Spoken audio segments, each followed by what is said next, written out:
top to Thompson. Thompson for three. It's up and no good. Rebound Okogie. Ball game over. And the Warriors have lost the season opener, the home opener here at Chase Center by a count of 108-104 to their divisional rival, the Phoenix Suns. So Golden State losing a home game and now go through a stretch where 7 of their next 8 games are away from Chase Center. Oh, baby, oh, baby, oh, baby. The first game is in the books. Hey, we got an L. We took an L last night, Shasky. 108-104 to the Phoenix Suns.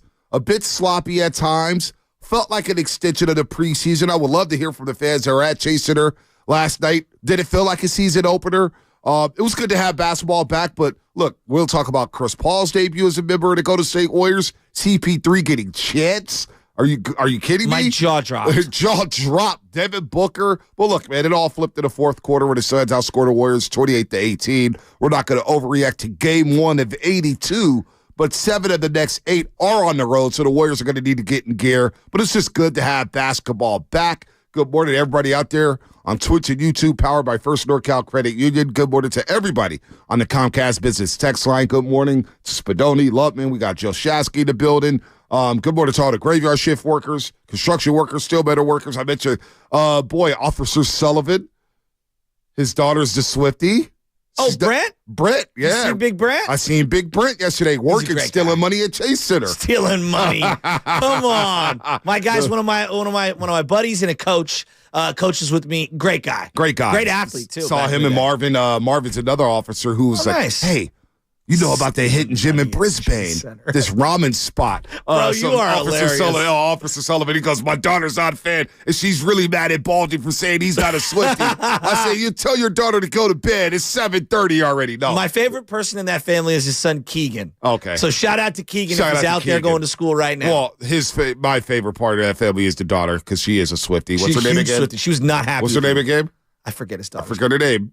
Miss Sullivan, I'll call her. But she was not happy with me. That's okay. But anyway, it was good to see everybody at Chase Center. Bonte, I spent the last decade lamenting every CP3 flop and foul and chirp at a referee, and within 2 minutes, I was fist pumping as he has turned to the referee and he starts pleading his case like a lawyer trying to get his defendant off of a murder trial. I could not believe it. I was fist pumping CP3 talking to referees. I was sitting there in the tunnel, right, for the first quarter, and Chris Paul, when he took that charge on Kevin Durant, that happened right in front of me, right?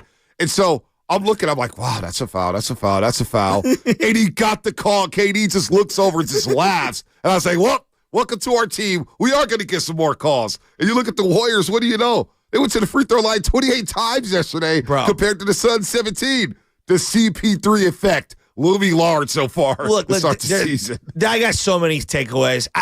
Look, there's no moral victories. No. This is a team that's trying to win a championship. No. I look across the floor, and that's another team that's trying to win a championship. Yep. Let's start with Phoenix first, because I got a ton of Warrior thoughts, and I want to pepper you with some of them. I want your Warrior thoughts. And just get in. 888-957-970. CP3, what'd you think? Devin Booker, if he plays like that throughout the year, and he's the guy facilitating offense, that's the MVP of the league. The way he played last night in terms of being a floor general, picking and choosing his spots, he's at the apex of his powers. He is in his physical peak prime. He was excellent last night. And his discernment on when to shoot, when to attack, when to pass. Nurkic looks like he fits. We'll see what time he gets injured in the season. Watanabe, or whatever that guy's name was stroking it. Okogie was killing us. Okogie was good. That team looks really good, and I want to see what they look like with Bradley Beal. So I think eventually they're going to need a point guard. I agree with you. Because you don't want to wear Devin Booker out. But down the stretch, when it came to money time, I agree. When it came to winning a basketball game last night, Devin Booker made some great plays. In the air, nowhere to go, passes it to the corner to Okogie, splash, three-pointer. Phoenix takes the lead. They don't relinquish it. He made a great play at the end of the game with GP2 draped all over him. Running the pick and roll, which pick and roll defense was a struggle for the Warriors last night. Draymond's communication. Absolutely. The back line. The back line just wasn't there. And Klay Thompson's got to learn to play that back line, and that's a tough ass to play the four. Adjustment. So there's going to be an adjustment for Klay, even on the last pick and roll, where Devin Booker gets the pick and roll with Nurkic. He dives to the basket. Chris Paul and Klay Thompson's right there, just too small on the back line, too small on the lack of communication. So Devin Booker, he set the tone with 15 points in the first quarter. He was instrumental in that run to get his Suns a 12-point lead in that first quarter, 24-12. But Devin Booker, he looked really, really good. Now, relinquish some of the point guard duties from him because you don't want to wear him out. But the Suns are going to be a problem all season long. Kevin Durant didn't have his rhythm whatsoever. No problem, because you have Devin Booker, who is in the prime of his career. He goes 13-21 overall, 32 points, 8 assists, and 6 rebounds. It didn't matter whether it was Wiggins, Kuminga. He saw Steph on him, CP3, Klay. Devin Booker was getting buckets, man. Devin Booker's a problem. Well, Devin Booker's in his prime. I mean, when you look at, let's talk about his running mate for just a second here, Kevin Durant. Kevin Durant is not in his prime. He's still a top 20, 25 player in the league. No doubt. And on any given night, he can be one of those top 8, 9 guys in the league. But, his explosion is just not there. No, that first step is not there. Yeah, you look up, he's still getting buckets. He's still difficult to guard, and he's still opening up. I mean, he made a couple of really nice passes yesterday. No doubt. One in transition in particular to Devin Booker, which was excellent. But I'm confidently ready to say the Warriors got the best physical peak of Kevin Durant's years. Yeah, no doubt. They did. And I feel I'm almost sad watching him play now. Well, he's still good. 7-22, 18-11, but he's going to be the second or third option. Yes, and he knows that. And he knows that, and he's accepted that. Now, they got a nice little squad around him. Nurkic is going to be solid for them, 14-14, if he's healthy. If he can stay healthy. They can manage his minutes, 14-14 last night for Nurkic. Drew Eubanks had some good minutes for them, 7 rebounds. He's a goof. Hey, he is a goof, but 3 block shots, man. I know. He's a nice little role player for them. I would love to have him on the Warriors with their size, and that's where I want to start here. Okay. If they're going to start Chris Paul. I did. If they're going to start Chris Paul next to Steph Curry and Klay Thompson, and you have Andrew Wiggins. Well, what Andrew Wiggins only grabbed 1 rebound yesterday. We'll get to that. It's why he didn't play down the stretch and why you saw a lot more Kuminga. What's going on with Andrew Wiggins on the boards. He's got to recapture that aggressiveness on the defensive end. And he also missed a ton of layups. I think the Warriors missed 15 layups last night. This is not good enough. 15 layups last night. They just blew it. They smoked a lot of layups. On the night, they didn't turn the ball over. They only turned the ball over 11 times last night. There was a couple erratic ones, especially late. And also they were bombing from 3 and weren't hitting. They were bombing from 3. I actually thought they had better looks than the numbers would tell you, but they missed a lot of threes. Not in rhythm. Yes. Not a typical Warrior game when you think about the 19 assists they had last night. They love to get around that 30 mark. Yeah. I wonder how much that has to do with CP3 slowed it down a little bit. Yeah, I was going to say pacing factors. Pacing a little bit. Maybe that's a problem there, but I don't know. But that starting lineup with Steph, CP3, and Klay. Defensively, that's first thing Festus said in the tunnel. Boy, they look really small. Well, they are. And they did. And now you look at the offensive rebounding numbers, and you would think that Phoenix dominated the offensive glass. They didn't. The Warriors actually out-rebounded the Suns on the offensive glass 18-17. But overall, they got out-rebounded 60-49. But it's those little taps where if you got a lot of small guys out there, those second and third opportunities were not going the Warriors' way. So how can you navigate the small lineup to start the game? Because they got off, they got behind. Phoenix controlled that game midway through the first quarter. It wasn't until Moses Moody, Jonathan Kuminga, Dario Saric came into the game to infuse some energy into that lineup, and that's when they made their run in the first quarter. But, Jessica, I got thoughts on that starting unit. If it's CP3, Steph, and Klay, it can't be. I think they're going to get off to a lot of slow starts this season. No, it can't be. I'm going to hold out being triggered or whatever. I want to see, obviously, 10, 15 games. Right. They need Dre back. That's number one. Before I can make any definitive statements on lineups, minutes, rotations, things like that. I love the concept of Steph or CP3 will be on the floor at all times. That I like. I don't know, interlapping Steph and CP3. Okay, I get it. You're going to have moments and times where that happens.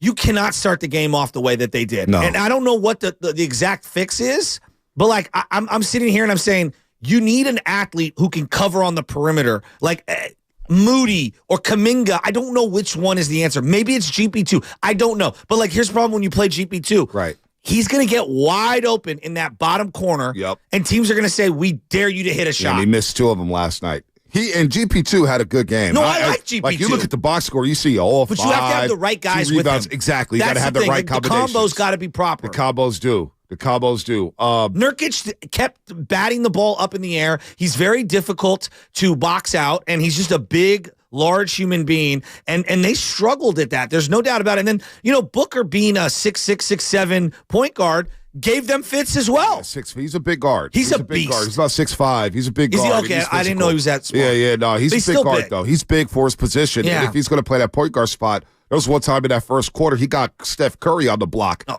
Faded him away, Fouls. got the and one, and Curry got out of foul trouble, so he wasn't able to have his rhythm. Just didn't feel like the Warriors were able to get into their normal flow. There was a lot of stop and go, choppiness there. Even though they only committed 11 turnovers, the shooting, the bad shooting, and then when they did get open shots at times, Klay Thompson rushed some shots, Steph rushed some shots. There was a lot of bad shots that could have just settled down a little bit and taken some better shots. But look, it's game number one. That small lineup, though. And I'm sure once Draymond gets back, Chris Paul may shift back to the bench, and he comes off the bench. That's what I think, too. But last night, I thought they would go with Kuminga, Wiggins, Klay, Steph, and Looney instead of CP3, and let CP3 come off the bench. I just didn't like the start to that lineup. No, that lineup, they really struggled. Although in the third quarter, it came out like gangbusters and flipped the game in the third quarter. And Steph got hit with a weak foul. I don't know what. Even though the fifth foul was weak, too. Like, here's what I don't understand. Like, I'm being realistic here. He don't get any of the LeBron treatment ever. No. When was the last time LeBron was hovering around with 4 or 5 fouls in a third quarter? It's been a while. Right? Has it ever been happened? a while. I would argue like almost never. Like, let's call it what it is. Right. Like, for a guy who is a superstar and television clearly puts him on TV, national broadcast, because he's a superstar, he gets no superstar calls. Yeah, no. A memo to the NBA. Stop jobbing my guy Steph Curry. Secondarily, that third quarter run from CP3, it was with Steph Curry off the floor for the majority of it. But I loved the way he was working with the guys that he had on the floor. Let's be real, though. They had a 27-5 run right out of the locker room. No, that's true. So Steph was on that floor alongside Chris Paul. He picked up that fourth with about 7. What did he pick up? About 7 or about 5 minutes left in the third quarter. I got the exact. Okay, time I thought it was somewhere. earlier. But I thought it was earlier too. But when you look at the game log, you're like, okay, it was midway through, but they were in the midst of that run. Yes. They had already scored them right off the rip. I mean, the Suns were in single digits in that third quarter for most of it. With 9 minutes left, they had like 9 points scored in the third quarter. My biggest revelation from last night, put all your big three thoughts to the side. The two youngsters, to me, were the story of last night, Moody and Kuminga. That's, to me, Kuminga getting minutes over Andrew Wiggins in crunch time, and then me opining in the fourth quarter going, I need some Moses Moody minutes here. I think I need him more on the floor, and it's going to come at the expense of someone else. And I don't know who that person is, but if Moody is going to play the way that he did last night, Moody needs to play more. Hustle plays. He was giving me, he's not Iggy, but he was giving me a lot of the Iggy elements that I look for. Perimeter defense, hustle plays, boxing out very difficultly, knocking down a big clutch shot, spacing the floor a little better, being able to put the ball on the floor, take a hard dribble, and make that extra pass and swing the ball around. I really like what I saw from Moses Moody. So Steph Curry, I want to get back to the Moody. I want to get back to Moody in a second because I think that was a positive right there. Huge first step. Aggressiveness. I want to see him be more aggressive. He hit the 2 threes. He was going to the lane, finishing at the lane, playing defense, as you mentioned, diving on the floor, hustling. He earned himself some minutes. If he continues to play like that, Moody will play a lot for this basketball team that's moving forward. So Steph picked up that fourth foul with 7:21 left in the third quarter. By that point, they were down 64-61. So they had already been on a 15-3 run. And once he left, there was no drop-off, which was a positive. Yes. The non-Steph minutes were a positive for the Golden State Warriors. And that's when Chris Paul started to assert himself. 10 points in that third quarter, 4 rebounds, 2 assists. I thought Jonathan Kuminga was good. He went to the free throw line 4 times. He scored 8 points in that third quarter. Defensively, I thought their team defense was a lot better, especially in that third quarter. I don't know what happened at the end of the second quarter to cause them to be down 15. Just a lot of breakdowns, bad shots, no shot making. I mean, they were awful shooting. This team is not going to shoot like this throughout the season. Well, at one point, Wiggins, Klay, and CP3 combined just were bricking everything. I mean, in the first half, Shasky, they shot 31%, 6 of 23 from the three-point line. Chris Paul was 0 for 6 in the first half. Yeah, he wasn't good. Klay Thompson was 3 for 10 in the first half. Andrew Wiggins was 2 of 8 in the first half. So you add all that up, that is 5 of 24 from Wiggins, Klay, and CP3. That's not good enough. Now, you brought up the non-Steph Curry minutes. Last year, with Curry on the floor, they were plus 268, just overall. They were minus 120 when he sat anytime. Yep. Minus 120 overall as a team. And if you would have told me it was minus 1,200, Right. I would have believed you. Yeah, I would have. Last night, small sample, 18 minutes where he's not on the floor. They were a +5. Yep. That to me, I'm not looking for you to replicate what Steph gives you when he's not on the floor. But just don't have a sinking boat. No, don't lose the game. And they actually started winning the game. They went up by 8 in that quarter. In the third quarter, they had an 8-point lead early in the fourth quarter. So it's a game that they should have won. They should have came through down the stretch. Execution down the stretch. Especially when you consider the turnovers. They only turned the ball over 11 times. They were stuck on 6 for the most part of that basketball game. They had 5 there in that fourth quarter. But look, too much Devin Booker, too much of Kogi. Thought Eric Gordon, who couldn't buy a basket, hit 2 big ones in the fourth quarter. So out of their nowhere. role players played well. They played well. Kogi with the 17 off the bench, in the start lineup. He played well. Warriors just got to make better shots. It was choppy. Steph Curry getting in foul trouble. Look, he didn't play most of the fourth quarter with the 5th foul. Yeah, and I thought that was a tick-tack foul. I agree. So try to get good shots there, not having your playmaker out there. That was a tough blow. Was the 5th one the one where they threw a pass to the top of the elbow, and he's just kind of like got the left hand on one side, right hand out, and they just got him on some like grazing. Yep. It was I'm going nowhere. He's catching the ball. I don't get why they called that. The one. loose ball foul that he had on Josh Okogie, he was just boxing him out. He was boxing him out. So the one where Okogie leaves his feet and he's going on. Yeah, we could complain on both sides. Josh Tiven, Carl Lade, John Butler. These guys were not good in game number 1. And it was on both sides. I thought the Warriors got away with a lot of hacking in the first quarter. I watched Devin Booker go straight down the lane, get hacked across the arm, no call. Kevin Durant laterally. Dude, Kevin Durant. That first unit is slow. Dude, Kevin Durant got fouled multiple times in that first quarter. He's looking for fouls. Nothing called. So the officials were bad on both sides. Well, I thought GP2, when he went matched up on KD, did a pretty good job making him work and being physical. And Kuminga had like a grazed block on him on a couple of possessions in the fourth quarter. I thought Kuminga rebounding, he obviously got the quick fouls. I mean, the first time he checked in, he had 3 fouls in the first quarter. Could have been 4. In like a minute. 4. It felt like in a minute. No, he could have had 4 fouls right away. But he rebounded well. And that, to me, was the little thing that Kerr talked about in the exit interviews last year at the podium. He's like, I need this guy to rebound better. He rebounded down the stretch. And when he was out there, I could feel a concerted effort from Kuminga rebounding. Well, I think one of the keys, and we'll play some sound here from after the game, but before the game, Steve Kerr mentioned that, I don't know who asked him the question. Could have been Slater, could have been Kendra Andrews. I don't know who asked the question, but they asked Steve Kerr, what's your closing lineup going to look like? And he said, look, we're going to fill the game out. We're going to go by feel. And it's going to be a game-by-game basis in which, okay, maybe this 5 is going to close the game. Well, last night, game number 1, who closed the game in the last 4 minutes? It was Chris Paul, it was Stephen Curry, it was Klay Thompson, Kevon Looney, and Jonathan Kuminga over Andrew Wiggins down the stretch. I was surprised. I was a little surprised, but Andrew Wiggins did not have a good night. No. And I don't know what's going on with him on the glass. One rebound last night, 10 points. He smoked about 4 buddies at the rim. And when I say buddies, that's layups, folks. He smoked a few. And it just wasn't, I don't know what happened, but Jonathan Kuminga getting the closing minutes in game number 1. Now, Draymond's going to be back. We saw GP2. You're playing defense for offense, offense for defense. You sub out Steph on defense, bring in GP2. But it's just something to bookmark. JK getting the closing minutes. Now, I know he missed the 2 big free throws to give the Warriors the lead. It's got to be better. He was 4 of 6 last night from the free throw line. The aggressiveness, though, grabbing the offensive rebound, going up, getting easy buckets. And that's where I think at some point Trace Jackson-Davis is going to come into play.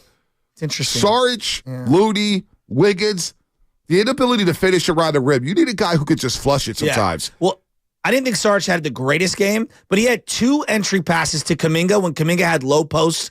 He had blocked this guy out deep into the paint. And I'm going, that's the first time I've seen one of our guys on the perimeter dip it into one of the young guys who has position. About time. Yeah, no doubt. Sarge is going to work. He didn't have a great game yesterday. Work. He's going to work. I like Sarge. I think CP3 is going to work, too. 888-957-9570. Dub Nation, how'd you feel about CP3's debut?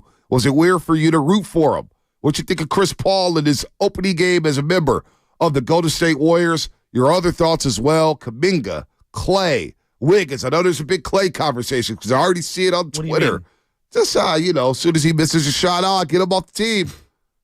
Got a lot of those last Really night. going to do that all year? Yeah, probably. 888-957-9570 is the number. What you think of CP3's debut? Shout out to the Comcast Business Text Line, YouTube and Twitch, powered by First NorCal Credit Union. It is a Warriors Wednesday, brought to you by Freedman's Appliance, a trusted name since 1922. Visit freedmansappliance.com today. Also, the second one was brought to you by Golden State Lumber, serving the Bay Area for 3 generations. When you succeed, we succeed. Visit goldenstatelumber.com. Eddie Johnson, longtime color analyst of the Phoenix Suns, will join us at 8:30 to break down last night's game and how he feels about the Suns. Give us some insight on Chris Paul. 888-957-9570. Dub Nation, what you think of Chris Paul in his debut as a member of the Golden State Warriors? I want to hear from Dub Nation on that. That's what's coming up. Sponsored by Fremont Bank, full-service banking. No compromises. When back to the office means...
as head coach. Yeah, it was.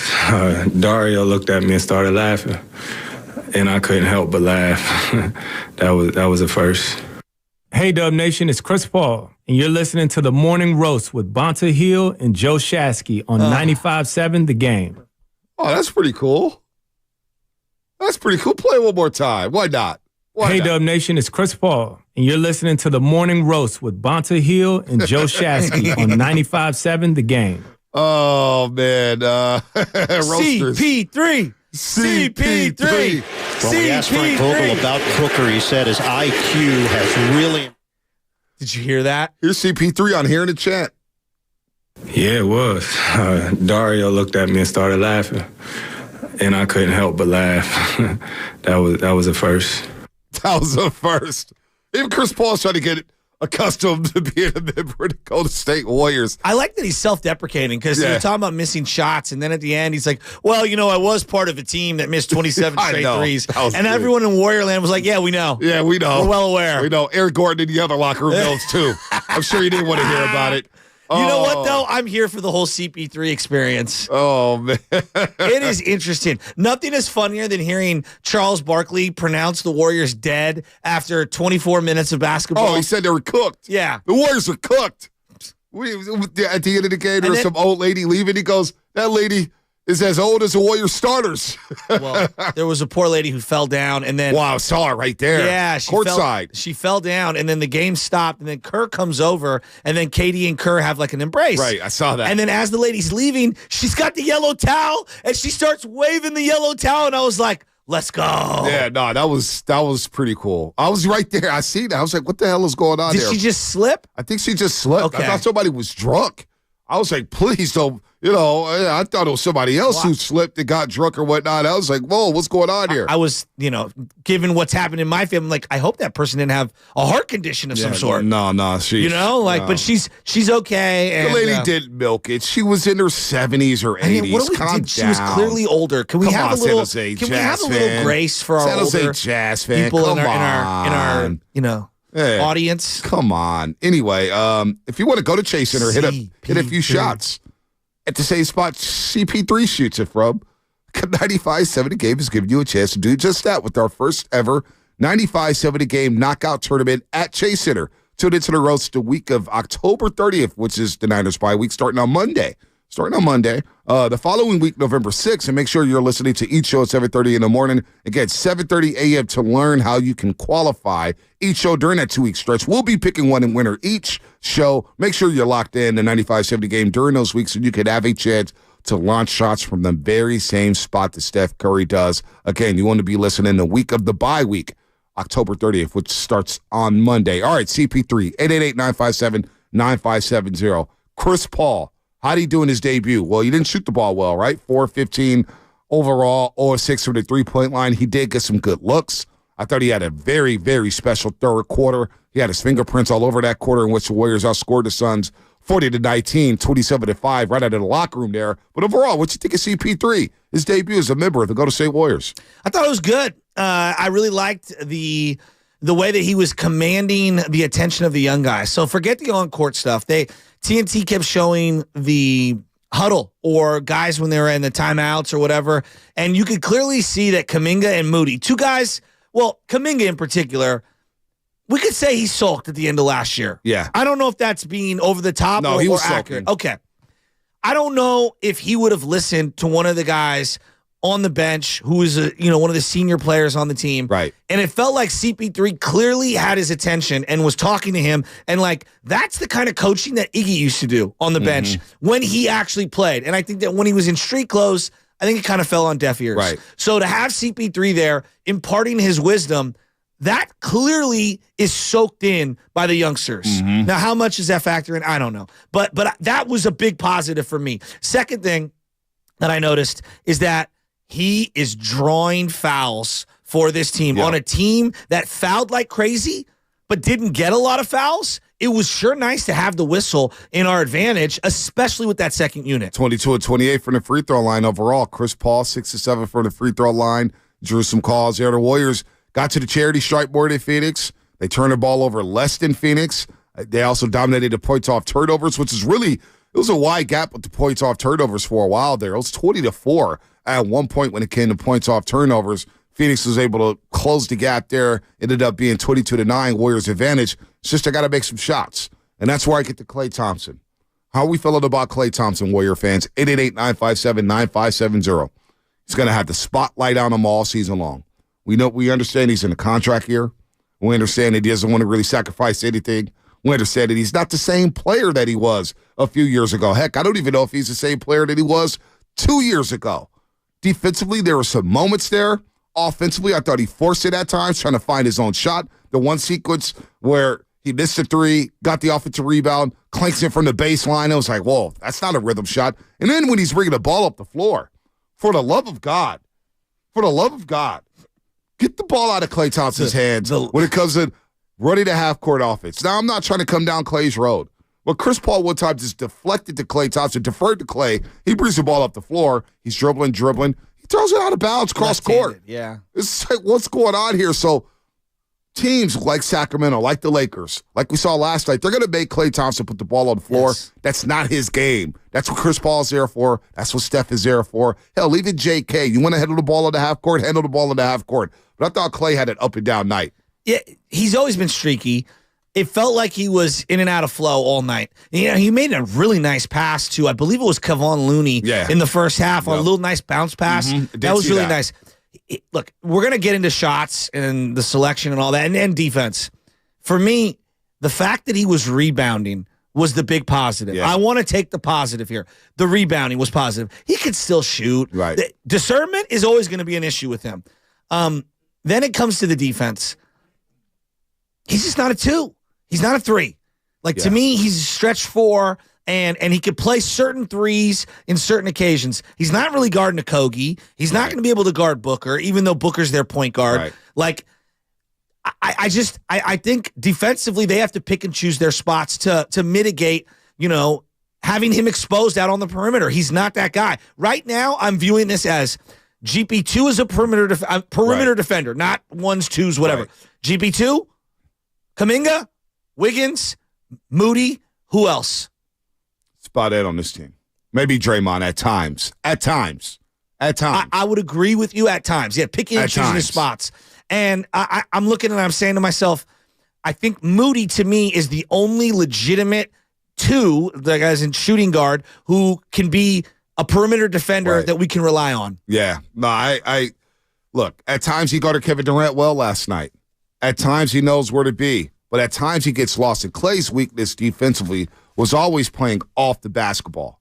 Even on the last pick and roll there with Devin Booker and Nurkic, you can see Chris Paul and Klay Thompson. They're on that back line there. I don't know if there's a communication breakdown on who needs to step up, who needs to fill that gap, who needs to step up on Nurkic to make it tough on him, difficult on him. But it's a tough ask to say, hey, Klay, you've been a perimeter defender your entire career. Now I need you to post up. Now I need you to guard bigs. I need you to guard on the block. I need you to guard off the ball. That's going to be tough for Klay Thompson. There's going to be an adjustment there. Usually offensively, he starts slow. That's a given. I'm not worried about the offense. I'm not worried about the shot. I saw him not forcing it at times, which is good. Yeah. I don't want him to force it, but it was an up and down night for Klay Thompson. Here's the catch-22 for Klay, and I think it's going to be really difficult to thread the needle.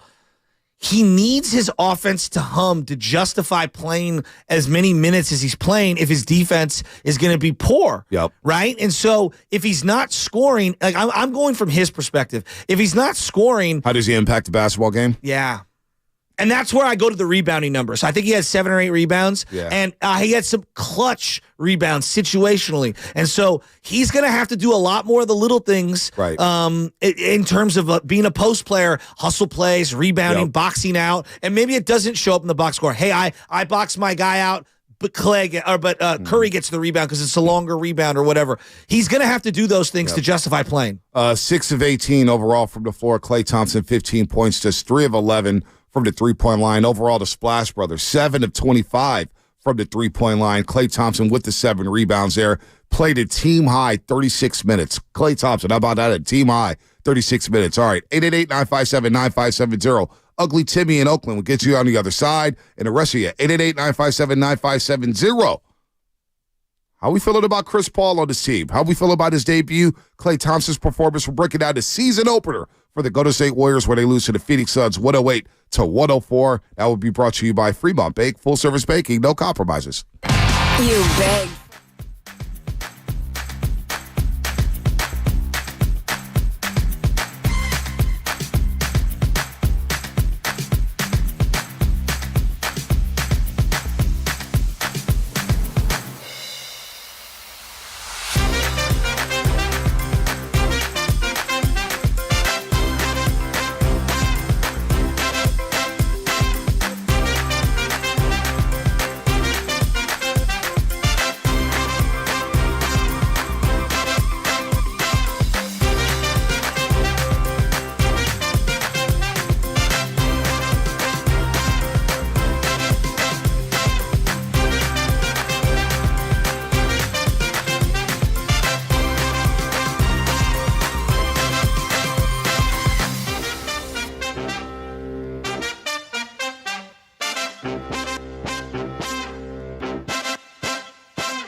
This is Klay Thompson, and you are listening to the Morning Roast on 95.7 The Game. It better not be roasting me if I'm giving them all these intros. Not. Klay, 6 of 18, 15 points, 3 of 11 from the three-point line, but he did grab 7 rebounds at a team high. 36 minutes. Steph Curry only 31 minutes as he was sat out in foul trouble the second half. Finished with a team high 27 points, 5 rebounds, 1 assist. And really, there's no drop-off with Steph and Curry. Steph still looks like Steph. Although the 3-ball, 4 of 14 overall. The Warriors didn't shoot it well at all from the perimeter. 10 of 43 overall. 10 of 43, 23% from 3. So we're going to take some calls here. 888-957-9570. What's your impression, your first impression of the new look Golden State Warriors? Your first impression, Chasky? My first impression is they are going to need the young players to take a step forward. They need the youthful legs. When you see someone, I don't know how much because you're doing the pregame show. Great interview with Joe Lacob, by the way. Thank you. Toby, I talk too fast. Denver, well, takes one to know one. Denver's in their prime, physically in their prime. You look at their roster, and a lot of those guys are either in their prime or just getting into their prime. Mm-hmm. And then I look at Devin Booker last night, who was dominant, and I say he's physically in his prime, in his peak. I don't think I could say that about the top 3 or 4 Warriors right now. And so they are going to need Jonathan Kuminga and Moses Moody to take the leaps forward that we've been waiting on. And they're going to need to be able to acquiesce those guys. And some of these guys on the Warriors, last night it was Wiggins. It might be someone else down the line. They're going to have to acquiesce. If you want to win and you tell me you're all about winning and all we want to do is get championships, as Draymond is being interviewed on the bench by TNT, and all he says is, well, when we do X, Y, and Z, we win championships. Well, then don't talk about it, be about it. Right. All right? You need to allow for the ascension of some of these other. I'm not saying they're going to be the carrying of the team, but we need to increase their roles if we want to get where we need to go. I think CP3 can work, and I think CP3 is the bridge to get the young players where we need them to be. That's a good come point. April. That's a just good point. What I saw last night. And my first impression is this closing lineup, whether it's a tight game, we're going to see a different combination every single game. Last night it was Kuminga in for Wiggins. Now, if the Warriors want to get to where they need to get to, Wiggins has to be in that closing lineup. Wiggins has to be aggressive. He has to be assertive. Yeah. He's my X factor. He's a guy who can defend the Devin Bookers, the KDs. And Wiggins just didn't have it last night. He 1 was rebound, terrible. The plus-minus department. I'm not a big fan of that, but you see a big fat minus 22 when he's on the floor, 27 minutes. He was just non-impactful last night. So Wiggins has to be much better. He has to be much better. Let's go to Ugly Timmy in Oakland. Ugly Timmy, what's happening, man? You're on the roast. Ugly Timmy. Ugly Timmy. Hey, what's going on, fellas? What's up, Ugly Timmy? Hey, so this is going to come off as an overreaction, obviously. I mean, it's the first game, but what I saw out there on the court doesn't go work, man. We gotta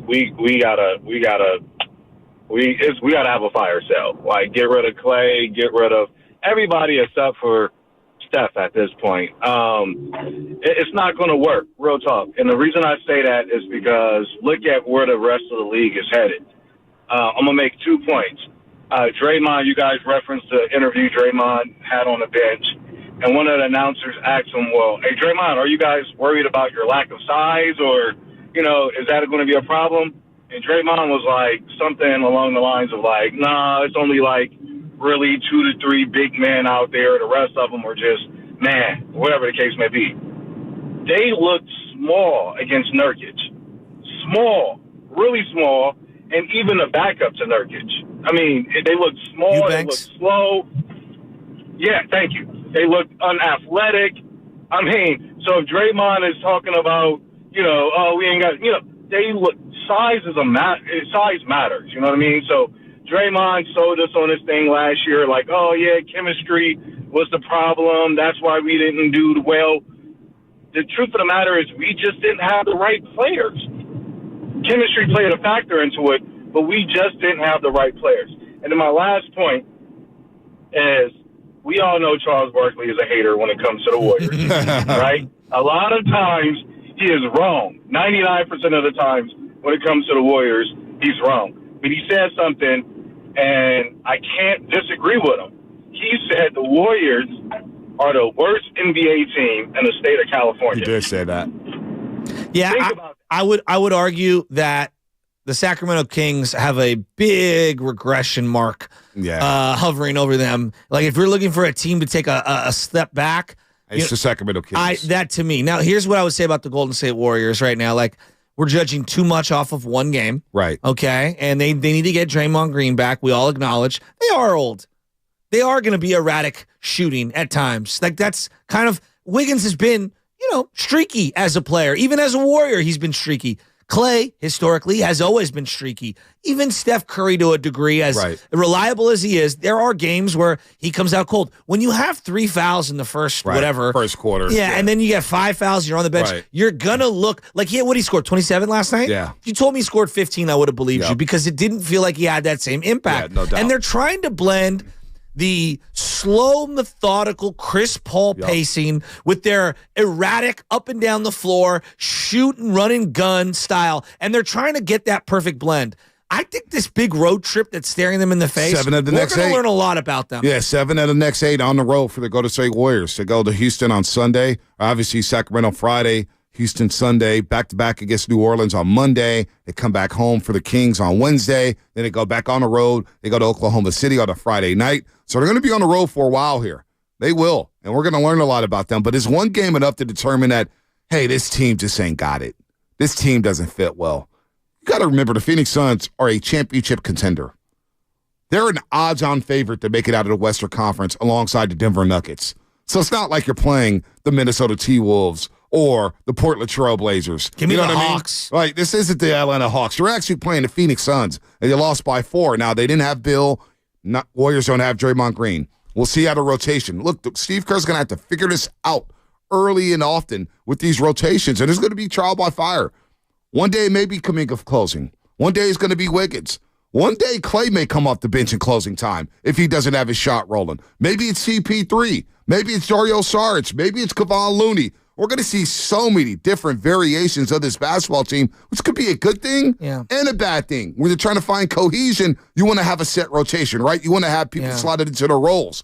But early on in this season, we don't know because Draymond didn't partake in training camp. There's going to be a lot of trial combinations here. We're going to see a lot of different combos. So you're bringing up the closing lineup, and I'm with you. Like, they're going to have to tinker with it. And guys are just going to have to, they're just going to have to figure it out, mentally. Like, if you can't get over it, well, that's on you. You say you're all about winning. Well, are you all about winning your way, or are you all about winning for the team? Because we're going to find out. I think we got a lot of team guys. I don't think I agree. But I don't I'm just think saying, anybody's selfish. your actions speak louder, right? No So doubt. I want to see how Wiggins responds to what happened last night. Yep. I want to see how Jonathan Kuminga responds to being given those minutes that I felt he earned late in the game. I think that's a big vote of confidence. Today we should be talking about Kuminga's vote of confidence. I thought in the first quarter, Warriors are down 24-12. Booker was cooking. He was 15 points. Next thing you know, it's 24-17. He was dominant. Steve Kerr tries out a lineup. Moses Moody, Dario Saric, GP2, JK, and Steph Curry.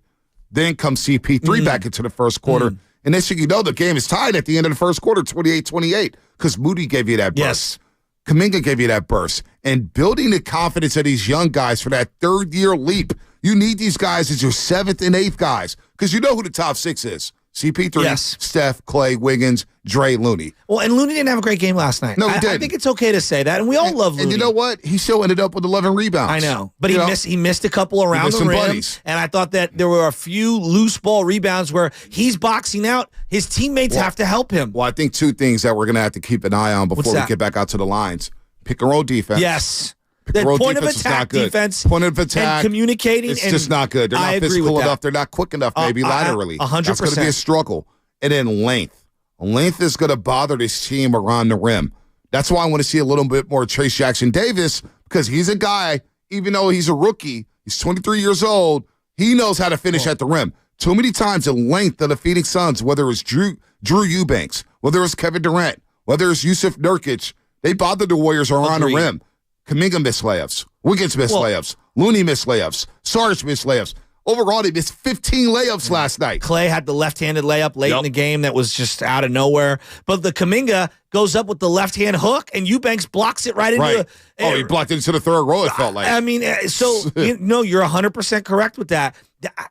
This is why I think it's imperative to get some of the younger guys acclimated early and get them feeling good about themselves.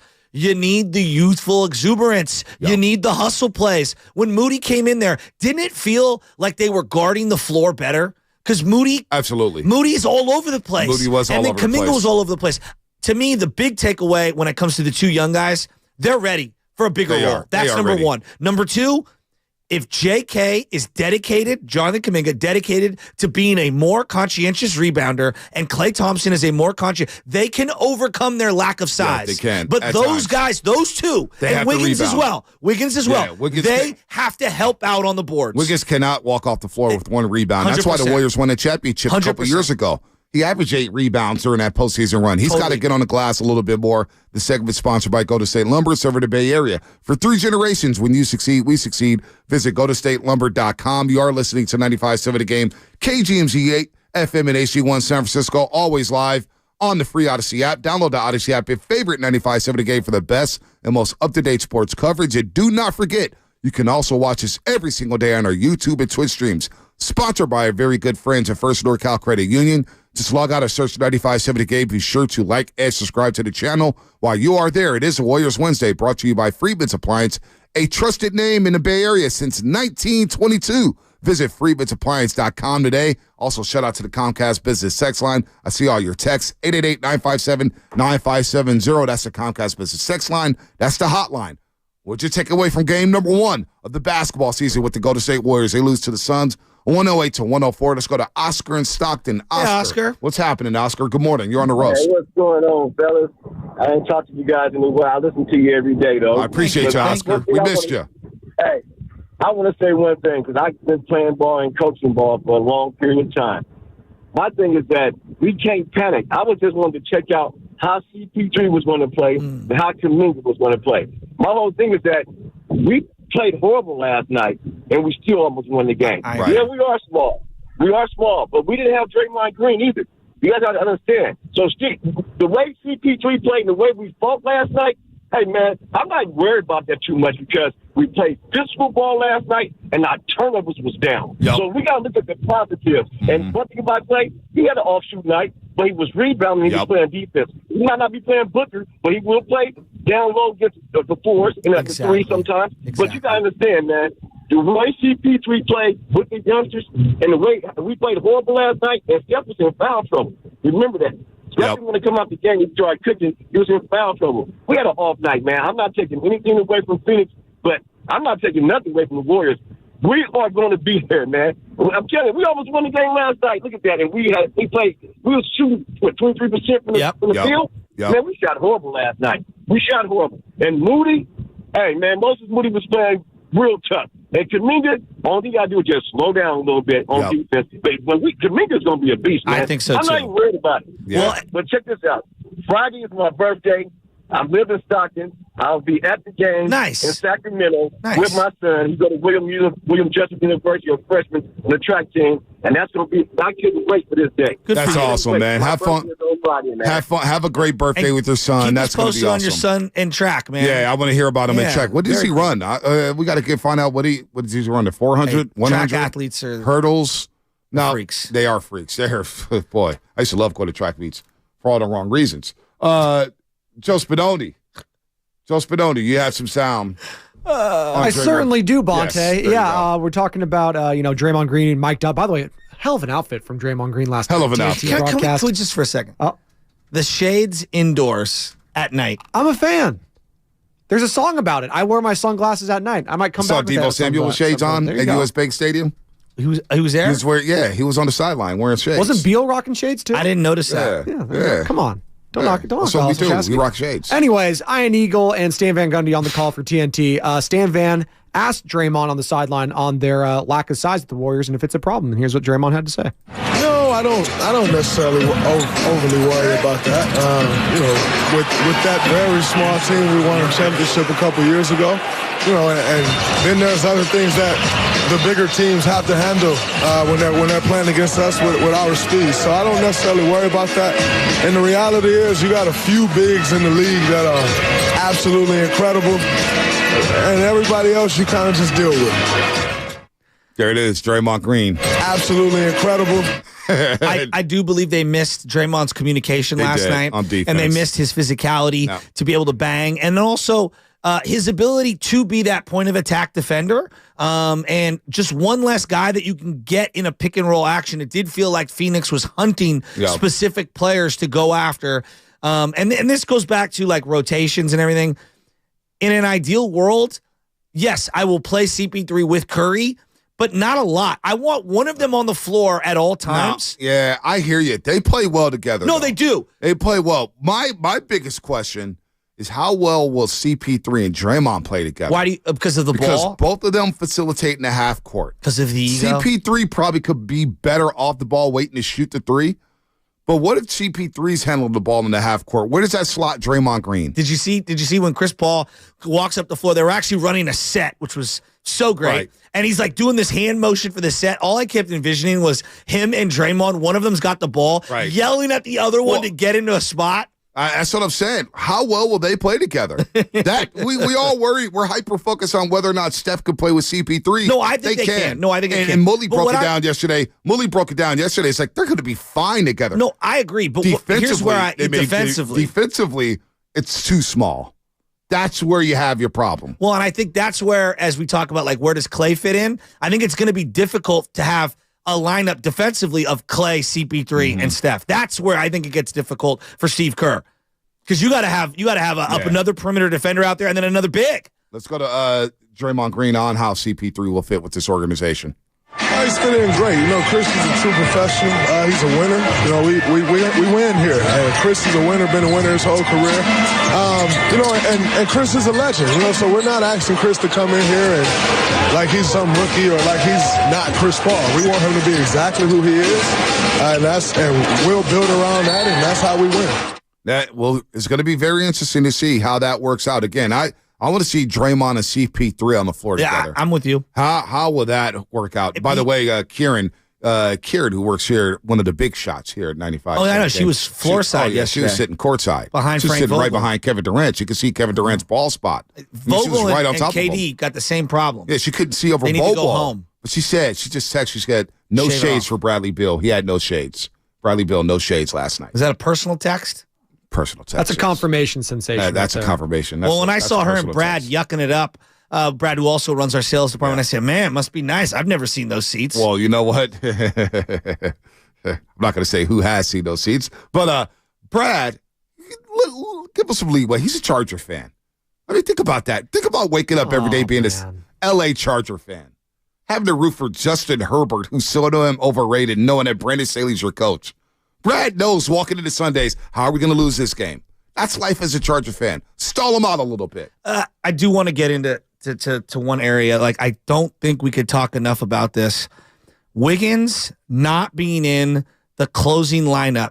We talk a lot about Wiggins. The starters. Yeah. I'm very surprised by that. Not saying that, oh my God, now he's going to get traded. Now he's the odd man out. It's one game. I don't want to lose my mind. But I do wonder.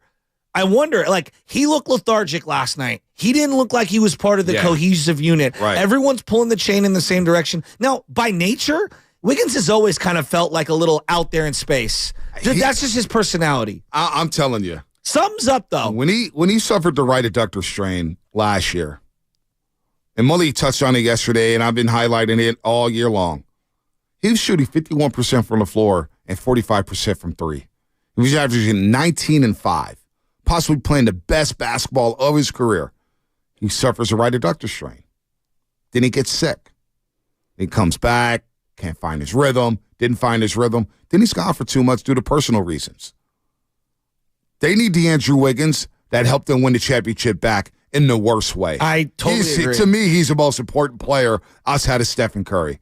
Kuminga, if he gives you those minutes, great. That's all I want. Kuminga, 12 points, get to the free throw line 6 times, rebound 6 times. I'm good with that with Kuminga. That's the leap. That's the step forward I'm looking for a 21-year-old. I'm with you. But Andrew Wiggins has to be the Warriors' second best player on most nights in order for them to win. But do you see where this is like, just my particular opinion, it does feel like we're getting to a point here like, well, they're going to need Moody to step up, and they're going to need Kuminga to step up, and they need Klay to play better, and they need Wiggins to play better. One of these guys is going to have to sacrifice some, whether it's the young guys, the old guys, whatever. Right. And there's only one ball, right? And Curry's going to get his. And they need Curry to get his to go where they want to go. You're right, Shasky. You're right about that. And I see people on YouTube in the Comcast Business Text line. We'll get to Tamir in Oakland real quick. Actually, let's get to Tamir in Oakland because I got some thoughts on Wiggins and some things that could be happening with the Golden State Warriors. But let's get to Tamir. We'll get to Anthony on the other side. Tamir in Oakland, man. Long time no talk. How you doing, my man? I'm good. How are you guys? I think after watching the first game that what I took was that when Draymond comes back, CP3 going to the second unit will be great because the pace that he plays. For young guys, they like to play fast-paced and erratic sometimes. Right. CP3 slows that down. But yesterday, the small lineup, I don't think it'll work for us because it puts Klay and Wiggins in a spot where Wiggins isn't used to guarding. Klay, he was guarding the four, and everybody got shifted down. And then I think the slow pace, it doesn't affect Curry as much with CP3. I think it affects Klay more because Klay likes to drift off and play off a step. He's used to that for, I don't know how many, let's say 10-plus years they've been playing together.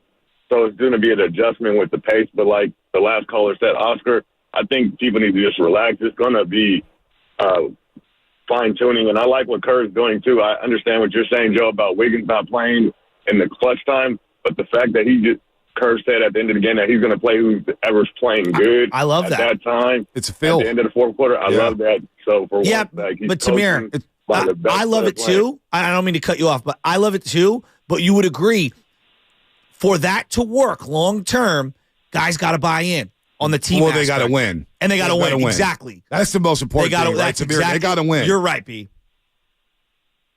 Yeah, I agree with that. They have to win, but I also like the fact that the young dudes like Moody and Kuminga, the way they're playing, there's the arrow going up. I agree.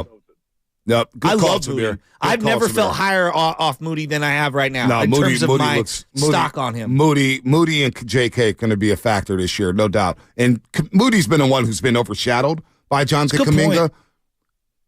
He's important, man. Moody is very, very important to this team. I think he's their future two guard. Maybe. Don't miss the kickoff show this Sunday with Larry Krueger and Lorenzo Neal live 2 hours before the start of the game when the Niners take on the Bengals. This is a monster game. Oh, my gosh, this is a big game. Join us at the Hilton Hotel for delicious food, great drinks, and the best pregame show in the Bay Area, presented by Habs Law. You've been wronged. Habs Law will fight to make it right. Call 1-800-INJURED or visit habslaw.com. When back to the office means back in traffic. We unfortunately have a really bad situation going on in Hayward.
You're listening to The Morning Roast with Bonte and The Butcher on 95.7 The Game.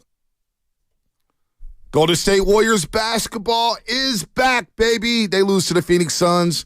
How was it? If you went to the game, I would love to hear from the fans about the environment last night. I'm not going to lie to you. It didn't feel like your typical home opener. It wasn't an oh my God type of an experience? It wasn't just me either. I was talking to everybody. Like, basketball's just kind of snuck up on us, right? Mm-hmm. We're ramping up for basketball. We knew the date, October 24th. Kevin Durant's coming back to town. Yeah. And by the way, Kevin Durant got a rousing ovation, as he deserved. Yeah. I know he felt the love. We'll get to that in just a little bit. Oh, my God. But, after having ring nights. Hey, Michael Irvin, how you doing? Ring nights and, after finals appearances, just kind of a Tuesday night. It's like, you know why? Basketball's back. I was thinking about this long and hard. It's because of the news of Bob Melvin. Oh, that's what it was. Everybody's ready to go to the Giants Stadium tomorrow or today and hear Bob Melvin get announced. What? Huh? Look, man. What did I do wrong? I'm going to be open-minded to Bob Melvin. But Bob Melvin is only going to be as good as the players he has on the field. We don't need to. He's not going to turn Mike Krzyzewski into a 300 hitter who's going to hit 30 home runs and 130 RBI. Now, I get the GM, who was it, AJ Preller down in San Diego. Yes. There was a big rift between him and Melvin. Oh, great. That team didn't make the playoffs. That team had leadership issues. Where does Bob Melvin fall in line with that? Is that all on the GM? Is that all on the players? Bob Melvin's not bad, but he's been a manager of Seattle, Arizona, Oakland, San Diego, and I get he's a Bay Area native. But I wanted something new and fresh. Yeah, I'm with you. I was teasing. I don't want to talk Giants. No, we're not. Like, whatever. They can do their thing. But it is funny that you said that basketball season kind of snuck up on us because football season is always like king of the top, right? The top of the top. Fantasy basketball, football. Obviously, there's college football going on. There's the NFL. Your Niners. The Niners are good. You know what I mean? Football will always be king. The Warriors have been either the number one or number two sports story for close to a decade in this market. It did feel like it kind of snuck up on us. It did. That's all. Why do you think that is? I don't know. We're so hyper-focused on the 5-0 start. Now, we did go to Media Day with the Golden State Warriors. Chris Paul, we've seen it. The preseason game, I guess we saw some preseason games, and it felt like an extension of the preseason last night at times. Was it first old game. Hat, maybe, because we've done this so many times? Because the CP3 thing, I thought instantaneously would rejuvenate the interest. Yeah, I don't know. I think a lot of people just wanted to see what it looked like. They were just curious. Were you surprised at the CP3 chant? I was surprised at the CP3 Can you play chant. it, Spadoni? We've got the chant here. CP3, CP3, CP3, CP3, CP3. I don't have any left. When we asked Frank Vogel about Booker, he said his IQ has really impressed his head coach. If I told Warrior fans 2 years ago, 4 years ago, 6 years ago, you're going to be chanting CP3 when he gets one of those egregious, over-the-top flop calls. Heck, 4 days ago. My jaw dropped. Here's you know what? I fist pumped too. Here's CP3 on here in the chat. I couldn't believe it. Yeah, it was. Dario looked at me and started laughing, and I couldn't help but laugh. That was a first. That was a first. It was a first. Let's go to Anthony and Benicia. It really is crazy, isn't it? It is wild. It is wild. Anthony, Benicia, what's happening, my man? Good morning. Top of the morning, fellas. Top of the morning. First off, hey, Vontae, Drew, a.k.a. Anna, wasn't as bad at all as when Mia called for Guru, boy. That one was... That was a little uncomfortable, but yeah, that was because he was lying about Vegas. That was fun yesterday. I wasn't lying about anything, man. Yeah. So, but I got two things. Yeah, there you go. I got two things. One, as a fan, I am excited about the season, but I'm not that confident on if it's going to work or not. I'm not sure when you think about the styles of which the Warriors play versus CP3. You know how opposites attract, but sometimes if you're too opposite or if you got too many differences, it just doesn't work in any sort of relationship, right? Like you got to have a little balance. So I'm really skeptical, I guess. I'm constantly optimistic. Let's just call it that way. Mm-hmm. But I'm looking at two things. One, I want to see if Steve Kerr has evolved over this offseason when you consider that, like, he didn't do the best job of integrating the youngsters, and some of the youngsters had something to do with that, with their, performance or bad attitude and stuff like that when they weren't getting playing time. But Joe said something about 20 minutes ago where he said you really, really are going to need the youngsters because they have the young legs, they're really athletic, and so it's important that Steve Kerr really, really does a better job this season integrating them because we lost Jordan Poole. Mm-hmm. We don't have Wiseman anymore. That ship is sailed. So I really want to see that. And then I'm also looking at Draymond Green. He got his contract, and I can care less about the money, but he's locked in for the next 3 to 4 years, and he talks a lot. And I really just want him to get focused and really be about what he says because he talks a lot of crap, and sometimes he doesn't back it up. And I just want to see a more focused and a more leadership-based person coming from Draymond, like somebody that can really grab these youngsters and say, hey, listen. Because remember when he said CP3 was going to be the one to kind of hone in on Kuminga? Mm-hmm. And I thought to myself, that's more your job or should have been your job. So I'm looking at those two guys. I know I kind of babbled. No. I'm looking at Steve Kerr, and I'm looking at Draymond Green. It's interesting to bring up Steve Kerr. Anthony. I think that's a great call. The more I think about it, and B, you can interrupt me at any time, I do feel like he's got more plates that weigh the most that he's ever had to juggle simultaneously all at once. You've got the end of the Curry era, right? That's the biggest plate that you're spinning, right? Then you got this CP3 one where, I don't know, it's kind of short term, but who knows? We kind of need him. You got the Draymond plate, which at any moment can go crazy. Then you've got Klay and his desires and his long-term future and his immediate impact. You got Wiggins. Looney is a very low-maintenance plate, so I'll put him way down the bottom. Then you got these youngsters that you got to juggle. So you're trying to carry all these plates and keep them all spinning, and you're trying to make it harmonious. You can make an argument this is the most difficult job he's got ahead of him this year, given where everyone is in the crossroads of their careers and where these youngsters are and the sand coming out of the hourglass on the dynasty. I think this is a really hard year for Kerr. No, and it's a contract year as well. Now, Joe Lacob did join us on the pregame set yesterday at Chase Center, and he said, look, he believes they're getting closer and closer to an extension with Steve Kerr. He believes they're getting close. Now, there is a lot of plates to juggle, and you got to juggle some things that a lot of guys haven't dealt with before. Klay Thompson entering a true contract season. There was no doubt back after 2019 he was going to re-sign with the Golden State Warriors. He was going to get a max deal. He's going to sign. He was off playing the torn maybe ACL. Best basketball of his career. Yeah. This is different. This is year 13. He's in his mid-30s. He had a down year by a lot of people's standards, even though he led the league in three-point makes and shot 41%. But there were some lot of bad games, and we all know how that Lakers series ended with Klay Thompson. It wasn't pretty. He did not have a good series. How's he going to weigh it? How is he going to weigh it? Is he going to put so much weight on every single three-point attempt this season?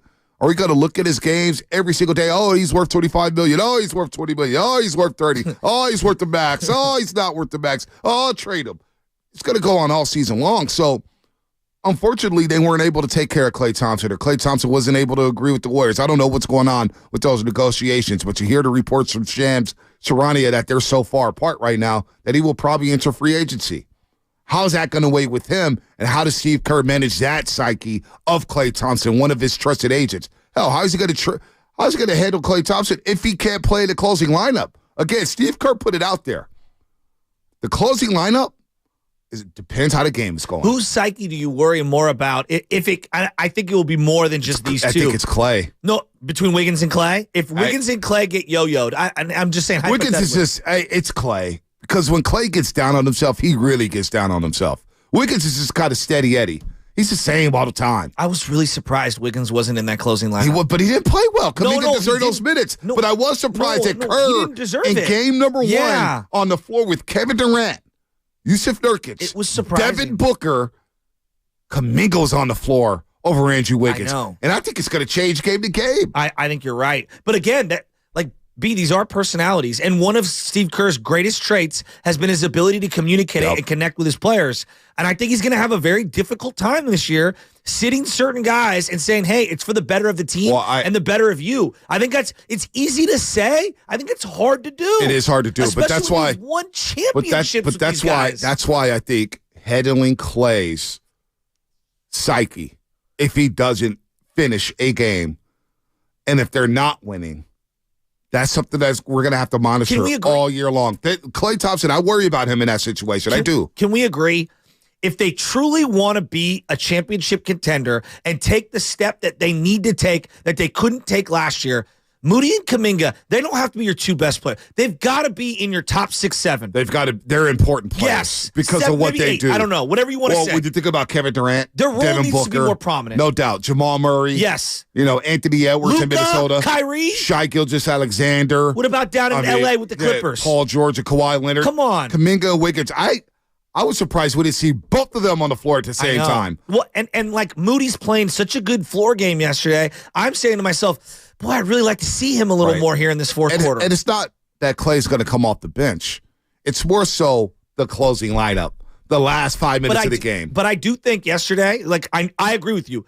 Closing is more important. Like, they didn't execute. That's why they lost that game. They had a lead late, and then they blew it away. And then in the half court with 5 minutes to go, couldn't get stops, couldn't get offensive rebounds, took bad shots, missed free throws. It was a potpourri of reasons why they didn't win. But I didn't love the start of the game either. It wasn't. I didn't like the CP3, and Klay Thompson, Steph Curry. Yeah, backcourt. so we could talk closing lineups, but I think that the starting lineup is important as well. No, it's important because you want to get off to great starts. Exactly. I don't like starting off super small. When they started that game yesterday, it's like, damn, they're really small. And a part of me really said, small. Can we reward, as I got crazy with Farhan, for the preseason, can we reward Kuminga in an opportunity where Dre isn't going to play, okay? And I get it. It's CP3's debut with the Warriors. Why not reward the 21-year-old Kuminga who's done everything right during the offseason and was the second leading scorer in preseason? And I know people are going to scoff at that. It's preseason. It doesn't mean anything. I think it matters for JK's psyche. Well, I think he cares about those things. No, he's in a good spot, and he played some good minutes. He played important minutes, which will boost his confidence. All right, let's go to the lines here, man. We got full lines. Let's go to Coach Hall down in San Diego. Hey, Must be Coach. basketball season. Yeah. If Coach Hall's calling. What's up, Coach Hall? How you doing, man? What's up, fellas? Man, life is great now. I'm talking to you guys, and the season is back, but my heart rate is up. Man, I'm all Kuminga though. I think we struggle with high energy guys. We saw it with Vanderbilt against the Lakers and Josh with the Suns. I think you have to start Kuminga. We have to match that energy. I don't know if it's going to be a case-by-case basis, but it's going to come down to Klay or Wiggs. I trust Klay way more than I trust Wiggs. I'm not sure what's going on or what he did this summer, but he was the one guy that we didn't hear from. And I like the starting lineup. I just think you got to insert Kuminga because we got to match that energy. For some reason, we struggle with those high-energy guys. We miss box outs. We don't get the long rebound. Totally agree. But, man, I'm so high on Kuminga right now. Man, take the leash off of him. Let him loose. I really don't even care he missed those 2 last free throws. But up until then, I thought he was the most athletic person on the court, and he was playing the hardest. And I thought Klay did a good job on KD as well. Yeah, Klay played good defense on KD at times. He did. He can still do that. A couple. KD's lost. Wiggins is going to be, again, I believe coming into the season, he's the biggest X factor. He's the most important player outside of Stephen Curry. What do you get from two-way Wiggs? Because he could do so much. He smoked bunnies yesterday. He wasn't in rhythm, and he wasn't in the closing lineup. He just looked disconnected. And I know when he doesn't play well, he does. Because I called him the astronaut 2-3 years ago, where he's just kind of going up and down the floor, and he's not connected with anything. Last night felt like one of those nights from a couple years ago. Well, it Spaceman did. act. He's important to this team, and the fact that he wasn't in the closing lineup, it's like, okay, it's only game one, but it's something to monitor. Is he happy about that? He's used to closing. He's used to defending. Chris Paul was in the game. Kuminga was in the game. Looney was in the game. Klay and Steph was in the game. Now, Draymond's going to be back very soon. Well, He's going to play in the closing lineup. And they missed him. They missed him. But who's going to be the odd man out here? But you know what? We made a big deal about Jonathan Kuminga not rebounding. That was the big deal, right? Well, Andrew Wiggins, dog, you're getting paid $25 million. Yeah. You also need to rebound. Part of what made you great in the playoffs when they were winning. Rebounded. Absolutely. 8 rebounds you were a game. A force on both ends. Yeah, no, he did not have it last night. So I'm not going to freak out, but it's something to monitor. And Steve Kerr, true to his word, he's going to go by the feel. Well, he felt like Kuminga deserved to close the game last night, and that's something to monitor. Let's go back out to the lines. Jose in Oakland. Jose, what's happening, up, Jose? man? Good morning. You're on the roast. Hey, good morning, guys. You know what? I never thought I'd say this, but I'm actually excited about having CP3 in the team. I'm really looking forward to him helping us get to another championship game. I think Curry deserves that, and who knows, maybe that's going to help Klay Thompson make up his mind and sign with the Warriors. I know it's all about money, but I'm pretty sure they'll figure out a way to get that done. Now, quickly, Butcher Boy, regarding the Giants, you know what? You're looking at Butcher just getting ready to go to another World Series championship series. You know what? It just brings a tear to my eye, man. I'm with just you. to think that he's getting ready to coach in another World Championship series. In the meantime, the guy that was brought to replace him is sitting at home unemployed. That is sad. You know what? Honestly, this Bob Melvin hire, I'm not excited about it. Yeah, most aren't. You know what? Now's not the time to talk Giants because I don't think they deserve it. But thank God for them Arizona Diamondbacks beating the Phillies. Yeah, I'm happy about that. If I hear another Philly fan pat themselves on the back for how great a fan base they are. Well, you were giving them all the love. Oh, my gosh, so this is big. How loud were they last night? Oh, it was very. How loud were they on Monday night? Lemon Booty Don't even was get me started. large in the 7th inning. I thought about sending Philly Zoo a picture of the Arizona Diamondbacks celebrating the NLCS under Diamond. I was going to make them wake up to that, but I didn't do it. I spared them. I stalled them out. Today's not the day to talk baseball. I'm invigorated by the Warriors because even though they lost last night, and there are a lot of things they need to work out, I feel encouraged. This is something else, and we're going to get back out to the lines just a second. What's that? But I ran across a headline here from Pro Football Focus. Pro Football from Talk, today? Mike Florio. Kirk Cousins gave Shanahan something to think about in free agency. Absolutely incredible. One league source remarked in the aftermath of the 22-17 win by the Vikings. No. Cousins gave Shanahan something to think about for free agency next year. I told you guys, Purdy's playing a lot more for just this year. Purdy's playing for his long-term future with the 49ers. Right now. You don't believe me? Oh, Y'all no. Test Shanahan if you want to. Throw a couple more picks in the fourth quarter and see what happens with Kyle Shanahan in the quarterback situation. Mystic, San Francisco. Mystic, what's happening? You're on the roast. Man, I'm glad to talk to y'all cats, man. And first, I just want to say, man, I was so happy watching the Warriors last night. Me too. There was a lot of things that they did well last night. First of all, the defense looks like it's going to be much, much better this year. Mm-hmm. I was definitely mystified by not having Wiggins in the closing lineup. I'm not crazy about Chris Paul in the closing lineup every night. I don't think that's probably the way it's going to be anyway. And I don't think there's a problem with Klay in the closing lineup. You need him because of his gravity and the fact that when he's hot and he's shooting well, he's dangerous in that closing lineup.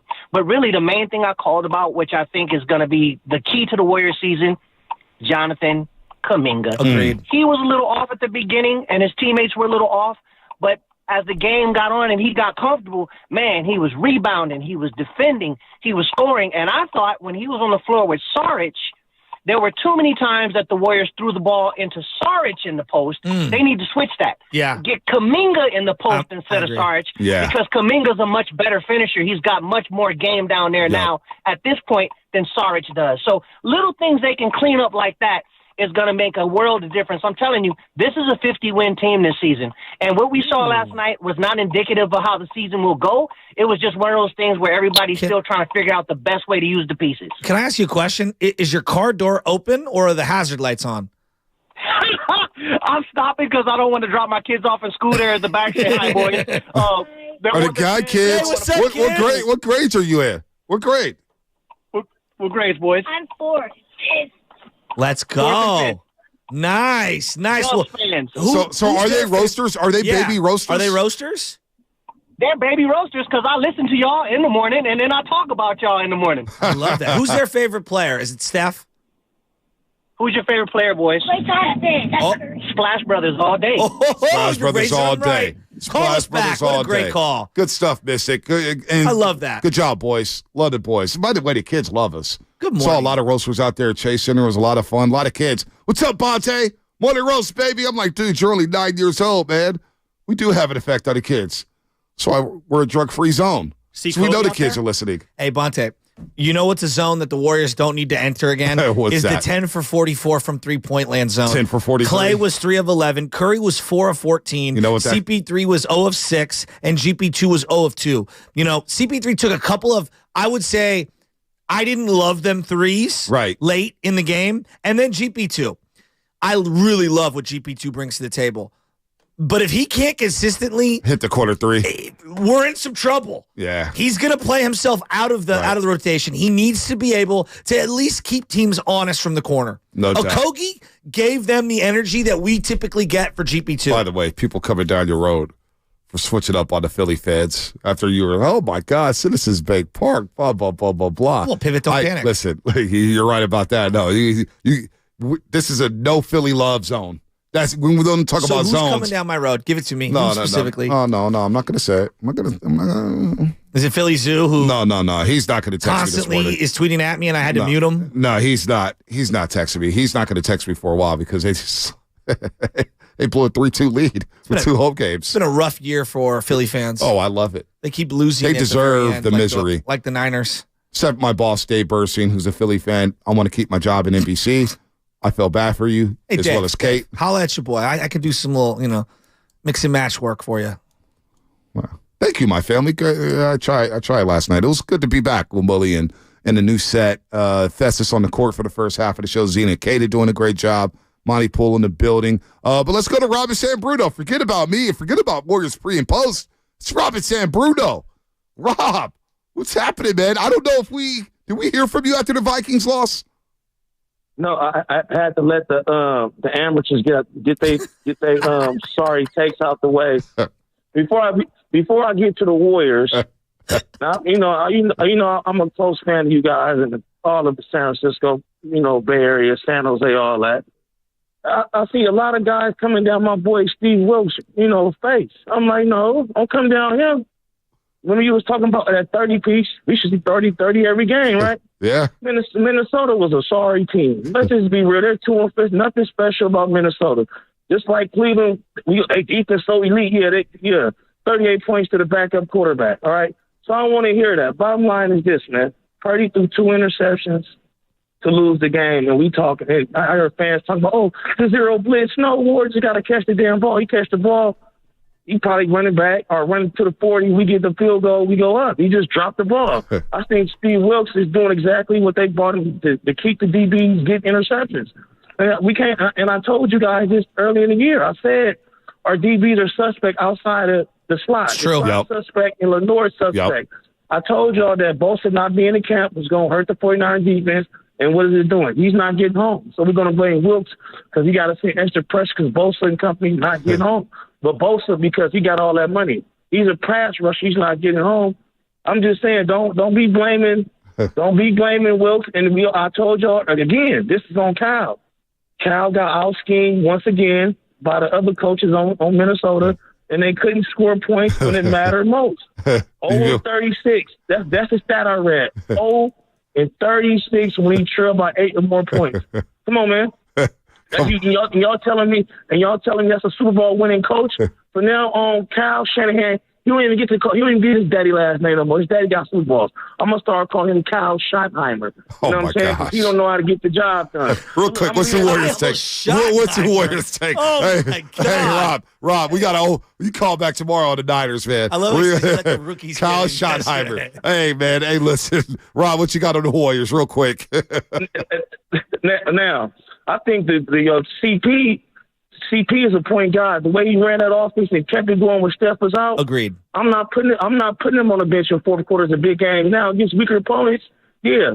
And I think Wiggs gonna have a problem because CP is there. Now Wiggs getting less isolations because he needs his ISOs as well. He's not just a guy you roam around. No, he got to touch it 12 and get the midi going. So I think he's going to suffer because of that. But I think Sarge, that dude, get out of here. He shouldn't be getting more than 5 minutes a game. Dude is not athletic. I don't care how smart you are. If you can't finish at the rim, they jumping over you, taking the ball from you. You're like, get out of here. Play Kuminga more at that 4 spot. And then him and Wiggins got to go. They got to, back and forth with it, because I don't think you can play both of them with CP, because CP not going to give up the ball. And he shouldn't, because he's the point guard. And I think later in the season, against them big teams, so I feel like they can't beat the Lakers, but they got a better chance versus Denver. So I agree. Matchups. I agree, Rob. We got to run here. Hey, Good Rob, call. your boy LeBron Good call. looked like he cycled off the juice last night. Yeah, Anthony Davis, no points in the second half. He went a little thinner. I mean, he's talking all that smack about Jokic. Jokic owns him. Jokic owns Anthony Davis. Anthony Davis talked all that talk of the offseason. He got punked. He got a $180 million extension. I know. He got Anthony punked. Davis made it through a whole game. Yeah, he did make it through a whole game. Let's see when he puts his street clothes on. Kyle Schottenheimer. Wow. Some people are saying that should be the call of the year. 510 Comcast Business text line. You guys got to nominate Rob for call of the year. That was fantastic. I also think that Rob says Kyle the way that Cartman says Kyle. Kyle. He goes, like Cartman. You see what he say? I let the amateurs call the day after the game. I'll sit back in the cut, listen to everybody blame Steve Wilkes. What about the quarterback throwing 2 picks? I'm telling you, man. As Guru says, the Jackals do not let Brock Purdy struggle in this game against Cincinnati. I ain't praying Brock Purdy throws for 300 yards and 2 touchdowns. I do not. Well, by the way, I won't be here Monday. Baby Chaz starts her first day of preschool, so I won't be here for the aftermath. I'll be here Tuesday. But, boy, I will be listening. Do not let Brock Purdy struggle on Sunday, for the love of God. I'm pulling for Brock Purdy in the worst way. You know what would be funny? Because if Brock Purdy struggles, Shasky, we'll be talking about the backup quarterback during the bye week. And I don't want to do that. We need to do a breakdown of whether you trust baby Chaz on her first day of school the way that Kyle didn't trust Jimmy Garoppolo, and just explore that dynamic for about, 28 months. Yeah, I don't trust. I'm nervous. I'm very nervous about baby Chaz going to school. Very nervous. He said Kyle Schottenheimer. That's a little strong. He doesn't deserve the Shanahan name. He's Kyle Schottenheimer. We're back to Slater. All it took was 2 straight losses. Dude. All it took. One to Kirk Cousins. Hey, it was all good just a week ago. Wow. I feel relatively optimistic, even though the Warriors lost last night. And I didn't know if that was going to be the outcome that could happen after last night's game. I mean, Wiggins doesn't play down the stretch. Not a great shooting game from Steph or CP3 or Klay or Wiggins. Kuminga misses and smokes 2 free throws late in the game, but I was encouraged by his performance. Moody doesn't play a whole lot down the stretch. Encouraged by his performance. CP3 didn't love some of his shots, but I could see why it's going to work. Am I just being too soft? Because I feel actually more optimistic than I anticipated. I'm a little conflicted. I just don't know what it's going to look like. Game 1, right? It starts CP3, Steph, and Klay. I was like, all right. And then they get off to a rough start. Devin Booker starts cooking. He scores 15 of the first 24 points for the Phoenix Suns. And I'm like, boy, they're too small. A little too small there. I need to get little bigger. And maybe that happens with Draymond Green and for Chris Paul. I didn't like some of the shot selection, the flow. Now, Chris Paul played a very fine floor game, but it wasn't the Warrior style of basketball, if you know what I mean. It was slower. So It wasn't as free flowing as we're accustomed to seeing with the Golden State Warriors during this dynastic run. So who takes a hit then when it's not as free flowing? I don't know. I think because I Klay still felt like takes a hit. Steph took good shots. Yeah, I think it takes a hit for Klay. Because he's just kind of standing around. If he moves and he's moving into I saw him just out of position a lot offensively, Klay Thompson, that is, with Chris Paul in his hands. They're trying to figure out how to play with each other. The closing lineup. Okay, Wiggins doesn't play in the last 5 minutes. It was Jonathan Kuminga. How does that affect Andrew Wiggins? How does that affect Jonathan Kuminga? What about Moses Moody in his role? Now, I push back on Rob when it comes to Sarge. Sarge is a good fit. I like Sarge. He had a bad game. But if other opposing teams, if they go small on Sarge and throw more athletic bodies on him, then you nullify Sarge. Sarge's going to be effective when he gets to go at Yusuf Nurkic. Yes. Bigs. But if he has to go against smaller 5s, smaller 4s, he's going to struggle. That's where Trace Jackson Davis comes into play. I'm really high on this rookie because I think he's going to be able to finish around the rim. Sarge plays below the rim.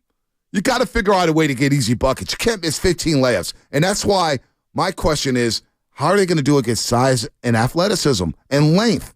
Last night they didn't do a good job inside the rack against size and length. But it's 15 layups, Shasky. But what they've done in years past, like if you're going to bring up the past, they were really good on the loose balls. They were really good on the hustle plays. And you could offset some of your deficiencies in terms of, being able to box out with just hustle and 3 or 4 guys crashing. And that's why I was so encouraged with that second unit, because Moody and Kuminga and Sarge, they were making a lot of small hustle plays. Yeah. Even CP3 had an interception in the backcourt. He did. Like they were small little, like the second unit not just taking on water and sinking. Second to unit me was solid. felt very encouraging. Very solid. There is some encouragement there. But starting and finding and then we don't even know how CP3 is going to play with Draymond Green. How's that going to mesh? That I want to see. There's a lot of questions I have. So I'm not encouraged. I'm not discouraged. I'm conflicted. I have a lot of questions that I need to see get answered, and they won't be answered for the first couple months of the season. It just is what it is. Let's go to Steve from the Legion of Honor. Steve, good morning, man. Legion of Honor, huh? Guys? Yes, sir. Out here waiting for that big Sidewinder Apex. We're getting everything together. Oh, nice. Yeah. Just a quick question. You mentioned loose balls. I totally disagree. I think they're loose ball. These guys got hands of stone. And my question to you guys is can that be coached in? Because they're constantly Looney, Wiggs, fumbling and bumbling the loose ball.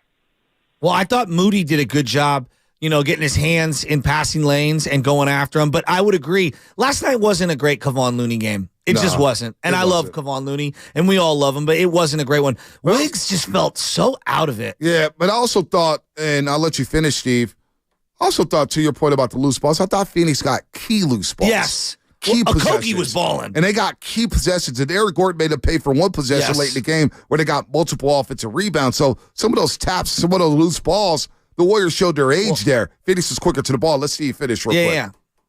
Go ahead, Steve. One final thing, guys. As far as finishing the game, man, this desperate measure that Kerr has as far as ISO Steph and let's pray for a 3-pointer, man. I think we got to finish a little bit more cohesively and something more innovative, man. That desperate 3 that Steph.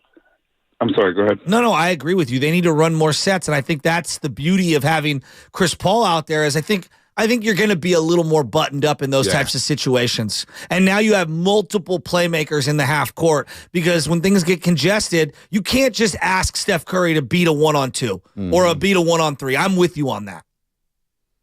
All right, guys. Love you guys. Good call. Love you, Steve. Good call, Steve. Let's go to our man Dave in Fresno. Dave, what's happening? You're on the roast. Yo. What's up, Dave? Oh, yeah. Hey, what's up, guys? Yeah. Good morning. Morning. And I hope I'm wrong when I say this, but I think, I'm with you, Bronte. I'm not encouraged or discouraged. We don't know yet. We don't have all our pieces out there, but I think we're going to look back at some point, and we're going to look and we're going to look back, and we didn't maximize our resources when we had Wiseman and that number 2 overall pick. That might have been our window to maximize this little final run with Steph and Klay and all them. And right now, we're a playoff team. I mean, anytime you got Steph on the team, you're going to be a playoff team, but a championship team, I don't know. Not currently constructed. And again, I hope I'm wrong. I hope they shocked the world like that year. We beat the Celtics. A lot of people didn't think we was going to win, but we're probably going to look back and look. Well, we didn't get that for that second overall pick. For we had Wiseman and get some more size. Because you watching Jokic last night. Come on, man. I don't care who we got. Yeah. We ain't got nobody for that. And that's the measuring bar. It's like the Eagles to the Niners. That's what you're measuring. Okay, I know it's game 1, but you got to beat the Nuggets at some point, and we don't have what it takes to compete with that right now. So, again, I hope I'm wrong. I love this team. I love Steph. I love how they do it, but I think we'll look back and we didn't maximize this window that we had. You know what? And that ship is sailed, but it would have been nice to have Wiseman, or at least, it didn't work out. Unfortunately, it didn't work out. I know a lot of us wanted it to work out. They've been needing the big, and when they were winning those championships, you had plenty of bigs. JaVale, Zaza, David West, you had Bogut. They were big. Festus Ezeli. You had bigs. They're a little small right now, but, brought up Andrew Wiggins. And today's not the day for it, Shasky. But I wonder, look, he took 2 months off due to personal reasons, and we all respect Andrew Wiggins for what he went through. We're going to respect his privacy. But I wonder if there's anybody in that organization who are like, well, boy, we just gave you a contract extension. We need you to get back, whatever. People are going to have different feelings about it. I know fans had different feelings about it. But what happens with Andrew Wiggins this year? And monitor the Philadelphia situation with Joel Embiid. Monitor that situation. What's going to happen with Embiid and what's going to happen here with Andrew Wiggins? Where's he fit? He didn't play down the stretch. It was nonchalant. 1 rebound. He has to get back to being an Andrew Wiggins that, helped the Warriors win their 4th championship. Now, Steiny at the Warriors Summit said that year for Andrew Wiggins was an anomaly. That was an anomaly. This Wiggins that we saw last night is the Wiggins that we always see. And I don't know if I necessarily subscribe to that. He had a better year the play-in year. He had a very good year in the play-in year. Well, in terms of raw data. Right, raw data. And then the All-Star year, yeah. He struggled for a couple months, then boom, in the playoffs, he sparked it up. I think everyone would take right now some combination of Embiid, Wiggins, and stuff. Right. So, I'm saying you take Embiid back. But where's Wiggins going to be at here? Well, because to me, he's so important to this team's success. And last night, just 1 rebound, and I see Devin Booker score 32, and Kevin Durant went 7 of 22, but he was getting any shot that he wanted. Yeah, I would take it a step further and say that I just think between Dre, Klay, and Wiggins, and then the ascension of Moody and Kuminga, one of those 5 guys, if the 2 youngsters do ascend, one of the other 3 is going to have to take a smaller role or a combination of 2 of them. Wow. I don't think, I'm not sure they can all coexist simultaneously. Oh, that's going to be interesting. And maybe I'm wrong, and maybe Kirk can thread this needle. But that's something I'm fascinated with. Right? Andrew Wiggins, Kuminga, Moody, Klay, Draymond. You can't go super small with Steph Curry and Chris Paul all the time. No. Crunch time, you may have to play offense or defense, play situational basketball, call a timeout, bring in GP2. I don't know what you do there. But starting all small and expecting Wiggins to guard, Devin Booker got off, and Wiggins was the primary defender. Well, and it felt like Looney can't help fast enough. That's not necessarily his game as terms of a recovering rim protector. Like, again, we've got issues at the rim. Shocker. I mean, I asked Lacob this question when we had him in studio, and Draymond got asked this question at TNT last night, and it's the same answer. Well, we've won in the past. Well, Jokic wasn't what he is now. No. Well, Embiid isn't what he is now. And Giannis, things have changed. Karl-Anthony Towns, Naz Reid. Right? Anthony Davis. Chet Holmgren is coming. Size you got Wemby. matters. You got Wemby down in San Antonio. Well, Wemby might be the first rookie to make an All-NBA I'll tell you what, team the rookie who... seriously, that might be a bet I might take. Dude, the rookie down in Dallas who came from Duke. The light-skinned guy, skinny. I think his last name is Lively. Okay. He was active with Luka and Kyrie in the preseason. Derek Lively. Well, there's also a guy for the Heat that's a shooter that I really like. All right. European guy. Malik. You guys caught that. Tony, BPA, Ricky, and Boston. We're going to get to you all on the other side. Hang on tight. We'll get to you after the injury report here on the Morning Roast.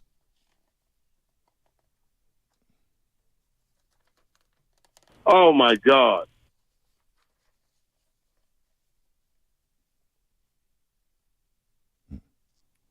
All right, Eddie Johnson at 8:30, but we will get to all the calls coming up in the 8 o'clock hour.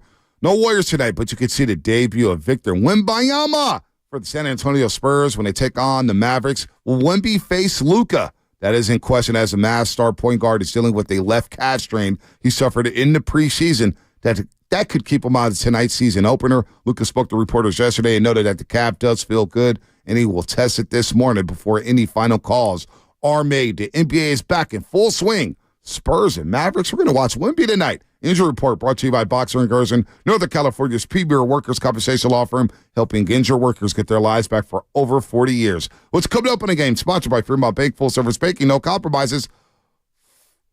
Your phone calls. I almost said something else. I almost said fly holds. No, that's coming up live. Your phone calls are coming up next here on The Roast. You'll be seeing us around soon. And when you do, I bet you'll call us BMO. Don't worry, it's more common than you think, but we actually pronounce it BMO, as in...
baby.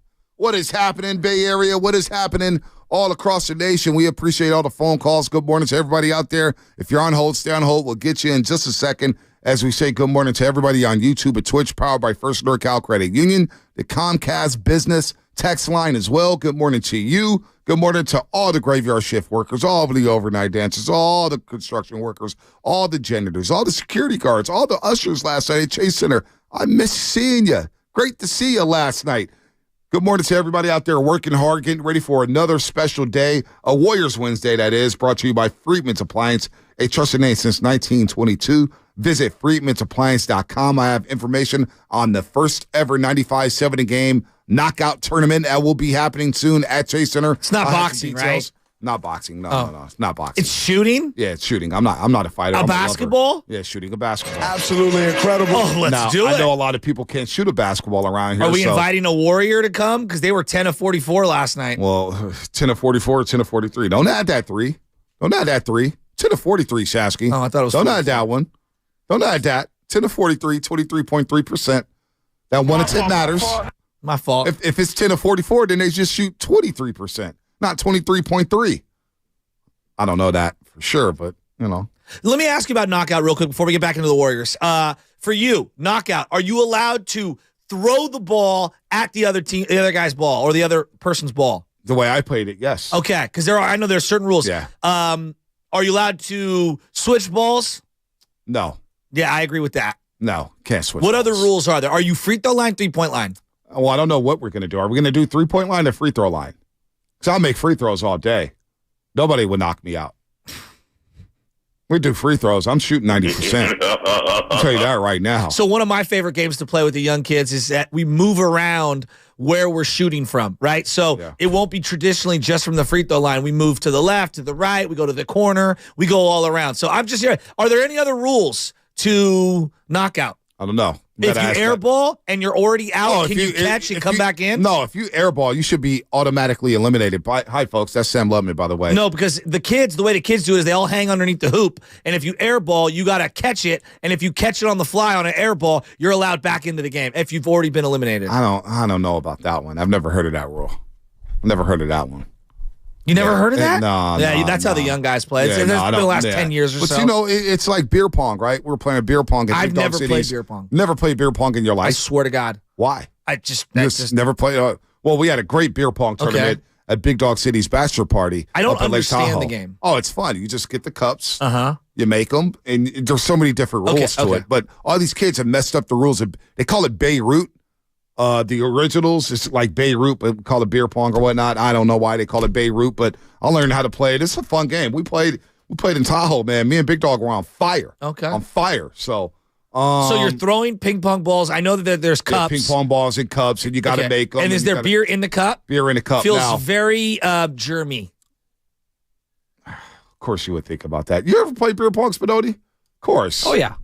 In high school, college, yeah. Well, you have a cup with water, so you dip the ball in water to get the germs off of it, and then you shoot it or whatnot. But don't do it in high school if you're in high school, kids, obviously. No, don't do it in high Disclaimer. school. Do it in college. I don't remember when we were growing up. Yeah, our last game playing beer pong up at Tahoe, we ran out of beer, so it was basically tequila pong. And, boy, that was a rough one. It was a rough sleep. It just feels like you're getting beer everywhere, though. Come on, dude. You're worried about the wrong things. Well, I don't want to be all worried about the wrong sticky. Oh, my God. You're walking around. Yeah, in high school or college, you're not worried about it. No, you're not worried about that. You're having fun. You're having fun. I never played it. I was never part of a frat. I never went to college. No, I wasn't even part of a frat. It wasn't even part of college. Just throwing house parties. Really? I learned that you did it back in the day? Absolutely. We didn't. Yeah. Oh, my gosh. I remember I got cooked. Kings and things like that. I got cooked in beer pong so bad by Wet Wet.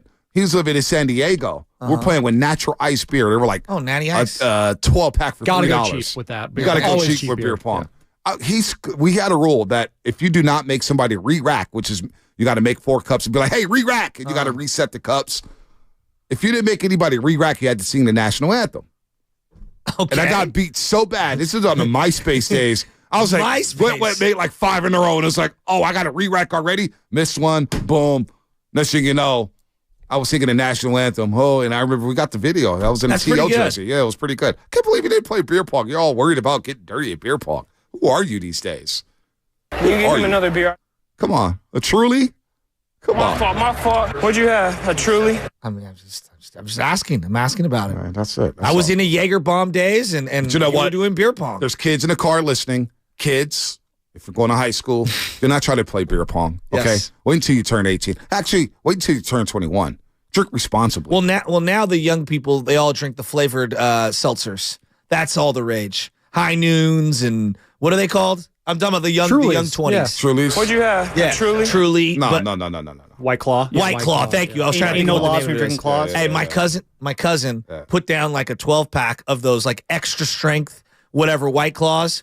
Dude, those things got like, they pack a punch. I've had like one sip of White Yeah, Mike, Claw. I'm talking about you. Yeah, I've had one sip of White Claw. One sip. That's right. We should do a beer pong tourney at the next summit. I like It's that the idea. best idea you ever came up teach with. me how Tyler to play. Miller. It's the best thing you ever inputted into the chat. Thanks for the participation. Let's go to the lines, man. Warriors lose last night, 108-104 to the Phoenix Suns. What's your big takeaway? What you think of Chris Paul's debut? Klay Thompson, the closing lineup with Jonathan Kuminga instead of Andrew Wiggins. What is your big takeaway from last night, the first game of the season, as the Warriors dropped one 108-104? The Phoenix Suns made all the plays down the stretch. Devin Booker with great pick and roll, great sense of the clock, nice pass of Yusuf Nurkic for the game-winning layup. Eric Gordon made some big shots down the stretch. Devin Booker with a great pass to Josh Okogie with the shot clock running down. Corner three there. Josh Okogie, a big 17 points. You know what he reminded me of? What's A that? bigger version without the antics of Pat Bev. He was giving you all the positive energy and the hustle plays and getting under everyone's skin. And I think his shot's way better than Pat Bev. But I'm saying that same pesty, like, oh my God, this guy is just making play after play after play. He's a perfect player. And that lefty shooter, Watanabe, how do you pronounce his name for Phoenix? Watanabe was balling. I apologize for ruining Josh Okogie, 4 offensive rebounds. He was Those were huge killing. last night. Let's get to the lines here. Let's go to Malik in Union City. Malik, what's happening? You're on the roast. What's up, Malik? Hey, how's it going, guys? Good. Just quickly on the beer pong tip, I've transitioned to water in the cup and a drink on the side. A lot more sanitary, so I'm with you, Shasky. Feel me? Because college, the dirt on the balls and the hair on the balls and drinking it, it wasn't the move. That wasn't the move. Wasn't the vibe. Thank you. Thank you. Back in the day, I was in Old English and I was a Mickey's guy. That's what I rock. God, and I have. some There's a reason why I had issues, bro. Gosh, That's why I don't drink no more. Sounds like it. Mickey's dog? What are you doing? Oh, bro, we used to collect them bottle caps. Yeah, I know you did. Go ahead, Malik. Yeah. So I don't want to sound like a Debbie Downer from the Warrior fan base, but I think we got to, at least for me, set expectations with this team. I think just looking at the personnel, it doesn't seem like a championship team. I think it's a course correction on last year, getting guys in who aren't going to upset the table or flip the table per se, aren't going to make any noise and don't have egos. And I think it was a transition from last year because of the Jordan Poole and Draymond situation. So again, I'm not very high on the team this year. I'm not too low on the team. I do think it's a transition year into next year where we can really make moves with the CP3 contract, looking at Moody and Kuminga and seeing if there are pieces that can stay or not. If not, there are guys that could be packaged in a trade, some of the picks that we have in the future.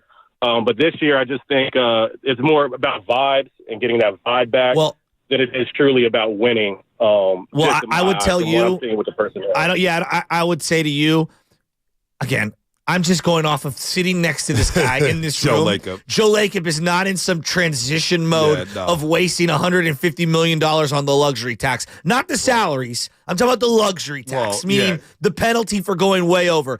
This guy, if they get off to a slow start, B, let's just say, hypothetically, they're 20 games on. I'm just going hypothetical. Worst case, 20 games, 15 games below what they expect themselves to be. If you don't think they're making massive moves at the deadline, or at least trying to make massive moves at the deadline, I think you're mistaken. This is not a, hey, let's feel good about ourselves season. Get the vibe back. No. This owner, Joe Lacob, was pounding on the table. I want 5. Like, you see him fired up on the set yesterday? He's not wasting a prime year of Steph Curry. He's not about that Capri Sun fruit snack life. You know what I mean?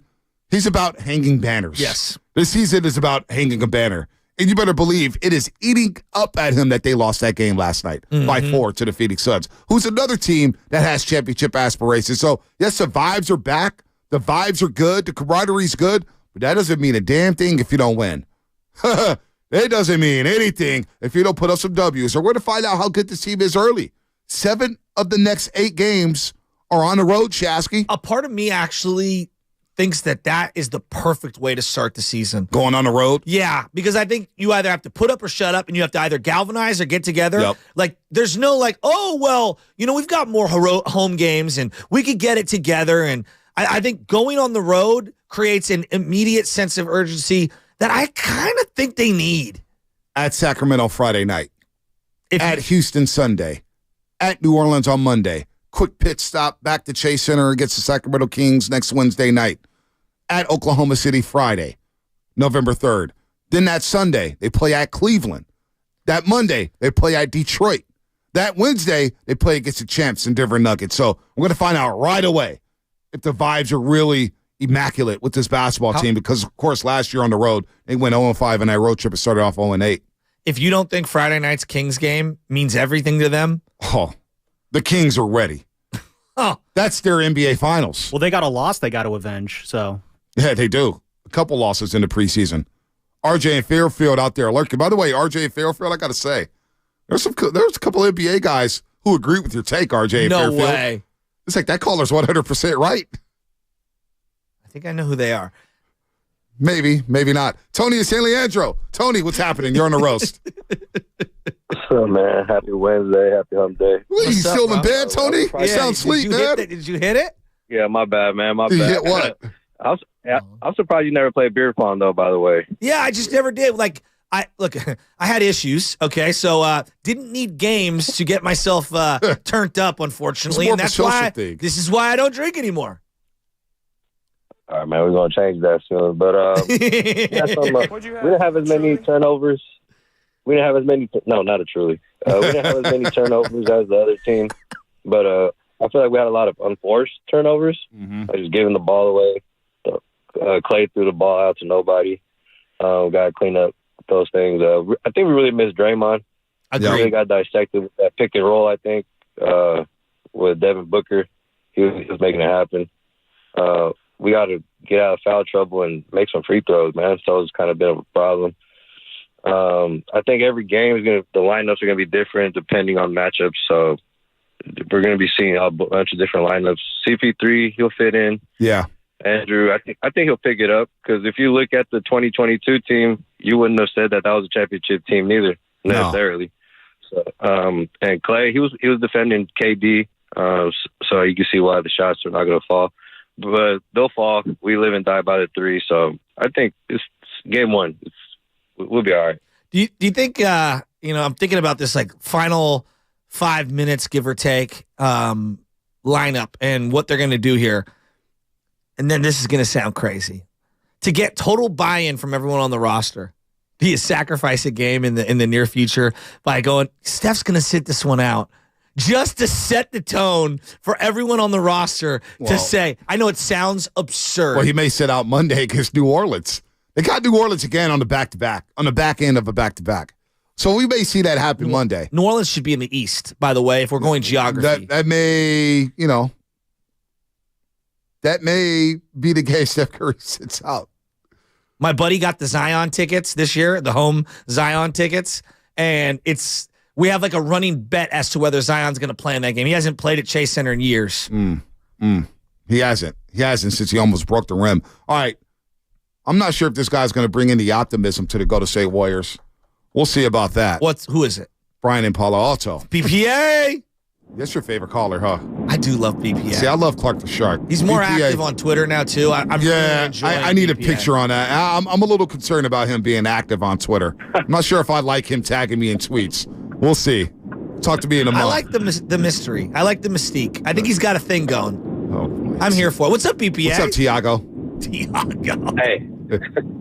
Hey, guys. How you doing? I'm doing good. I'm optimistic, Bonte, and I can't believe that. I don't have no issue with how Klay played. Which, by the way, I end up on one side of an issue and then on the other side. But yeah, as long as he's, not forcing it and hunting shots and he's taking open shots, he missed obviously most of them. But I thought Steph played terrible, by the way, on defensively, rebounding. A lot of those were on him. But like that last year, you had Steph and Klay subpar, Draymond out, Wiggins not even showing up to the arena. They lose by 30, right? That's why I'm optimistic. That there's so much more depth and there's so many more options. I really, just with, I think Kuminga and Moody are better. Sarge is a great pickup. GP2 is healthy. And so I thought their bench was better than their starters last night. But, bottom line is Wiggins can't play like that. No. For this team to be a contender, right? Nope. And, if he's going to take 18-foot fadeaway jumpers with, Grayson Allen on him, that's just not going to cut it. And, Kerr needs to tell him, dude, attack the basket, dude. Attack the basket, be aggressive, stop playing like that. Well, and there's no alternative, right? There's no, Wiggins is this year, there's no alternative. The only guy in the entire lineup outside of maybe Looney, but there is no alternative to Wiggins being functional, right? Here's the alternative, BPA. He will be the trade piece. That's what he needs to recognize. Well, he could be the trade piece with Kuminga ascending and Moody ascending. And thanks for the call, BPA. Andrew Wiggins, very, very intrigued with how the season plays out because the Warriors will be active if things are not going well. They will be active. This is a desperate organization to get back to the mountaintop. They are desperate to win. Let's get Steve Kerr's thoughts on the Game 1 loss. Here's Steve Kerr after the loss. I thought it was a little clunky offensively for much of the game. It was mainly the ball just wasn't going in. I thought in the first half we missed a lot of shots, and then we sort of let that affect our energy. Late in the second quarter, they went on that big run. But the guys really fought, competed. We got some good shots, some good possessions, did some good things, took care of the ball tonight. We stopped fouling in the second half, which helped us, kind of regain the momentum there in the third quarter. But their offensive rebounds were killers. And I thought Okogie was the difference tonight. Just his offensive boards, his hustle plays. I thought he was really key for them. Yeah, Okogie was big time for the Phoenix Suns. Unsung hero yesterday, following up Devin Booker's 32 points and 8 assists. By the way, an interesting situation happening in Philadelphia. As I speak about Philadelphia 76ers, Shams Charania just tweeted about an hour ago. After 10 days away, James Harden has reported back to Philadelphia for practice. Now, he returned to Philly Tuesday night with his bags packed to join the team on the road for Thursday against Milwaukee and Saturday versus Toronto. But the Sixers have now asked him not to travel with the team. Wait a minute. So he showed up with his bags ready to go. After 10 days away. Like he was going to camp. After 10 days away. Like he was a little kid going to camp. 10 days away. I'm going to go sleep at Grandma's house. I'm going to pack a bag. After 10 days away, comes back with his bags packed. I don't understand. Okay, I've tried to keep up with the story. So he's just mad at the GM. Said Daryl Morey lied to him.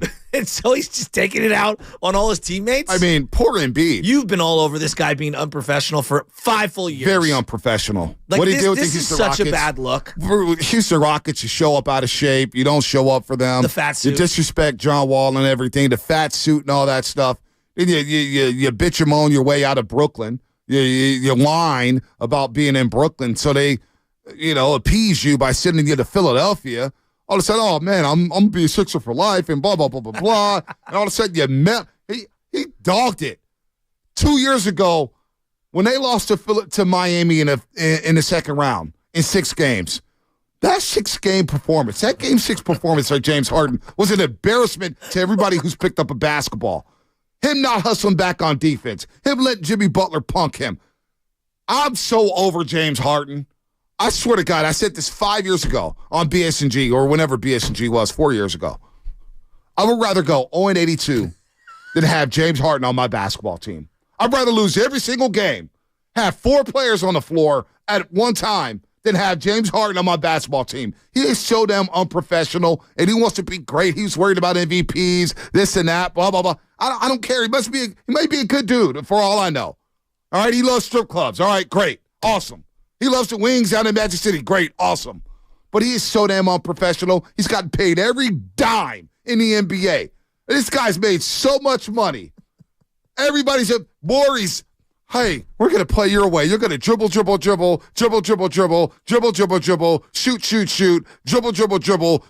shoot, not play defense. I'm so over James Harden. Send his ass to China. Send him to Thailand. Send him to Saudi Arabia. Get him out of the league. He's so damn unprofessional. Get him out of here. And pull Joel Embiid. Get him free Joel Embiid from Philadelphia. You want to know how much he's made in 15 years? How much? $337 million. How much off the court? Probably need another $300 million. Oh, I got to see what Steph's made. Oh, now. my God. I swear to God. I'd rather go 0-82. Unbelievable. I'd rather go 0-82 God. than have James Harden on my basketball team. All right? I don't care. The banker in Daryl Morey, as Ricky G calls him, the banker. He's not a good GM. He don't know anything about basketball. He's trying to trick the game, saying no twos. We're going to do layups, frees, and threes. Forget all that. Stop trying to reinvent the game of basketball. Do you want to know how much Steph's made? How much? $354 million. Wow. But Steph's a 4-time champion, Yeah. model citizen. I mean, you get all of the professionalism. Yeah. You don't get that with James Harden. I cannot believe this. This guy's played, I'm just looking at Oklahoma City, the Rockets, the Nets, back to the Rockets, 76ers, the Nets. My head's ready to explode. I mean, look, and I don't think highly of the Philadelphia fans at all. I'm actually dancing on their graves at the Phillies loss last night. I was so happy. That's why I'm not too down on the Warriors loss. Philadelphia loss. They blew a 3-2 lead, had 2 home games at Citizens Bank Park, the greatest home field advantage in baseball, and you lost to the Diamondbacks. But even Sixer fans, back-to-back games. Even Sixer fans may not deserve this crap from James Harden. Joel Embiid doesn't deserve it. Free Joel Embiid. Get him out of Philadelphia. My favorite was when Kate Scott was like, we love having James Harden Please. on her Instagram. And I was like, Kate, come on. You know how this is ending. By the way, Kate Scott wearing Kelly Green Eagles gear Sunday at the game? I'm not mad at her. She's got to endear herself to that fan base. What did I do wrong? I'm not mad. I'm telling you, I'd rather go 0-82 than have Harden on my team. All right, Yogi in the Bay. Jonathan, we're getting to you on the other side. After Eddie Johnson. Eddie Johnson's going to join us next. Then we'll get Yogi's the Jets fan. He's calling Yogi. It's all good. I'll let you talk about the Jets. Hey, boo-boo. Hey, boo-boo. Don't you come with that Jets talk. Or we're going to say, boo-boo, boo-hoo. All right, anyway, what's coming up on the game? Sponsored by Fremont Bank, full-service banking, no compromises. Eddie Johnson coming up at 8:30 here on The Roast. Absolutely incredible. From Carriage House to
Now, back to the morning roast with Bonte and Shasky. God, Kanye used to be so good. It's Jay-Z. I know, but Kanye did the beat. Oh, yeah. Kanye went off on something. I saw a video a couple weeks ago. He was ripping Nas. Kanye's lost, dude. Who has lost more stock in the last 5 years? Kanye, Harden, or Kyrie? Or Russell Wilson? It may be Russell Wilson or Kanye. Russell Wilson or Kanye. Who's lost more stock? Well, Russell Wilson's still, he's still married to Sierra. That's true. They've got a family. He did just sign a $200 million mega deal. Yeah, and I saw Sierra, when I hit that shot from my ass at Stanford Maples Pavilion. Sierra and Russell Wilson sitting right there courtside. But I got eye contact with Sierra. I could see through the shades. I was like, this is how you make. What are you, Superman? I was like, this is how you make a shot. This is how you convert a pass. I think she was impressed. Who is that man that could hit a free throw? Who was that guy with the fruit striped T-shirt, 50 pounds overweight, with his pants falling off his booty, running around the stadium? Who is this clown? Well, since you're such a great free throw shooter, I'm sure you can assess who would be good or bad in knockout. Oh, yeah. Eddie Johnson would be good in knockout. Maybe we could get him to fly up here. Our first ever 95-70 game knockout tournament at Chase Center. That's right, at Chase Center. Tune in to the roast the week of October 30th. That's the Niners bye week. And the following week, the Niners may need a bye week because who knows what's going to happen on Sunday against the Bengals.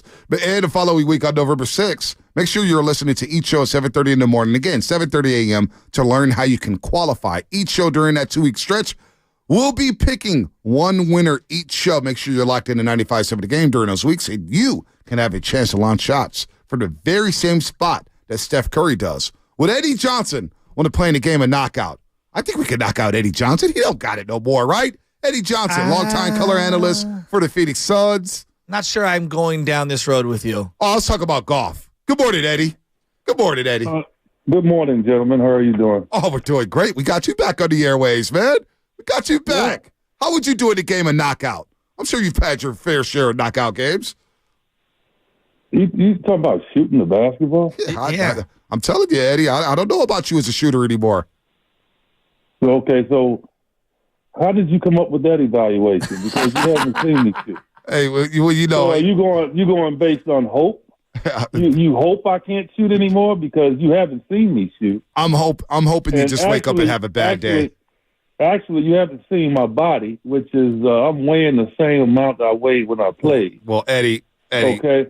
Eddie, I'm just joking because I did see you walking to Chase Center. I didn't catch up with you last night, but I saw you last season. We ran into each other, and I said, boy, Eddie does look like he can still play. You did wear that suit good. Tight Italian suit on. Yeah, no, you look good, Eddie. I'm not going to lie. Keep up. The Italian suit look good. I'm off the rack, baby. Eddie. You're Italian and custom. I can't mess with that.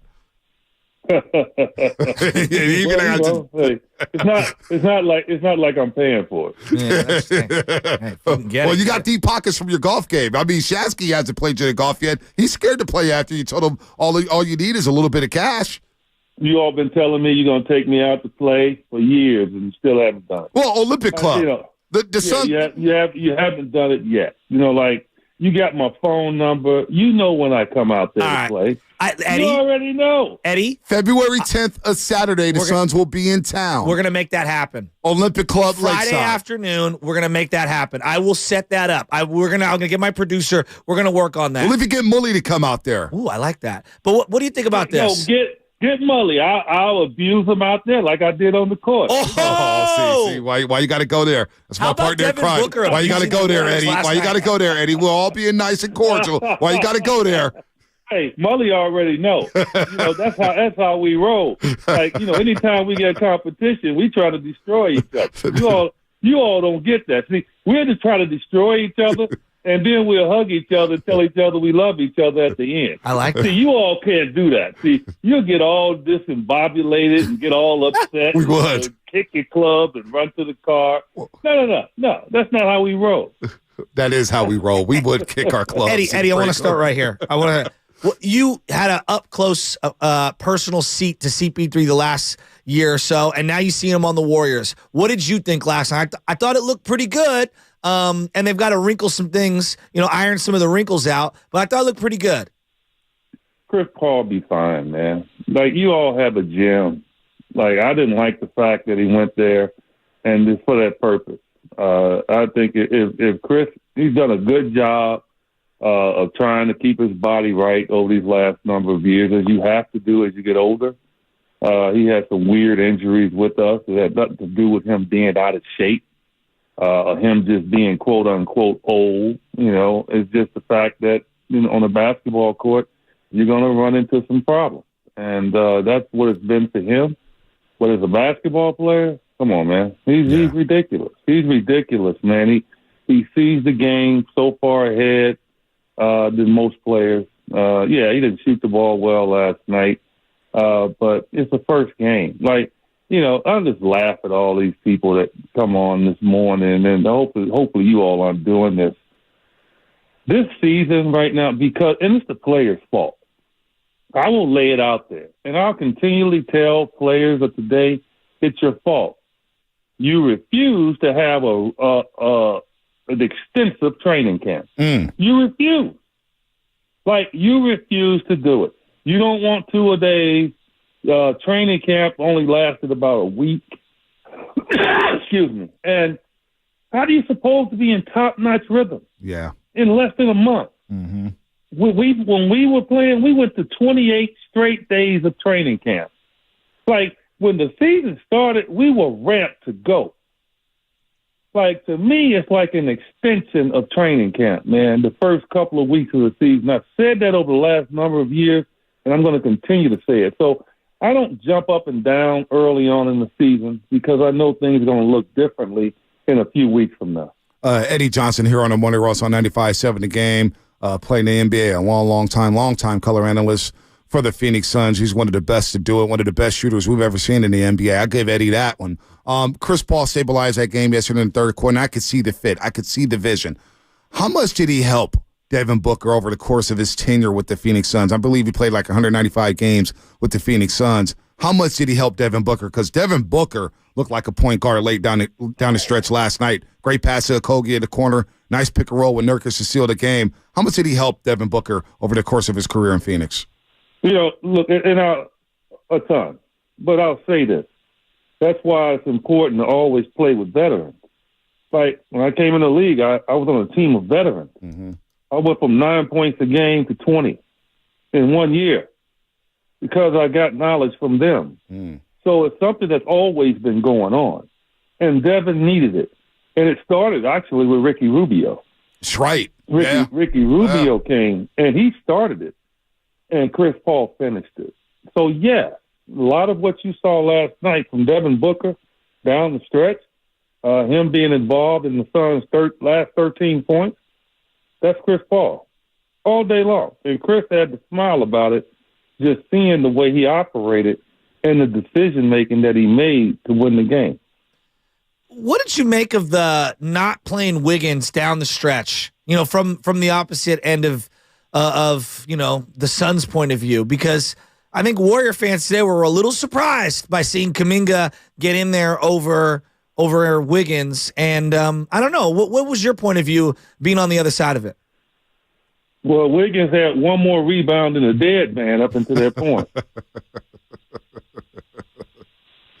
So, I think, a lot of the times when you go to the bench and you finish the game at the end of the game on the bench, it's not the coach. You got to look at yourself because it's something that you're not doing to take his attention off of you. Like, if you're out there and you're not giving anything that's in his eyes that he's seeing to justify leaving you out there, then a lot of times coaches feel okay about putting somebody else in. So I wasn't shocked. I think eventually that's what's going to happen on this team anyway. I mean, it's going to happen with Draymond and Chris Paul. There's going to be times at the end of games where teams are just backing off of Draymond and they're getting down into the shooting pocket of Klay and Steph, and you got to have Chris out there because if you back off of him, he can knock a jumper down. Yeah. So it's just basketball. And you as a player, you understand it. You try to put yourself in positions to where a coach doesn't have a reason to take you out of the game. And that should be the mentality of any athlete in any sport. You know, that's always the challenge. You compete against the opponent, but you're also competing against your teammates in regards to who's going to be out there at the end of a basketball game. So I wasn't shocked. A couple more for you, Eddie, and we appreciate the time this morning. Klay Thompson, he's entering a contract year. What is it like playing during a contract year with knowing that, hey, man, I may not be here next season? And then where is he at physically? Where is he at? Because they're playing him at the 4 spot, and you see him handle the ball. That's not his game. He can't dribble as well as, of course, if it's CP3 or if it's Steph Curry. What are you seeing from Klay Thompson right now at this stage of his career? Just getting older, man. Like, that's the most frustrating part about, and I'll just stick with basketball. The most frustrating part about this game, as you get older, you can't hide. In football, they can hide you. You only play on one side of the ball. A lot of times, they're not even going at you. In baseball, they can stick you in as a DH. Like, it's ways to hide your age. But I would say in hockey or basketball in general, you can't hide because you got to play both ends. And when you have to play both ends and you have to do everything everybody else does, and they're going to force you to do it too because they'll target you. Now you got issues. And that's why the shelf life in basketball is not as long as maybe it could be in other sports. Because you got to run, man. And Klay has dealt with his injuries, and Klay has gotten older. Well, he's 33, right? Mm-hmm. So that's all it is, man. There's no indictment on Klay. It's just the fact that he had some injuries that took some years off his NBA career. And he's going to have nights where he's going to look like the Klay of old, and he's going to have nights where he looks older. And that's just something that you all have to deal with and not make too much light of it. Because the one thing we know about Klay, he's going to try to be in as good a shape as he can. He's going to play with emotion. He's going to give you some great nights. He's going to be a great teammate. Oh, and by the way, he's got house money because he's been there and given you titles. No doubt. And so that's the way you have to look at it with him. And, yeah, it's uncomfortable because now you're talking contract. And Klay knows this. His dad was number 1 pick in the NBA, okay? His dad was a tremendous player. And so you get older in this league, you get north of 30, it's not as easy to knock on that door and get what you want. And I think in Golden State's situation, I think they felt like they paid up the year that they paid him, and they didn't know if he would come back actually being Klay. Right. And so it's just a lot of dynamics going on there. I hate to get involved in that idea because I don't want to make mess with anybody's money. Right. And Klay is one of my favorite basketball players in the entire league. And I just want the best for him, man. And he'll be fine as a basketball player, but he just won't have those nights every night, man, that you all expect. No doubt. That's what happens when you get 33, man, and start to get older, man. It's no joke. Eddie, last one for you. How long might it take for the Warriors and CP3 to fully gel and be in lockstep, especially once Draymond Green gets back? Because you brought something up that Mully and I were talking last night. We know CP3 and Steph are going to play well together. CP3 is going to play well with most. But I am intrigued in the half court once Draymond Green comes back. How will CP3 and Draymond coexist? How long may they take to gel? Well, I think, excuse me, I think Chris can play off the ball. Okay, he can do that. Last year, I mean, his three-point shot wasn't there last night, but he's improved his three-point shot. So Chris is a threat. Like, teams aren't going to lay off of him if he's off the ball stationed over in the corner because he'll make you pay. Not only on the catch or the three, or then he'll put it down. If he catches it with 4 seconds, he already knew it was 4 seconds. He didn't have to look at the clock. And he's going to find something because he's already researched it. If the ball comes to me, okay, if I can't get it, boom, he's open because they're going to have to help. I mean, his mindset is just so far above everybody else's. He'll be fine off the ball, man. I don't think it'll be an issue with him at all. So they'll find a way to make it work. I don't have a problem with that at all. All right, Eddie. February 9th, a Friday. The next day, the Suns play the Warriors. Saturday night, ABC. February 10th. You're out here February 9th.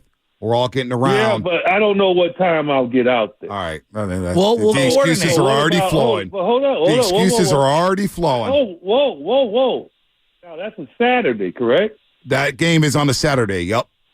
Oh, nothing stops me from getting up Saturday morning. Oh, then we'll make that happen. Golf. Put that date in my phone, and we'll make that happen. Oh, I can go play golf on a Saturday now. My radio show is only 5 days a week. Yeah. I would have taken off my radio show if we had gotten in there earlier to play. Listen. So don't worry. Just bring a little cash, Eddie. That's all I'm going to say. I will. Bring a little cash. And I will bring my handicap, too. Hey, burger dogs are excellent. I'm ready for this. Eddie, I will deliver on this. Handicap. I will deliver. I just started playing, Eddie. I just started playing like last week. Oh, stop backing out. I just started playing last week. My guy's trying to outfit the Niners. Hey, listen, right now. What are you doing? They're calling me a groundskeeper. You know what I'm saying? Yeah, y'all play at the Olympic Club. Y'all can play, and that's fine. No, we're just part of the Olympic Club. I'll get around. We're just part of the Olympic Club, Eddie. Doesn't mean we can play. I talk you all out of your game. No, it don't matter. No, let's go. Let's go. We might have to pull my dad out of the woodworks to represent Bonte over here. Yeah. I'll just drive the cart. I will not tell you good shot, good putt. No, I'll tell you good round when it's over. Oh, but that's how you are? While the round is going, I hope you hit the ball off your foot. I don't care. Wow. I'm not hoping for you to go, oh, yeah, I'm totally against Oh, so you're anti-etiquette. I love it. Without a doubt. I like that. I kind of like that.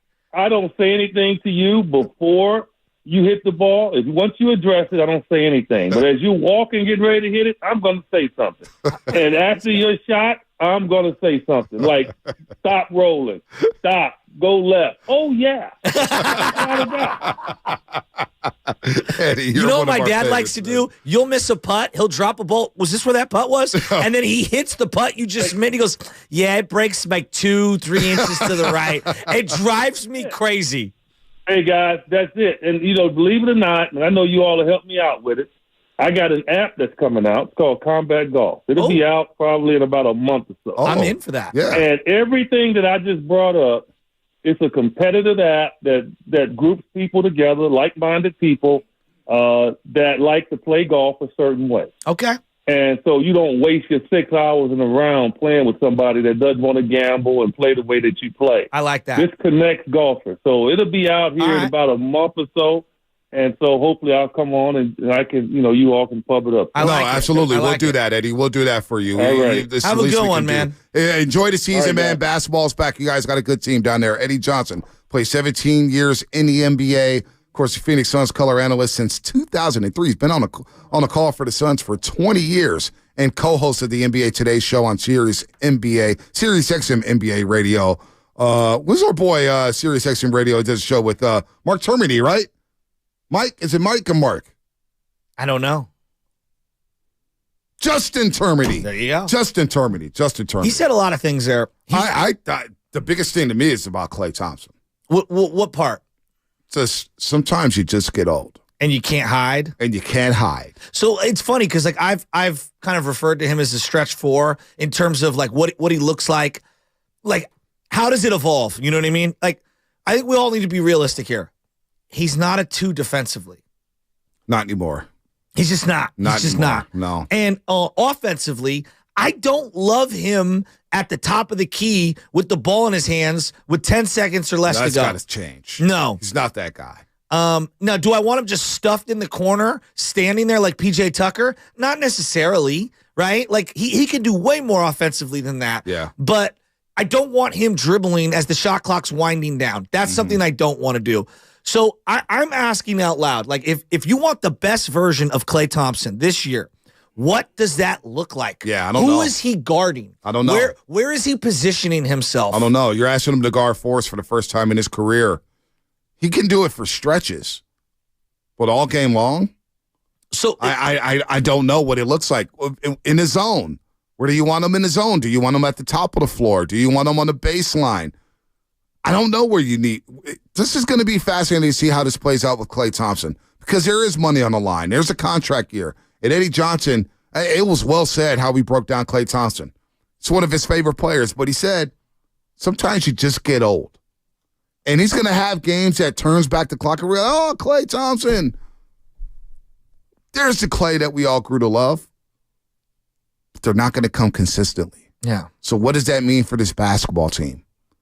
Can you hide Klay Thompson? Because Eddie Johnson said you can't hide on the basketball court. So teams are gonna hunt you like Steph Curry. But now when you go to this lineup with Steph, CP3, and Klay, the opposing offense saying, "Boy, we got options here. We can hunt Steph. Yes. We can hunt CP3, or we can hunt Klay Thompson." And this is where it becomes very difficult. And this is where I'm asking out loud, like Moody, Kuminga. I think they have to play a factor as we're talking about this, because those guys perimeterally can defend and give you enough offensively. Right. GP2 to me is a niche player, and you're going to use him in a role as a niche player. When I look at Moody and I look at Kuminga, I look at someone who can grow offensively to higher heights than what you've seen from GP2. I see a couple calls here, and I see a couple texts, and I'll just ask you right away. Yeah.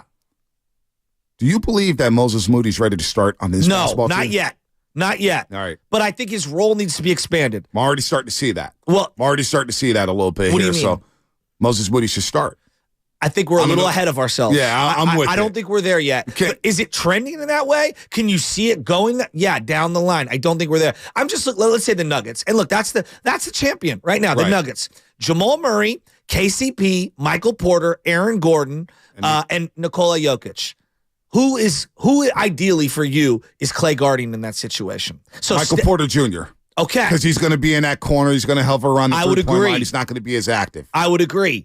Slotting more toward guarding the three. Right. Right? And Michael Porter Jr., a bigger three. Right. Not as athletic. I don't like the activity of Aaron Gordon. Me neither. For Klay Thompson. Me neither. Boxing him out could be a problem. Yes. Him slashing to the hoop. Aaron Gordon is a physical specimen. He's always been an athletic freak.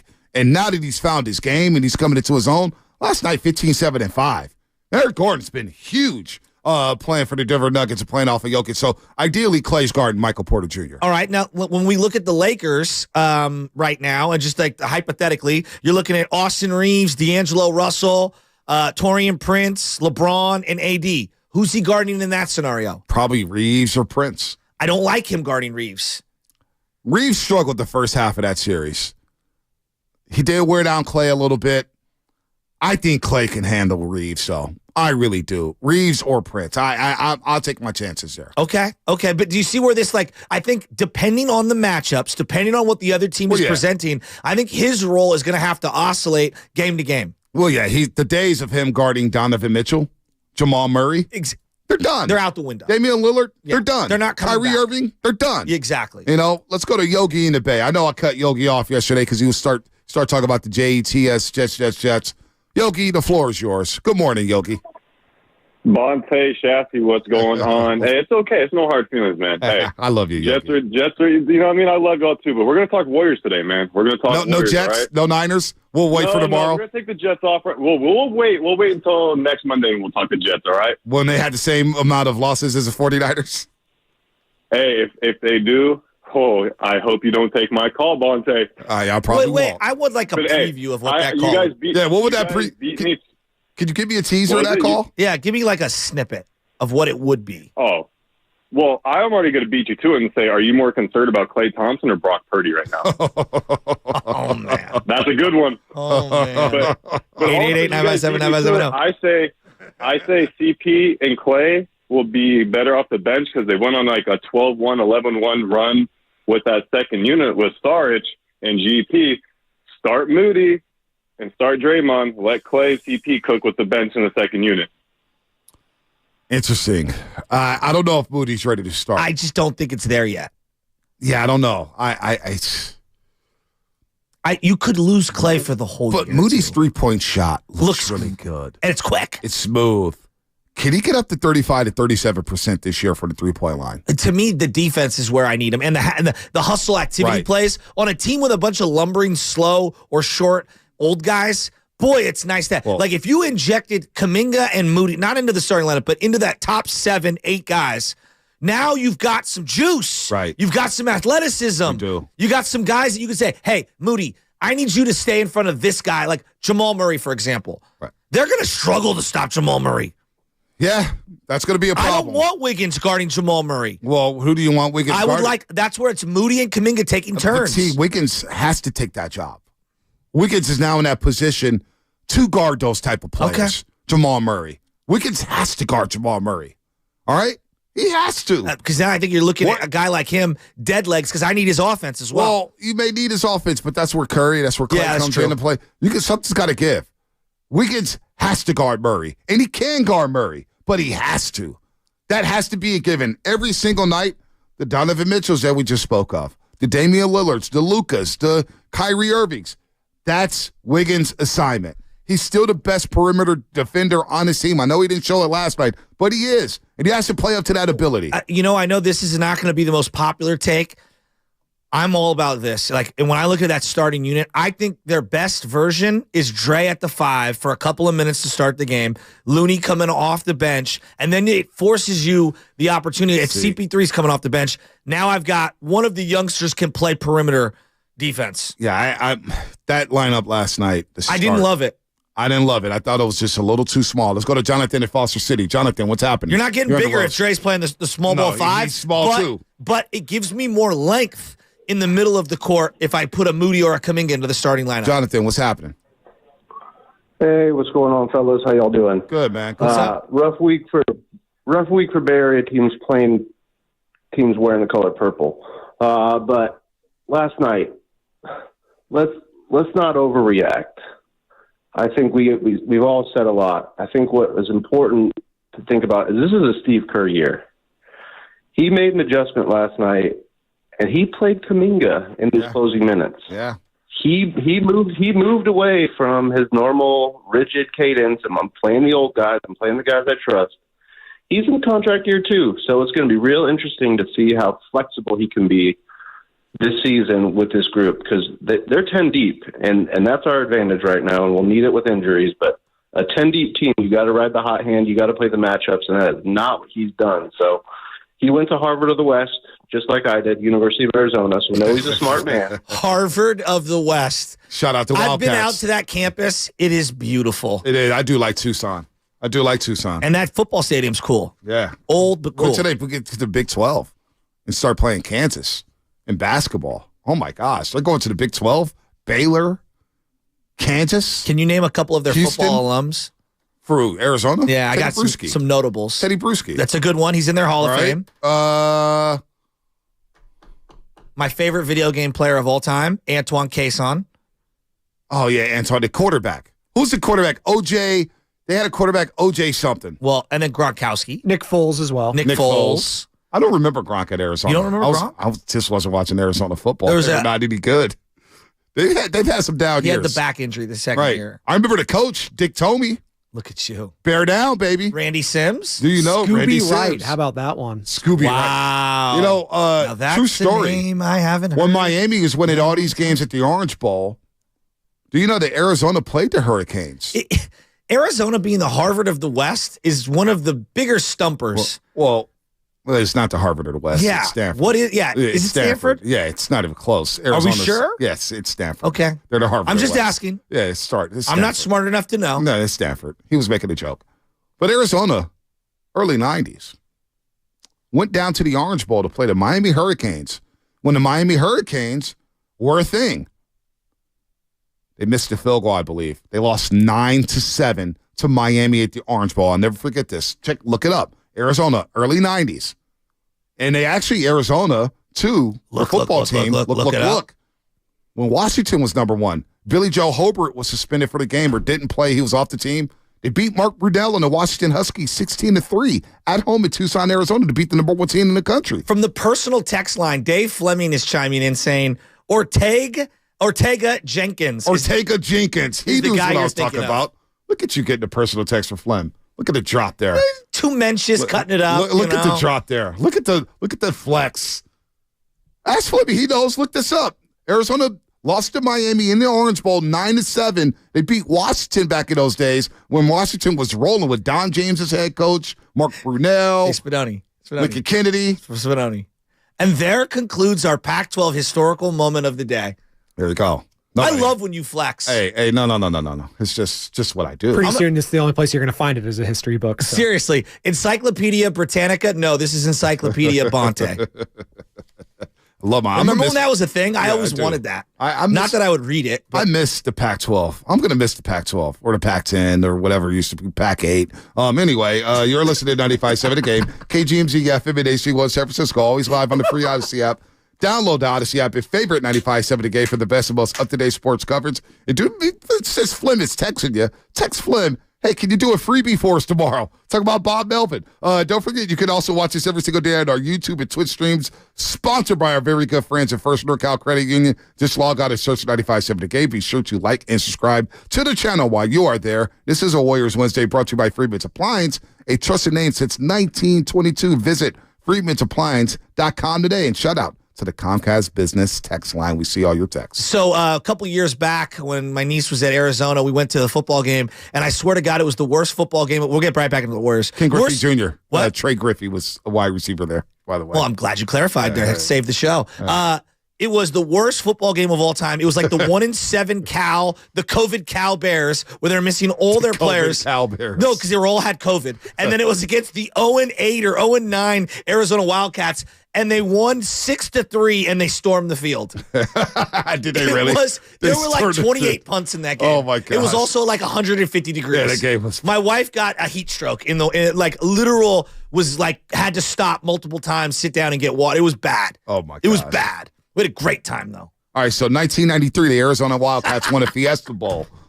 They beat Miami. That's enough, dude. They beat Miami 29-0 in the Fiesta Bowl.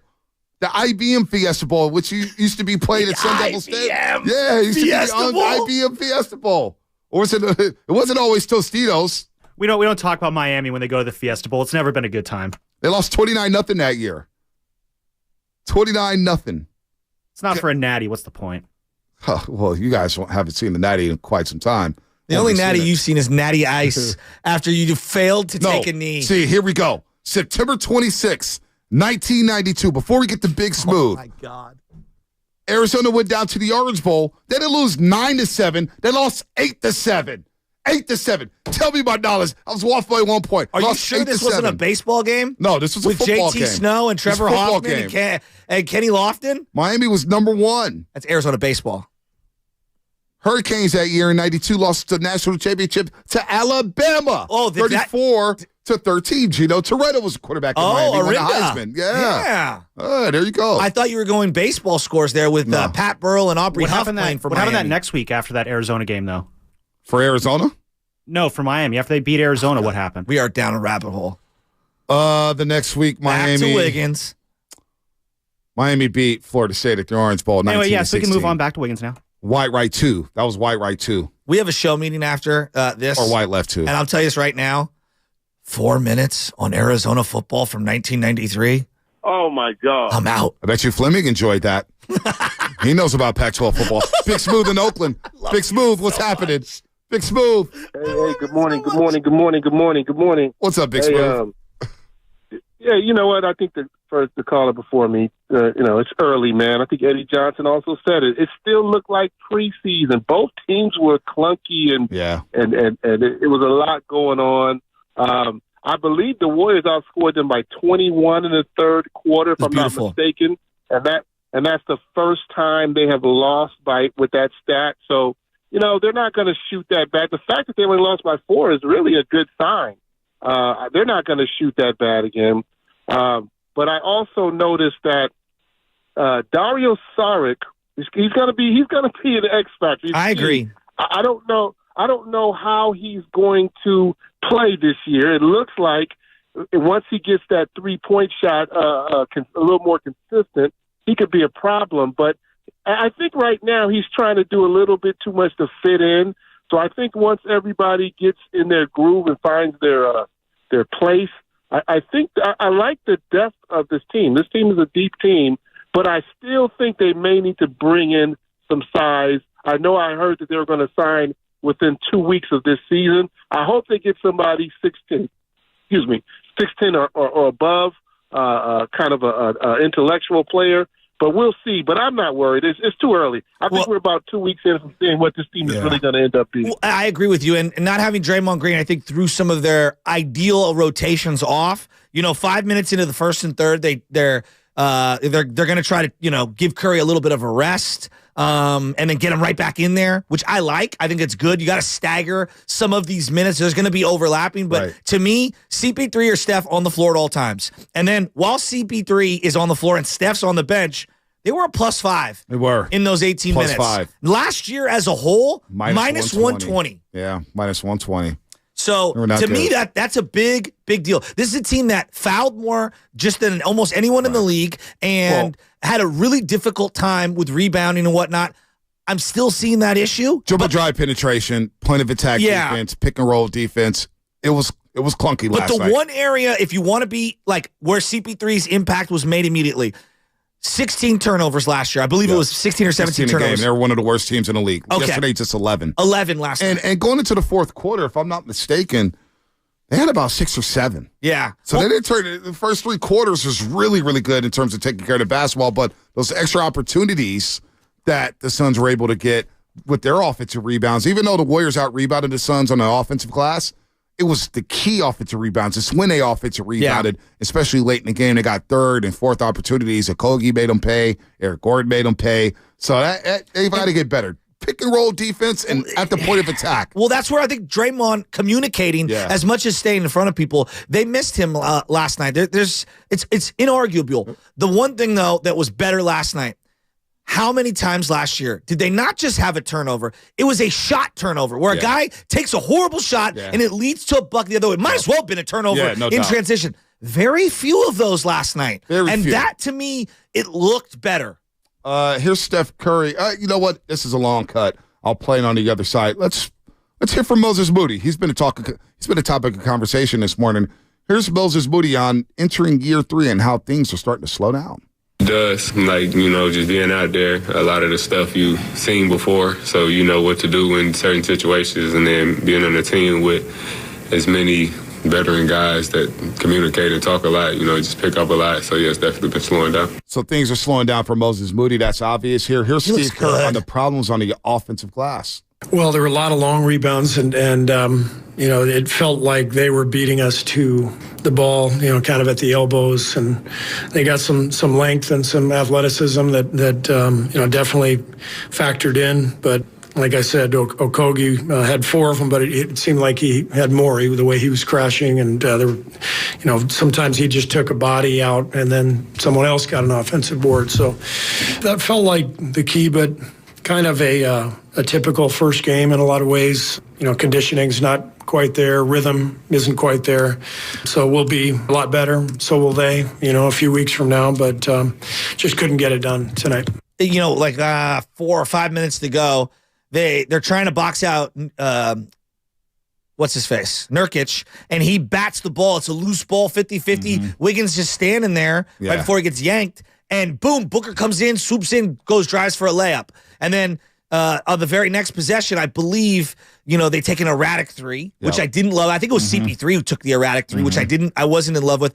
Closing minutes, even Steph Curry tries to do that wraparound pass, and they were all over that baseline pass to the corner. They were. 888-957-9570. Last segment of the show. What's your biggest takeaway from the Warriors season opener? They lose to the Phoenix Suns 108-104. What's your thoughts on Chris Paul?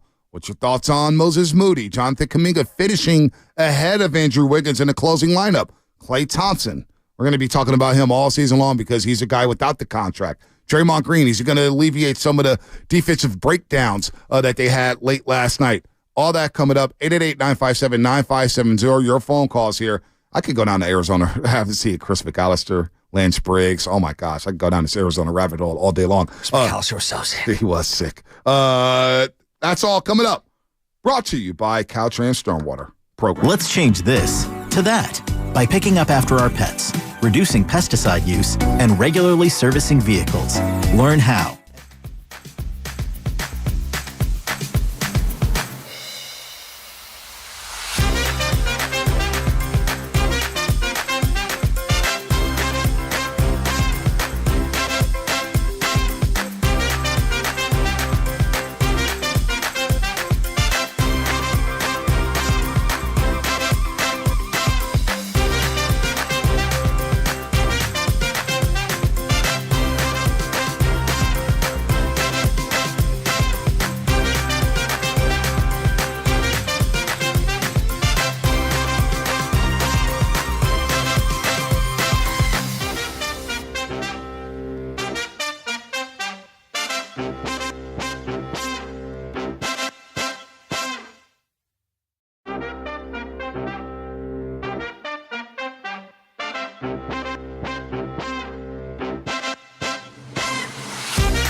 Welcome back to the Morning Roast on 95.7 The Game.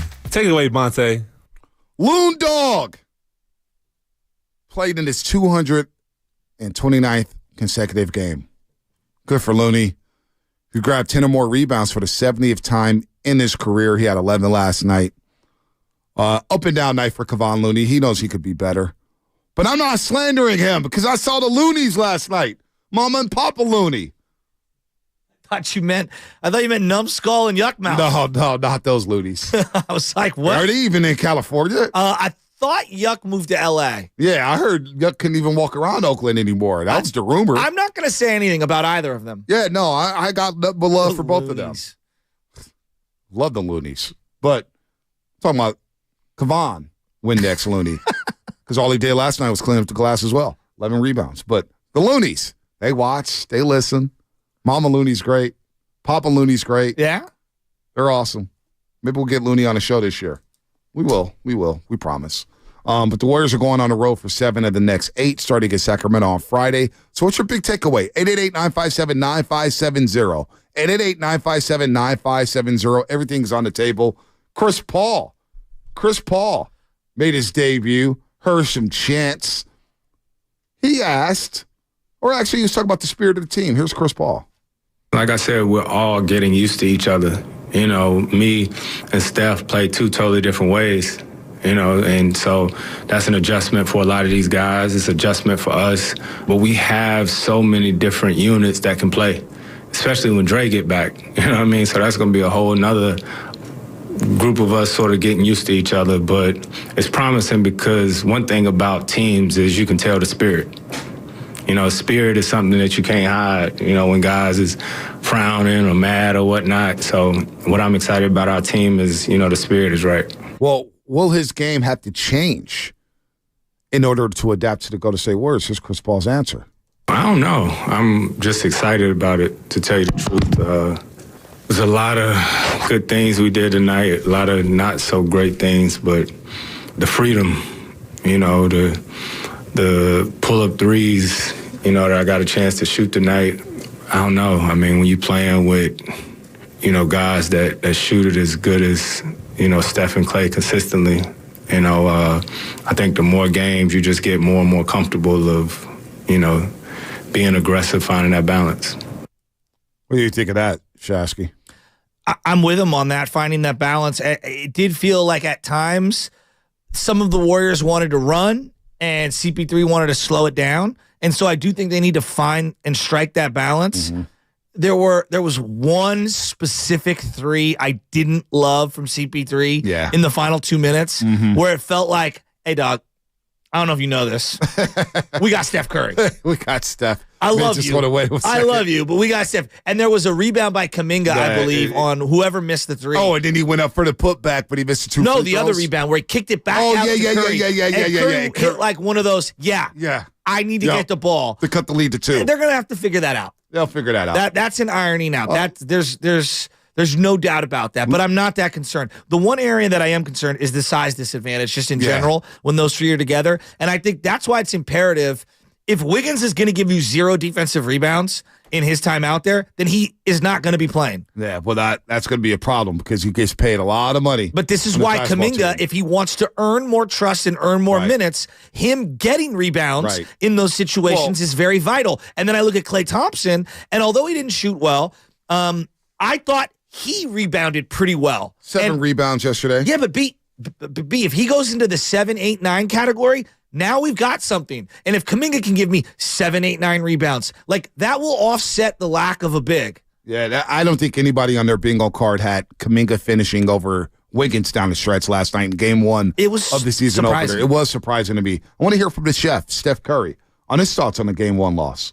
I mean, there's a lot of spotlight on the first game and how you come out and setting the tone for the season. I think our energy was great. We had really good possessions throughout the whole game, had some rush possessions, some quick, tough shots, that borderline of how we play, kind of with the organized chaos. But, you know, left a couple possessions out there. Our third quarter, obviously, was amazing getting us back into it. There's going to be a lot of talk on, you know, the extremes of one game, and you got to obviously learn from what went wrong tonight in terms of offensive rebounds, my fouling, couple of them I didn't like, but taking out your rhythm and the rotations that you want to have set for the game, and then you get beat by 2 tough threes down the stretch by Okogie and E. Gordon. So, you're kind of going to live with that type of stuff. And if you look at that, if they go a certain way, the questions are a little different. So you don't overanalyze the offense. Just try to continue to get better. Understand we're in a really good place, but we can get better. You can get better. You lost by 4 to a team that's going to contend for a championship. But you brought up the size and some of the possessions there. Boy, but just to start, I remember Festus tapping. He goes, boy, they look so small. They are small. CP3, Klay. They are. And then down the stretch, not getting those offensive rebounds, giving the Suns a couple extra possessions there, and once they capitalize on, those burns you in the end. Would that be a theme all season long? Because the Phoenix Suns aren't the youngest team in the league. No. But on this upcoming road trip, you're playing the Sacramento Kings. You're playing the New Orleans Pelicans. You're playing the Houston Rockets. You're playing the Denver Nuggets, who are a bit younger than you. You're playing Oklahoma City with Chet and Shai Gilgeous-Alexander and Josh Giddey and Jalen Williams. Both Jalen Williams, the one from Santa Clara and Arkansas, right? They have young legs, fresh legs. They're getting to those 50-50 balls. How much will the Warriors be able to handle those 50-50 balls and get to some of these loose balls and give them extra possessions? Well, I also thought, in terms of execution in the half-court B when it comes to defense, leaving Okogie open in the corner on that play where Booker kicked it to him, I know everyone wants, CP3 to clamp in that situation. Playing baseline on Okogie was the right way to do it. Yeah. You want the way we treat GP2, at least other teams, treat GP2, that's what you did to Okogie there. Hey, if you hit it, I can live with it. I would much rather everyone not allowing Booker beating us and making him pass and get the ball out of his hands in that situation. Guy made a shot. They're the NBA. Here's what they could have done, though. Okogie, by the way, is a 29% three-point shooter lifetime. That's what I'm saying. All right. Where you fear him is around the rim. Kuminga's got to hit free throws. Yeah, Kuminga's got to hit 2 free throws. I like Kuminga a lot. He was 4-4. He was 4-4 up until that point. You got to split the last 2. Yeah, you got to split the last 2. I love the aggressiveness, going up, going to the layup, not being afraid. Not being afraid to go to the free throw line. But that's a one-possession game if you split. At minimum, split. Yep. And it does change the sequencing down the stretch. So, that's important. And then, look, Steph addressed at the beginning. Foul trouble. Kuminga, 3 quick fouls in a second, which kind of negated his impact in the first half. Steph Curry, 3 quick fouls in a couple of minutes, negates his impact. 5 overall, which takes away from his aggression. Right. So the reaching, the fouling, when you're slower and you're older, it's not just the rebounding, it's the fouling. Right. You reach, they teach, and they get to the free throw line. Although the Warriors went to the free throw line a lot more frequently than the Suns last night, I thought they did a better job at that in the second half, although the referees, it's still preseason for them. It's the first game. But I thought this was very interesting from Eddie Johnson, who joined us at 8:30. He's been calling Suns games for over 20 years. He played in the league for 17, one of the greatest players to ever come out of Illinois or the University of Illinois. He's a sharpshooter. We asked him about Klay Thompson, his thoughts on Klay Thompson. Here's what Eddie Johnson had to say about Klay Thompson. Just getting older, man. That's the most frustrating part about, and I'll just stick with basketball, the most frustrating part about this game, as you get older, you can't hide because you got to play both ends. The shelf life in basketball is not as long as maybe it could be in other sports because you got to run, man. And Klay has dealt with his injuries, and Klay has gotten older. Well, he's 33, right? That's all it is, man. There's no indictment on Klay. It's just the fact that he had some injuries that took some years off his NBA career. Klay is one of my favorite basketball players in the entire league, and I just want the best for him, man. And he'll be fine as a basketball player, but he just won't have those nights every night, man, that you all expect. No doubt. That's what happens when you get 33, man, and start to get older, man. It's no joke. It's no joke. He's just getting older. And you can see the age at times. At times you see Klay look like Klay. At times you see the age and you see some of the forced shots. And you see some of the defensive limitations that he has. Look, they're starting to catch up to him, those injuries, no doubt about it. I mean, you think about when he tore that ACL. He's playing the best basketball of his life. Yeah. He's guarding everybody, whether it's Kawhi, whether it's Kyle Lowry, Fred VanVleet. Did not matter. Klay was that dude. And now he's not. and now he's in a contract year. So this is a very delicate situation moving forward for Steve Kerr to go to State Warriors. You talk about Steve Kerr, how he has a lot on his plate. This may be the most challenging job he's had since being the head coach of the Golden State Warriors. Well, this is it. Because the minute Klay doesn't have it going, and he gets benched for, say, Kuminga or Moody in the final 5 minutes, how will Klay handle that? Well, he needs to be professional. He's the 12th. Well, it's not about that. He will be professional. He's the 12th highest paid player this year in the NBA. But he will be professional.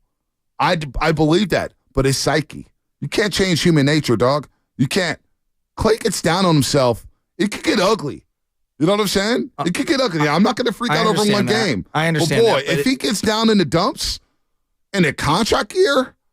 Well, his contract, honestly, to me, is irrelevant to what they're trying to accomplish this year. It's about business, right? And business is winning, and everyone talking about winning. Draymond talking about winning. It is about winning, but if he starts pressing in a contract year and he's saying, boy, not only am I trying to help this team win, but I'm not helping this team win, and I'm struggling. Now, long-term is going to affect my money. It's going to affect my standing in the NBA, and it's going to affect my standing with this basketball team this year. I know, but we're acting like whether Klay gets $50 million a year, $20 million a year on the next deal, that's irrelevant. He's set for life. So I don't really want that's irrelevant. I understand the professional wanting to have locked up and in a professional setting, having the guarantee. I understand that aspect of it, but I'm not here for the worrying about what's going to happen for you moving forward. And there's It's not about that. CP3 it's about has this the same year. issues. No, it's about this year though. And if you're Klay Thompson this year, you start struggling. You're not finishing in the closing lineup. All of a sudden, your mind starts drifting to saying, damn, I'm not going to be here next year. This is my whole NBA life. I helped build this organization. But this is I helped build it. This is part of You can't tell a guy, the guy's a human being. The guy's a human being. Yeah, but you can't say, hey, just go be professional and play through it. We don't know what's going on in that dude's head after those injuries. He could be thinking like, damn, I was the best two guard in the league. And I have these injuries. But self-awareness is the most important aspect in sports, and knowing where you are in your career and where it fits. And I would say to him, hey, man, look around your team. David Lee realized when he got injured, hey, this opens up an opportunity for someone else. My time here is now dwindling. Andre Iguodala, I'm best used off the bench. Like there have been many David Lee didn't play much once he got benched. He didn't play much. I know. You know what I'm saying? Andrew Bogut had to take a lesser of a role as time evolved. So, that is the lifespan of an NBA player. And if anyone should know that better than Klay Thompson, it would be someone like him who his father played in the league. So he should be able to have a good feel of your role needs to evolve over time. Yeah. And all of this talk about his contract extension and how far they're off and everything, you're right. I do worry about it. And I do worry about his psyche mentally. That's all I'm saying. And I think you're saying to be professional, it's not that easy. Guys go through funks. Guys go through things over the course of their NBA career. These may be thinking, damn, I don't have it. I'm not going to be here next year. I'm looking around and boy, my jersey's going to be in the banners, but the way I'm leaving, it's going to leave a lot of sour taste in a lot of people's mouths. But what he can't control, because you can't control how much another team offers you. What you can control is your effort level in terms of rebounding. The effort level? Your shot discernment, and you're moving around when the ball's not in your hand. How your attitude is when maybe you are the one off the bench. But let's not get it twisted here for a second. Let's not go down that road.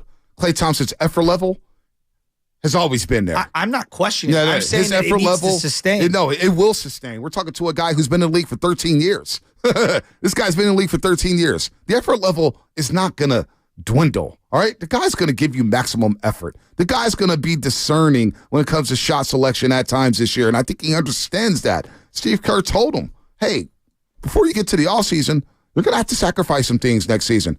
He understands that. But what we can't control is what's going on through his head. And he probably can't control what's going on through his head. We know how emotional he gets. And I'm waiting. Now, we're going to find out with Andrew Wiggins. He didn't finish the last 5 minutes last night. It was Jonathan Kuminga. How's Andrew Wiggins feeling this morning? Where's his psyche at? But then if it happens to Klay Thompson, because I'm guaranteeing you right now, that's why I said the whole starting thing, that's overrated. Starting, that's overrated. Who's finishing? And the minute Klay is not in that final five, in the last 5 minutes of the game, how's he going to handle that? Some guys handle it differently. Klay's never been in that spot. And that's why mentally it's going to be something to look at. Well, he's going to put himself in a really tough position with his own teammates and the fans. I mean, you're already starting to see a large segment of the fans critiquing his every dribble. Some fans, you know what? Can I say something about that? This guy has 2 major injuries. I get if media members and radio hosts wants to question Klay Thompson. That's our job. But for some fans, for people to say that they're diehard fans of a basketball team and the way they rip Klay Thompson, that's why fandom to me is weird. It really is. I'm not coming down to all the fans. There's some fans who are going to ride for Klay all day long. But what he gave to this organization, I get it. The organization is giving back to Klay Thompson, but he's earned that.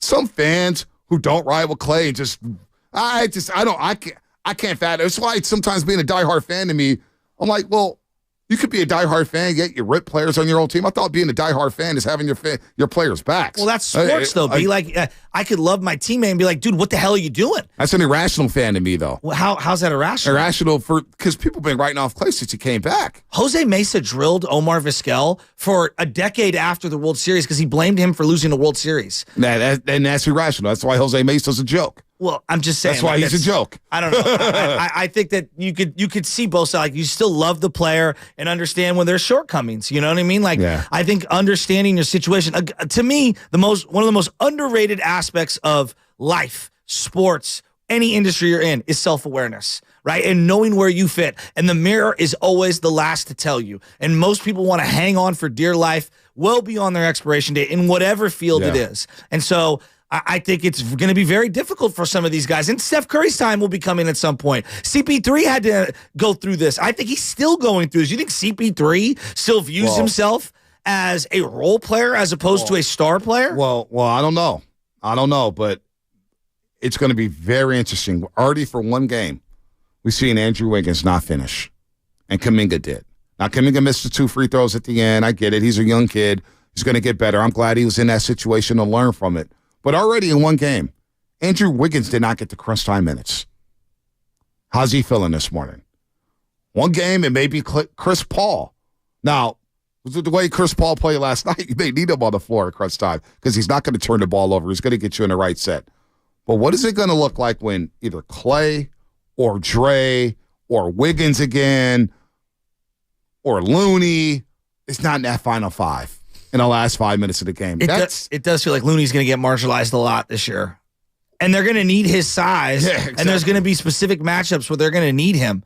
Plus, there's also the wear and tear on Draymond throughout the year. If you want the best version of Draymond, just playing him at the small ball 5 is going to wear him down. Oh, it's going to beat him up. You got to pick and choose your spots there. It's going to beat him up. So this is very fascinating.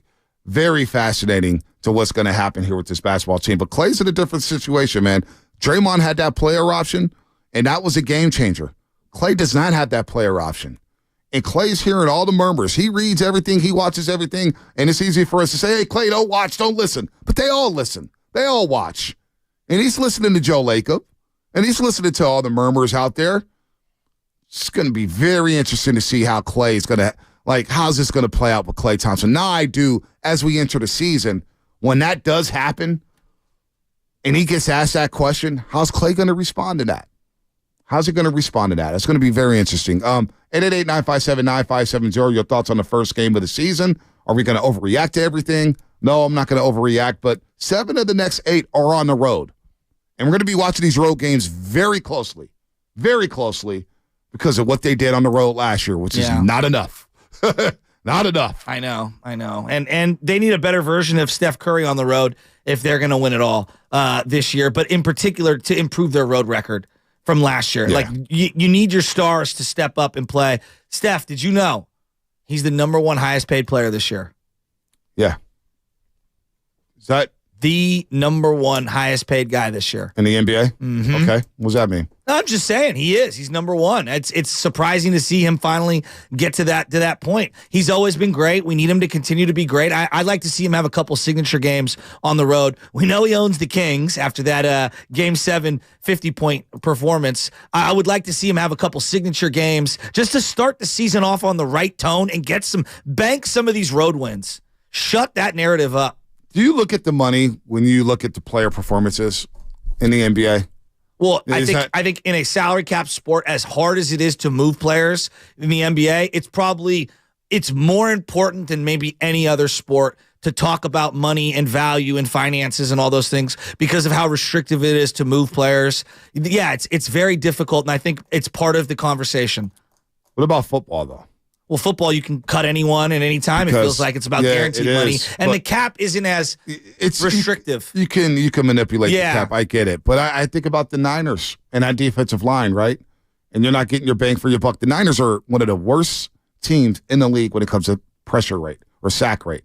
Yeah. Our boy Akash had a tweet yesterday, and I was alarmed by this tweet. When 40% of your cap is going toward the D-line and you're not producing, the 49ers defense, that matters. The 49ers defense has a 4.9% sack rate on the season. Only the New York Giants, LA Rams, Jacksonville Jaguars, Texans, and Chicago Bears have a worse sack rate on the season.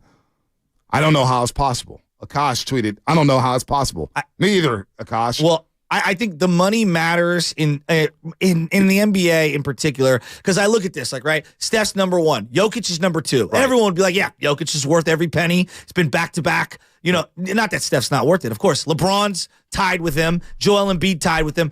Those are some of the best players in the league. Obviously, Klay Thompson's 12. Then you get to Bradley Beal and Durant, and you're looking over at Phoenix, and you're like, you look at that second unit, and you go, that might do them in down the line. Maybe. If they do have some injuries, but Bradley Beal and Durant making more than Booker's good value, right? Then I look at Paul George and Kawhi, which is the next tier of guys. When one of those guys is out, doesn't the Clippers feel it? They do. Because that's a lot of money allocated to those guys. When we look at Klay Thompson's money, can we all agree he was paid for what he was before? Of course. But that doesn't make it easy to field the team around. It's not easy to court a basketball team. I get it.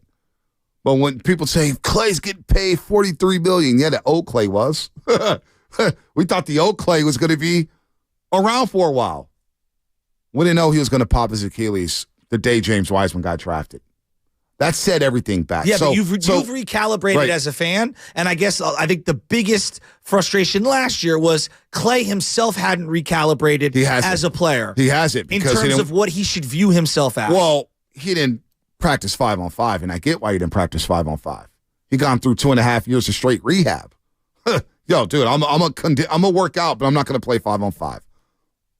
I get that. But when we talk about his money, because I see this on, Klay gets paid too much. Remember, he was paid for what he was before. He's not going to live up to the $43 million that he's going to get paid. No. He's never. Yeah, it would have been tough to do that before the injury. Well, I would say Bradley Beal's not going to live up to the $47 million that he's owed. But there's max players, there's non-max players. Like Rudy Gobert makes $1 million less than Klay Thompson. No one on these airwaves would have any issue saying Rudy Gobert is grossly overpaid. Right. No doubt. We would say that flippantly. Fred VanVleet right below him. Fred VanVleet is the 14th highest paid player in the NBA. That's a joke. Why is that? Because the Rockets had slots and VanVleet was available. Trae Young just below him, right? So I do think the money matters to a degree when you're underperforming and when it makes it difficult to field the team around. But for me, in my head, there's an asterisk next to it. There has to be. This guy suffered 2 major injuries. Of course. We didn't know this guy was even going to come back and start. We didn't know this guy was going to come back and finish the season. Next thing you know, during the championship run, he leads the team in minutes played in the postseason. Which is a shocking, that was an accomplishment in itself. Like, this guy finished the postseason after coming back that year after missing 2 straight years, 2.5 years. So when I think of Klay's money and I think about all these contracts, I always throw a mulligan next to Klay because I understand what happened. I understand. There's no way the Warriors are paying him $43 million had he torn an ACL and Achilles. It's like, no, dude, you'll take it 20, maybe 15. The interesting thing is, though, with all of the rhetoric, and I know Woj came out during the playoff game and both sides said, where did this come from? But when Woj comes out and saying, oh, he's seeking the max, whether that's real or not, it was really, we're going to go right to it. And then now we're hearing Shams say yesterday, or maybe it was the day before. They're so far apart and blah, blah, blah. Right? And so I look at it, it's like, well, why is this continuing? And I understand this is how it works. It plays out in the media. Right. So you're asking, why do people bring up the money? It's because it's playing out from the big-time agents and the big-time people. But I think people say, man, he's not living up to the $43 million. Not fair. And that's all I'm saying. I'm saying, well, wait a minute here. Let's have some perspective. Sure, he's overpaid right now when you consider the production, but he wasn't paid to be this version of Klay Thompson. Yeah, but when I look at Eric Armstead, he was paid as a D end, and now he plays D tackle, and I have no problem saying, yeah, that's horrible money being spent. Yeah, no doubt. Right? But he didn't know. He also didn't suffer the injuries Klay Thompson suffered. Well, he's been hurt. He missed almost all of 2021. But he was hurt a lot. Yeah, a lot of people were But hot. not to the degree not to the of Klay. degree. Yeah, come on. No, That's not not to even the degree of close. Klay. Not even close. Not even close. And Eric Armstead wasn't even half the player Klay Thompson has been in his respective but I sport. have no problem coming out and critiquing his play. Yeah, I'll critique Klay Thompson's play all the time. But when it comes to the money, again, it paid him after the Toronto Raptors series. The money's It's spent. remarkable he's It's even done. playing. Exactly. And I know that sounds like low-hanging, but no, it's the truth. Like, this would have ended a lot of people's careers. So I got no problem critiquing Klay's game. I didn't like some of the shots he took yesterday. I didn't like some of the playoff shots. I wasn't mad with his shot selection yesterday. No, there was a couple shots where I'm like, all right, he's okay, well, forcing I didn't have a problem. There's also one possession that looms large. They rebound the basketball. CP3 gives it I up know to Klay. exactly what you're talking about. And then Klay's looking at CP3. CP3 is basically, just bring the ball up the floor. And Klay's dribbling, setting up the offense, and he throws it out of bounds. I know. He throws it across the court out of bounds. Klay Thompson does not need to be handling the basketball. That has never been a strong point to his game. Why is he handling the basketball? Too many times. I see that in Sacramento, give Sacramento credit. They forced the Warriors by picking up Steph Curry full court, 94 feet. Yep. He gets the ball across half court with about 16 seconds left on the shot clock. All of a sudden, they make the pass to Draymond Green. Now you're down to 9, 8, 7. Oh, wait, here's Klay, and now you're expecting Klay to do something off the dribble. It's not his game I agree with at you. all. I agree You got to with you. stop letting Klay Thompson handle the ball and set up the offense. That is undeniable. One last thing on injuries and paying people. I'm watching Kevin Durant last night. I still think he's a top 25, 30 player in the league. I don't know. It depends on the night, right? He clearly doesn't look anything close to what he looked like when he was with the Warriors. No. Physically. The explosion is just not there. We got the best version of KD. Do you think Phoenix right now is, in all honesty, knew that they were signing up for that version of Kevin Durant, the one that they see right now of Kevin Durant? I think they expected more, right? Probably. And his body and the amount of mileage and the injuries, it's taken away his explosion. He's still a great player. I'm not but he's not the same exact KD. Guess what? Well, that happens to a lot of guys. Well, let's see it play out. Again, I don't want to overreact to one game. He was 7-22. KD got a lot of good looks. No, he's good. But KD's going to make a lot of those shots. Do you still see that springy guy that can play both ends? He's 34. He's played in the league for 16 years. Of course, he's not going to be the same. LeBron James is not the same. No. He's still going to get his numbers. Kevin Durant's LeBron's going to be. Kevin Durant's going to be fine. Kevin Durant's going to be fine. 11 rebounds yesterday, 7-22. He got a lot of great looks. I agree, but he doesn't look. He's not the same guy. Well, of course not. He's not going to be the same guy. That was 6 years ago, 5 years ago. It's not going to be the same. He popped an Achilles. He's had foot injuries. He's had knee injuries. He's had ankles. Kevin Durant is still a top 10 player in this league, and it's not even close. I don't You got know. 10 players above him? Well, I think Booker's their best player by far. Maybe their most Booker's important awesome. player. And then you got Jokic. I mean, I don't know. Look, on at any given night, he could Jokic, clearly LeBron, Steph, Giannis. there's a lot of really Embiid, good players. Tatum. KD's in that conversation. Yeah. And it depends on the night. I'm just saying, at minimum, he was like a 2, 3 best player in the league for about a 7-year stretch. Now he's 8-9. Which is still it's still amazing. Still incredible. You know, it's still amazing. Let's go to Ken Opener Cal and then Lou.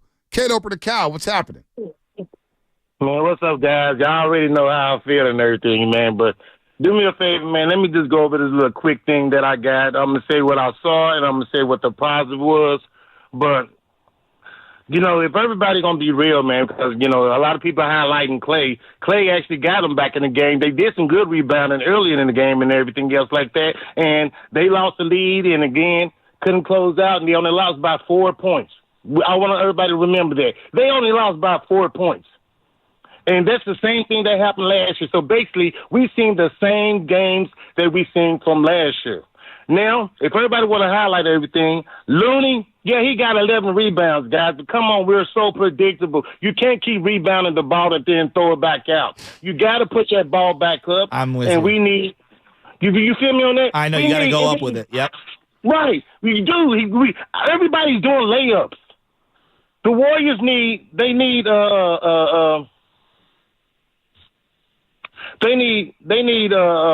Wiggins. Wiggins didn't play good at all. At all. Wiggins Wiggins needs to sit there and put the ball in the basket, man. Where was you at? You look like a deer in the headlights. It just upsets me so much. And then Steve Kerr, please. Dude, you got a dude named Trace Jackson and this dude, Brandon Pozinski, whatever his name is.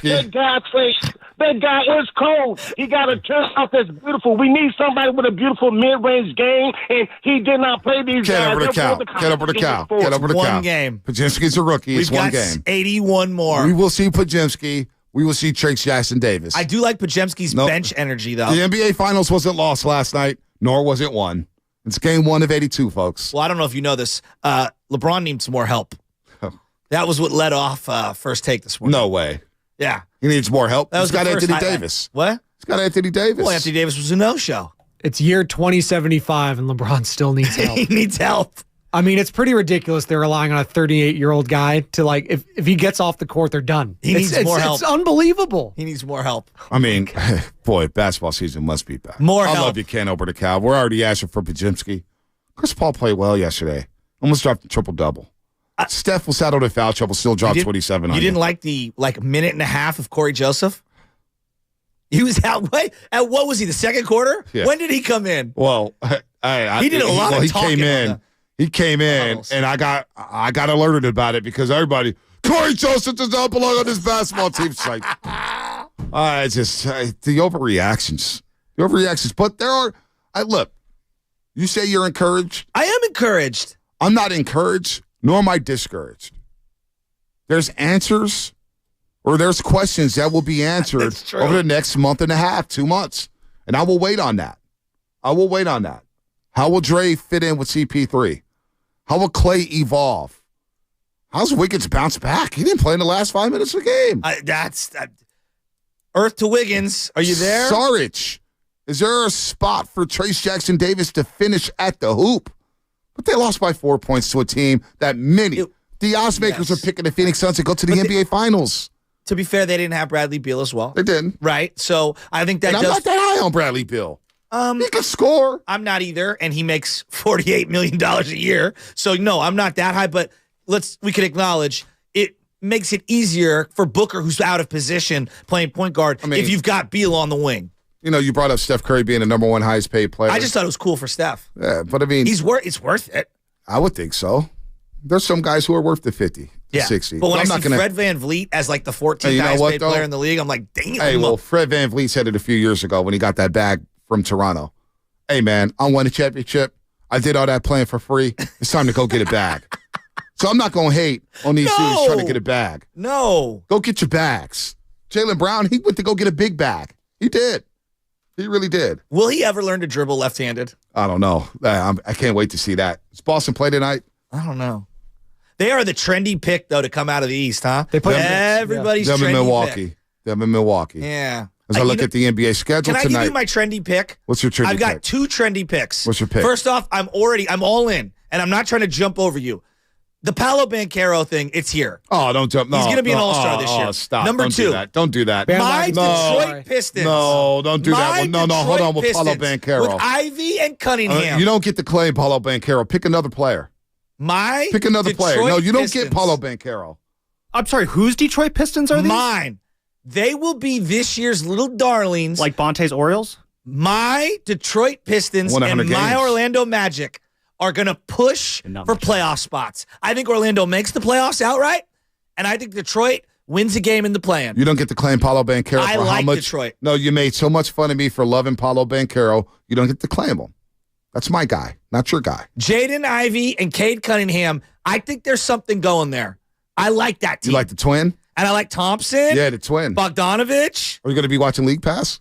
Well, I just think that the Pistons, they're going to be very similar to OKC. League Pass They're like a year away from being a year away. League Pass Shasky? I like the Detroit Pistons. League Pass Shasky? That's my team. League Pass Shasky? Are you happy?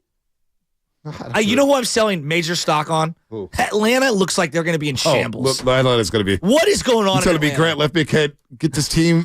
Grant Liftman. Shout out to Grant Liftman. Him and Landry Fields. What's going on in the ATL, baby? I love you, Grant.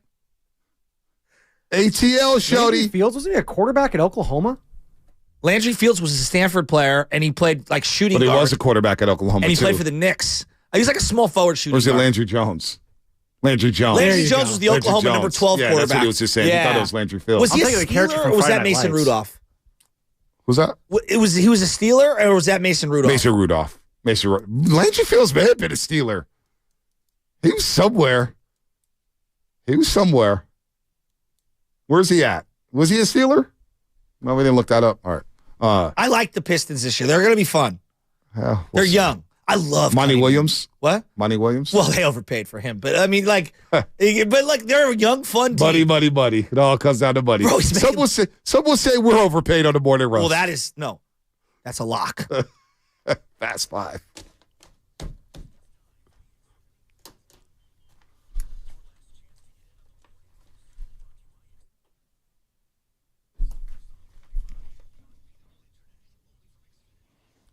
Final thoughts. Go ahead, Shasky. Well, they call me the Count, like I'm the Sesame Street guy. A 1, a 2, a 3, $4 million, because all I'm doing is pocket watching. Yeah. At all times with my monocle, like I'm the guy from Monopoly. It's not a good trait. Not a good trait. Yeah, well, have fun with the Pistons and James Wiseman. Leave my Paulo Banchero alone. After all the heat you guys gave me about Paulo Banchero. Bro. Hey, by the way, they signed a good deal for that guard. Cole Anthony. Thank you. That's a good, 3 years, 30, 40 million bucks? That's a good deal. I thought they were going to move on from Cole Anthony, but Jalen Suggs can't stay healthy. Yeah, that's I like the problem. Jalen Suggs. Yeah, I agree. I love Jalen Suggs. Spinoni, what you got? Final thoughts. Better make it about the Lakers. Well, last night was a must-win for the Lakers, and they just did not pass the vibe check. It felt like I was watching like Game 5 of the Western Conference Finals. If that happened, it didn't. They got swept. Obviously, the greatest sweep in the history of the NBA. Needs more help. Well, no, he needs AD to be the best player on the team. The problem is AD just doesn't want to take the mantle. Like, that's just not happening at this point. So, same problems. We'll see what goes on going forward. Not a great game from Austin Reeves. He's allowed his, he had a lot on his plate this summer, carrying Team USA and whatnot. So, you know what? He gets an off night. He deserves it. Outside of that, though, very disappointing. Nuggets are very good. So, did LeBron have the conversation with AD? Now's your time to be the man of the house. You shouldn't need to have that conversation, unfortunately. The Lakers got humbled on ring night. I can't stand them. Oh, they got humbled. Austin Reeves, 14 points. Overrated. Love, man. What's happening? What's that make the Warriors? Guys, I have a Giants. This might throw you off. I have a Giants final thought. Shocker. I'm kind of cautiously optimistic about this Bob Melvin hire. Oh gosh. I'm gonna let him. I'm gonna make him give me a reason to be out on it. But you know what? A couple things I like about it. One, he's not gonna be a puppet manager, and two, he's gonna work really well with whoever comes in to replace Farhan after the Giants don't have a winning season this year. So you know what? Giants got a little bit better yesterday, but not better enough. I'm optimistic, Bonte. Oh my God. I'm optimistic about the Giants as well. That's what I'll say about that. But my final thought. Yeah, my final thought for today. See, I had it and I just forgot it. I forgot my final thought. You love me? No, something about the Niners? Oh, my final thought. What is that?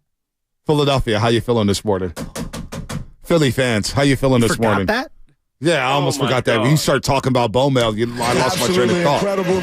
Philadelphia fans, you thought you were going to the World Series, huh? You lost not just one, 2 elimination games in a row. At home. In front of the best. You had the best home field advantage in baseball and all of baseball. No, in sports. How were their fans cheering yesterday? That lemon booty hit. What did I do wrong? You got to the bottom of the 5th inning, and you can feel the lemon booty looming large at Citizens Bank Park. Hey. Philadelphia, how you doing this morning? 2 years ago, not this year, but the year before, you and I said, don't sleep on this Diamondbacks team. No. Did we not? Yeah, we had did. a long conversation. So much for we don't know baseball. Marte and Christian Walker have been putting in work for a while. Giants, 4th best team in the NL West. That was Fast Five. That was our final thoughts. Brought to you by Xfinity. The next generation 10G network, only from Xfinity. Look, man, tomorrow we'll get back to football. We'll get back to the Warriors. Tomorrow, the theme of the show will be, is it a must-win for the San Francisco 49ers? And boy, oh boy, it may very well be. The future starts out with Steiny and Goo. It was bad. We had a great time, though.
invested. Don't tell me to pray and you don't say what for. He brings the perspective. Yeah, I think they both have great points. Get off me, text line. He's truly one of a kind. That is whack. Oh, my God.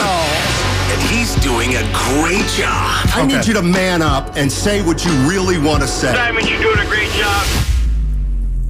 And together, they're Steiny and Guru. Yeah. On 95.7 The Game. What do you think, Goo? What'd you think last night? What'd that cut think? right to the chase. Warriors season opener. Yeah, I always like to make a distinction between lost and get beat. They got beat last night by the Suns. They didn't play great, but they didn't give the game away. No doubt. They fought, and partner, I'll tell you this before I get into it. We got baseball. We got NFL football. We got the NBA starting. This is my Christmas, okay? So I just got to start with that. I'm in a good spot. Steiny, I mean, when you go 10 of 44 from deep, which the Warriors did collectively, you're not going to win many games. And I'm going to slow down on my observation about this whole Chris Paul acquisition because Draymond Green is a big part of this team, and he was not out there. No excuses. I thought they were going to win after a couple Devin Booker turnovers, but I will say this. I felt like they were more methodical, and it was dribble, and rather than just run than I'm accustomed to. And maybe that's the Jordan Poole, residue. But Steiny, I didn't feel like they got out and ran. And, hey, it's one game. They got Sacramento and a nasty road trip coming up here. But I was hoping they got one. But before I throw it back to you, can I tell you my biggest takeaway? And I'm your guy. Sure. I don't like this game by game, whoever's playing well, you finish. And I was happy for Kuminga, mad at him, then he missed those free throws and got the offensive foul. It happens. But Steiny, I'm starting the Andrew Wiggins not in crunch time in game one, and I can't defend what he was not doing. No defensive rebounds, but I'm like, where can this thing get off the track? Wiggins is arguably the second best player. That was odd. It's 4 quarters. I'm going to relax, but I'm like, and Kerr said it after the game. It's going to be a game-by-game thing on who finishes, and I don't know if that, I'm not second-guessing you, Coach, but that can be dicey because you can lose some guys mentally.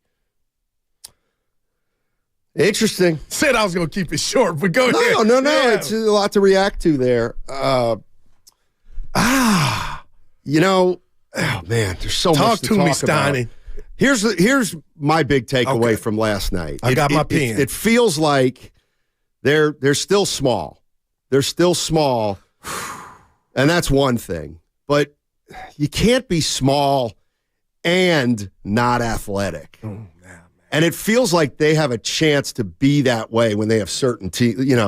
Let's just put the rat on the table. Brought to you by Atco. Steph, Klay, Chris Paul, Looney, Saric. They're not really athletic, but you need all those guys because they're really good and they're experienced.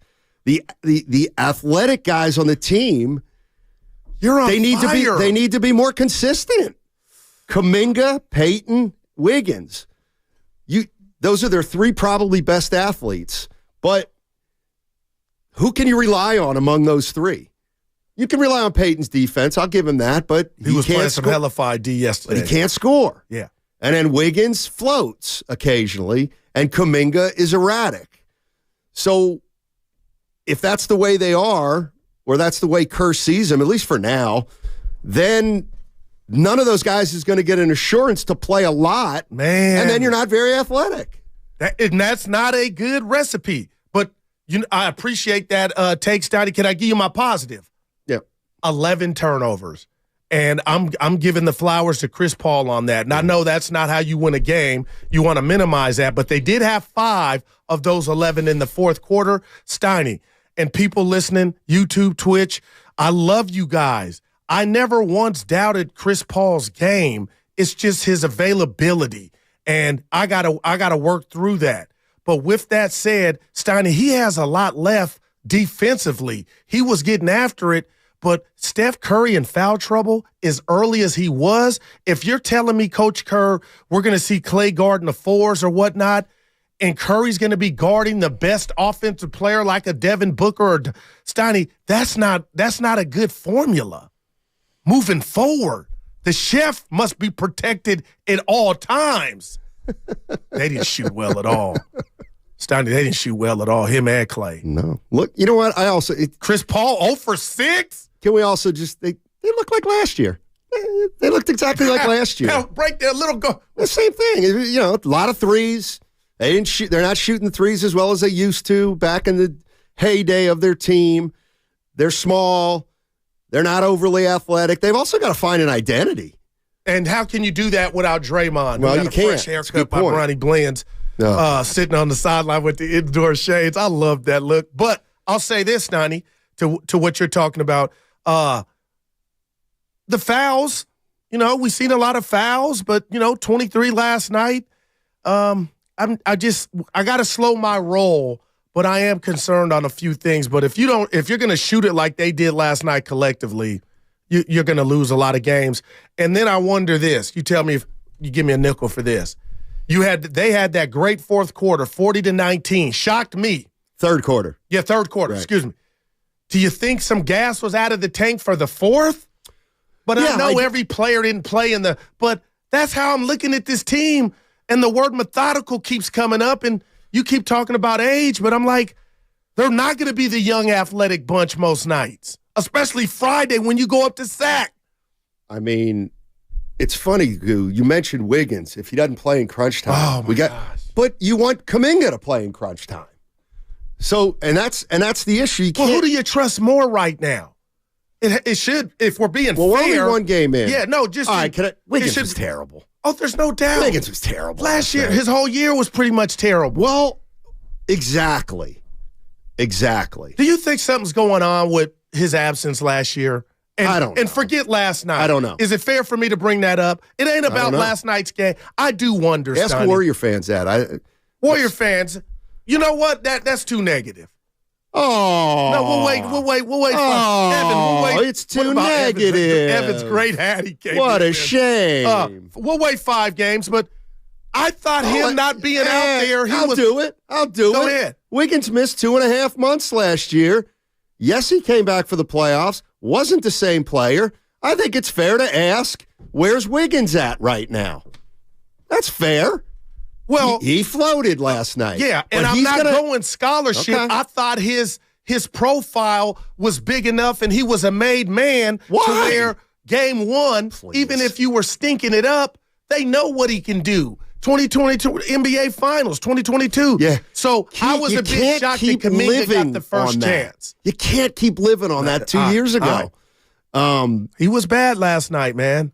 Not one defensive rebound for Wig. Here's the other thing. Minus 22 on the night, plus minus. You know, Kuminga is a player that's important to this team. And a lot of people want to see him excel, and a lot of people want to see him play down the stretch. Kuminga. Mm-hmm. Well, you can play him down the stretch, but it doesn't mean it's going to be successful all the time. So Kuminga, last 4 minutes of that game, offensive foul, and he missed a driving layup at 4 minutes, and then he missed. Look, they're down 1. I counted the free throws. 1 with 1:30 to go. You got to make free throws. Yeah. You just do. And one of the things I'm a little worried about with Wiggins is he's an 18-foot fadeaway. Why is he not going to the basket? I don't think he wants to go to the line. I think there's something there about the foul line. Let's hope you're wrong there. Because D-Lou the Boss, real quick on YouTube, Wiggins needs to be this team's second best player. And I don't think there's anybody that would deny that. I think he could get lost this year. And what I'm scared of, if we see more of these, he's not finishing, I think his DNA mentally, not a doctor, you could lose him. Well, he's been lost most of his career. 415, Kuminga deserved the close over Wiggins yesterday because he hustled his butt off, got rebounds, got putbacks, made stuff happen. Yeah, 2 big offensive rebounds. The one for Curry to hit the 3. Remember that? But one more time. Kuminga got a big rebound off a miss, threw it out. Curry hit the 3 where you thought, okay, something's going on here. But, Steiny, that was one of the worst shooting performances by the Warriors in Chase Center history. That's how, from the field and deep. It was Brick City last night. The other thing is Klay Thompson, and he didn't make shots last night. Here's where I'm at with Klay Thompson, and and he's a great player. I think the issue with Klay Thompson isn't going to be anything we've seen before. It feels like they're asking him to play. They're asking him basically to play a new position. I mean, they are asking Klay Thompson to essentially play a little bit differently on defense, especially on defense, than he's ever played before. And offensively now it's different too with the implementation of Chris Paul. It ain't coming as quick, I don't believe. I don't think it's coming as naturally. Wow. And see, the one thing that I could see, and I know everybody, a lot of people are wondering about Klay. I think Klay could have the best intentions this year.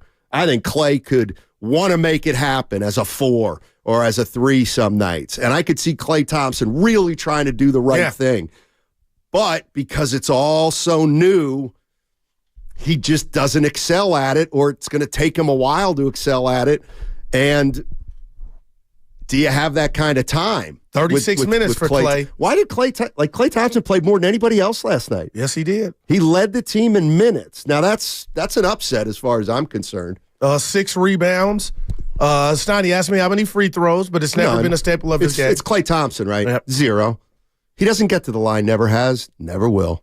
But he was a +9. Again, one game last year, damn near all 82 games, the Curry minutes, they were a plus. Last night, the team was +10 without Curry, -9 with him. I'm not putting that at the of chef. course not. I just don't like him guarding the Devin Bookers of the world. Like, that's new for him as well. And I'll say this, Draymond, again, is a big piece, so I'm not going to overreact, but I'm excited to see how the Warriors are going to move forward in this sense.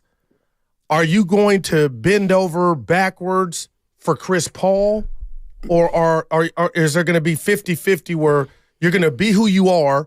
Because I'm worried about him and Draymond on the floor at the same time. Why? Draymond has the ball. He point forward. He brings the ball up. They're running. He's looking.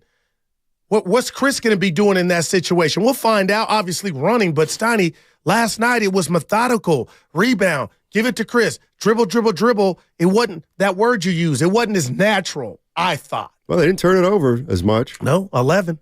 But they did have 5 in the fourth quarter. And that's money time. So he didn't have any, though, in his 9 fourth quarter minutes.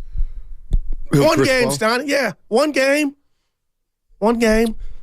They'll be different. I'm worried Friday because of what you just – Sack is fast. They got kids. They got youth. Jimbo on the YouTube chat, Steve said whoever's playing best will finish. Did Klay finish? The answer is yes. Wow, boy. So, and I actually think Klay was fine defensively. Yeah. I mean, if you want to, I mean, I'll do the after one game, throw some takes out there because that's all we have. I tell you what, here's what I thought. I don't think either of those teams is a championship team. And I know they're missing Beal and the Warriors are missing Green. I don't see it. And you know who I really didn't see last night? It's a long season. KD. Yikes. He can't really get by anybody. Steiny, what's going on? You know, it's always like his shoes seem like they're too big. Like his base is deteriorating. KD, I love you, but what's happening? His legs. He's getting old. And Klay Thompson was on him, too. Yeah. Klay did a pretty good job on it. No, he did. And that's the kind of guy he's going to have to guard, a guy without explosion. What about Chris Paul guarding him and got the offensive foul? Yeah, CP3 Gimmick time. Hey, put some respect on my guy's name. I'm about to bring him up. Who? Not Moses of the Red Sea, but Moses Moody, Steiny. Yeah. Just solid 18 minutes, 11 points. Yeah. 2 rebounds. Yeah. What else? 1 or 2 from the free throw line. Plus 2 or 4 from deep. I don't see what was he? How'd the team play? When he was -15. Oh, my. Yeah. Yeah. Or is that a plus? I don't know. Maybe it's a plus. -6 for Moses Moody. Oh. That was Gary Payton II, plus 15. 22 minutes for GP2. Can we get some more? Why? He can't score. Did you see how many times he poked the ball away? It's not, he could hit that corner. No, three. he can't anymore. It was one game. Well. But you feel like either one of those teams, I think that's too soon. I know. No, it is too soon. It's totally too soon. It's absolutely too soon. I'm just saying, if you want to play that game. And offensive rebound, and the Warriors got crushed. That's what, I mean. Oh, what about my guy Nurkic? What about him? I think he's a nice addition for when he's healthy. Yeah, no doubt. He hurt the Warriors in a big way. Great play by him and Booker on that last one, man. You want me to nitpick? Oh, go ahead. Give it to me. Felt like Klay was the guy who was late getting over to help there because he was mad. Looked like at himself after that. And once Nurkic got it, there was no resistance. I'm like, he's finishing that. 888-957-9570 is the number. The Warriors, they get beat 108-104 to the Phoenix Suns. Yep. No Draymond Green for the Warriors. No Bradley Beal for the Suns. And we'll find out about Draymond Green, I guess, more and more this week. But 8 of their next 9 games, or 7 of their next 8, something like that, are on the road. And they need Draymond on the road. And this is when we find out if what we talked about in the offseason with that 11-win road record last year, Steiny, this is what we got to bet, good Lord, you and I, on their road record. It's going to get tested early. Yes, it is. And those are, we talked about, you haven't. They better pocket some wins early, no doubt about it. It starts Friday. 415 Saric looked good. Did he? He looked his age. Did he? Yeah, he wasn't bad. I don't know why, and I said this about a week ago. I'm just worried he's not going to be able to make enough shots. And that was I said it last week, and that was the case with Saric last night. He just didn't make enough shots. It doesn't look like he can finish inside. It looks like he was 3 of 11. Sabonis disease inside. Or Steiny, he's been hurt. He's older too. It gets harder. Sometimes the biggest defender is yourself. You know. Steiny 36 for KD. Is KD 36? Is Kevin Durant 36 years old? I'm going to say no to that before Evan tells me. He's the same age as Steph Curry. Oh, boy. My God. That number just hit me like a bag of bricks. Evan was in the house, Steiny. I gotta throw to him. Evan, just real quick, the video tribute, because I was thinking KD was playing not bad, but maybe some emotion was going on. But what did you think of the video tribute, and did he get a big word standing O? Because TNT didn't show it. No, it was awesome. Look, I mean, the video was pretty short. It pretty much just featured his big shot over LeBron in the finals, and Steph went up to him before, kind of dapped him up. They shared like a few words. But the ovation, I thought, was pretty impressive. Almost everyone I saw there was standing and shouting up for KD. What 5 about years the later. CP3 chant? What was like, oh my goodness. That was weird. That was begging. That was weird. That was begging, fans. Word, I mean, it was deserved based on the run they were on, but that was so weird to hear Warriors fans chanting CP3. I said, what's going on? Oh, by the way, I'll tell you who else. I'll tell you who is in mid-season form. Who you got? Charles Barkley. Halftime of the game, the Warriors are cooked. Dude, and did you hear him throw heat rocks at Adam Silver before the game? Yeah. Oh, we're going to commercial. Hold on.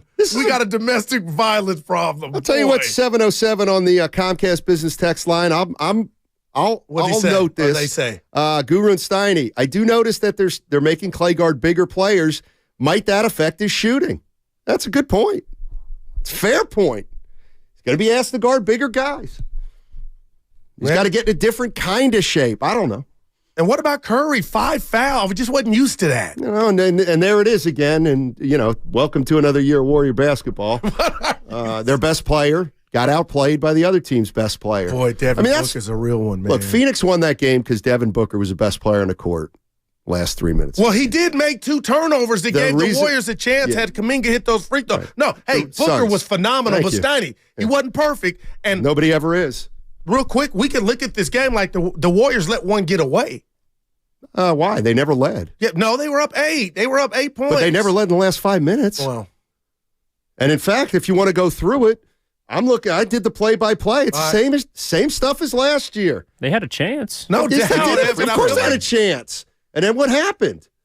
They took a lot of threes. Young guy missed a couple free throws. Man, I wanted Kuminga to do that. After a young guy missed 2 free throws, Curry had a 28-footer, down 100 to 99. He missed it. Okay. Looney fouls. Chris Paul with a minute and a half has a 3-pointer when they're down 1 to go up 2. He missed it. He was so 6. Paul and Curry both, and Kuminga, they had 3 possessions down 100 to 99. Kuminga missed 2 free throws. Steph missed a 3. Chris Paul missed a 3. And then Josh Okogie buried one out of the 3-point line. Don't forget Eric Gordon. And you know what else? Eric Gordon. Chris Paul got sucked in a little too much on that Okogie 3. Hey, I got a new favorite player. Let me guess. Oh, all right. He's on Phoenix. A good one. Watanabe. Oh, my God. His fun. Dude, when you just see a guy that ain't. Is he better than Moody? No, dude. Oh. Moody. Hey. What is it about Moses? Because I liked him first. I know. Like Devin Booker 4 years ago, I told you he's going to be something special. Moody is a fine player. He never does anything on his own. He never is the reason the Warriors mess it up. If the ball comes to him and he's open, he can make a shot. Okay. He cannot break down a defender and get his own shot. He is not aggressive. He must, and does play off other guys. Okay, no doubt. No doubt about it. But he can help. He can not hurt, too, which is important. Last night, I like what I saw. Yeah, I mean, he made a couple threes. And his IQ is his best attribute, too. No doubt. It takes That's why he's IQ playing. to be able to play. How do I come in and do the show with Evan and Stein? Moody's you the got to only know your role. Moody's the only guy of Wiseman, Moody, and Kuminga who came into the league and said, what am I going to have to do to play here? Wow. And then he tried to do those things. Whereas Wiseman and Kuminga were like, here's my game, NBA. Here's my game, baby. Yeah. Unfortunately, close they game. didn't play a lot. All right. 888-957-9570 is the number. The Golden State Warriors season opener last night. They lose to the Phoenix Suns 108-104. What did you think of the game? We've been talking all off season about how this team's going to look, and now they've added Chris Paul a couple weeks ago. You like the Chris Paul thing? I definitely want to get into something Guru said about whether or not the Warriors are quote-unquote bending over backwards for him. But let's get into it. 888-957-9570 is the number.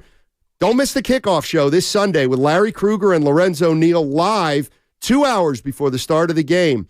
Join us at the Hilton Santa Clara for delicious food, great drinks, and the best pregame show in the Bay Area, presented by Habas Law.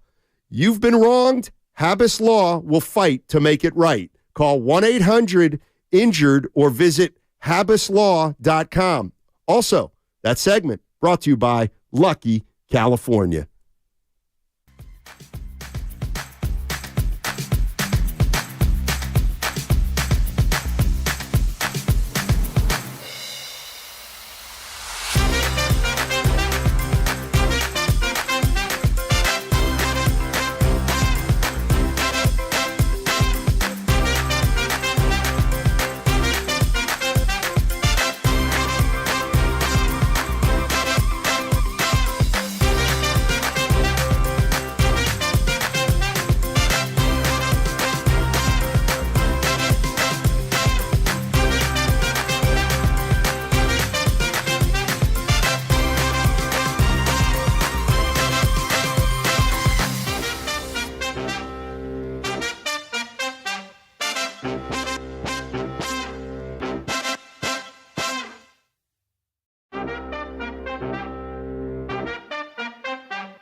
Goo. What you got, buddy? It's only one game, Steiny.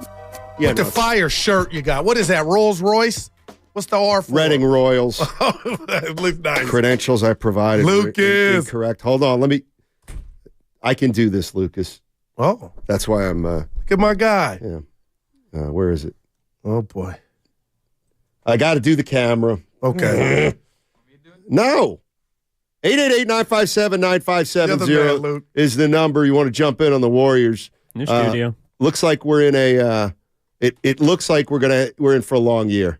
Doesn't it, Goo? This one makes you special. What are you talking about? I got to try to get this camera going. Okay, Tap, all right. unlock. But yeah, I'm not going to overreact, Steiny. I thought Evan said something to me because I came in today, and I'm going to be honest, I didn't see Chris Paul.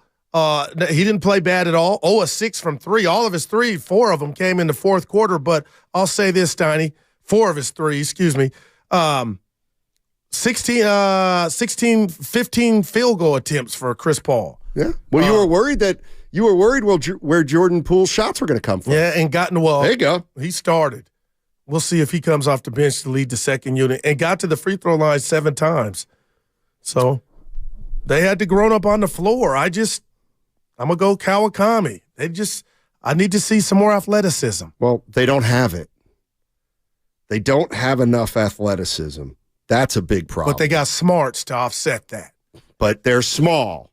They got Steiny plus 17 on offensive glass, Phoenix was. They were crashing it. That's all? Yeah. Oh, I think you take that. Let's go to Dave. Dave's in the city. He wants to talk about the Golden State Warriors. What's going on, my man? Good morning, guys. How you doing? All right. I'm a first-time caller, long time listener. Cool. And I just wanted to say they played like it was their first game of the season, and I'm not worried about them, and I think they're going to go all the way. I'm very optimistic. They have a better team that they had last year, and, be patient. It was only their first game. Without Draymond, too. Without Dre. Oh, and they didn't have Bradley Beal. When he comes back, that's very important that Draymond's there. Okay? And I just wanted to say that. And I remember the days when my dad took me to the Civic Auditorium with Wilt Chamberlain. Wow. Okay? And they were crap then, but they're very good now. So thanks, guys. I enjoy your show very much, and thank you for the great entertainment. Oh, thank you very much. Appreciate it, Dave. Dave's he saw Wilt. One of our new. Yeah. And we're about to see the new Wilt tonight. I'm excited. Wimby. Admit you're excited too, Steiny. Wilt or Russell? I think. What he's if more it's like a combo? Russell. Well, either one of them could shoot like this kid. Like, what's it different? If somebody scores, Kobe scored 81. I told you this. Nobody liked it. The next guy that scores 100, he had this 7'3" kid with the 8-foot wingspan has the tools to do that. 30 free throws. I'll bet against that. Okay, well, I ain't saying. I mean, it's a hot dude. take. His endurance, real quick. His endurance is key. He admitted he gets tired fast, so that's going to be something. Because Popovich needs him to play really, really hard. So, Guru, you said something about Chris Paul, and at times it feels like the Warriors may be catering to him. Oh man, yeah. You tell me. Yeah, but something to that degree, Steiny. Like how? I'm going to push you on this. I'm going to push you on this. It goes back to the 6 starters thing. When I watch Chris Paul play, there's no doubt in my mind that he would be the best candidate to come off of the bench and lead the second unit. Now, if they're going to start him and pull him in 4 or 5 minutes, I get that, but I didn't like that. And maybe I didn't know 100% what Steve Kerr was saying, but it feels like who he is, what he's been in this league, the Warriors are kind of acquiescing to what he's doing instead of just saying, this is what we need you to do, and we don't want to rattle any cages. I could be wrong, but that's how it feels. Well, I do think they got him. I mean, one of the reasons they got him is because Jordan Poole was volatile late in the game, and Chris Paul is the opposite of that. No doubt. So, again, I really do think that you've got to play Chris Paul the last 3 or 4 minutes of a game. Because he deserves to be on the floor. He's one of the 5 best players on the Golden State Warriors. He might be the smartest player on the Golden State Warriors. He certainly takes care of the ball better than any other Warrior, and he makes foul shots. I don't see. Let me throw Evan. Do you see a scenario where Chris Paul's got to be on the floor in crunch time 90% of the time? Wouldn't you think? Yeah, absolutely. In order to prevent what happened last night, which was the 5 turnovers in the fourth quarter. Now I know he might have contributed to some of that, but one thing that kind of confused me is if he is there in closing time, why he's not bringing the ball up or initiating every single offensive set, because then he prevents what happened, which was basically giving the ball away. And he had none, Evan. His 9 fourth quarter minutes, he had no turnovers, any of the 5, but I'm with you guys. But I know they were without Draymond, and my fear, Steiny, is what Chris Paul did last night. 15 shot attempts for Paul on this team is too many. And again, you asked me. But he got him off. Yeah, he got him off, and he got to line, got to free throw line 7 times. But yeah, it's just the feeling I have. And again, he showed me how scrappy and the dog he had in him defensively. So I got to give him his flowers for that. But I'm like, he going to be able to guard De'Aaron Fox? Steph going to be able to guard De'Aaron Fox? I got my answer. Klay going to be able to guard De'Aaron Fox? No. Well, Klay's done. Those days. Living alone. I think of all the friends I've known. When I dial to tell them, those days are gone. Well, we don't know yet. Is that Cat Stevens? Now, how could you sing it and not know? What's that song? Anyway, his days of guarding those type of players are over. I'd give Steph a better shot at guarding De'Aaron Fox than Klay at this point. But that's all I'm saying. 888-957-9570 is the number. Warriors lose the first game of the year to the Phoenix Suns. They shot terribly, and they still had a chance to win. There it is. That's my big takeaway. Then why wouldn't you do that for the Niners yesterday? They didn't play great, but they had a chance to win. Well, it's 2 weeks in a row. Yeah, exactly. I put them on the upper echelon of the NFL. So what about the Warriors? They're not in the upper echelon of the NBA? They're one of my... Careful. Eric Carmen. One of my 6 teams that can win it. Who? Golden State. List, please. Lakers. Yeah. Clippers. Lakers can't win it, by the way. Go ahead. But I love you. Lakers, Bucks, Clippers. Bucks. Yep. Celtics. Yep. Heat. Yep. And Denver. What about the Warriors? And the Warriors. That's 7. No, 7. Okay. John Elway. What about Boston? I said Boston. Boston, Milwaukee. About the Hawks? They play Utah tonight, but yeah. Clippers? Yeah, I said Clippers. Yep. And James Harden, real quick. Yeah. His ass reports back to practice today, but won't travel with his. He ain't traveling with him. It's game day, baby. He's made a mockery of himself. He's lost his biggest fan, man. And never go full Jeff, our guy, CP3 did his job last night. I'm right there, bud. Now, he wasn't good from deep, but who was? Somebody sent me this on the text line. What you got? He said, you guys like dad jokes.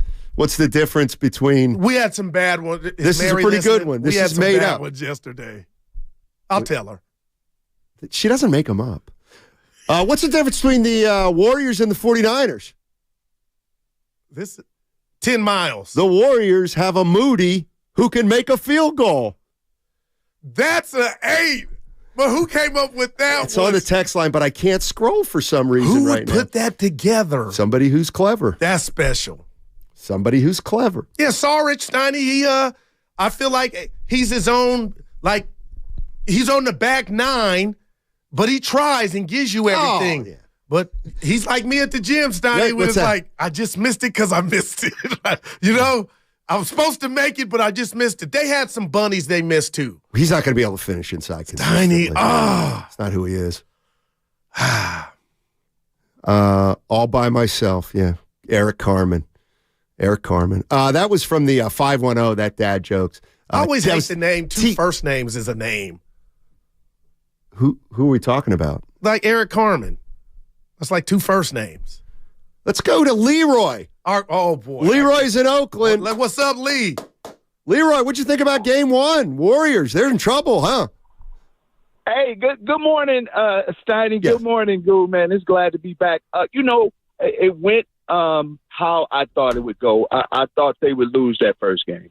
And, you know me, I got us like, if we don't make any moves, when the trade deadline comes and all that, I got us, sitting around the 6th seed when the playoffs come. And, yeah, it went how I thought it would win. My son, he asked me, he said last night, he said, Dad, placed a bet. And, I bet against the Warriors because now he's a Dallas Maverick fan for some reason, which just killed me because I raised him to be a Warrior. But I know the feeling. Says, you know what I mean? So I played. He said I placed a bet, and I said, good bet. So it went how I thought it would go. I didn't like the fact that we only won one quarter, which probably was the third quarter. And this is the other thing I wanted to ask you guys, man. I hope we're not becoming this mid-range shooting team because I saw us, mid-range from the left side, we shot 40%, and mid-range from the right side, we shot 40%. And here's the other thing. We shot more three-pointers than them, but they made more than us. So I'm like, come on, man. We shot 10 more three-pointers than them, and they still made 11, and we only made 10. So, man, I hope we're not this age.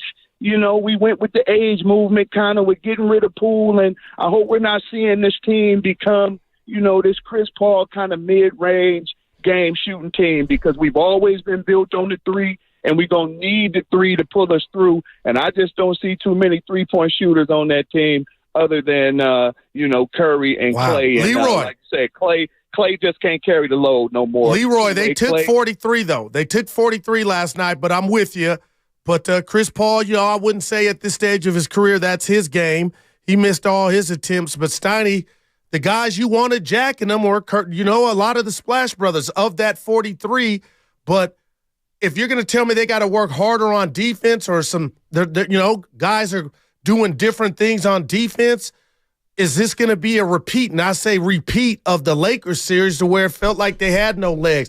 I don't expect the chef Friday night to do what he did from deep and Klay too. So I'm with Leroy, but I'm going to relax. That's not the problem, Goo. That's not the problem. The problem is it ain't two-way Klay no more. And y'all know what I said. If you ain't two-way Klay, you not getting two-way money. And last night I saw a play, and I said it to myself. I said, that's Matador defense. I've never said that about Klay Thompson. But that Matador, it was a play. I was like, boy, that Matador defense. So, man, it's going to be tough this year, but we'll stick through it. We'll make the playoffs and let the chips fall where they may. Appreciate it, Leroy. Yep. It is interesting. Like the one, I don't know if it's interesting, but Klay Thompson, we didn't play great last night. Right. We talked about that, and Wiggins was AWOL last night, and Chris Paul took a lot of shots, but he was a stability guy late. Talked about Kuminga, made a couple mistakes. Why do we always do this with Steph? Steph was not good last night. No, he would tell you he was. Right. He had 27. Steph was not good last night. If Steph plays better, they win. Steph makes a couple more shots, they win. Yeah, 8 of 20, Stoney. 4 of 14 from deep. Made all his free throws. I will say this about Steph. He's going to have fewer turnovers this year than he's ever had in a season in his career. How about that? Klay had a killer turnover. Kind of threw it to nobody. You know which one I'm talking about late in the game? I know which one. Oh, man. I know which one. 888-957-9570 is the number. In an effort to get all sides. Game one. Okay, it's game one. Game one, and I want to know, Warrior fans, give me one thing you liked and you're encouraged by, and then one thing you might go, oh, boy, we got to figure that one out. It's the first game. Nobody's writing anybody off. Give me one good thing and one troubling aspect. Goo, you want to start or you want me to? You do it because it was a great idea. Okay. To me, the biggest issue that I saw in game one is I think they're too small and they're not athletic enough. If you're going to be small, you got to be super athletic. And I'm looking at a roster that's getting up there, and I'm looking at a roster of, I don't want to say non-athletes, but Steph, Klay, CP3, Looney, Saric, they play close to the ground. All right. So that's what I'm worried about. I'm worried about how small they are and how non-athletic they may be. Okay, that's a great one. The good one is I can see once Draymond gets back that they do have the potential to be a very, and I said this, they're going to be a tough team to beat with 3 minutes left. They should, let me put it that way, they should be a tough team to beat in the last 3 minutes of a close game with Chris Paul, smart, doesn't turn it over. Right. Steph Curry makes shots, great foul shooter. Klay Thompson makes open shots, makes foul shots. Draymond Green does everything you got to do in the last 5 minutes to win a game. And then I think it's going to be a matter of who's the fifth guy. And is it Wiggins? It should be, but if he's floating, I think when Steve Kerr, tell me what you think, when Steve Kerr says to reporters, the closing lineup may be different every game. To me, I hear Wiggins. I hear, Andrew Wiggins isn't slotted in to be a crunch time player all the time right now. And that's why they went with Kuminga last night. And that's very concerning. And for me, Sonny, the bad is Andrew Wiggins. And if you know me and how much we talk about basketball, the Warriors collectively had 49 rebounds. And you know what I say about rebounds. I believe 98% of it is heart, it's want, it's will, and Andrew Wiggins had 1 rebound. And to hear Coach Kerr say the first game of the season after the odd man out in closing time was Andrew Wiggins, you need to give me a volume, because I'm up here thinking it's bigger. Something could be going on. And if something, whatever, if I'm right, is going on and it doesn't manifest itself or work out to where Andrew Wiggins is not in the finishing lineup, the Warriors can't be all they can be. And that is what I'm dealing with right now moving forward. Andrew, wake up. Like, how do you have 1 rebound with all that athleticism? How are you not mad that you didn't finish the game last night? How are you not mad that the coach said that to the masses and guys like Steinmetz, Evan, and all of us can put it together like, that might have been directed at 22. I'm concerned. $5 super text from Melanin Magic. The good is the Warriors look like they'll be better equipped to compete late in close games. The bad, Klay is going to shoot us out of games, contract hunting. See, and that's not fair. He wasn't the only one that didn't shoot well, Matt. Yeah, but Chris Paul didn't make a 3. Curry was 4-14. Why do we just default to Klay? Because he paid money for that. That's why. Oh, well. He paid $5 for that. Klay was 3. Well, you give me something for my Wiggins concern. Listen, you guys keep holding on to a small sample size. Again, for the 8 millionth time, this is more who Wiggins has been in his career than the anomaly of that stretch he had for year, maybe year and a half. He got rid of the radio station K-Wig Dibs made up. See, I think he could get lost on this team. And what I mean by that is I actually could see a scenario in which Kuminga closes games and not Wiggins. Because Kuminga at least can defend on the ball. And I know, and you're going to have to get Kuminga. You're going to have to get Kuminga involved late in games if you want to see him show any growth. Well, let's just talk about that real quick. Okay. Because when I think about the leaps and the jumps of Jonathan Kuminga and this Warrior team, I look at it through the prism of Andrew Wiggins will always make contributions as well. So you're getting something from both. But Steiny, never once in this offseason, and I'm not saying you're saying it, but it sounds like I'm hearing Kuminga will replace Wiggins. So I don't know if he can. One, you talked about Wiggins' ability not to go left. You don't think that's a strong suit. And I'm wondering where we're at with Kuminga in his right and left. But my thing is you need something from both. The strength in numbers. And I think no doubt about it. And I think that's going to be the problem. It looks like Kuminga's going to play more this year. So where do those minutes come from? 20 last night. Yeah. 707 on the Comcast Business text line. Guru and Steiny, the good thing I saw was only 108 points allowed. That's not bad. It's true. Mm-hmm. The bad was too much ISO ball, and that's not Warriors basketball. Interesting. Okay. 628 Comcast Business text line. By the way, 888-957-9570 is the Comcast Business text line. It's also the phone number if you want to talk to Steiny and Guru about that game last night. Warriors lose 108-104. And they had it. When? In the third quarter. Down 100-99. That's not having it, Hold on. You get fouled. Kuminga. He didn't have anything, Goo. Like Evan said, just split. See, Steiny, there's a mental game to sports, too. Oh, thank you. Thanks, Goo. I appreciate that. The Golden State Warriors, the one thing. You make those, you're up one. This is my parents. And this is why I am who I am. And I can't stand them for it. Let me call and cuss them out. Let me make it clear. The Warriors did not have that game. They never led in the last 3 minutes. They never had control of that game. Well, now, maybe if you would have said they had opportunities, Steiny. Well, every game they got opportunities. Okay, well then this. If you're going to do that, I'm going to do this. Yeah. To you. You just sat up there and went on a tangent about if they're within they're equipped to win games where the last no doubt. What I don't like, and it's just one game. That was one game at home. No doubt. They better win those games.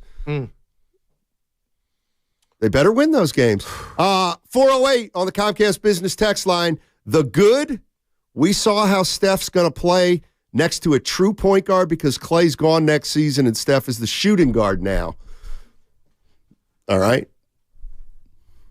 Bottom line is Joe Lacob he's not getting what he's paying for Thompson and Wiggins. I don't know.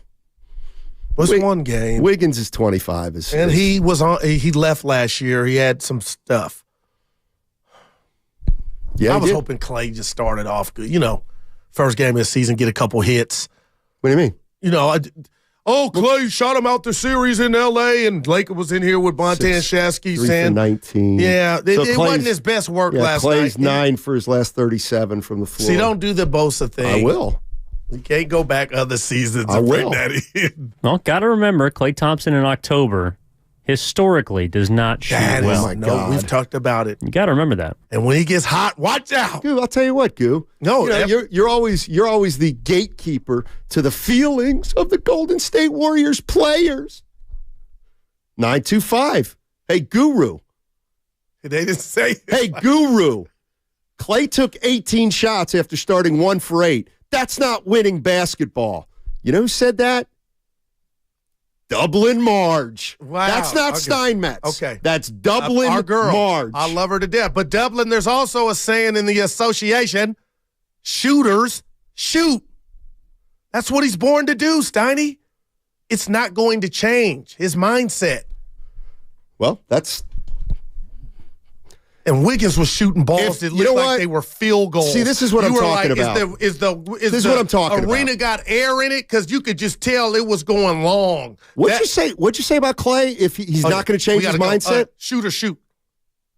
If he doesn't change his mindset, the Warriors have no use for him. He's got to change his mindset. And I think he actually might be able to do it, but he's going to need a little bit of help. Okay. It is a Warriors Wednesday. It's brought to you by Friedman's Appliance, a trusted name since 1922. Visit friedmansappliance.com today. By the way, Bob Melvin has been introduced as the Giants manager. We learned a little something about the future of Farhan Zaidi. We'll talk about that on the other side. We'll also talk a lot more Warriors on 95.7 The Game. The Prophetic Matrix. Unlock the secret code to your destiny. A new revolutionary book by Michael John Toste. The first ebook to make history by being filmed in space. Discover your unlimited future. Get The Prophetic Matrix now on Amazon.com and BarnesandNoble.com. Are you facing the daunting aftermath of a DUI arrest? Your life doesn't have to spiral out of control. Take action now.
Now, back to Steiny and Guru on 95.7 The Game.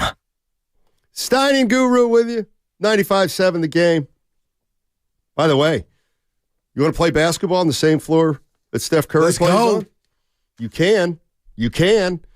We're having a knockout tournament at Chase Center, and you've got a chance to do just that. Listen, starting Monday, October 30th, 7:30 a.m., 12:30 p.m., and 4:30 p.m. Those are your three chances to win and your chance to play knockout at Chase Center. We're going to give out 10 slots, as will all the shows. So the contest is going to run for 2 weeks. And the first chance to win is Monday, October 30th. Now, yes, real sir. quick, I heard Bonte and Shasky. I'm listening this morning, and they were talking about knockout. And Shasky asked Bonte, are you allowed to do something to the other person's ball? And I'm like, I thought it was just a shooting competition. What am I missing? Because we used to play that version of it to where you call somebody out, it's you and me, and I'm taking you to the rack, stop me. So I think what they were talking about is, let's say I take a shot and I miss. And then you're up next. So you're shooting because I missed. Okay. I got to make it. But you miss. And now here I come ready for a layup. There are games where you can throw your ball at my ball and knock me away, and then you make the layup. So we're shooting simultaneous. We're doing it at the same time? If we both miss, right? Yeah. And then the person who goes second is allowed to both literally and figuratively knock you out. I thought it was, I'm shooting a three, take my time. No, okay. Well, if you're going first, you can take as much time as you want, but there is pressure to make the first shot. Wow. And, of course, pressure to do it on Chase Center floor. We know your history, Stoney, with the pressure. When you missed the free throws at one game. What are you talking about? Against the brother that DJ up, remember? Okay, if you're going to do this, get it straight. I missed the free throw against Eastern New York. There were 12 white guys. Yeah. And I was ashamed to lose to that team. Okay. The guy who locked me up was Alan Tyson. My best friend. That was a guy, there's no choke in that game. He locked you up. That was just Yeah. took me out of the ball game. By the way, we got a little news from the Giants. What we got? Bob Melvin is the new manager. Oh, Mel. There's more news. Your guy, Farhan Zaidi. 3 more years. So Melvin with 3 years, Farhan Zaidi with 3 more years. Let's get this thing rolling, Bay. Now you need to go get some players. What do you mean? I love Bo Mel, but you got to get some talent in here. Well, do you? He didn't do well with talent last year. Well, they were head cases. Oh. I'll give you that. So then there's more than just talent. You need talent who aren't head cases. He's going to be like, damn, ain't no Machado, ain't no Soto. Let's go to Adam in San Jose. Wants to talk about Wiggins. What's up, Adam? How are you, man? Back to Wiggins. Hey, guys. Good. How are you guys doing? Hey. I don't know if you guys noticed Wiggins' body language, and it's kind of bleeding over from last season, but his body language looks like he'd rather be in bed sleeping than being out there playing basketball. And then Kerr played Kuminga over Wiggins because he knows Wiggins is a quiet guy and he's not going to say nothing. But how about you bench Klay and play Moody, who shot 67% as opposed to Klay's 33%? And then my last point is, it seems like every team that beats us always has an X-factor player that wins them those close and grimy games. And last night it was Josh Okogie. Who is that for us? Kerr doesn't trust the young guys enough to put them in there and be that X factor for us. Great call. I honestly think that guy's Peyton II, Adam. But you don't like his shooting. He can't. Well, he can hit some corner threes if they pass it. We've seen him hit some big shots. That's right. Yeah. But why does he make those?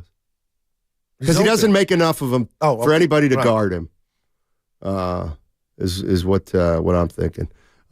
Well, that guy he's talking about is in Washington too. Warriors did have an X factor on a good day. That was Jordan Poole. It's true. That's true. They did. 888-957-9570 is the number. Steiny and Guru with you the day after the Warriors season opener. And they get beat 108-104. And we're talking about the good, the bad, and the ugly. So the question I have for Warrior fans after one game, and I know it's only one game. We all know it's only one game.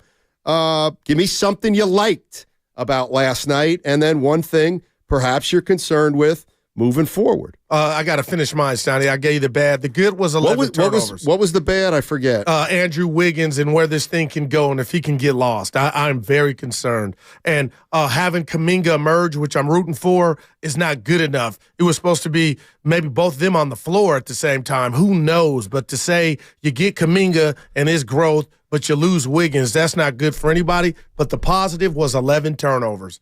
That was a point of emphasis. And 11, unfortunately, 5 came in the fourth, as we talked about, but overall they took care of the ball. So let's hope that continues up in Sacramento Friday.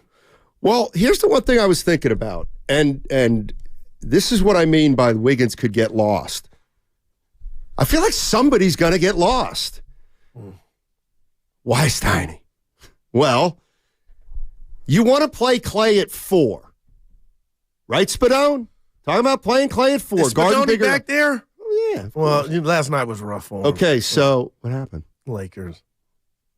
Oh, but it wasn't rough for the 49ers or Warriors. Just the Lakers lost this week, Spadone. That's my guy. Hang in there, buddy. Season's over. Exactly. I think you put that on the Okay, thread. so Klay Thompson, you want him to play some 4. Okay, who else we have? Oh, we got Jonathan Kuminga. Yep. He needs to take that third-year leap. Guess what? He's a 4. We got Andrew Wiggins.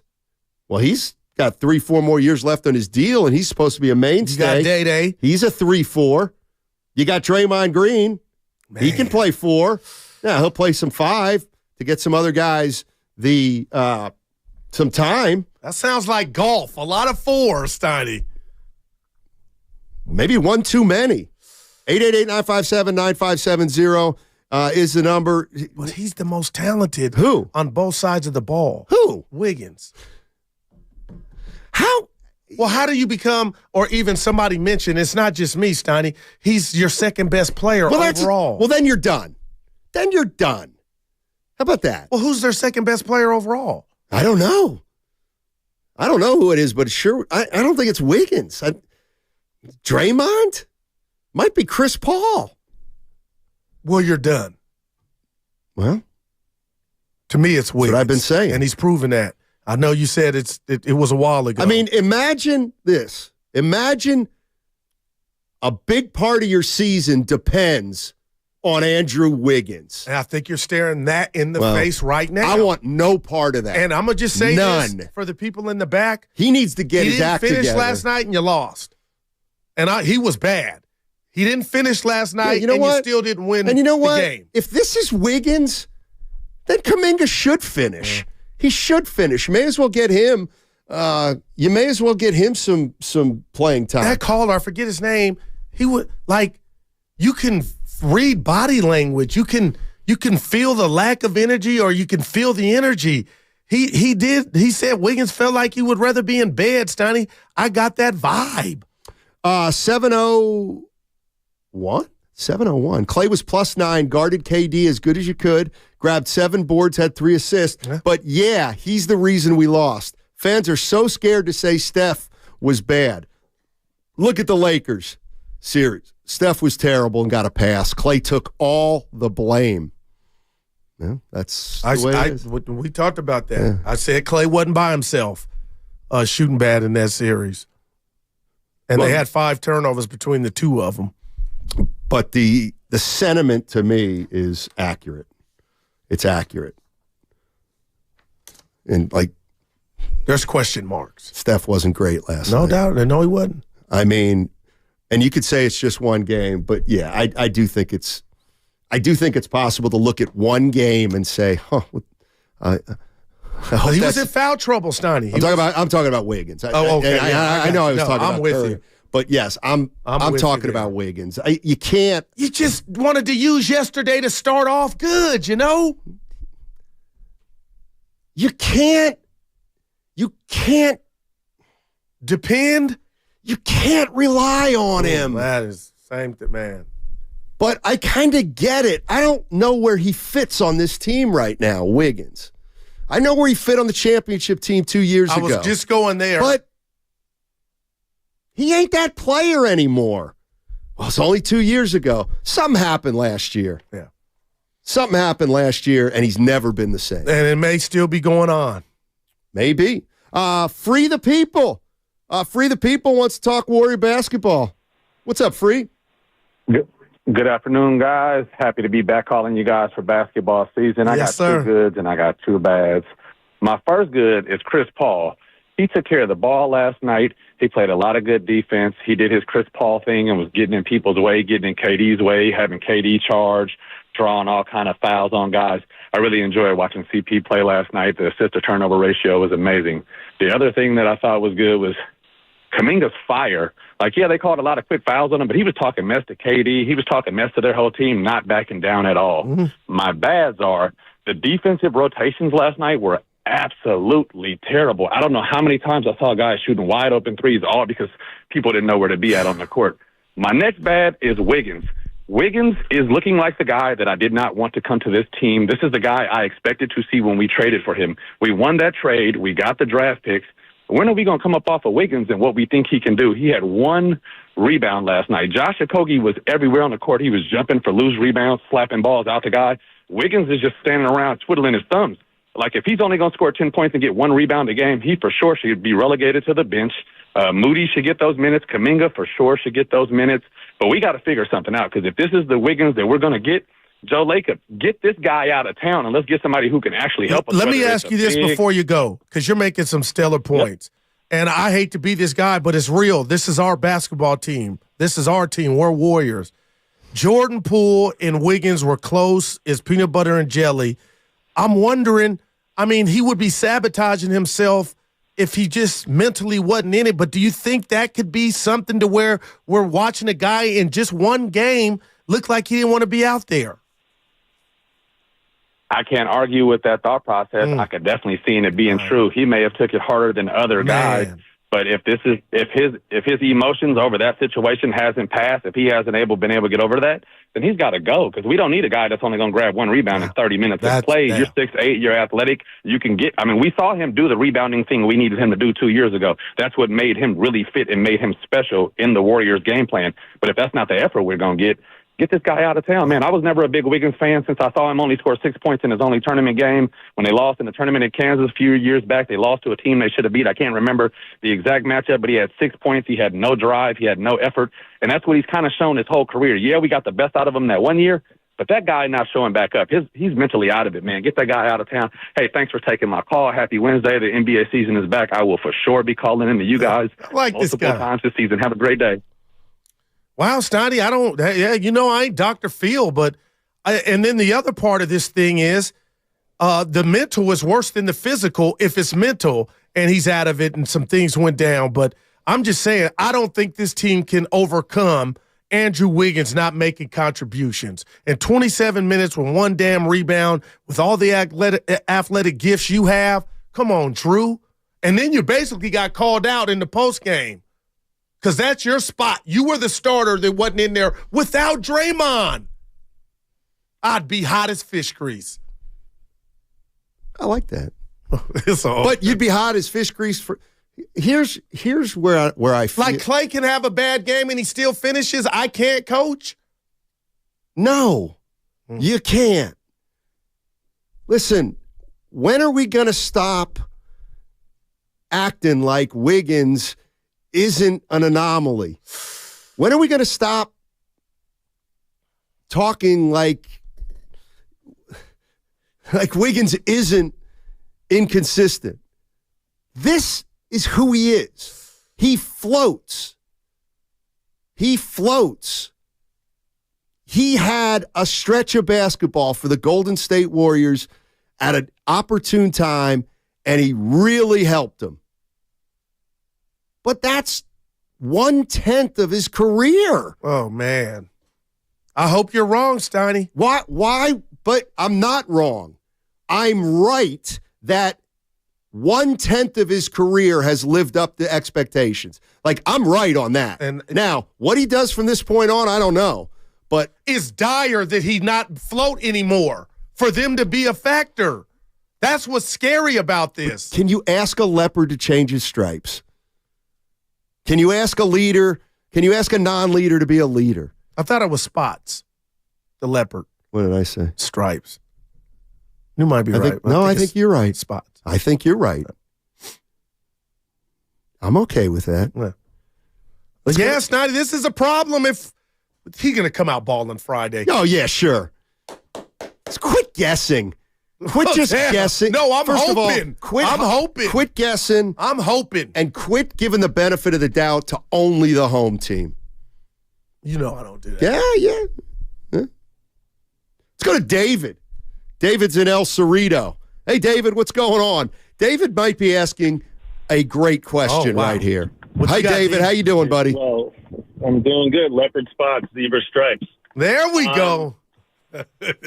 Leopard spots, zebra stripes. It's a fair question.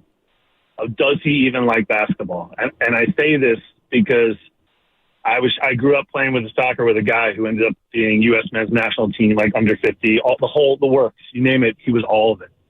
And he got to college and he just stopped playing, and I never could understand it. And one day he just told me, he's like, I just don't like it. Wow. And he wasn't being paid a lot of money to play soccer. The same way Mark Bolger once said he wouldn't play football, but it would be irresponsible if he didn't play football because he makes so much money. Andrew Wiggins may just not really like basketball. And during a small period of time, the entire team is motivated to fire him up, but they're not motivated every day to fire him up. So if he's not being fired up, he might just be a guy who makes a lot of money who doesn't really like basketball. I mean, I hope he's wrong. David, but David's not saying anything that every NBA fan hasn't thought if you're familiar with Andrew Wiggins. Remember when the Warriors traded for Andrew Wiggins? A lot of people weren't. Oh, they were out. A lot of people, yeah, exactly. And then he balled out. Not right away, he didn't. He was Wiggins. We had K-Wig, the radio station. Exactly. And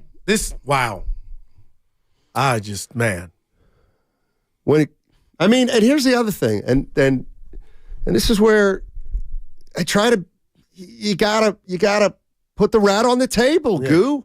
What's up, Billy? If he were in any other city, wouldn't we say, he played great during a contract year?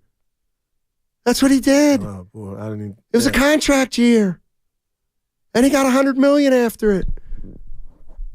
We'd say that about a guy on another team, probably.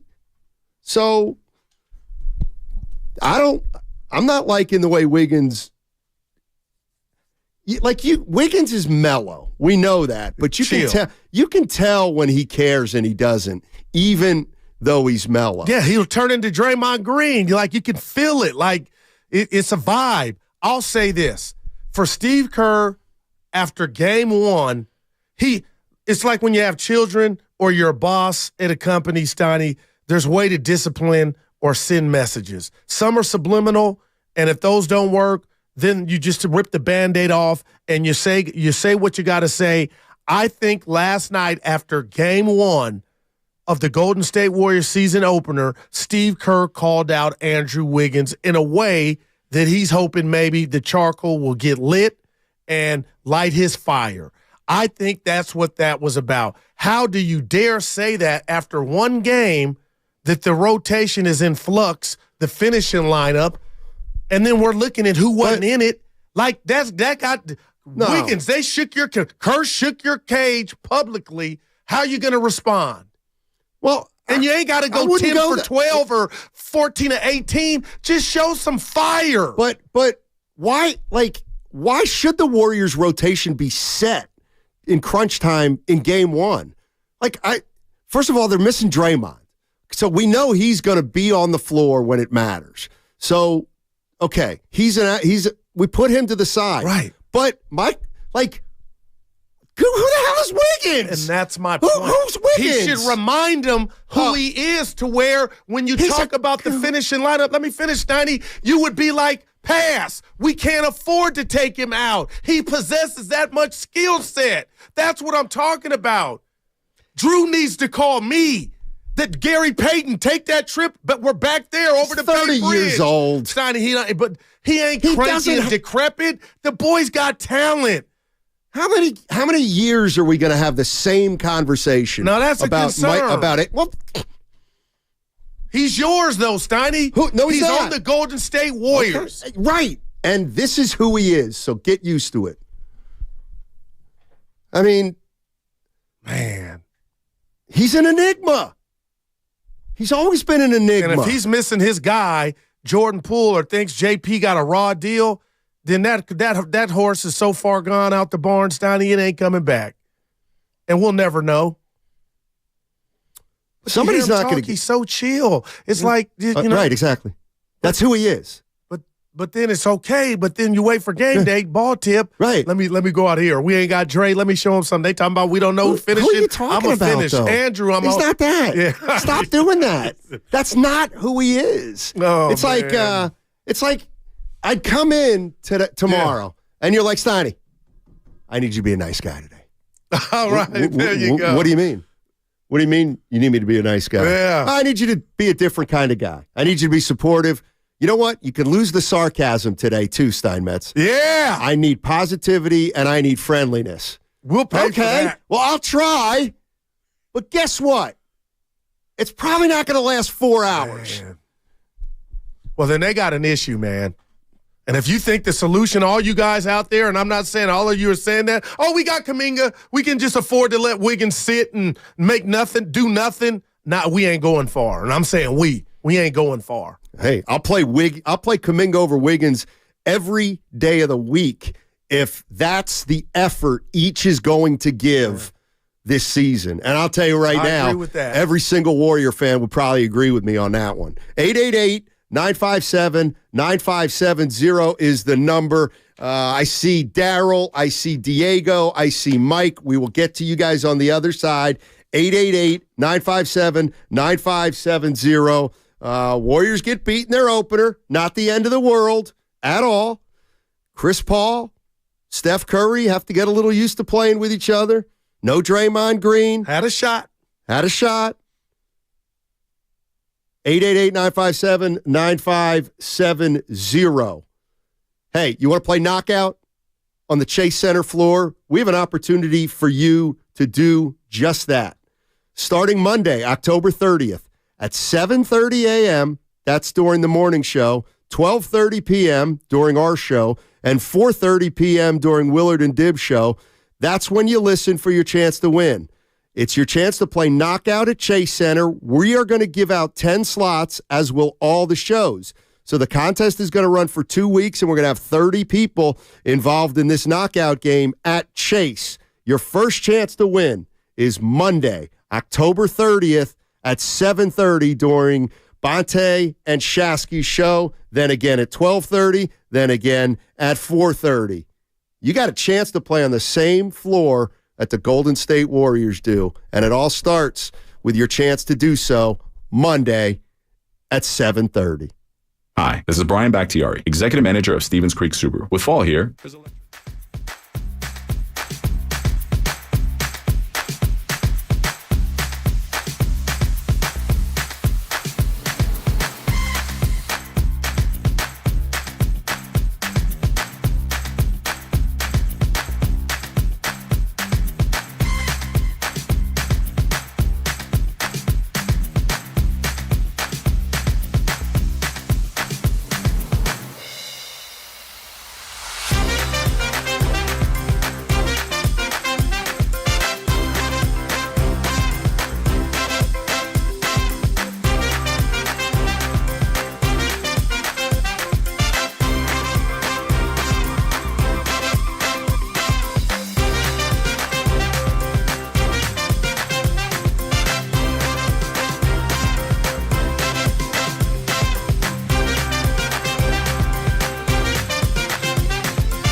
I don't necessarily overly worry about that. With that very small team, we won a championship a couple years ago. And then there's other things that the bigger teams have to handle when they're playing against us with our speed. So I don't necessarily worry about that. And the reality is, you got a few bigs in the league that are absolutely incredible, and everybody else you kind of just deal with. Now, back to Steiny and Guru on 95.7 The Game. Yeah, they didn't deal with Nurkic so well. I like him. I mean, he was good, man. Absolutely incredible. Dude, a little Hall & Oates? Yeah. It is? Yeah. You're out of touch? And what was the move you were doing with your shoulder? Was that a... No, I got it. The camera. Oh, okay. You, so you have to. I had some... Oh, my gosh. I forget, Steiny. Somebody said bring Wiggins off the... What if he was the Iggy? No, what if he were Iggy? Oh, God. And then got all... Like, Andrew, we need you. You can't float. We need you to get bucket to keep it going. Just think about it. Okay, yeah, that'll work. That'll work. Goo. But I'm trying. No, I know. I know. And you know what, Let Goo? me give them their credit. Goo, you know what, Goo? You are trying. I appreciate that. You're trying more than Wiggins. Yeah, I ain't going to say that. He was... Yeah, I know, because you just... No, he was floating, man. You need his ass. That's where you up here playing. Guess what? They need him. Guess what? They're not going to get him 81 games. You can't. That's not who he is. What you got? You're looking at something? No, that was it. I was looking at myself, but yeah. Let's go to Mike. Mike's in Sunnyvale. Mike, how you doing? I'm doing pretty good, man. I would thought so I fell asleep during halftime of the game, and I was thinking, you know what? All right, I'm going to wake up and see what this is about. And I was kind of expecting the Warriors to lose by 8 to 10 points, considering all the guys are new together, no Draymond Green. And then, I was kind of wondering who was going to come out cold, because usually that's how we usually start out. So we didn't really heat up too much with the shooting. Curry had a little bit of an off night. Klay had an off night. And everyone else kind of seemed like they didn't want to take the shot. It was almost like, well, here, you shoot it. No, you shoot it. Oh, no, you shoot it. They missed a ton of layups. They only had 18 assists.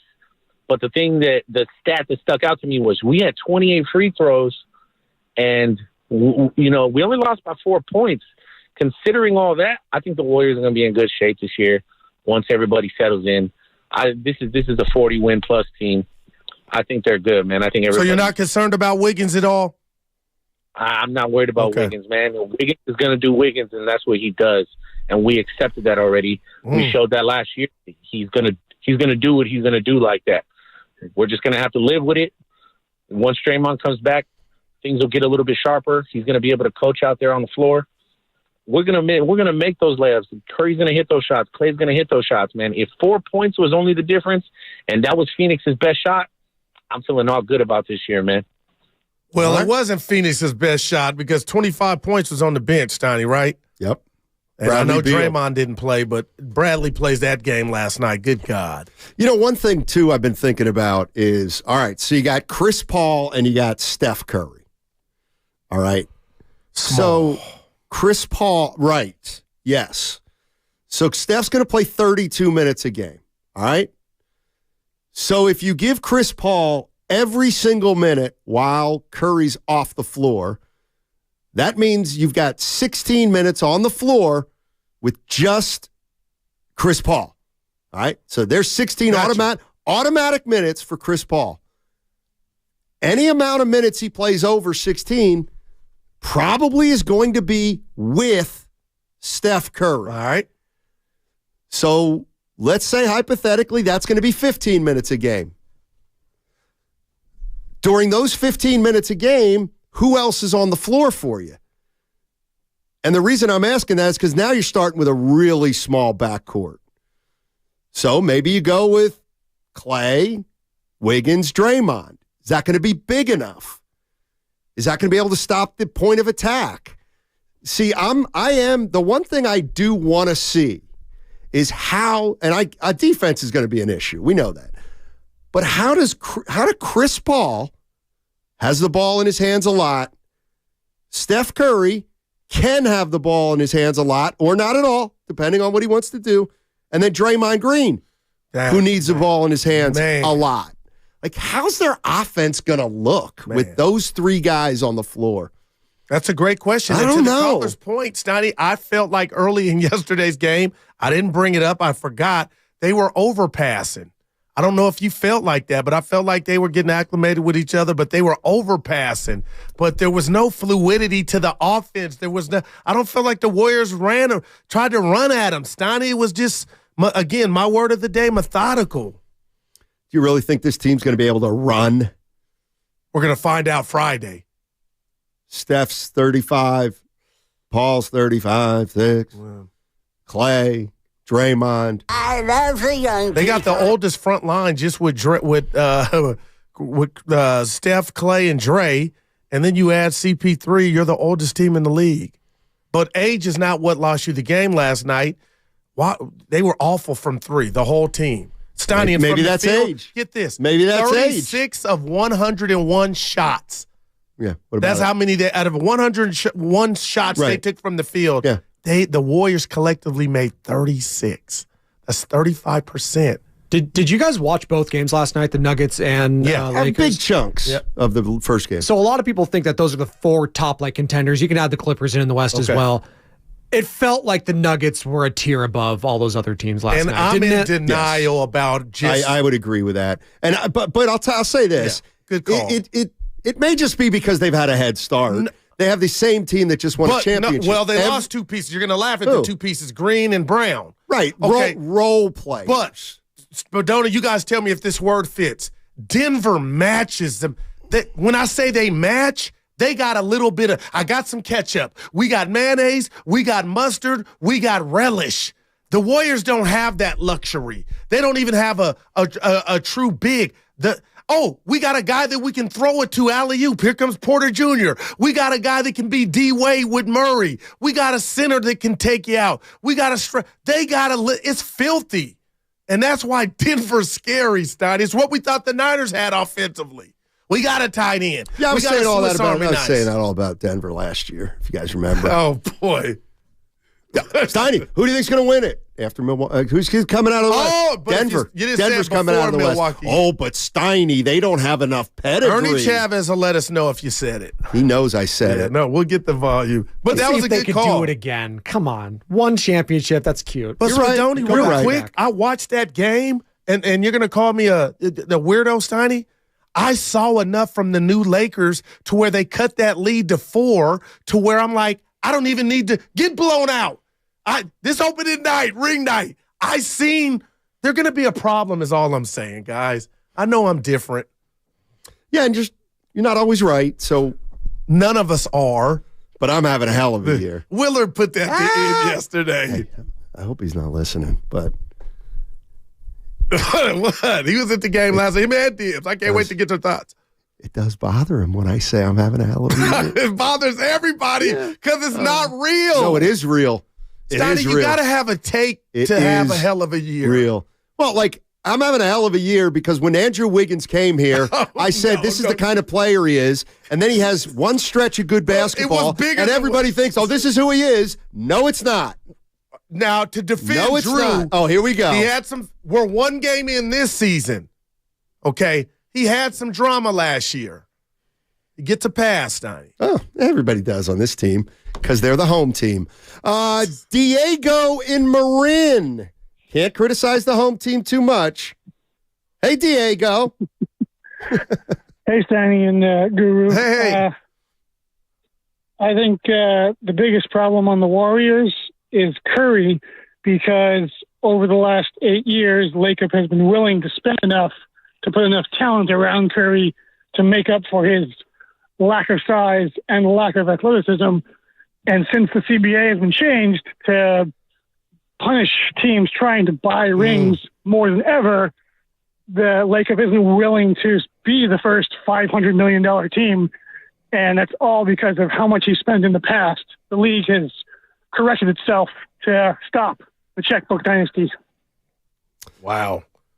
It's part of it. But it wasn't a checkbook dynasty because the three guys, the core and Looney, were drafted by the Warriors. So that's why it's really haterade what the league did, that Joe opened the checkbook to keep it going. But let's not act like you had to go, these bricks are not, these bricks are from the Yay, the Bay. What bricks? Curry, Trey, Klay. They're bricks? Yeah, the foundation of this dynasty was predicated on great draft picks. Right, but they have the highest payroll in the league. Yeah. And the league, it was haterade though, Stoney. Well, of course, because they're the home team. And any single time, it's us against the world, and the world sucks. That's what it's like being on the radio in the Bay with these teams. Absolutely incredible. What was Draymond? He was fitted, though. He had the fresh cut with the I'll say this. He was clean night. I'll say this. I did like the jacket he had on. Dude, see? It was nice. Oh, man. We're rubbing off on you, Steiner.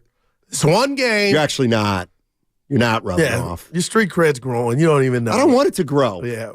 It's already burgeoning. It's not when you come in here and say you turn Friday off. Daryl in Oakland. D.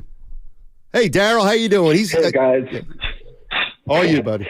Thanks for taking my call. Hey, Steiny, I have to agree with you. You know, the Warriors in certain situations look pretty old. When you have certain lineups that are very old, I don't know if it's actually sustainable. However, in terms of athleticism, we have two rookies that we didn't see play, and I watched them during the preseason. I am so pumped up for TJD. I can't wait to see his impact because he's a true big man. I mean, he's an All-American in basketball. He's 23 years old in college. So, I mean, I know that guy can play. I've seen it. And so I'm excited for that. Yeah. In terms of Wiggins, do you remember when Kerr saw Anthony Edwards trying out? He's like, God, this guy's just not trying hard. He told him he clowned him. I remember. I wonder what he said. What did he say to Wiggins last night? Did he say the same thing? Hey, you remember I told Anthony Edwards how he didn't try? That was a big news story. Shouldn't he say the same exact thing to Wiggins? Be like, dude, everybody saw it, though. It was on national TV. I think he did with those post-game comments about, hey, you might have been in the finishing lineup years ago, but it might fluctuate. So I think that was directed at Wiggins, man. I think Friday we see an ultra-aggressive, Steiner, you're going to laugh, Andrew Wiggins. Well, here's one more That's another thing. guess. Do you remember what I really want to see? And I want to get this in everybody's head. Do you remember Wiggins dominating Luka Doncic? He dominated him a year and a half ago. Dominated. Completely and fully dominated Luka Doncic. How long ago? Was that 10 years ago? No, it was a year and a half ago. And so, look, the guy has it in him, but I don't know. I go to a psychologist. Hey, let me give you this before you go. I feel like I know you. Let me give you this. I'm not trying to be the National Enquirer. All we do is react to what's, put in front of our face. Do you think we might be onto something with him feeling some type of way about Jordan Poole and how he was treated and no longer a part of the team? Yeah, but, my friends leave work, and I don't feel that bad. Hey, I still got to work. No doubt. Well, he's getting paid. The checks are clearing. He's moping. And maybe I'm just telling you, things happen. He's getting paid. I got to be honest. I didn't see him mope. Okay. I just saw him be Andrew Wiggins. I didn't see him mope. Maybe I wasn't really looking for it. I got to be honest. I'm glad Kerr played that card, and I could be wrong saying it was directed at Drew, but he had to hear that. And he probably didn't like sitting on the bench in crunch time in a game they lose. See, that's what I'm not sure about. See, and we're going to find out. I don't know if he cares or not. I'd be in the gym right now calling my girl. You can believe they did. That's how I'd be. Can I be your girlfriend? Yeah. Okay. We'll call you Rachel. Okay. Yeah. Okay. Yes, they had the nerve to have me on the bench. Hello? Yeah, Rachel. Oh, hey, babe. You see what happened last night? Hey, baby. You see what happened? Actually, I didn't watch the game. Oh, well, they had me on the bench at closing time, had Kuminga out there, Chris Paul. Do they know who I am? Were you sleepwalking again, eh? No, I was off. I didn't have the best game. Did once again it look like you're not trying out there? I always try. I know, but sometimes it doesn't look like that with your body language. Well, I know you're mellow. You know you're mellow. Be quiet, Rachel. You talk too much. Let me tell you what he said post-game. That the finishing lineup is not going to be one set one. Like, this could happen again. Well, if this happens Friday, Rachel, what? I'm going off. No, you're not. I've never seen you go off. Well, what's going off for you mean? I'm going to let JD or Evan Whitley Sandretto, when they talk to me after the game, I'm going to go in on how I'm being treated. Okay. And what'll that do? Give me my minutes. No, it won't. Kerr doesn't respond to that. Do you know who I am? I won this team. I was the second best player on this team 2 years ago. Ask Boston about me. Okay. Ask Dallas. You know what? You're right. You had a good stretch 2 years ago. So I'll tell you what, we'll give you anything you want. You want to play 40? Play 40. He ain't a made man. I don't know why you think he's a made man. Okay, he's made, but he's right. He's lemonade. That was bad. Chucky says Steiny's pissing me off about Wiggins. What, Chucky? We love you. What? Hey, man, how you guys doing? We keeping it real, Chuck. We keeping it real, man. Go ahead. And I appreciate that. Now, first, I want to ask you guys a question. Is the staff, the coaching staff, the same as the staff Kerr had last year? Is it the same this year? Pretty much. Well, they lost. Who'd they lose? They lost the guy who was working with Wiseman. But essentially, they got Atkinson. Yeah. They still got Kerr, and they got 90% the same, Chucky. Somebody else. Yeah. Okay, reason why I'm asking because he goes back to like last year when Kerr was making some bad decisions, and I just always felt that he wasn't getting no feedback, that Mike Davis feedback that he was no more. And so, and that to me, that helps the coach out because coaching means a lot. And the reason why I say you pissing me off, Sonny, because, man, Wiggins is a bad man. He's a bad man. And I thought I had my anger issues under control. I thought I had my anger under control. But, Sonny, you had me calm because I couldn't take it. Boy. This Wiggins, man, the man is 28 years old. Sonny over there talking like the man 37, 38 years old. Wiggins is 28 years old. That man got nuclear codes. He can push the button and just go crazy anytime he gets ready. He got the codes. He got the codes. But that is, the coaches got to be able to push that goddamn button. That's going to get you. That's going to do it. He needs that ride with Chucky hot. Until you took the Lord's name in vain. He was bad last night, Chucky. Bad. Hey, he needs that ride with GP, who was in the house last night. So unrealistic. Gary Payton II's father, the original glove, he would let him have it. I mean, it's pretty unbelievable that the team's best player obviously wasn't playing last night, defensive player in Draymond Green, and then obviously conventional wisdom is that Andrew Wiggins, their second best defensive player, and he wasn't in the closing lineup. That's pretty damning. It is. Right, but it's not Wiggins' fault. Not Wiggins' fault. I would never say, nobody's saying that to you. Here's the thing. Do you really think like a motivational speech will move Andrew Wiggins? No, but I think what happened last night league, without the subliminal, Stanley, he was on the bench. He didn't even look right being there. I don't even think he cares he didn't finish. Now that, wow. I hope you're wrong. I'm sure he cares. Yeah, but you can't. You got to come out of this whatever zone you're in. I'm just float like a butterfly. It's okay. Nah, you got to turn into a hornet. Well, they're going nowhere then. I mean, seriously. Oh, I already said I don't like the swap. Oh, Kuminga will just pick up. Nah, you need both. You know what? Kuminga's better than Wiggins right now. He missed 2 free throws. Well, Wiggins would have missed them too. He would have. In crunch time, we're going to make him. Steiny Dog, he played with a broken rib in the playoffs last year. Who? Wiggins. Remember Bron gave him that little chicken wing? Okay. That was for one game, by the way. It was for the last game. You're right. I agree. This is where I'm at with a 4-1-5. Wiggins put himself on the bench in the fourth quarter. That's real talk. Okay. By his uninspiring play. What a word. The most pedestrian 6'8" player in the league. Don't use my verbiage. Oh, is that what you said? Pedestrian.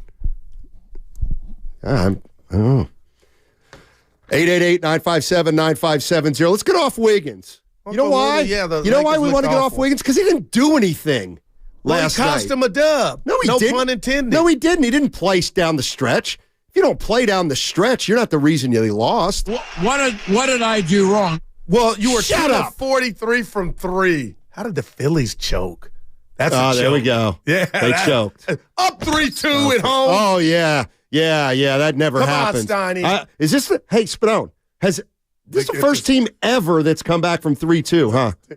No, it was the first Game 7 ever in Citizens Bank Park, though. The legend Mad Dog Russo said he would retire if they came back and won 2 games. I don't care. And they did. Who cares about him? That's letting you know. Yeah, and you know what? Is he working today? Yes. Yes, he is. Just like our boss, the phony, who comes in Monday and says, Steiny, I'll give you the day off if Kirk Cousins leads the 49ers to Vikings to a win over the 49ers. He texts me the night of the game, says, you are coming in, right? I said I wouldn't miss it for the world. And then you tucked your tail. You could. People wanted you to beat your chest. Why? Guys sick of being right all the time. Gets old. So does this bit, because that's what it is. I can't believe, seriously, for the last half hour, I can't believe we've talked about, hey, what do you think? You think Andrew Wiggins can be more motivated? He tends to float. No, but he can be. 10 years. Yeah. 10 years. And it's only one game. No, that's the point. For It's Wiggins, been 10 for the team. years. But for the team, Steiny, it's 1 of 82. Steiny owe me a sleeve of balls. Why? Oh. Zuki man, my guy. How come? Please explain. Wiggins' highest shooting percentage from free throws, Steiny. 2 for 3? Guess. No, just in his career. 71. 76. Yeah, early, I'll bet. Well, never go full Jeff with the info. I didn't have it. Oh, so you might not even be right. No, he's I mean, that might not even be that's my correct. go-to. He's on point. Well, we'll see. Yeah. All right, 888-957-9570. Hey, I didn't have a strong opinion one way or the other about last night's game. I thought they looked very similar to last year. I didn't come in here planning to criticize Andrew Wiggins, though he wasn't very good.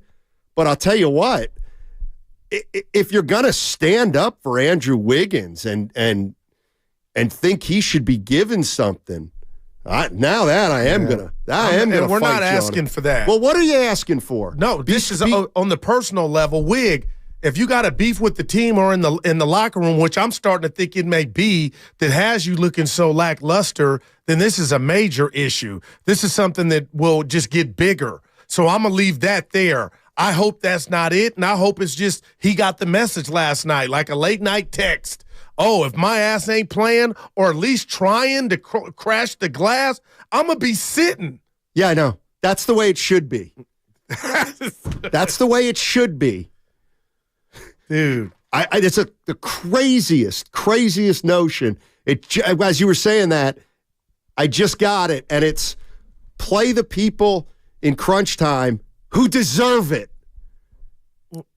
I'll say this. On a side note, they were -9 last night in Curry minutes. I can't talk about that. Oh, don't talk about that. Hey, Warriors Wednesday is brought to you by Freedman's Appliance, a trusted name since 1922. Visit freedmansappliance.com today. Cordelia RV Center is your trusted recreational vehicle dealer, and all our 2023 models must go. A family-owned business and one of the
When we asked Frank Vogel about Booker, he said his IQ has really impressed his head coach. Now, back to Steiny and Guru on 95.7 The Game.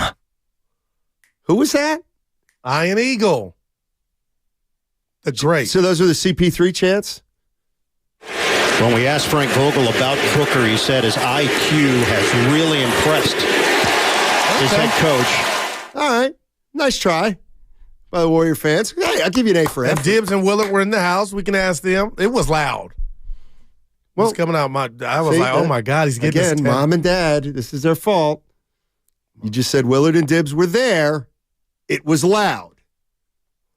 Right, I did. Coming off of my TV. How do you know? Coming off of my TV, I heard the chants. Gotcha. Yeah. No, I heard the chants. I'm just kidding. That's what I did to you just there is sometimes what a lot of people Hey, you got say. a text message from one of our comrades. Did I? Yeah, I did. Want to read it? No. I'd rather hear from Eddie Johnson, one of the greats. He was on with the Morning Roast today. EJ. I'll fix the camera. Just getting older, man. That's on Klay. The most frustrating part about, and I'll just stick with basketball. The most frustrating part about this game, as you get older, you can't hide because you got to play both ends. The shelf life in basketball is not as long as maybe it could be in other sports because you got to run, man. And Klay has dealt with his injuries, and Klay has gotten older. Well, he's 33, right? That's all it is, man. There's no indictment on Klay. It's just the fact that he had some injuries that took some years off his NBA career. Klay is one of my favorite basketball players in the entire league, and I just want the best for him, man. And he'll be fine as a basketball player, but he just won't have those nights every night, man, that you all expect. No doubt. That's what happens when you get 33, man, and start to get older, man. It's no joke. Wow. I love Eddie Johnson. But damn, he ain't 38, Eddie. He's 33, but the body could be 38 with those injuries. So Eddie kind of agrees with what I've been saying. What? We got a Klay Thompson problem, or is that why he's not got getting old. Who's not? Well, then don't expect him to play like he did 5 years ago. And don't hold him to that standard. And that's why, I'm honestly with Klay, he's going to have a different kind of year this year. Well, if he's taking 11 three-pointers, I'm just asking you with that thought process, what should the fans expect? Oh, he's 33 and a couple injuries. We shouldn't expect it to go in? I'm still holding him at his standard. He shot damn near 40% last year, which is career. So well, you're clearly not holding him to the same standard defensively. Well, that ship has sailed. Okay, well, that makes you worse. Like, he'll never get back to that. Okay. He will listen, right. Like, Klay will never get back to the player who got you 22 and could turn the point guard. That was one of the linchpins of why the Warriors were successful. Right, but how can I, as a player, offset me not being great defensively, giving up something? I can come back on the offensive end where I'm better on the offensive end. I have more left on that end than I do defensively. But he's not. And maybe I go 6 of 11 instead of 3 of 11. Maybe I'm not getting blamed because I had a bad playoff series against the Lakers, and you were not the only one, Klay, but it felt like you were the target. So, again, if you're going to hoist up 11, whoever the player is, you're telling me you think you can make those. So, all right, I get the defensive slippage, but damn, offensively last night, you got to give us better than 3-4-11, and I'll tell Curry 4-4-10. But those games were off nights. They're having more. That's what happens. You have more and more off nights. And you know what? That's why you only win 44 games. That's why you almost get bounced by the Kings. Like, let me hear this one more now. Because this ain't changing. This is who they are. Well, and he's going to shoot 11 to 15 threes a game. So is Curry, if not more. And I don't know Wiggins, who attempted 3 last night, missed all 3. Chris Paul, what did he attempt, Steiny? What did I say? 4. He missed all of them. 510, Andrew Wiggins has looked like this his whole career. What are you guys smoking? Guy smoking. Paul, it took you 6. Guy. He missed a 2022 season. I know this is hard to hear, but Wiggins has always been this player. Give us some hope. Oh, 925. It's one game. That's my hope. I'll give you tangible hope. Their closing lineup should be pretty good. Smartest closing lineup in the league if they have Draymond in there and Chris Paul and Curry. Maybe. So they got to get to that. They got to get to that point. They're saying, a lot of people, look, Klay's loved around here. And I'll repeat what I said at the beginning of the show. The thing I'm worried about most with Klay isn't that he's not going to be able to, I think Klay Thompson can come into this year, and maybe is coming into this year with the best intentions. Right. But they're asking him to do something different. And that may affect his comfort level. That may affect his effectiveness. That may affect his production. So there's a scenario in which even if Klay's all in, he's going to have to learn a whole new... He just doesn't... He looks different. He's not playing the same. They're asking him to do different things, and it might take some time. What on the offensive side are they asking them to do different? Well, I think, and I wish I knew who texted it, but if you're going to ask him to guard 4s, I mean, look, all his misses last year were short. Yeah. All his misses last night were short. And what if I told you the 4? I have no problem with the 3 of these guys who took the most shots last night. It was Curry, Klay, rightfully so. And as bad as this guy was, and we've been, saying we need more from him, in 27 minutes, Donnie, Andrew Wiggins took 12 shots. And a surpriser to me was Chris Paul with the 15. He was 4-15, 0-6 from deep. Yeah, when you don't turn the ball over, you get more shots. Let's go to Word. Word's in Oakland. Get some rational callers. Leonis. Hey, what's up, Word? What's up, fellas? Sorry, Gooba, I was at you yesterday. That's fine. Hey, sit this one out. Sometimes I wish you would read what I'm saying. A lot of times I'm talking to you about him. Yeah. Man, when I was a kid, my mom, when I first started walking to the bus stop by myself going to school, she caught me walking with my head down, staring at the ground while I'm walking. And she was like, boy, you don't walk around the streets with your head at the ground. Look up, and she was coming. I feel like Warriors fans are like Mr. Magoo. They just kind of wander around assuming everything is going to be fine. Mr. Magoo would just make his way to work, walking through construction sites, falling over stuff, not getting hurt.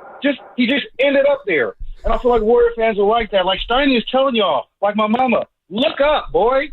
Look what's coming. Like everything he's always said about the Warriors has basically come to true. And I hate to contribute to his great year. But every time Steiny's like, whether it was Wiggins, whether it's Klay, no matter what it is about this team, like if they're going to be good, Steiny is usually kind of on the cusp of calling it. When they're not going to be good, he's usually on the cusp of calling it. But fans, like the dude who said, give us some hope, that's not Steiny's job. That's the Warriors' job to give you hope. And it's your fault if you don't realize you're not seeing what's coming. Like, look up. This team is not looking like 2020. I know Goo's going to say, but they won it 2 years ago. No, Leonis, I got to be honest. No, and I love Steiny. You love him. Nobody saw that coming, Leonis, and that wasn't 8 years ago. That was just 2 years ago. So I get what you're saying, but come on, man. You got to that's on the ledger. They shocked the world with that chip. I'm not telling you they can do it again, but that's enough to give fans hope. And I'm going to ask you this. So what's the basis of this call? Are you telling us Wiggins cannot step up? This is the Wiggins we're going to get? And are you agreeing with Steiny that Klay is done? Because I never said he's done. Well, you're Don't saying do he's that. old. What are you saying? I said he's going to have a completely different role this year. Which is? Defending threes and probably more fours, and maybe that's going to take a physical toll. Boy, that makes me mad when you do that. You want Steiny to tell you and Warrior fans, oh, you're going to win 50 games. Like you're like, oh, Friday, I expect this and this to happen. Said Wiggins is going to do this. Klay is going to do this. How you know, man? Right. Let the game happen. Stop trying to call it. Why has everybody got to be the predictor? Why has everybody got to be the first to be right? Hey, I give you that. Why can't we just watch hey, you know what, Word? I'll give you that. Man, stop trying to. Fans like to close their eyes and say, my team's going to win. And if you don't say that, you're a hater. Man, just watch the game. Okay, that's a great point. But hold on, you're being a hypocrite, Word, because when you called, you just gave Steiny, your boy, flowers for making some predictions, and we don't even know what they are. So don't end the call with, I hate people that predict and then give this man his flowers for some predictions. That's a contradiction. I'm not making a prediction. No, he was giving you love for he's telling you what's going on. Well, he means, and then in the call saying he hates that. But I think he means more like what I'm saying about Klay Thompson. Like, Klay Thompson is not the same player he was. Fine. We just heard Eddie Johnson say, it happens. Right. It freaking happens when you turn 33 years old. Okay. So Klay Thompson, look, it's not me. Steve Kerr's the guy who said, we're going to have Klay guard fours this year. Okay, well, that's different than he's ever done in his entire career. So it's fair to say there may be an adjustment there. Look at Klay. Klay is making an absolute effort to rebound more. There's no doubt about that. 7 last night. Well, that's because he's playing 3 and 4, not 2. And you know what? I don't have the box score in front of me, but I think he had 6 or 7 rebounds last night. So his game is going to change a little bit this year. And unfortunately, that's where the contract year fits in, because maybe Klay has to find a way to be a little more productive, maybe with less time, but maybe that costs him some money. So I'm asking you, are you telling us that expect maybe less production offensively because his new duties defensively? Yes. All right, that's all. Yes. And he was less productive offensively last year than he was the prior year. Without doing his new duties on the defensive end. Yeah. I'm not fighting, Word, or you, Steiny. We all can see Klay is not going to be the same guy he was. He said that. But what I don't understand is so, okay, 2 years ago, everybody, you said, we're shocked the world. Man. Okay. Yeah. Now, why did they shock the world? Because we thought they were done winning chips. Okay. Were they the definitive best team in the NBA 2 years ago? The best team in the NBA? No, but they got after 20 games. They were 18-2. They were among them. Okay, I would say. Yeah, it's your Phoenix lost. They got a break. They got some breaks on the way, and then they beat the Boston Celtics. And this is what I don't understand. Why people can't just acknowledge this. It was their 4th title. It came out of nowhere.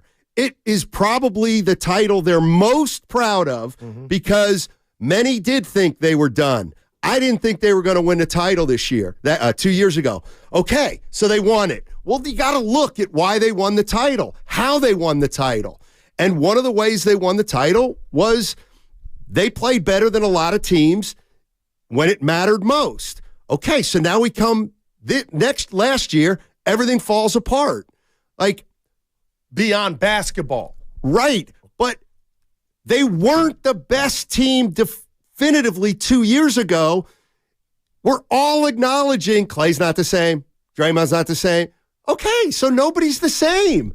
So they're probably not going to win it because their most important players, they're on the decline. I'm like I said, and I won't dare raise my hand or try to take credit for saying I saw that championship coming in 2020. Nobody did, Goo. And that's why I just feel like with what we saw last year before the ball was tipped with Punchgate, Andrew Wiggins missing, I mean, if those aren't qualified as monkey wrenches, I don't know what is. Those were things that were out of everybody's control, and yet they still got to the conference semis. So here we go. Okay. Again. As a sixth seed. It's one game. Because they had a good matchup. And they didn't have Draymond. I just don't think, and I'm not saying you're doing this definitively, we can say what they're going to be this year. Last night, they just shot like crap. Like everybody. Here's my, and I was just, if the Golden State Warriors shocked the world 2 years ago, okay, they did. They shocked the world. There you go. I'll give it to you. The nature of shocking the world means it's not going to happen again. You know what I mean? And I didn't tell you it was. But we're watching. You asked me to list the teams I thought that were in front of them. You got Steph Curry, this version of Klay, Wiggins, Dre, Chris Paul. Yes. And Kuminga. 650, Steiny already on his 1 year older. Guess what? All the other contenders got older. Yeah, but how? Yeah, exactly. A lot of other contenders are coming. Yeah. And Jokic is entering his prime. Yeah. That was scary. I can't take nothing from – it's probably unlikely they're going to knock off Denver. Hey, 650, you do realize going from 25 to 26 is better than going from 35 to 36. Yeah. Like, that's the other thing is, like, at times in the NBA, I'm not saying it's going to happen, but, I mean, guys get old in a hurry. It happens sometimes. Let's go to Skinny Bob. Our guy. Hey, Skinny, how you doing? Long time no talk. Well, I've been listening here and there. I said, I got a few projects, but I tell you, I've been entertained immensely by the Niners, the Warriors, and I'm immensely excited about Moody and Kuminga. And, you know, the old guys will be old guys. They got a lot of wisdom. And, hell, they've been in every game until the final minute. The Niners could have won. The Warriors should have won, in my opinion. But, you know, analysts analyze, and you guys are great, and your audience is great, too, because the perspectives are really unique, and I enjoy it. So I'm just entertained as an old guy, and life is good. We got two great teams. I'm getting a lot of golf balls. Nice. There you go. Yes, Evans, Bamoni, Guru. I'm getting you a bunch of color ones. So all right. I'm in. Hey, make sure you have our new address. That's right. Oh, I don't. Let me give you my phone number off the air. Okay, Evan. Somebody take it. All right, thanks. Hey, Skinny Bob, before we let you go, are you worried about Brock Purdy in the offense at all? Hell no. Oh, okay. I know they will figure it out. These are pros. We got a top-notch team, and entertain. Let me entertain you as these guys. Thank you. Evan, get this number. Yeah. Get this number. Take it easy, Skinny Bob. We love you, baby. All right. I got to do this because you've snookered me in a little way. What did I do? Yeah, you got me good today. I give you credit. You got me good. 510 from the Comcast Business Text Line. Steiny, why are you so down on the Warriors? What do you feel they should be doing better?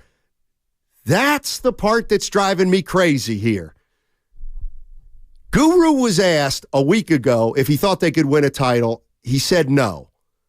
I was asked a week ago if I thought they could win a title. I said, I think the window's still open. It's not open wide. But the idea of this veteran team with Chris Paul, they have a chance to be really smart down the stretch of games. I think they can win a lot of games with their savvy and with their experience. And if they can somehow stay healthy, or maybe more importantly, be healthy in the playoffs, they got a punch or shot. Right. But what I'm not going to do is sit here and listen to people say, well, Andrew Wiggins is the player he was 2 years ago, not the player he's been 8 out of 9 years. It's like, no. I'm not, and you know what? And in order for the Warriors to win it, Klay is going to have to adjust some, clearly. He's playing a new position. He might have to shoot less. He's going to have to rebound more. Like, all these things are going to happen over the course of 82 games, but I'm not going to sit here in denial and tell you, oh, the big three's all still in their prime. No, they're not. They've gotten worse in each, they're not as good as they were a few years back. Right. And so they need somebody to make up for that. Who can make up for that? And that's why we spend a majority of the show, at least I have, talking about Wiggins, because you're not telling me he's older or you're worried about him physically. It's mentally, because he's always pretty much been checked out. And you give him the year and a half in 2022. I still think something is there. What I'm concerned about Drew is if something off the court, and we know what we don't know, what kept him out. We think we know. If that's still some residue, then they're not going to get the good Andrew Wiggins, and the team loses out. Now, as far as Klay, Steiny, his is not mental. His is physical.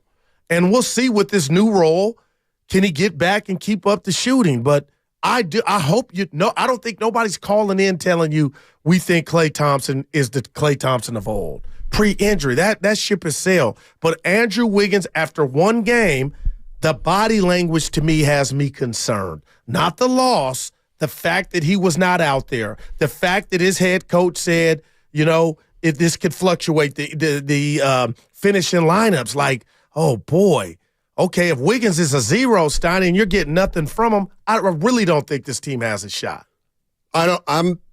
Wiggins didn't play in the crunch time. He didn't deserve to. And the idea, but at the same token, the idea that Steve Kerr's saying, late in games we're gonna probably go with matchups. No, why? Why would you go? Like, why did that need to be said? Because why did you have to play that card? Because we all okay, what is it? What's their lineup? I'm about to tell you. Okay, we were watching. It ain't what's their lineup. It ain't up to me. We were all watching what was different. Andrew Wiggins, it wasn't in at crunch time. Right. That's what was different. And if you follow the trail, last year he was gone for umpteen games, and we still kind of don't know why. So there could be a lot of stuff we don't know going on behind closed doors to why Andrew Wiggins, just from his play, didn't look like he was in it. They're going to have a different, they had different starting fives. They had different finishing lineups last year. Sometimes Poole was in. Later in the season, he wasn't in. Sometimes Looney was in. Sometimes he wasn't. That to me doesn't alarm me. That they're going to. How about it? But Andrew Wiggins floating does, right? But you're going to say no, it doesn't bother me because I've seen it. All right. But will you admit it'll hurt the team if he continues to float and be this Andrew? Of course, right. Absolutely, Goo. Yeah, that's what concerns me. And I want to say one more thing. I know Chris Paul didn't come here via free agency, so he didn't pick to come here. He was surprised. But damn, Steiny, for the people not named Word and Steiny, if Warrior fans are thinking, can we win a chip, and we're reminded that they're getting older. If you look at his birth certificate, that you wouldn't think Chris Paul is the solution number one to make you get to the destination because he's added age. Well, but if you only need him to play 20 minutes a game, maybe he's perfect to do that. But he's going to want to play more than 20 minutes a game. I completely agree, 650. Rewarding Kuminga with key playing time is the right way to do this. Kuminga was playing harder than Wiggins. He totally was. Okay, so there's nothing to see. That's where I'd say there's nothing to see here then. There's nothing to see here. Jonathan Kuminga is in his third year. Oh, my God, we got to go. Oh, yeah. Sorry, Goo. My bad, buddy. All good. Well, let's talk about that on the other side. Steiny and Guru, you know who we are on 95.7 The Game. Segment was brought to you by Fremont Bank. Full service banking, no compromises. When you pick up some scratches because you want a fun break.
Minneapolis on Monday night. So we'll talk Niners and Warriors. Yeah. With JD at 1 o'clock. Happy hump day, Stoney. 1 o'clock.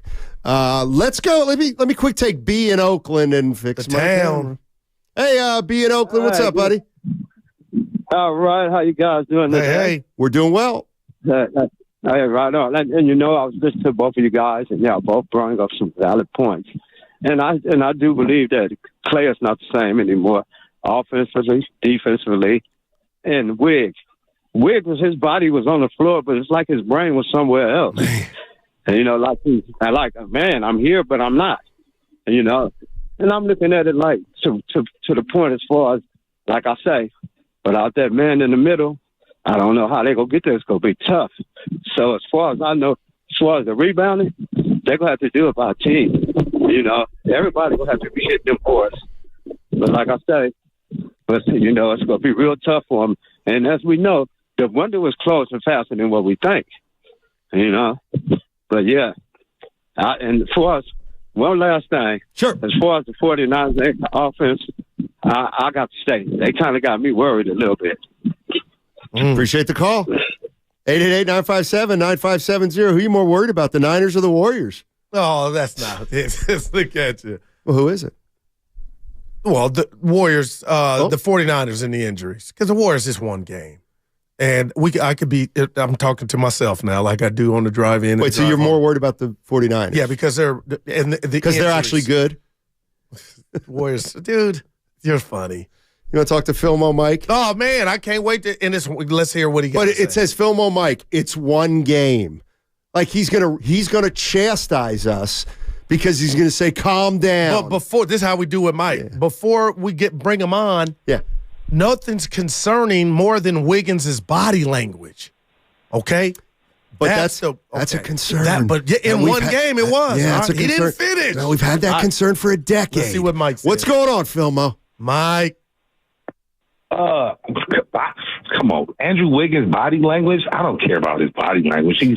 He looked the same his whole career. When I say it's one game, this is what I mean by one game. It is only one game. Y'all need to calm the hell down. But the second part is, Kurt, you just said earlier, Guru, you like, I don't know what's going to be I don't know what's going to happen in the end or what's going down. Kurt he don't know how these players are going to respond. You got a trip. It's going to change on Friday when Draymond come back.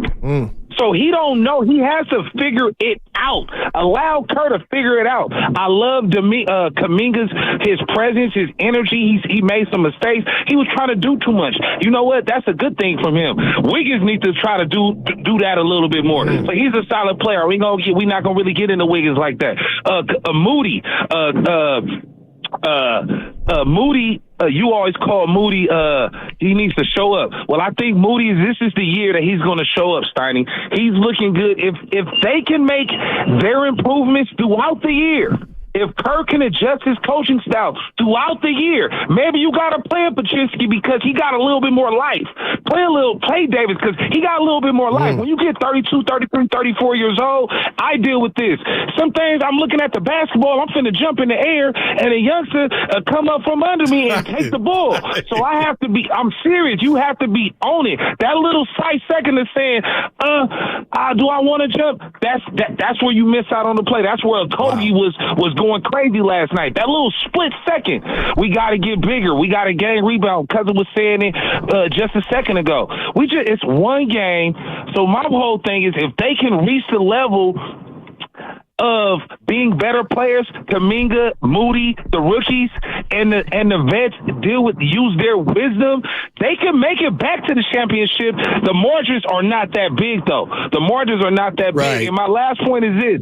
Curry, people always want to say how I love Curry. He's the greatest. He's still making bonehead plays 2-3 minutes left in the game. He's creating. Ain't no Jordan Poole. So come on, man. Yeah. Like he gonna have to step. He's notoriously made turnovers with 2-3 minutes left. What are you doing where are you throwing the ball, Curry? All right, man. Whenever. We hear you. Appreciate it, buddy. No Paczynski or Jackson Davis. They'll get in. But, Steiny, I am eager to see what Jackson Davis can do on the boards. Pajinski. I mean, those are two. You can be like, "Goo, I don't know why you're holding your breath," but I'm looking forward to that. And it may be week, 2 weeks, a month before we see them, but they're rookies. Klay had the worst turnover last night. If you wanted that pass to nobody to me, Mike, that was a bad one. See, here's the way. They're all bad, Mike, but that was like, damn. See, Mike got me onto something. So we've got Klay and we've got Wiggins. All right? And when they need the Warriors, this is what I mean. Klay and Wiggins aren't the same players they were, at least as of right now. Okay. So if they're not the same players, we have to play them less. We must.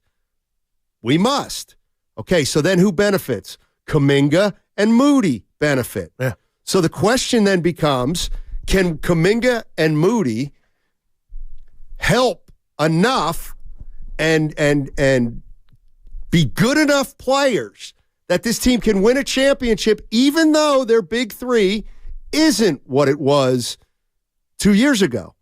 Like, the only way they win it is if Kuminga and Moody and who else wasn't on that team at the time, like, they've got to be good.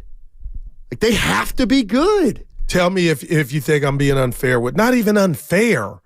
I don't believe Klay Thompson not being on the floor in closing time is an option, regardless of how good or bad he's playing. Well, what if I told you that? Well, I don't believe it. I mean, you can't do that. That's not who they are this year. And here's the other thing.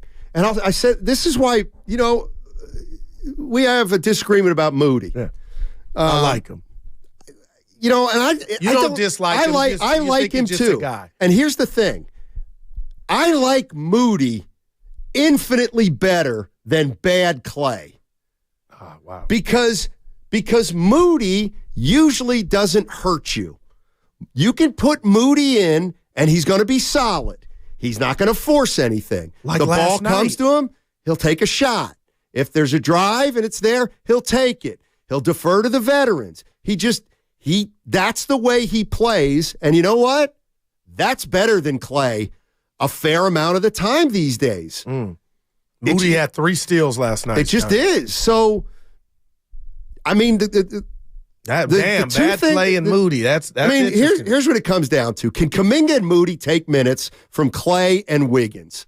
Because Klay and Wiggins last night weren't great. And you're not going to be very good if that's who they are. But now, when those two are on, Steiny, and I'm talking about Klay from outside and Wiggins is Wiggins, I mean, that's a whole lot to What about the other 48 games? What about the other 48 games? I'm just saying in a stretch of games, the 3 to 4 minutes, I mean, Klay can shoot with the best of them, and Wiggins can do things on both sides of the floor.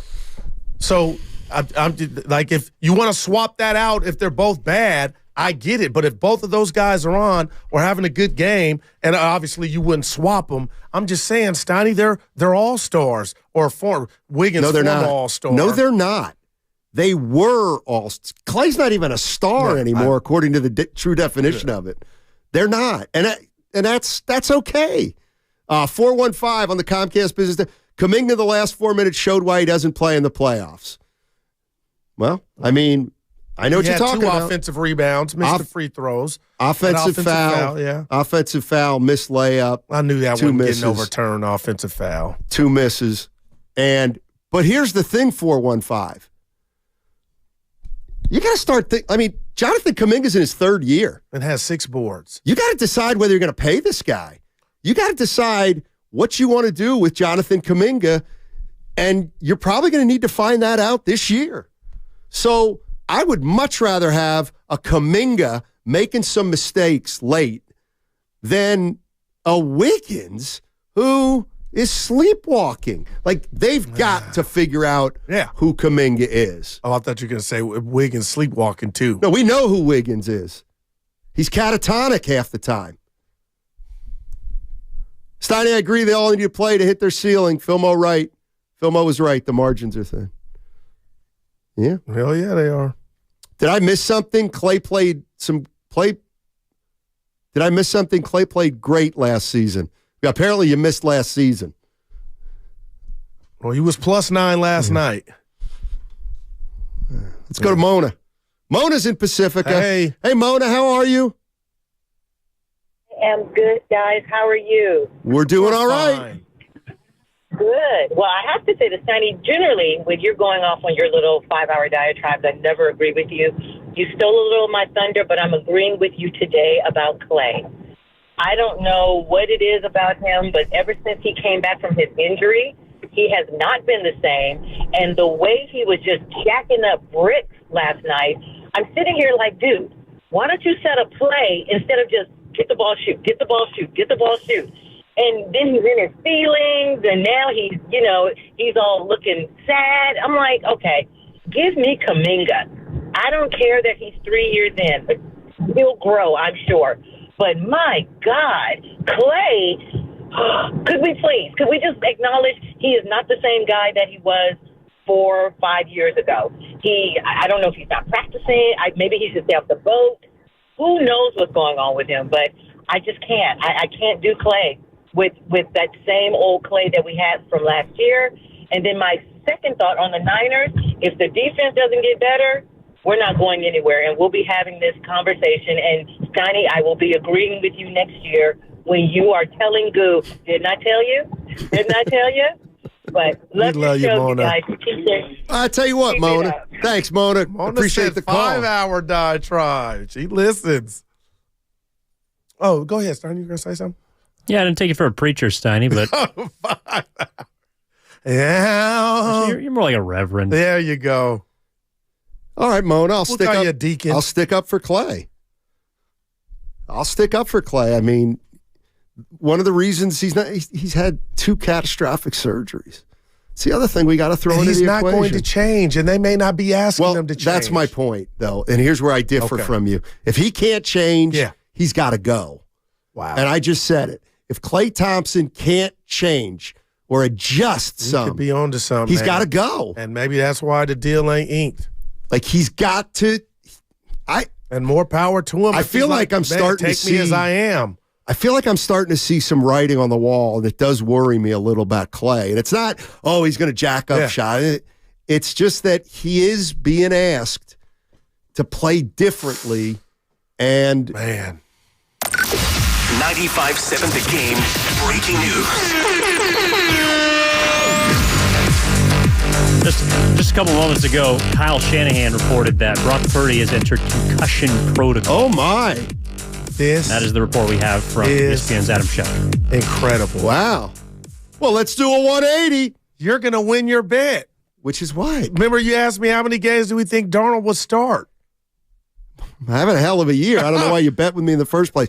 All right, well, that's where did that come from? That's a great question. In case you're just joining us, Evan Giddings telling us that Brock Purdy is in concussion protocol. Is that all we know? Is that all Shanahan yes, that was from Kyle Shanahan's press conference call just a moment ago. Wow. And clearly he didn't, or he's still talking right now, so they'll try to figure out when exactly it occurred.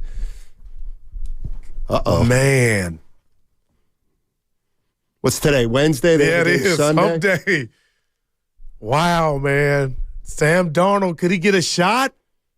Well, if Sam Darnold had no Debo. If Sam Darnold plays well, does he keep the job? Oh boy! And this is after 2 so games from Evan. Purdy? You may be privy to more information, obviously, because you're monitoring it. So feel free to jump in if you need to. Yeah. So Nick Wagner of ESPN reported that Brock Purdy started having symptoms on the plane ride home from Minnesota. Gotcha.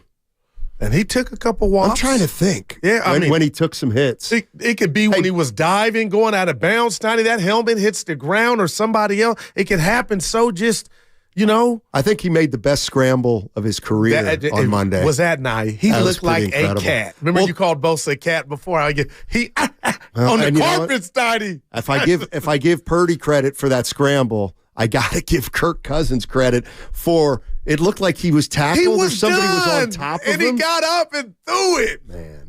Dude, I want Brock to play, but are you telling me we're going to see Darnold? Maybe. And Darnold would be, what? The last 2 games of Brock Purdy weren't the first umpteen games of them. So he comes in with that rocket quarterback launcher. Controversy burgeoning?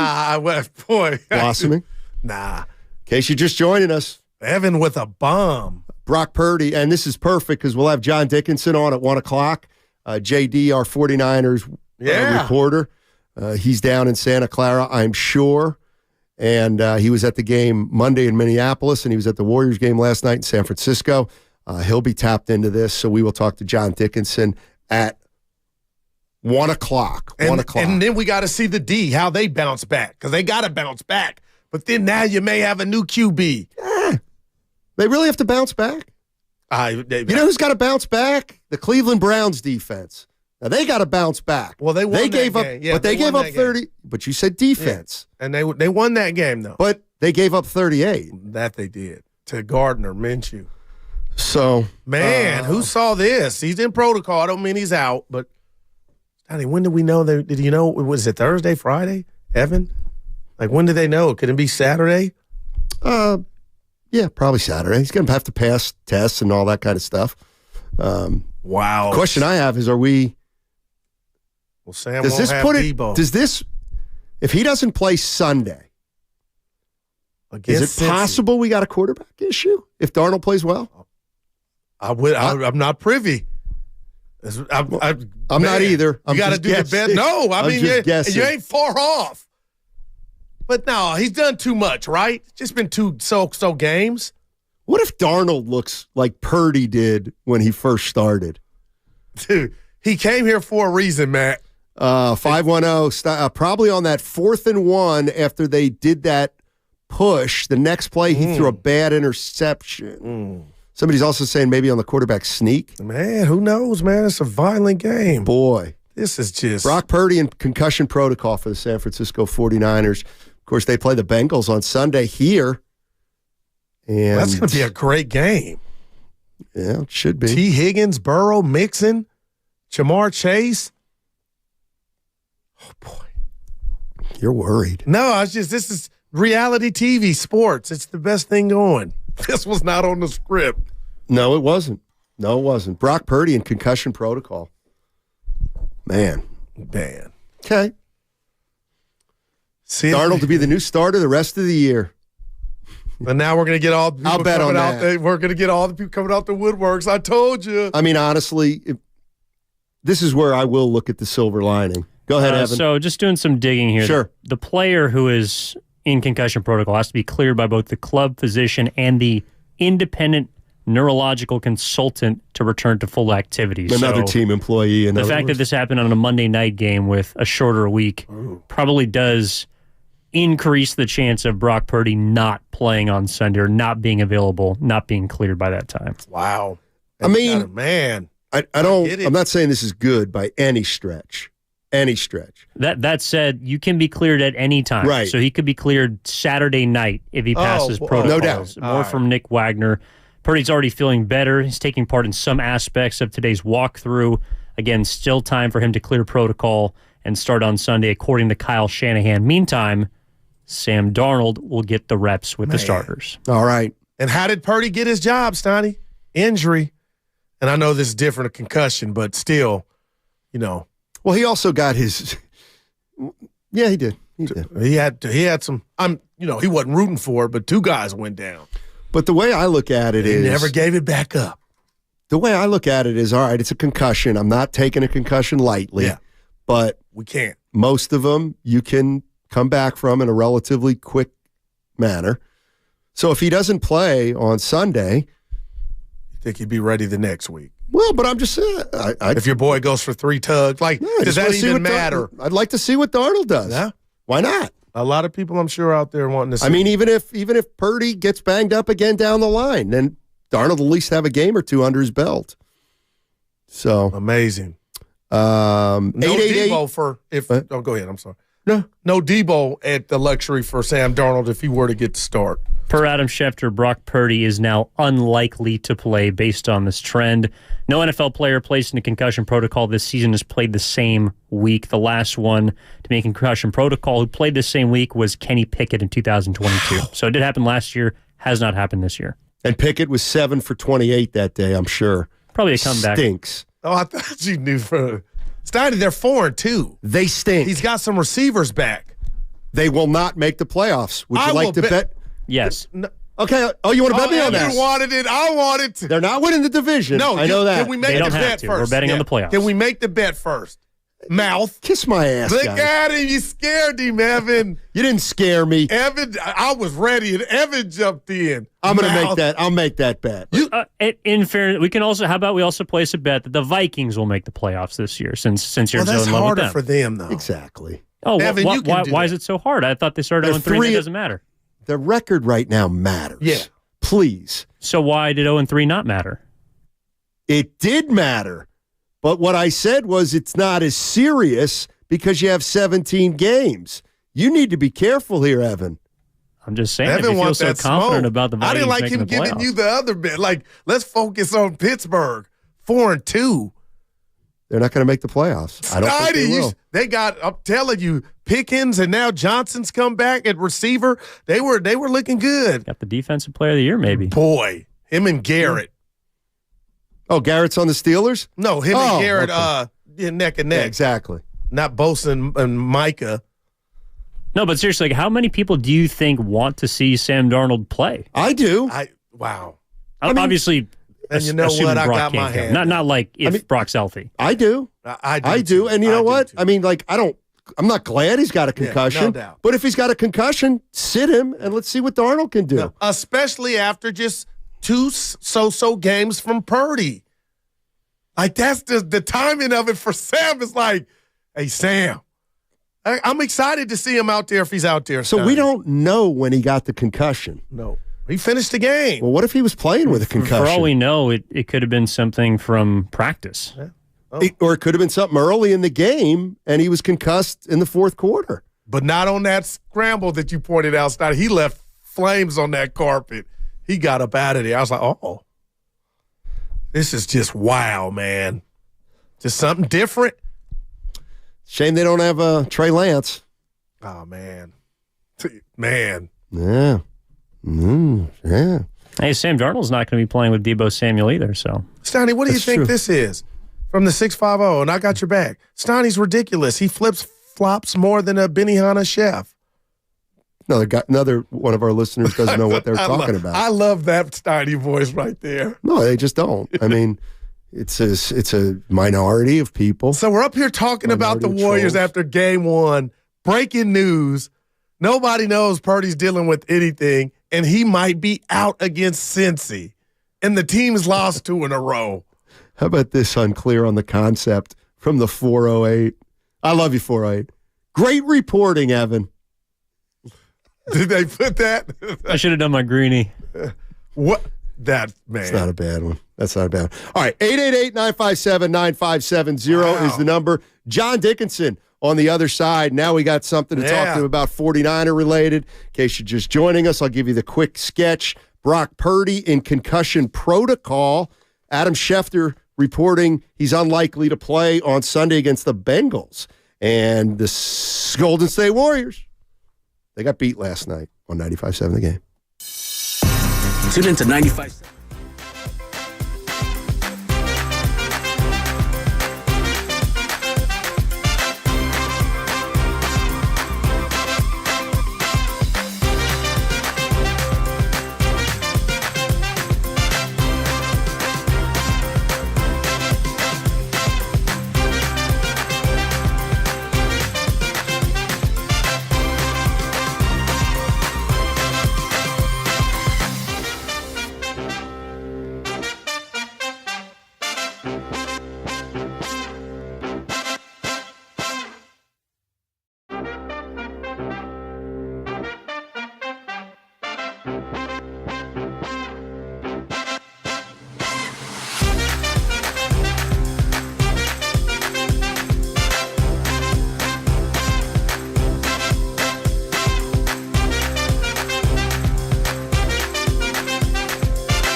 Now, back to Steiny and Guru on 95.7 The Game. So, Guru. Yes, sir. The last time Kyle Shanahan ran a quarterback into the ground, you called for his firing. Yeah, he broke his ankle. This is a fluker. Sources are saying it might have happened during a quarterback sneak. Oh, not in the seat. Kyle Shanahan's fault? Nah. Fired? Nah. Should he be fired? No, none of that. All right. Dude, I'm trying to keep a smile on my face. Man. Brock Purdy, 49er quarterback, is in concussion protocol, and he's looking doubtful now for Sunday against the Cincinnati Bengals. Willard going to be okay? I think so. He's a grown man. All right. I'll ask him when he comes in. You know, Willard will be the first one to tell you that he's got better perspective than us. So he's got a good. That's my boy. No, Willard. No, we love him. Look, if I have to make a list of the six of us, you, me, Willard, and I go from grown up to infant, I do got to put Willard at the top of the grown up list. I didn't even like the title of the list. So he's clearly. I mean, he's obvious. Shouldn't say this. It feels to me like he's the best dad of anybody. Now, what did I do? Yeah. Now that hurts. Nah, he's more engaged. He posts more pictures? He's a little more engaged. You don't know that. I know, I don't. You might have him on pictures. But you feel it. He feels it. I think Willard's the best dad of the six of us. Okay. I'm hurt. What's wrong with that? We'll bring that up. You're pretty good. Oh, my gosh, that's right. Let's go out and get John Dickinson. Oh, yeah, we got JD. Was he here the whole time? Let's go out and get John Dickinson, 95.7 The Games. 49ers reporter, Warriors reporter. He was in Minneapolis on Monday, and he was at Chase Center last night. And we're going to talk to him about the big news coming out of Santa Clara, which is Brock Purdy is in concussion protocol and might not play on Sunday. Let's welcome in John Dickinson. JD, kind of surprising news out of Santa Clara. Can you add any insight or details that Brock Purdy's in concussion protocol? Yeah, and, it just goes to show that the middle of an NFL season for the San Francisco 49ers is just never going to go smoothly. Man. No matter what you think, from 5-0 a couple of weeks ago now to 5-2 and dealing with their yearly quarterback injury issues. Now, it remains to be seen, the severity and all of that. The one note that I did see, and maybe you guys had caught this just in the last few minutes, I did see that Adam Schefter of ESPN wrote that no player this season who's gone into the concussion protocol has played the next game after that. And it's gone all the way back to the middle of last season when Kenny Pickett of the Steelers went into the protocol and then was able to play that same week. And that comes on the heels of the league obviously revamping and adding a little more scrutiny to the concussion protocol, given some of the issues last year that were centered around Tua Tagovailoa of the Dolphins. At this point, I would say status immediately in doubt for Brock Purdy. Wow, JD, and you were in Minnesota. I had like 100 questions for you. I still do. Let me ask you this, because I know when you look at the output or the points allowed from the Niners defense in Cleveland and in Minnesota, there's nothing really to see here. They destroyed Dallas. I just thought they were perfect. That's on me. But what shocked you most about Minnesota and Kirk Cousins, 70% on third down, almost 500 yards total offense? What can you share with us your thoughts on what's not going right with the defense the last couple of weeks? Because I'm shocked, JD. No pass rush, and teams have been able to run it on them early. The Browns ran it on them at points in the whole game, and really more in the second half even than the first half. But the Browns were able to run it on them. The Vikings in the first half were able to run it on them. So, and then they were just third down. I mean, they were able to convert on third down. I thought the Vikings game was a little different than the Browns game, although both similar in this stretch. I do think it's been game plan for Stefanski of the Browns and O'Connell of the Vikings. The game plan has been sound against the 49ers defense, and I think it's been a combination of a lack of pressure, a real strong offensive game plan from two pretty highly thought of offensive coordinators who run similar systems to that of the 49ers, interestingly enough. And I even go back to the Rams, who had some success. Same system. All of these guys, O'Connell, McVay, Stefanski, all come from that same tree and that same system and style of offense and game planning. So I think maybe there's a little bit of something that there could be there to that compared to some of the other games that the 49ers have had. But it all comes down to inability to stop the run, inability to generate pressure. And then what we've seen in the Minnesota game in particular is the blitzing. It doesn't, and I go back to training camp. I was on with you guys, and I mentioned this, I want to say the second day of training camp. One of the big questions that I had about the 49ers defense coming into the year was Steve Wilks likes to blitz a lot, and the 49ers are not used to blitzing a lot. They're four-man rush, get home with their defensive line. Wilks likes to blitz. To begin with, they're not generating pressure with the four up front, which means he's going to pick his spots to blitz more. And it just seems like the blitzes haven't quite been timed or executed properly, which has left the 49ers vulnerable, I think, in particular in the middle of the field.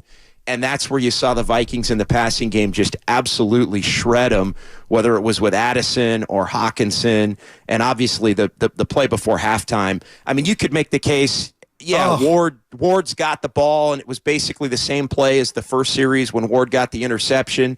But you can't put yourself in that position. It reminded me of do you guys remember the Rams game? I remember it against Tampa Bay in the playoffs. Man, I mean, they ran the zero blitz at the end after they had come back, and they give up the big ball. I think it was to Cooper Kupp, and they end up losing the game. And so I think Kyle Shanahan visibly, noticeably irritated, which is something that you don't. He basically said, hey, we're going to talk about that during the week, and I'm going to tell him not to do it. To me, that was my read on, I'm going to tell him he's got to get the blitzes in order. I don't want to blitz in that particular situation because it can lead to a catastrophic consequence in game like it did on Monday. A million little things that wound up, one play of being the difference from the 49ers being able to steal that game. But the overarching theme, Steiny, for me is, the 49ers didn't deserve to win either of these last two games. And had they would have stolen them, and you tip your cap, but they would have been stealing them versus being the better team on that given night. John Dickinson joining us on 95.7 The Game. He's our 95.7 The Game reporter in Minneapolis on Monday, and I'm just assuming he was at the Chase Center yesterday. Am I right? Yeah. Okay.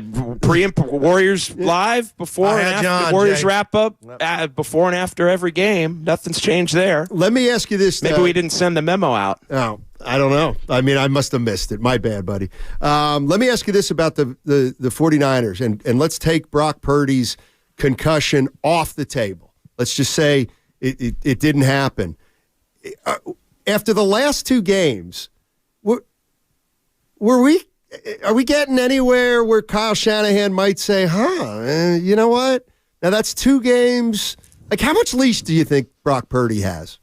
I think he's got leash right now. I don't think Shanahan's even considering that type of I'm going to make a move for, due to ineffectiveness. I think Purdy played pretty well, I thought, overall against the Vikings. And that was the kind of game early that you could tell they were going to have to throw it a lot and be successful. I thought throwing it a lot to win it, and I thought they could be successful throwing it a lot.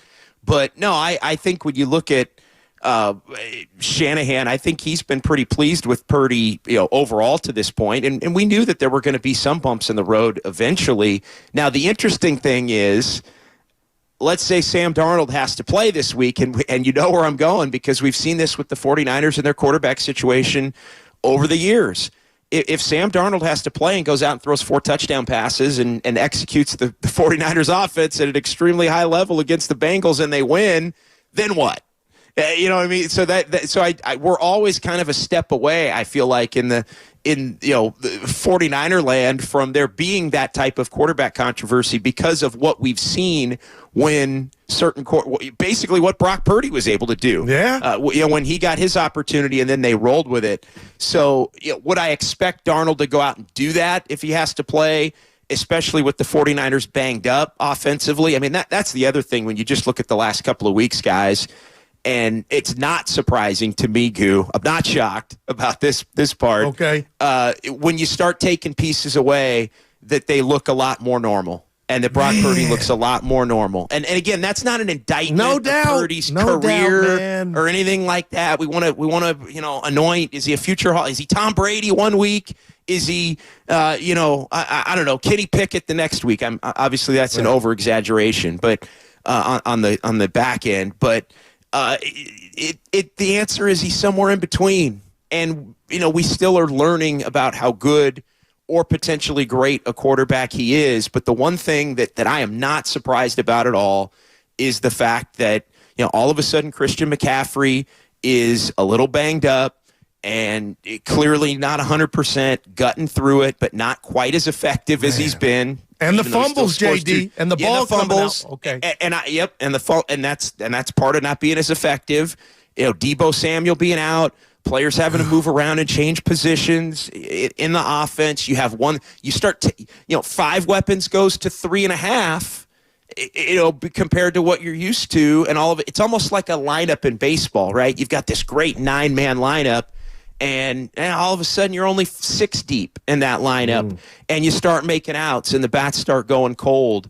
And so, when the Niners have everybody, I think it's as good an offense as there is in the league, with the exception of maybe a couple.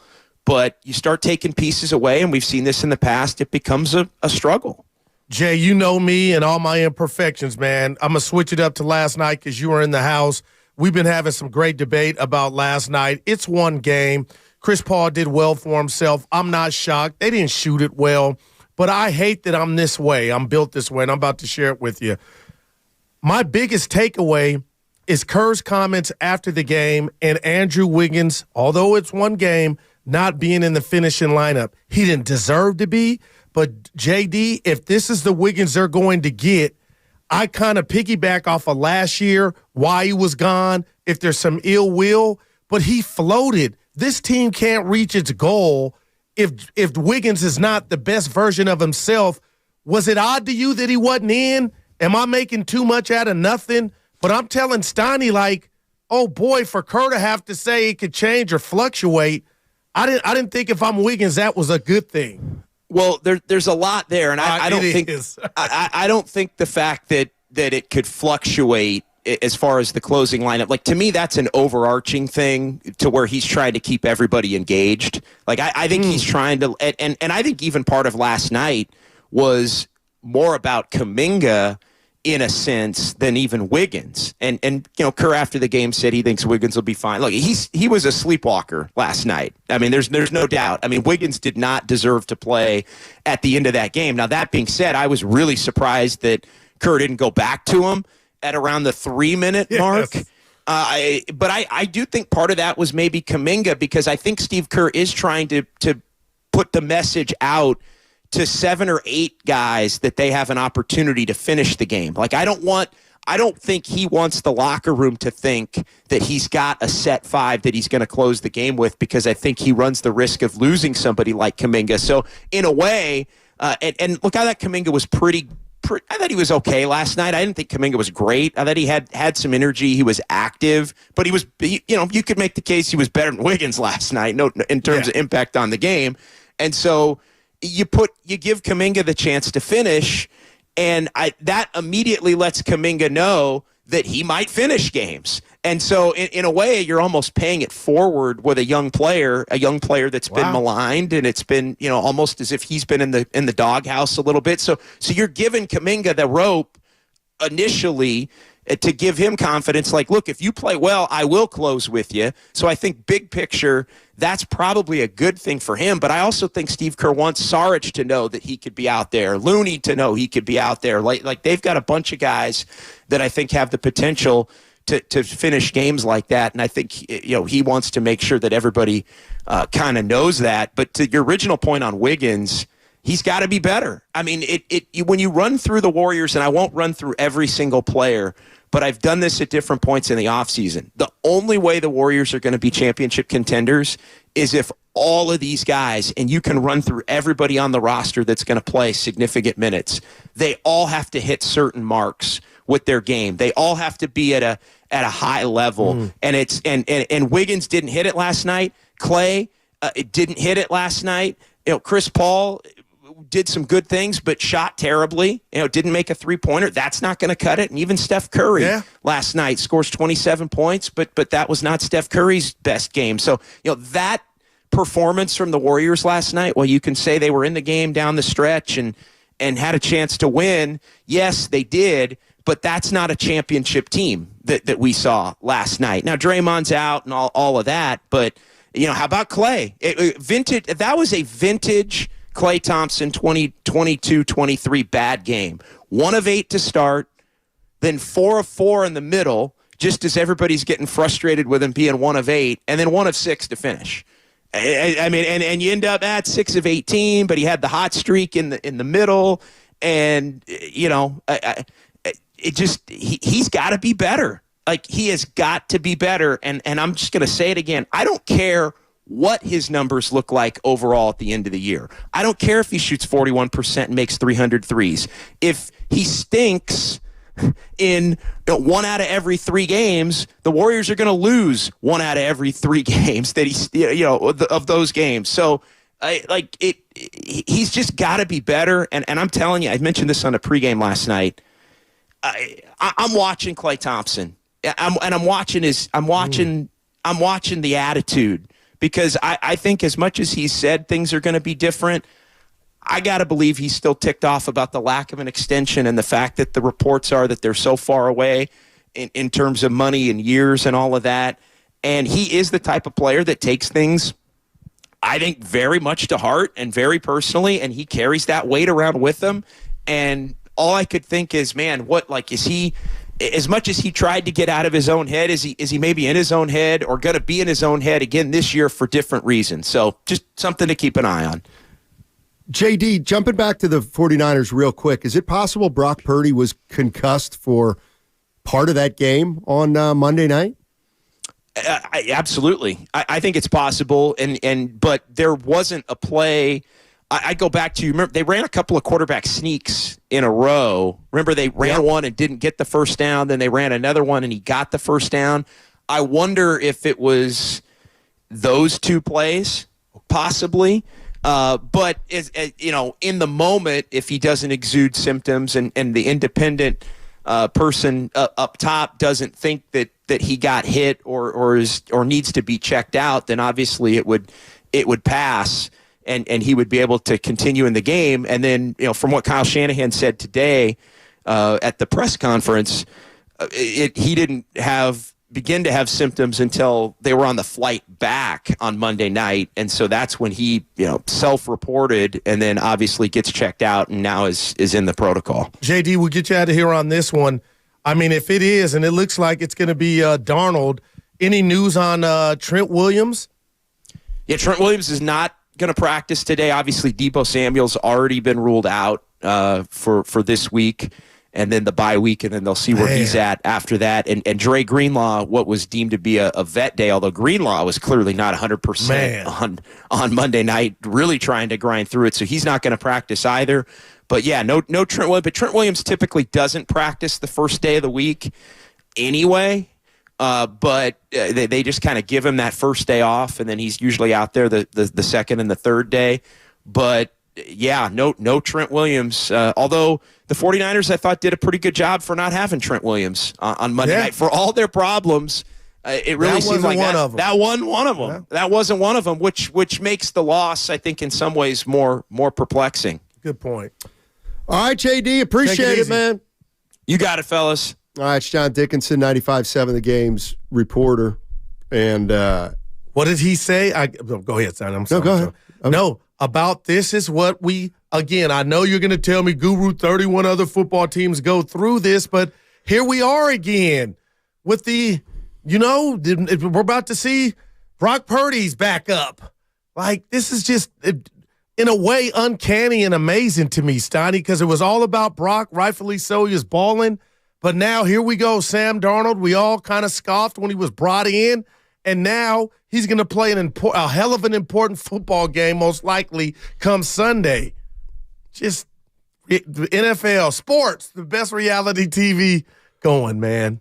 925 Comcast Business text line. If Klay forces himself into a bad volume shooter role and Moody keeps stepping up, the writing is on the wall. That's by Hungus. Wow. And was the writing on the wall, partner, when they didn't extend him before the season? I'm starting to...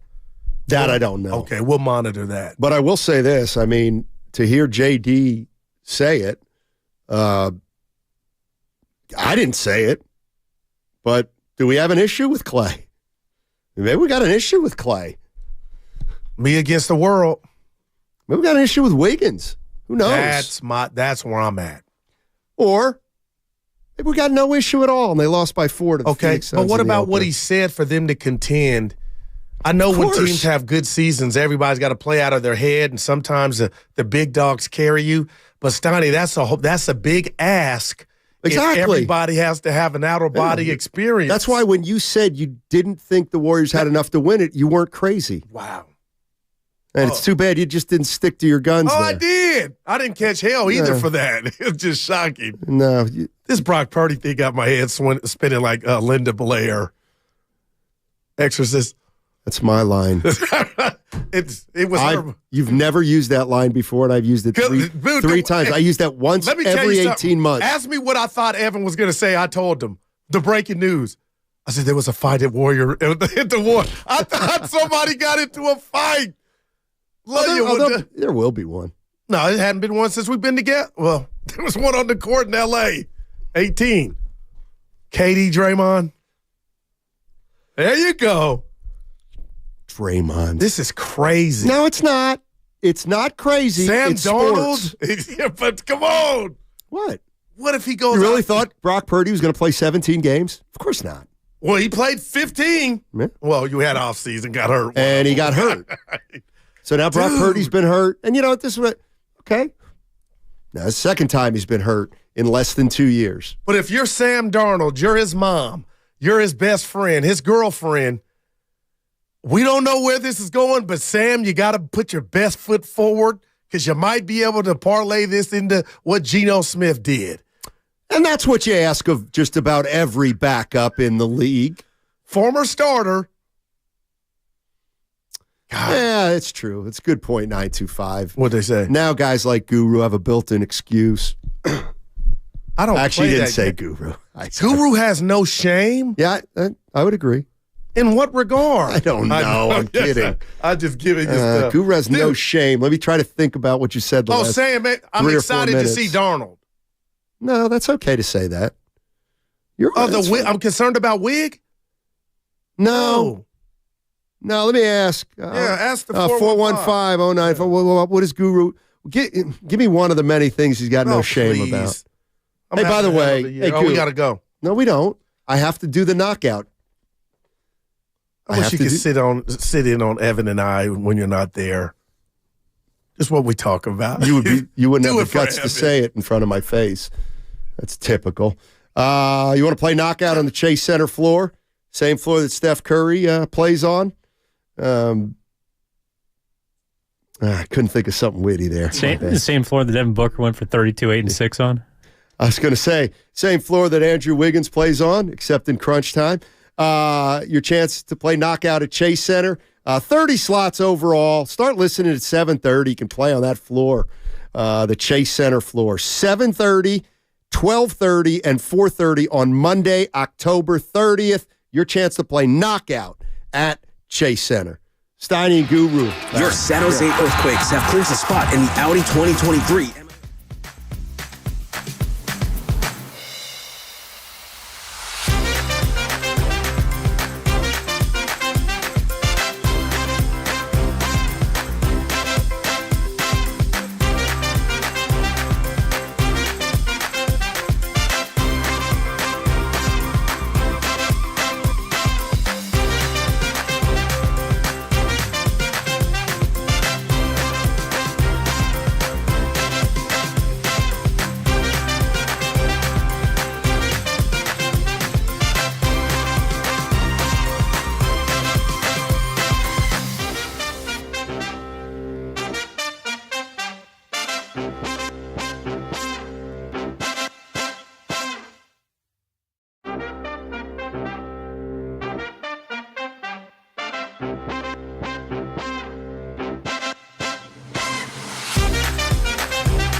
Now, back to Steiny and Guru on 95.7 The Game.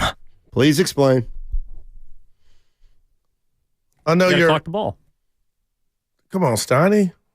Hut 1, Hut 2.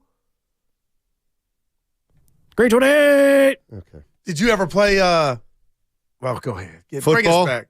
No, 1 alligator, 2 alligator, 3 alligator, and then rush in. We used to say Mississippi. We the alligator to you. 1 Mississippi, 2 Mississippi, 3 Mississippi, and then 1 Mississippi, 2 Mississippi, 5. I was Jerry Rice on the streets, Donnie. No tackling. Wow, did you ask me a question? I got you. Man, did you ask me a question that oh man had me thinking? You want me? What a great one. Tell me when you want me to Let bring me get it my up. camera ready. All right. Tap to unlock.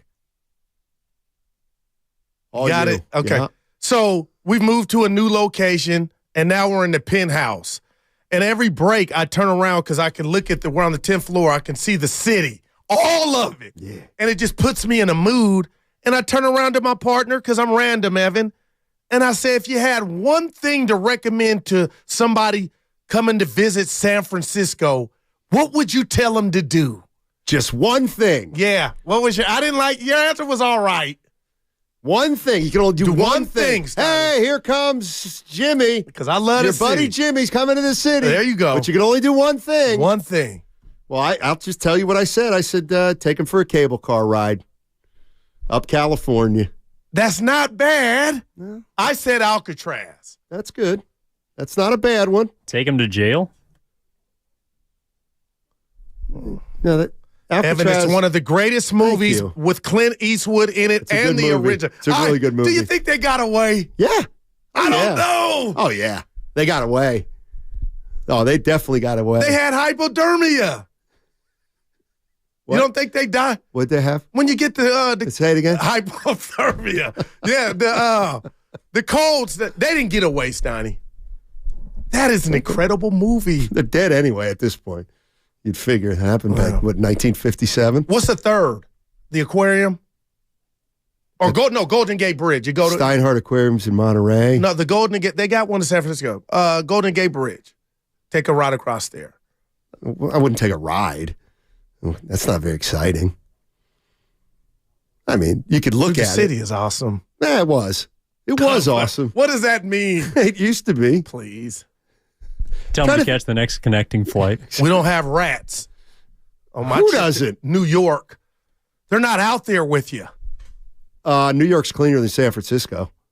I don't like the trash being on the street. Yeah, me neither. In New York, they do that. Put that in the back. They clean up. Yeah, I'm with you, Evan. What would be the third thing? Alcatraz, cable car ride, and Presidio, Golden Gate Park. Lombard Street. Lombard Street's a good one. All right. I mean, well, one of the unique features about San Francisco compared to other metropolitan cities like New York City is the fact that you are required to have a park every 6 blocks or something like that. Like if you just walk through the park, you'll see foliage pretty much everywhere. So and that where do makes you it take unique. your dog, Evan, when you post that picture? I'm like, God, San Francisco's beautiful. Oh, I take it to Presida Park over by Bernal Heights. Steiny, it's just incredible. Wait a minute. What's the difference between that and the Central Park in New York? Well, Golden Gate Park's bigger for one. Right. And I just been to Central Park. It's hurting. It was cold, but yeah. But the rest of New York City, there's not as many parks. Gotcha. In case you're just joining us, Brock Purdy's in concussion protocol, according to Kyle Shanahan. Doesn't look like he's going to play against the Bengals. Not sure exactly when it happened, but he was starting to suffer symptoms on the plane ride back from Minneapolis. So it doesn't look like Brock Purdy's going to play. This is incredible. Sunday. Somebody saying Coit Tower? Yeah, good call. Chrissy Field. Japanese Tea Garden's not a bad one. No, I haven't. Of course, inside Golden Gate Park. Oracle Park. You know what, though? What about Chase Center? Okay. I shouldn't. I'll keep it real. I don't get tea gardens. I just don't get them. There's nothing to do there. It's just like the cigar lounge. No, first of all, they have no cigars at the tea garden. No, I know, but it's like Secondly, a cigar lounge. No, People it just go there and isn't. smoke. No, you can't Not smoke. the tea garden, but The cigar lounge is just like, back to me, Purdy. the tea garden. Back you just go there and do one thing. And you back smoke. to Purdy. Back to Brock. Yeah. Hey, you feeling good about Darnold? If I'm Cincinnati, I'm happy because this would be his first start. They're limping. They're hurt. We don't know the availability of Trent. Let's say he gives it a go. Steiny, I feel like they're wounded. Greenlaw was out there with his liver like hanging every out, other putting team. it back in, his kneecap. I mean, this is incredible. But the rat on the table brought to you by ATCO is, can Sam Darnold play good enough to where he doesn't relinquish the keys? And if you want to tell me, Gould, you're unfair, that will never happen, I get it. But I'm being honest. Everybody has that thought. Well, let's say this is a 1 week thing. Then I don't think there's any chance, even if Darnold, if we see 3 touchdowns, no interceptions. No. All right. You can't do that. And how much are we going to blame the end? Let's be real. I'm not. Yeah, you will. When you say I'm not. The interceptions and maybe the subpar play, because he wasn't terrible. Brock Purdy on a concussion. Hey, he was concussed. Well, see, we don't do that radio. He might have been. That to me is a very legitimate topic. If he was concussed, what if he got concussed late in the third quarter? That would explain the fourth a little more, wouldn't it? I mean, I'm not saying they got the eye in the sky that says, "Hey, check them out" when they see something. Why do you laugh? The eye in the sky. You know what I mean? Here's the test. Checks down. I'm going to close my eyes and you follow my finger, and I'm just going to assume you do it. Yeah, that's all. Wow, man. 408 says no chance. Darnold could throw for 500. It's not going to be enough. All right. In case you're just joining us, had some breaking news about an hour ago. Brock Purdy in concussion protocol. Kyle Shanahan announced that earlier today, and he started to suffer symptoms on the plane. And right now he looks doubtful, according to Adam Schefter of ESPN. So how much do you think changes? Well, they're going to need another starting quarterback. So how much do you think changes? No, he needs play calling. I think the exact same. I think the eye test. I'm thinking of the eye test. I think it'll look the same. Yeah. Virtually the same. No, I think because physically he can do a lot more than Brock. Isn't the game plan essentially the same? Yeah. And we'll see what happens. We'll see what happens. And speaking of which, we haven't seen Brock take he threw the bomb to Ayuk in Cleveland, which he should have caught. But outside of that, they didn't take many deep shots Monday night. You're going to tell me they ain't got no speedsters. They don't. But give me Ronnie Bell on a fly route. He's a rookie. Good. I don't care about labels. You don't. He's a football player with a helmet. You don't win with rookies in any pro league. Magic Johnson. He goes back 48 years to the greatest performance by a rookie in the history of rookies. That's all I had. Like 89, 99, 99, 09. Wimby 19, tonight. That's 50 years ago. What about Wimby? No, dude, I'm excited. Like 89, 99, 09, 19. Yeah, 44 years ago. That ain't going to be He's trying to do his magic, Evan. Yeah. Oh, did he not know? All right. No. Willard and Dibbs on the crossover. You okay to make No, I'm not okay. There's two things now that got under my skin. Well, they were just asking you to break down your year. That's not it. Oh. Hey, it's a Warriors Wednesday. It's brought to you by Friedman's Appliance, trusted name since 1922. Visit friedmansappliance.com today. Cordelia RV Center is your trusted recreational vehicle dealer, and all our 2023 models must go. A family-owned business and one of the largest inventories in Northern California. You are sure to find the perfect RV at an exceptional price. Visit us in Fairfield or online at CordeliaRV.com. Hey, you're up next. Ugh, my throat hurts so bad. There's no way I can sing tonight. Here, try these. Vicks VapoCool Drops. Yeah, Vicks VapoCool Drops has maximum strength menthol with a rush of Vicks Vapors. Ooh, I can already feel it. I told you. So, you ready? I'm ready.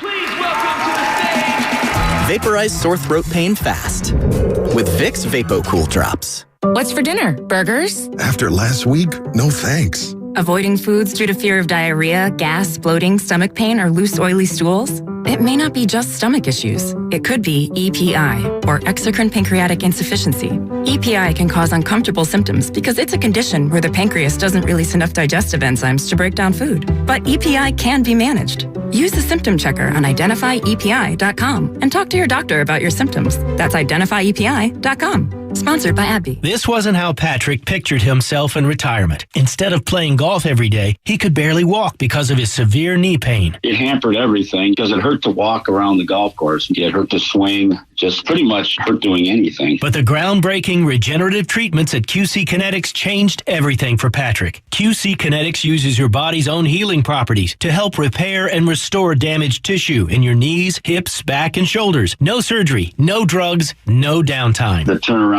been amazing from where I was to where I am now. I've gone from a 15 handicap down to a 7 handicap. That's because my knees allow me to play golf like I haven't been able to play probably in 15 years. Don't let joint pain keep you from doing what you love. Call QC Kinetics today for your complimentary consultation. Call QC Kinetics 877-70-REGEN. That's 877-70-REGEN. 877-70-REGEN.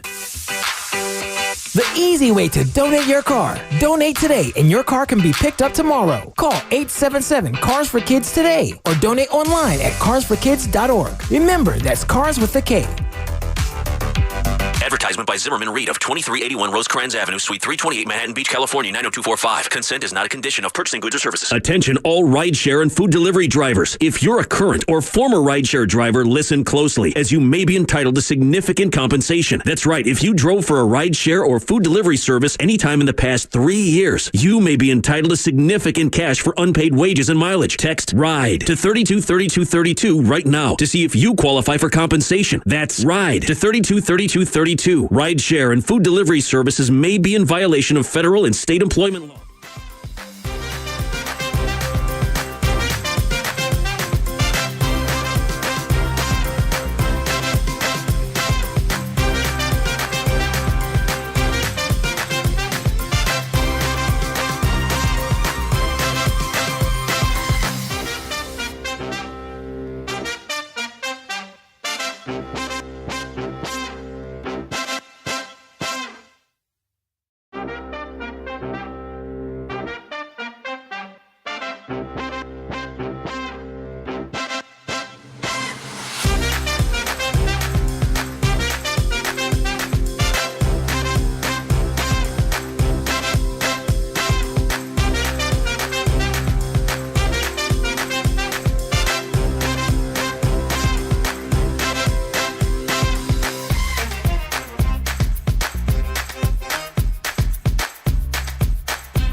But on the one where he didn't get it on third down, he takes a hell of a pop in the head, no doubt.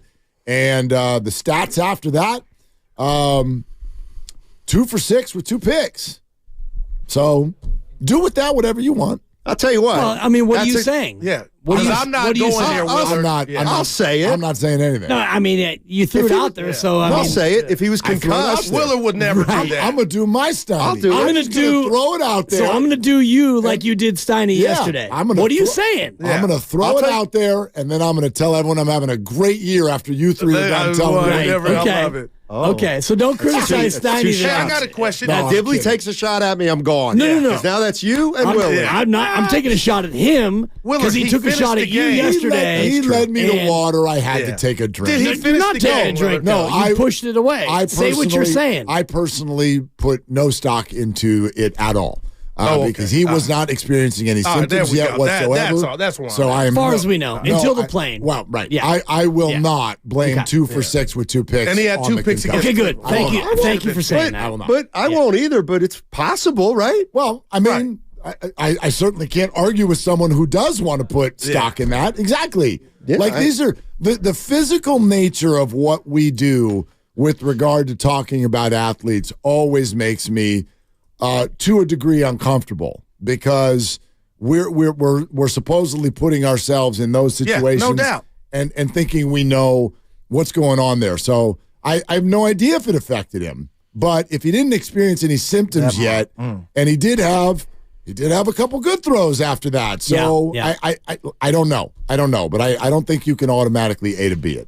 No, and I do know that the news coming out today and his symptoms first surfaced on Monday, so now we're at Wednesday, so now he could at least be on step 2 of 5, but if step 3 is tomorrow and step 4 is Friday and step 5 is Saturday, and if you get cleared on Saturday, he could play on Sunday. Right. However, if you're the Niners in this day and age of concussion protocol and sensitivity and this market and all the rest of it, do you want to go ahead and, quote, rush him back? Even if he gets cleared Saturday, let's say he gets cleared at this time on Saturday, 2:30 or 2 o'clock, and the game is 22 hours away.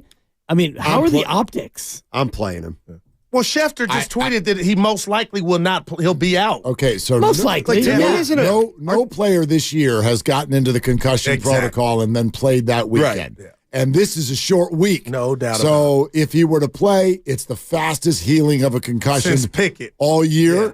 So there's that, and then factor in the bye is looming there, and you supposedly love Sam Darnold for this kind of a situation, amazing, man. So I just like it's not for me. It's less about optics. It's more about math. I just don't think there's the time, and Sam Darnold is probably going to play this football game. Wow. Yeah, I set an over-under for all of you at the start of the year on quarterbacks to start for the Niners at 1.5. I thought that was Steiny. It was Dibbs. Go ahead, baby. I mean, do we all look alike, Guru? No, wow. That's a shot. I'll take a one happily. But, and I think we all took the over on 1.5. And then I set the over-under at 2.5. And I think you all took the under. On 2.5. Yeah. But it looks like the over 1.5 might be cashing here in week 8. I will tell you, your hypothetical, if Brock Purdy were cleared Saturday, I would still use him as QB2. I'd use him as QB2 over Brandon Allen. Yeah, not me. I would. I'd use him as quarterback. And that still would be bad optics, wouldn't it? I don't think so. If you're cleared, you're cleared. No, Yeah, but, exactly. but if you're cleared, then you play. Why exactly. not start? Yeah. Exactly. I mean, you can make that case. Yeah. But this was a Monday night game. I'll back up. I don't think he's going to be cleared. Okay. I agree. Well, I don't think he's going to play. I'm right with He's you. not going to be cleared. So this is probably going to be Sam Darnold with Brandon Allen as the active QB2, and I don't even know who will be the emergency. What if he QB3. got in? Right. Like, He if might. I'm Brandon, I'll tell you who it's not. McCaffrey. Otherwise, who would have seen him last year in the NFC Championship? Wasn't he their emergency guy, supposedly? I think he did run He a did couple take a plays. snap. He did, It was yeah. a A couple snaps out No there. doubt. Yeah, I don't know. Where's if Tom Tupa when you need him? Thank you. You're welcome. Would they sign someone to have as the inactive yet emergency QB3? Don't they have somebody on their practice squad who's a QB? I don't know. Yeah, I don't I either. actually don't know. Maybe that's Brandon Allen who's been playing that role. But it's going to be interesting. I don't think that he gets cleared either, but I do know based on the time of the protocol that he could be by late Saturday. But I do think that the optics of it are not great in terms of, rushing him out there. Well, Shanahan opened the door already, saying that Brock Purdy essentially did not practice prior to the Thursday game in Seattle last year and then played with well. the rib. So Right, he with the rib. said that they're holding out hope. So he did not eliminate him from playing. Yeah. So we'll see, but it would seem if Schefter's already saying unlikely. That was. I will tell you, I have texted with a couple of the world's sports doctors, and they're going to put the word "very" in front of unlikely. Okay. Very unlikely that Brock Purdy will play. Steiny threw this out. Let me hear what you and Dibs think. And it's not a bad thing, but it's a right on the table. Brought to you by Atco. What portion of Niner fans want to see Sam play?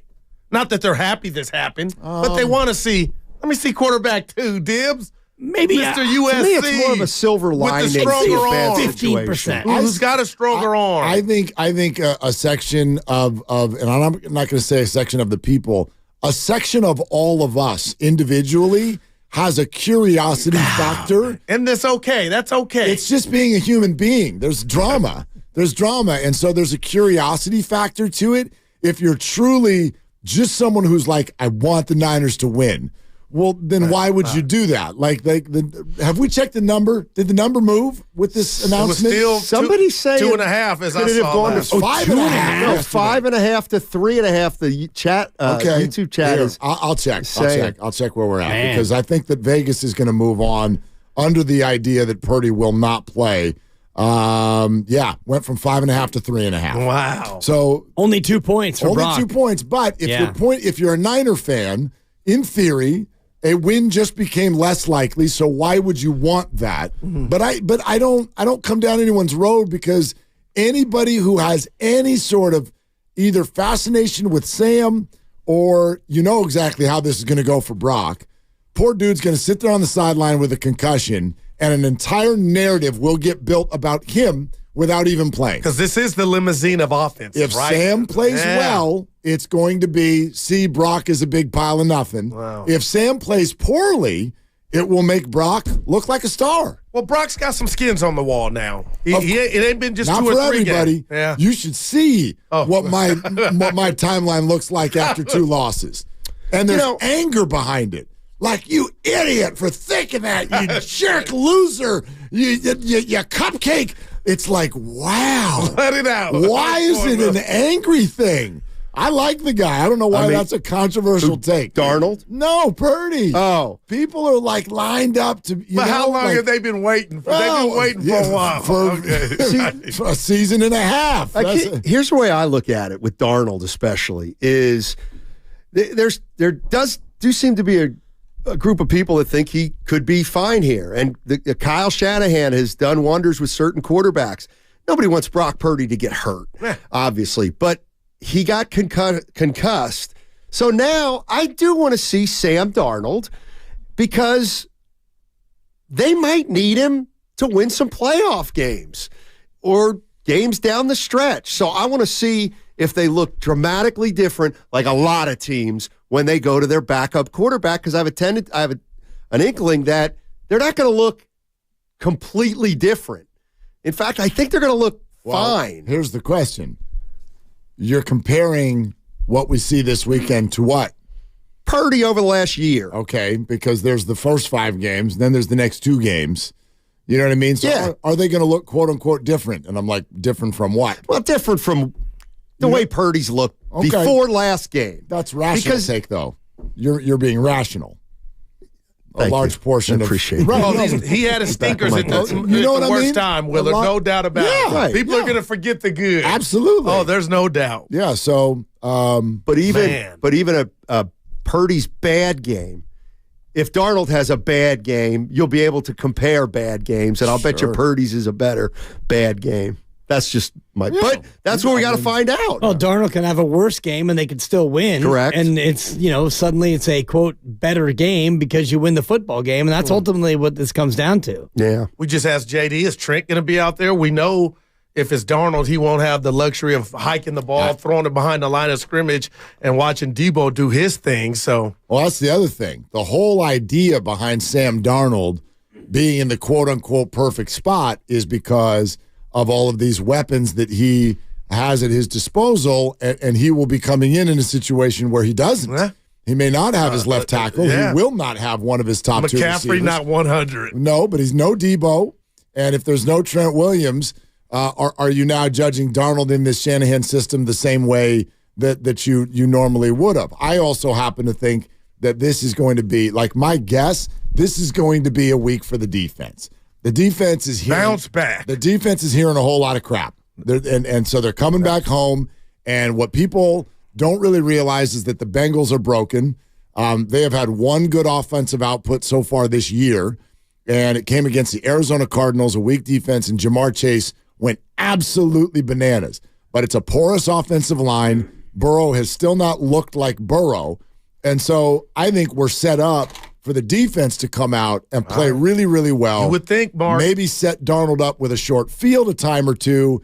And, I still think the 49ers will win this game, but I don't think it's going to be like, woo, the offense is suddenly on fire and it's 37-10. So it's going to leave us with further questions. You're listening to 95.7 The Game, KGMZ FM and HD1 San Francisco, always live on the free Odyssey app. Twitch and YouTube powered by First NorCal Credit Union. We rightfully spent most of the show up into this breaking news on the Warriors. Both you were in the house. Sure. Willard, I can put you in my camp. Tell me if you want out. We weren't too fond of this Chris Paul move. I thought they were a bit methodical offensively. They didn't run. I'm not blaming Chris. He still got something left. He was playing tenacious defense for me, but the Andrew Wiggins thing is my biggest takeaway, man. And I just want to know, I know it's one game, Dibs, is something behind the scenes, piggybacking off last year's why he looked like he didn't want to be out there. Kerr's comments about it's going to fluctuate. I thought that was a shot at him. So can you just share with us, you guys, your thoughts of what you saw? I would love to. Andrew Wiggins is who we thought he was. He had a 4 or 6 week spurt where he was the player that everyone thought that he should be when he was taken number 1 overall back in 2000. And that 4-week spurt when he won a championship with the Warriors, that fulfilled what we all thought that he should be. Because the radio station went away. K-Wig.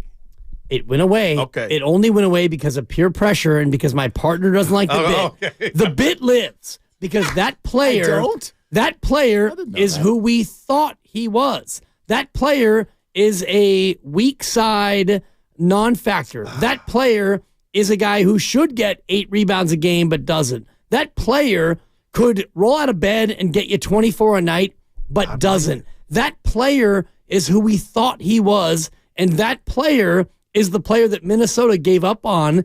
And I know Minnesota is a laughingstock in terms of front offices, but they gave up on him, and the Warriors got 4 to 6 weeks of the good wig, but the rest of his career, he's been that guy. He is 6 Well, they're not going to get to their goals if he continues to be that guy. Exactly. But he's going to be that guy. He is that guy. Well, what do you mean by that fully? You're asking him to be somebody that he's not. Well, he's shown you before. But last night is not an accurate picture of who he is either. I think what Andrew Wiggins is. Did he play last night? Well, that's the thing. He's frustrating.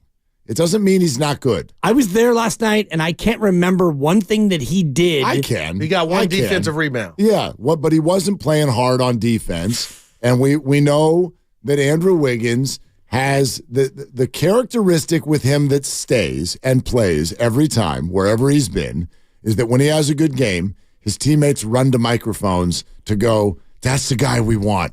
That's the guy that we tell him to be all the time. And we know that that's in there. And it is in there, but he's a frustrating player because he does lack consistency. It doesn't mean he's not good. It doesn't mean that he's not a huge key to the season. There's no doubt. We damn well know that there's a ring on their finger from 2 years ago, and they don't have it without him. Like, that's a fact. And for me, that means that he's emblazoned in Warrior history.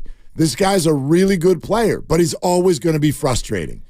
But I'm also not going to take last night and start making sweeping generalizations about who the Warriors are going to be this year because it's one basketball game. There were a bunch of guys who I thought were largely disappointing. Wiggins on defense, Kuminga on offense. Like, that was not the opening that we wanted from Jonathan Kuminga. I thought Chris Paul was a mixed bag. A 6 from deep. Well, that's too many for me. I thought he brought the adulthood everybody wanted. 11 turnovers. I also think the defense with that small lineup that started that everyone talked about looked exactly like I thought it would. They got cooked. Yeah. Devin Booker cooked them, and they gave up like 20 points in 5 minutes. So, it's all a mixed bag, and it's one game. Sure. We can assign blame across the board. To me, Wiggins is about 7th on the list. Oh, my goodness. You know what? Wiggins is like a California lottery scratcher. You buy one of those scratchers, and you scratch. You get your penny out. He's a better chance than that. No, but I want to know who he's a scratcher. Who would he's be an number absolute one? flippin' scratcher, and you scratch him off, and you look, and it's like, ooh, I got my money back. Exactly. It was a $2 scratcher. I got $2 back. I'm going to bound back into 7-Eleven and let me get another scratcher. He's number one. Klay. Klay Thompson, dude, he stunk. And you know what? No. And you know what, Goo? Steph Curry, Splash Brother. That both of them were bad. The whole team was bad. How about the Gash Brother? 10 of 43, dude. Can I tell you what bothers me about Wiggins? They were 14 of 42 from the floor. Okay, and I got something That's for you. 33%. The two of them, and Klay in particular, offensive rebound, kick it out to Klay. One-legged shot, no good. Offensive rebound, kick it out to Klay. And he'll shoot again. It was a +9 to Curry's -9. Oh, my fault. No, Klay. Go ahead. I take it all back. Klay, you were amazing. Here's what bothers me about Klay Wiggins. is hunting a contract. Look at who competes with him. Wiggins, I'm talking about. So you got Kuminga. Wiggins. He's a young player for 2 years. How do I get on the court? How do I get on the court? You got to do this. They're figuring out how to get on the court. Kuminga, young player, fine. Klay Thompson, say what you want, and he wasn't good last night. He's going to be playing a lot more 4. All right, so he's changing. He's got to do something a little different. He's going to have to guard 4s. Draymond Green. Draymond Green goes into every game and figures out what he's got to do to play. Wiggins is the one, and even Moody has to figure out how to get. Wiggins is the one guy. It's just like, you know what you have to do. Like, just play your game. Yeah. You never have to go into a game and say, well, this day I got a rebound. This day I get, not like Wiggins, you're our 3. Go get us 18 on 7 of 13, get us 8 rebounds, and play your solid defense. For a long while to defend him. He's got a defined role. Oh, he's mastered that up until now. No, he hasn't, Goo. Don't do this. Last year was an anomaly, man. And I'm telling you, Willard, tell me, Dibs, if I'm going National Enquirer. I'm not. When you get married, in the vows, it says for better or worse. And for the front runners that know he was the second best player when they beat Boston, my spot should be solidified. So if I'm struggling, my head coach shouldn't have to go to a microphone after the game and says, because we got Chris Paul at 38 years old, the finishing lineup is up in flux. And I think Willard, he might not be the mentally strongest dude. He's probably looking around like, that's how y'all gonna do me? I had a bad game. Didn't you trade my boy, the only one that had my back when everything was going on? So we don't know what Wiggins is feeling. Well, Wiggins is a veteran. He's playing Thank for you. a Go out there and earn it. Why Minnesota kick him to the curb? No, I can't defend that, but I want to ask you three this. So is Klay Thompson, I'm asking, is he up for not being in the finishing lineup if yes. he's playing bad? Yes. I don't think so. I think there are a lot of questions that have come up, and they're fair ones after what we've been through last year, Guru. Steve Kerr today, 5 o'clock. I can't wait. But there are a lot of questions that have come up that are centered on ego. Now, here's the thing, though, and I don't know that we're asking the right questions, because if that's clearly, and I know that our dramatic soap opera brains do this, but if that's the stuff that's going through their heads, I need to start, I need to finish, I did this 2 years ago, you owe me that, I've never come off the bench in my career. If individually that's where the Warriors' heads are at, this sucker is already so cooked. It is so cooked. This season's going to stink. They'd be lucky to be a top 7 seed. If that's where their brains are at, if Klay is like, my contract, and Wiggins is like, I won you a ring, and Klay is like, but about my statue and my contract, if that's where they're at, because I don't think they are there. Okay. But if they are, this season is over. Okay, Mark. You cannot play on a team concept that way. Would Chris Paul be starting if you were the coach? I'm just asking. But Draymond so no would was, be my answer too. Draymond was hurt, but I probably wouldn't have started him anyway. Maybe last night was out of respect, but my number one concern, and I said it directly to you guys at the summit, was that if you put that lineup out there that we saw, they're going to get cooked defensively, and they did. And then they came out and started the second half, and they got cooked defensively again, except for the Suns then went on a total cold streak. They tried to give it away. And the second half of the third quarter was their best run of basketball. But Devin Booker was licking his lips when they put that lineup out there. So the ego has got, that was the whole reason they made this move. They got to get ego out of the room, and I don't think it is. All right. But so if Wiggins, like Steve Kerr, what I took from that was not Andrew being owed this, that, or the other. He's looking at Andrew going, you don't look like you're giving your best effort tonight. Effort is controllable. That's why Andrew's so frustrating. No doubt about it. No doubt about it. Steve Kerr, 5 o'clock. And the number for Dibbs and Willard is 888-957-9570. Okay. Before you go, though, you threw out a question that we will throw out to the callers as well, even though the answer is kind of funny. But you tossed it up. Purdy gets hurt, and you said, all right, what if Sam plays well? Do we have an issue? I don't think we do. Okay. If it's a 1 week, plus they have a bye week after the Bengals. Correct. No. We do not have an issue if Sam Darnold plays a good game. Okay. Guru? No, we don't. He's done too much good, I believe. Dibbs? Of course. Okay. Can I leave you with this? I know we're getting out of here. So you can leave him with that. I'll leave him with what just happened. To Steve Kerr asking him to come off the bench, do you believe if we got all cards on the table, do you think that would be the case? That Paul's coming off the bench? That he would acquiesce to that without... He's not going to answer that. But what do you think? Do you think think they want to deal with that, or they would? I think Chris Paul is going to end up coming... A healthy roster, he'll end up coming off the bench more often than not. Right. That's what... Your partner left. Yeah, I'm out too. You want to go? All right, Dibby. All right. Thanks, brother. Yeah. They're longtime friends. Let me tell you something real quick about Dibbs that I'm sure not everybody knows. And first-time partners. Hang in there, big guy. There'll be brighter days ahead. Now, these two homegrown Bay Area boys finally come together to take over sports talk. Get the hell off of my doorstep. Major League Baseball, you stink. It's Willard and Dibbs on 95.7 The Game. Okay, ladies and gentlemen, it's a whole new world, isn't it? It is absolutely a whole new world. I know you, in fact, you're in the other room. You were massaging Warrior takes.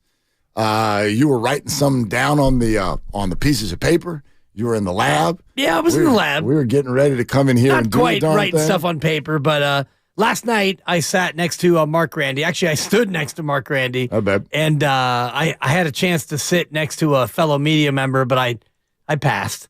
And so I would much rather have stood next to the Grandy man. And I had about 4 or 5 takes, and they were hot. And I told Grandy, this stays between you and I. One of them I've already given on air. Klay Thompson was not very good. He actually was bad, Mark, and the way he played, I thought, was very contract-centric. It's concerning. To me, every time he got the ball, I was thinking that he was thinking, I need to make this shot. I need to He looked like the same guy that we saw in the Lakers series. The same guy we've seen for most of his career. Which is concerning because I don't know if it's about the contract, but it's about proving something, right? You missed 2. Yeah. Like, I got to shoot again. And then I got to shoot again until I make one. And look, he's Klay Thompson. So, yeah, he's going to have to make 3-pointers for the Warriors to be the Splash Brothers and win basketball games and all that. But I'm with you. I thought it was concerning. But we get all this together, and we will have plenty of Warriors today. And as mentioned, Steve Kerr at 5 o'clock, we've got questions, and I'm sure that he's going to have some answers. But there is now plenty to discuss. Hell, Farhan Zaidi got a contract extension today. Secret. That was a sneaky little, oh, yeah. Yeah. Whoop. But anyway, I mean, how can we not start off by talking about the fact that Sam Darnold is going to play a football game this Sunday for the 49ers? I know that's not confirmed, but it basically is. No one has gone through the concussion protocol in less than a week all year long. I don't know why Brock Purdy would be any different. So Sam Darnold's going to play this football game against the Cincinnati Bengals. And the question is where does it go from there? How does it look? Are you excited about it? Like, I do think that's kind of interesting. We don't want to make it sound like anybody's happy that Brock Purdy is hurt. That's obviously not the case. But we all have in us this inherent curiosity. And there's been a lot of discussion about this guy. He beat out Trey Lance for QB2. So the idea of getting a chance to see him, I do think interests people. I do think that nobody wanted Brock to go out, but the curiosity factor will be high on Sunday afternoon. For sure, and also the urgency will be high because you've lost 2 in a row, and Seattle's now just a half game behind you, and so if you lose to Cincinnati and Seattle wins, well, now you're in second place in your division, and we've all talked about, the quest for the 1 seed, and the quest for the bye, and home field in the playoffs, and all the rest of it. Well, if you lose and they win, well, now you're into the wild card picture after 8 games. Yep. And that's a reality. And that's not me trying to sow fear into the fan base. It's just where you are. If you happen to fall to 5-3, the spread is moving Cincinnati's way because of the Brock Purdy news. But you and I disagree in terms of Cincinnati and the viability of them as an actual team. And we can get into that tomorrow and on Friday as we get closer to the game. I think they're viable. I think they're viable. Yeah, you've been very dismissive. I don't think that they are who we thought they were. You know what I mean? Like preseason, this was a top 5 Super Bowl favorite. But they're better now than they were in early September. Yes, but not whole yet. Sure. Is how I would describe it. Okay. Yeah. Yeah, I feel like you and I are in different spots, and we can get into that as the week goes on. But for right now, the Brock Purdy news, and we don't know officially that he'll be out, but it feels like it's a 90% chance that he'll be out based on the concussion protocol, the return to play, and all the rest of it. And if it is Sam Darnold and no Debo and Trent is a maybe at best, this becomes a tougher game on Sunday on a short week. Of course. This one is going to be a challenge like all of them are during this stretch when you start to lose key players, and they've lost a bunch of them. But I do wonder about people's curiosity factor. We'll take your phone calls. When you heard that Brock Purdy was out, was it oh no? Or was it like, this will be interesting? Or the other way to talk about it, I think, is based on how this one looks Sunday, that will tell you what? I mean, do you immediately go to, well, this tells me something about Sam, or it tells me something about Brock? I'll give you my answer to that. It's going to tell me something about Kyle, because that's what we've been hearing. Again, it's one game, so I don't want any total, massive, broad strokes overreactions, but I will tell you this. Sam Darnold, there's one big question for me in Sam Darnold's career, and it is whether A, he just wasn't cracked up to be the number 3 overall pick in the draft, or B, he's been in, quote, bad situations, and now he's in a good one. Even though it's not as good as even this one is supposed to be. No Trent, no Debo. Maybe no Trent. But it's still a much better situation. A well-coached team, a winning team, all of those things. So if Sam comes out and looks like the exact same guy his Pro Football Reference page says he is, 58% completion, and just about as likely to throw a pick as he is a touchdown. If that's who he is, well then that's enough of all of this, like Kyle Shanahan can just turn a key and make any quarterback look much more viable. But if he comes out and lights it up, that is a big feather in the cap of Kyle Shanahan, is it not? And also it's, in some people's eyes, it's a demerit to Brock Purdy. Sure. And it's further evidence that he is a system quarterback. If Sam Darnold comes into the same system and plays as well as Brock Purdy and wins a game against Cincinnati with similar numbers and similar weapons, well, then Brock Purdy maybe is just a system guy.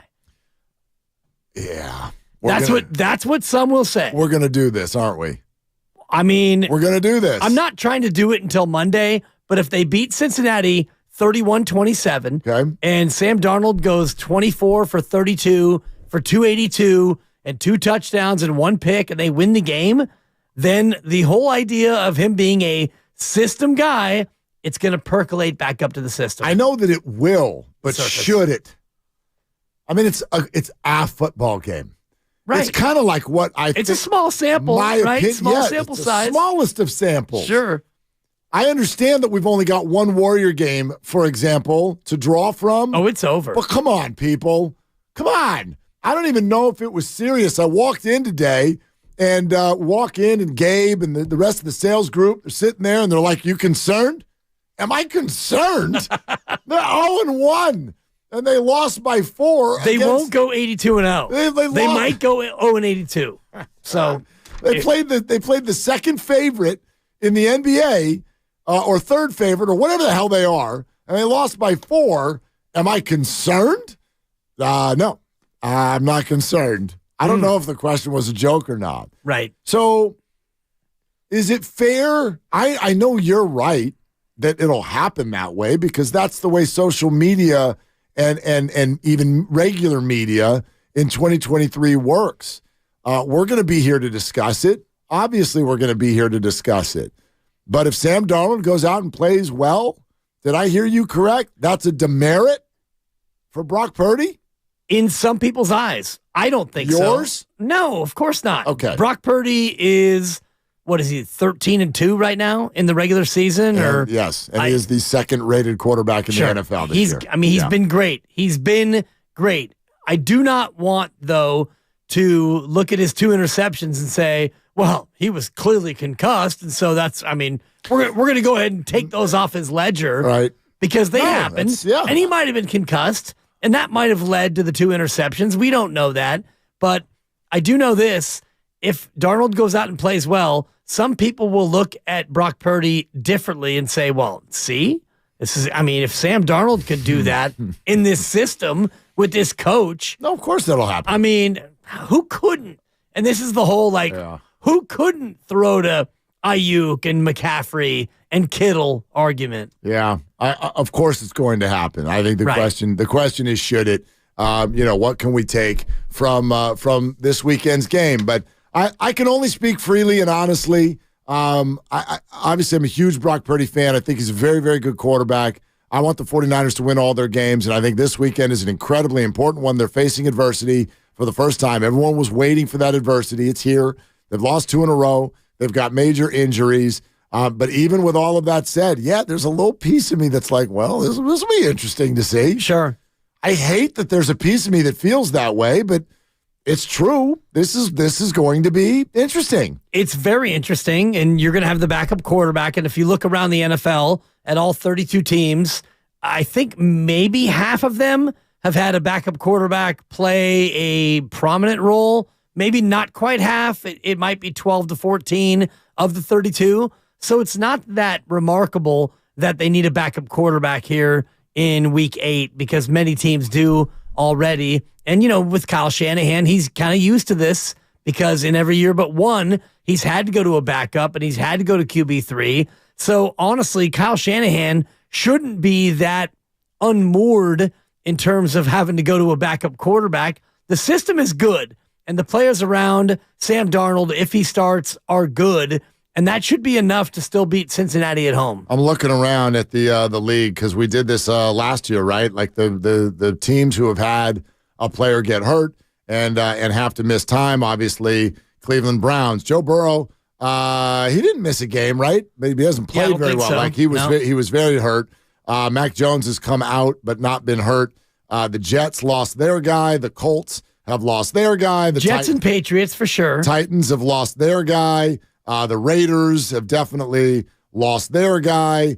The 49ers are now going to probably lose Brock for a game. The New York Giants have missed Daniel Jones for a period of time. The Bears, Justin Fields has already been out, of course, one game and is going to miss more. Derek Carr did go out with an injury. Bryce with Carolina.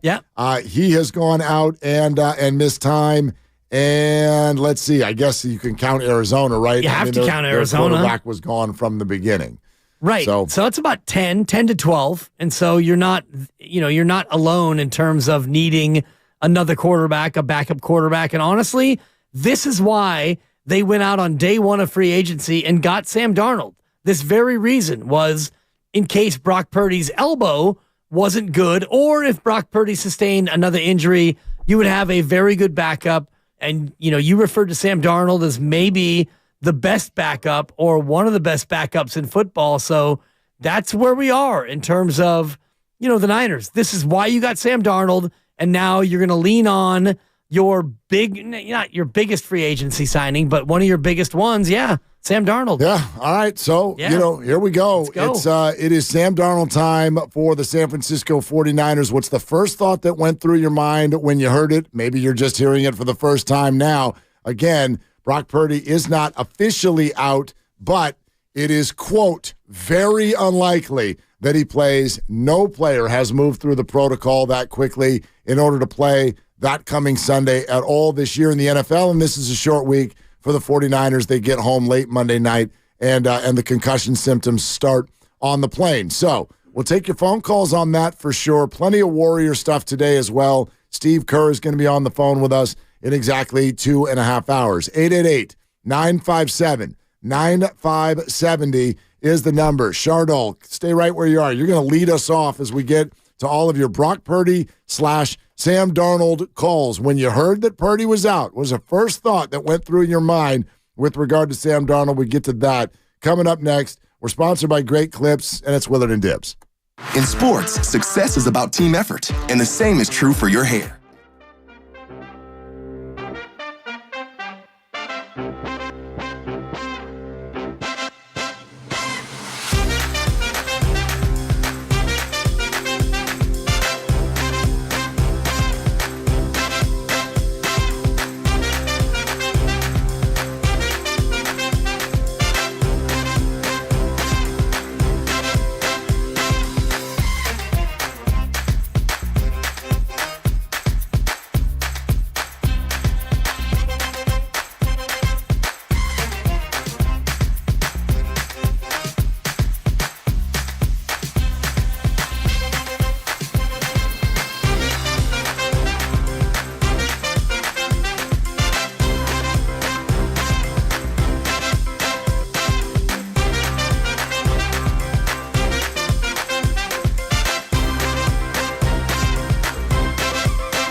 Now, back to Willard and Dibs on 95.7 The Game. Can't wait to talk to Steve Kerr at 5 o'clock.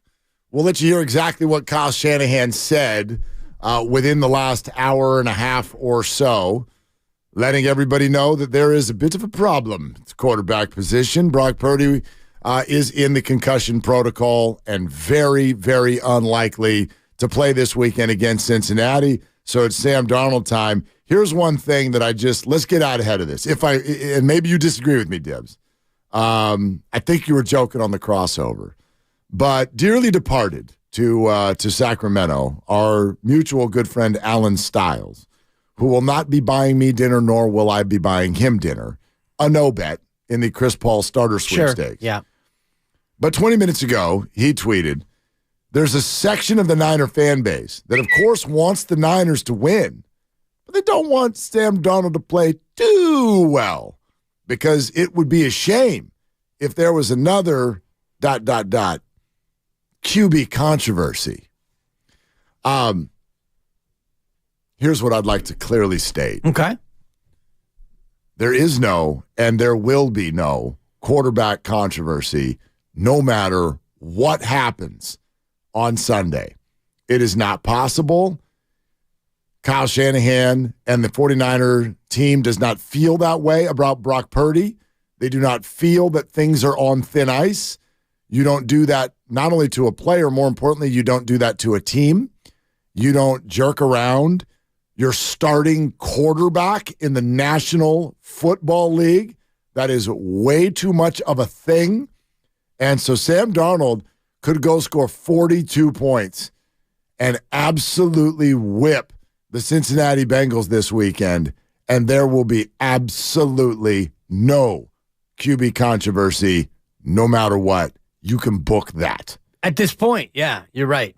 I mean, after this game, if it goes that way and Brock has a concussion and then you go into the bye and Brock most likely will be healthy coming out of it, Brock is the starting quarterback.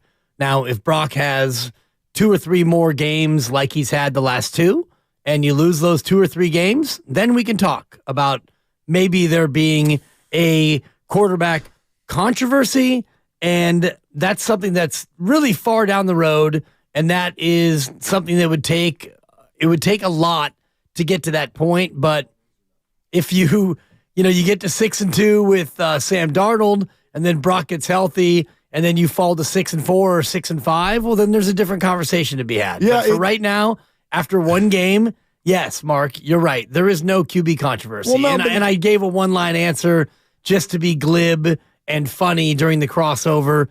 There's nothing that Sam Darnold can do, even if he throws for 540 yards and they win 70-20, which we've seen this year. If they beat Cincinnati 70-20, there is still no QB controversy. No QB controversy. Do you know what's funny, though? You say at this point, but then you say, but what if there are a few more games like the last 2? The interesting thing is, when you come out of those last 2 games, everybody would agree that Brock made some very big mistakes in those games, yet I never heard anyone come out and be like, those are unacceptable Brock Purdy type losses.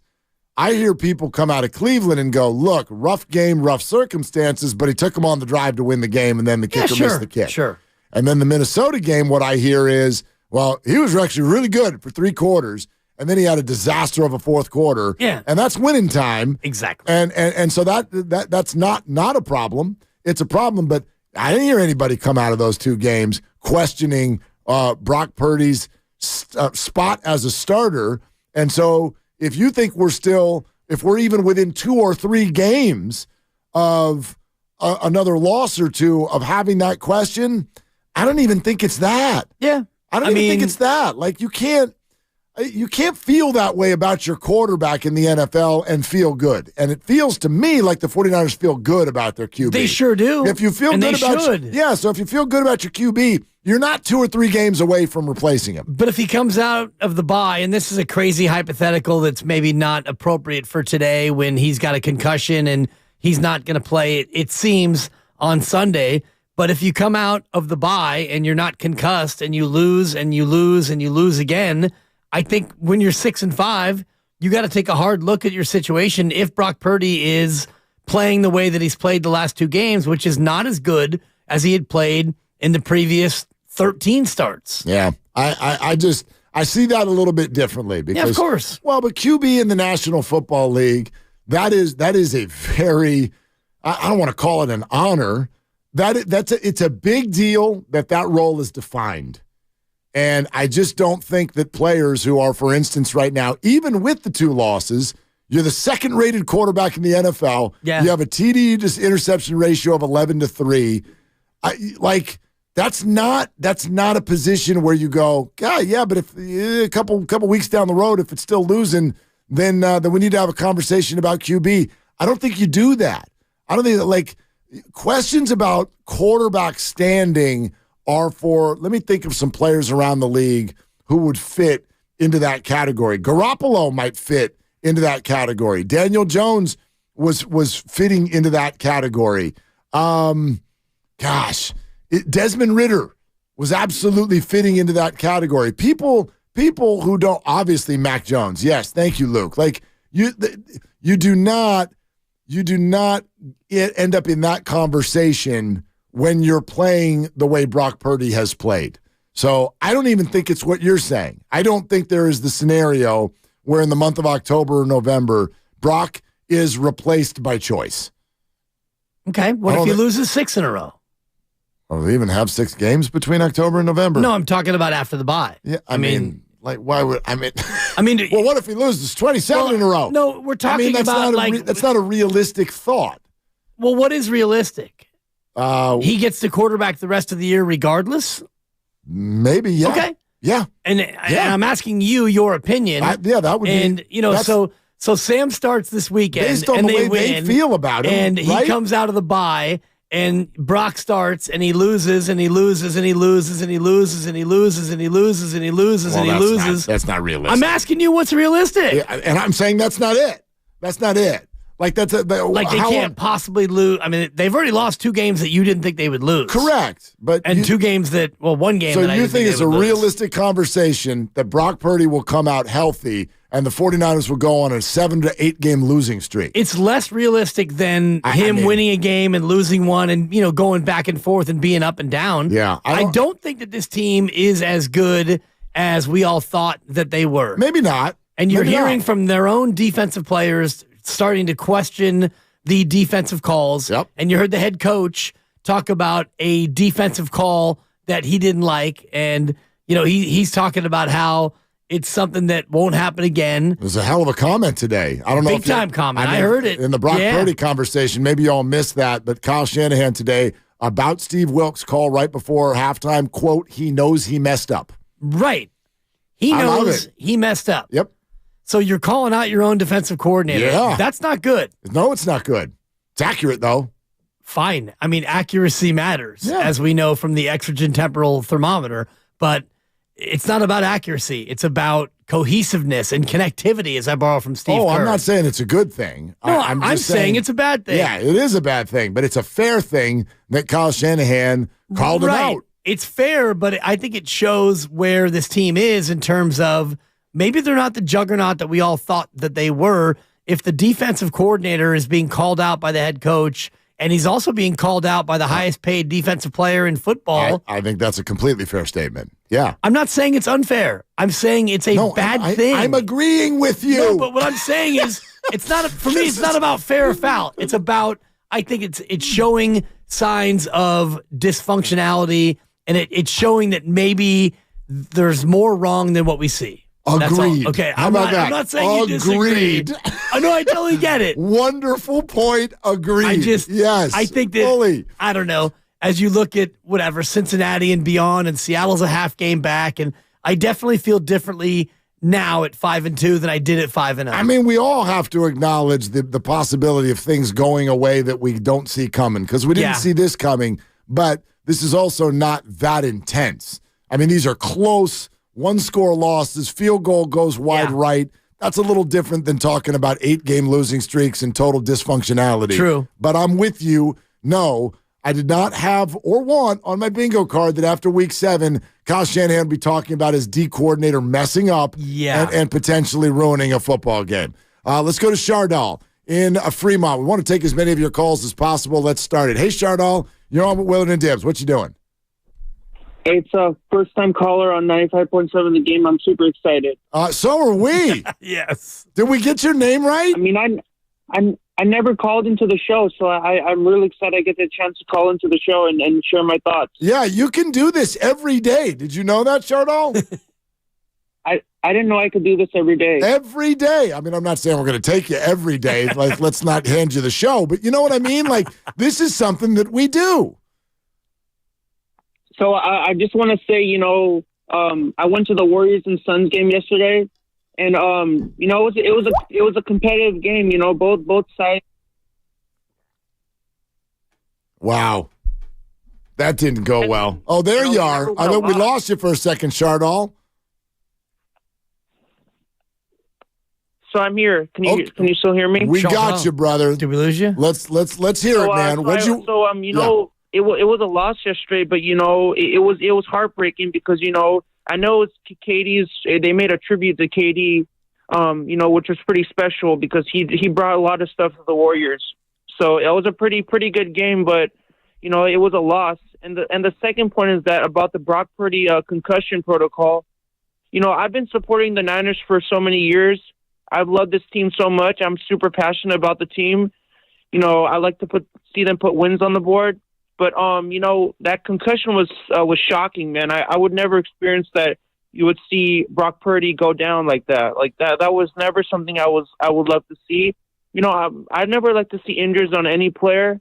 Like that's never the mindset that I like to see in an NFL game. To see a star player like Brock Purdy who went to Iowa State, who was really great. He had a lot of success over there. And coming into the Niners, he brought his college experience from Iowa State over to San Francisco. Yeah, Chardal, thanks so much, man. Let us respond to that a little bit. Yeah, appreciate you. I know what he means by it being shocking. Nobody thought we were going to be into this today. Right. We nobody saw this coming. It caught us all off guard. I actually got here later than you, and you're running around, and Lucas and Nahigian, and I was like, did I miss our meeting? And you're like, dude, Purdy, concussion, protocol. You did your Joe Buck. And I was like, whoa, Purdy, head, owie. Darnold. Totally. Go. Yeah. And we were all surprised. Shanahan was surprised. Here's what he said today. Oh, he started getting symptoms on the plane. So I found that out when we landed. We were all pretty asleep, but then he got all checked up today or yesterday, and now he's in the protocol. Okay, and he said he's feeling better today, but they didn't know until they woke up. Glad to hear that they're able to sleep on the plane. That's nice. But didn't know until they woke up and the plane landed, so it was a surprise to them too. However, it's not shocking that a player got concussed on a quarterback sneak. Right. I'm shocked that it doesn't happen more, to be honest with you.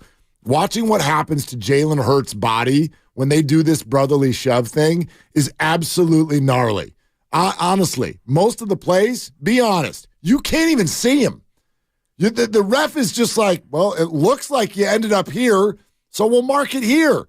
But the guy goes into a sea of humanity. Sure. And he's just gone. But he goes low normally. On the brotherly shove, he goes down. Right. And this happened on the first of the two QB sneaks, correct. And Brock Purdy goes high on the QB sneak, and he's getting held up, and the Vikings player comes in, and it's hat to hat, and it's just kapow, and that clearly is where it happened. So, by the way, Shanahan was asked what play it happened on, and I haven't heard this answer yet.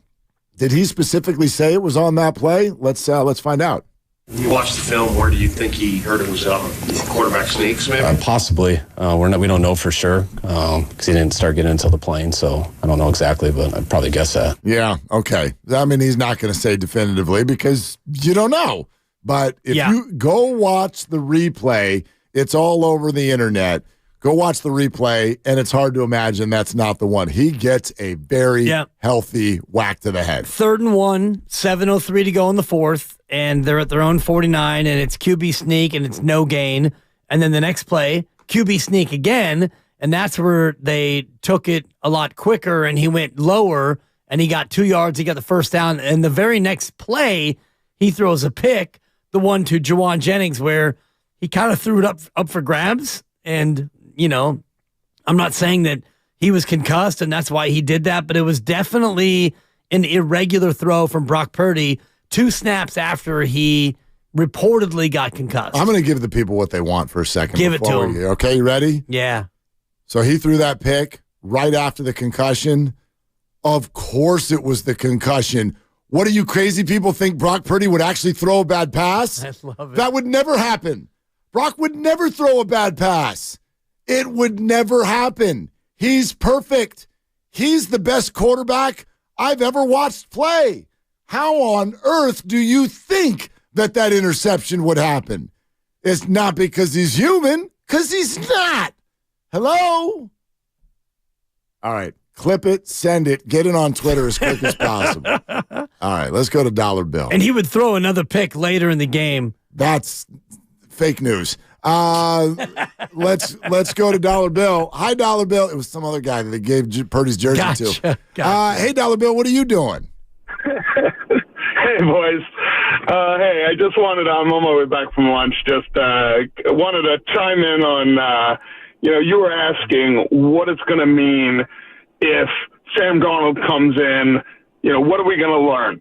What we're going to learn is if Sam Darnold comes in, balls out, what we're going to learn is that, he may not be the number 3 pick that he came up to be, but he's also not a bum. He's a somewhere in the middle quarterback, maybe on the borderline of deserving a starting role, but he's in a system now where I think what we're really going to learn is we're going to learn that, hey, you know what? If Brock Purdy goes down again, that we're going to have, the 49ers Super Bowl aspirations are not over. They got a good, capable quarterback who I always thought he was as a Jets fan. I saw moments of greatness with him. It's just unfortunate because you don't see a lot of them when you're behind a offensive line of Swiss cheese and your 2 biggest weapons are Denzel Mims, Jamison Crowder, and a 48-year-old, what the hell from the 49ers. Well, I listen, Dollar Bill, thank you very much. I am genuinely curious. Not because I want Brock Purdy to miss any time, but that's the question that we all want to see. There are enough football people, for me, there are enough people in the NFL who seem to still think Sam Darnold's got some juice, and that what has happened prior has been the result of what's around him. Now, I tend to reject that stuff. But there is a little something to it. I do think things can be bad enough to where a good quarterback can look bad. And I do think that that things can be good enough that, just a solid quarterback can be elevated. I don't think you can play well in the NFL if you stink. And I don't think you can play horribly in the NFL if you're amazing. But I've used this example before, and I do wonder if it'll fit Sam Darnold once we watch him play. Kurt Warner, Super Bowl quarterback with the Rams. Then he goes to the Giants. They can't get a first down. Then he goes to the Cardinals. They're back in the Super Bowl again. He's in the Hall of Fame. So he did have that window in there where he couldn't function all that well, and that was based on surroundings. Has that been Sam Darnold's experience up till now, even though it was 2 different teams? Maybe. We'll see. But I doubt it. I think he'll look a little bit better than we're used to seeing him, but the idea that there is greatness in there that has been held down by circumstance, I have my doubts. Yeah, I have my doubts also, but I do think that he's more likely to look as good as he possibly can now that he has a better coach and better system and better weapons around him. Because you look at those Jets teams, and they were bad, and then in Carolina, their teams weren't very good, and his head coaching situation was unsettled, to put it mildly, and it was bad, to put it more accurately. Matt Rule was not cut out to be an NFL coach at that time. And Steve Wilkes, did a lot for Sam Darnold, and he played his best football in Carolina for Steve Wilkes. And he started to show some signs of being a top 3 pick in the NFL draft. And now he's with Shanahan, and he's got better weapons, and he's been around the system for a long time now. So he should be able to hit the ground running. And I don't think that he would be the reason why they would lose to Cincinnati. Spanning 5 years, a career completion percentage of 59.7. Right. Only once in his career has he hit a completion percentage above 60. That was in 2019 at 61.9. For who?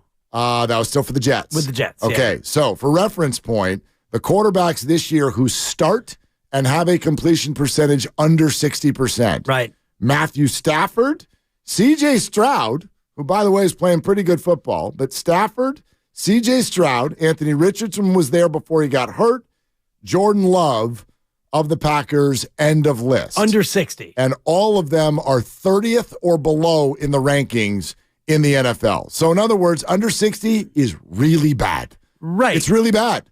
Well, and if you look at who he had to throw to when he was with the Jets and when he was with the Panthers. It's fair. And compare that to what C.J. Stroud has, I think that's pretty accurate in terms of C.J. Stroud's weapons. Matthew Stafford has Puka Nacua and Cooper Kupp. And Puka Nacua has been great, and Cooper Kupp is an all-pro receiver, so the fact that he's really, struggling as much as he is. Surprising, isn't it? It is surprising, but they throw it a ton because they've been really mostly unable to run the ball, especially now that Kyron Williams has gotten hurt. Matthew Stafford at 256 attempts this year. Only two quarterbacks have thrown more.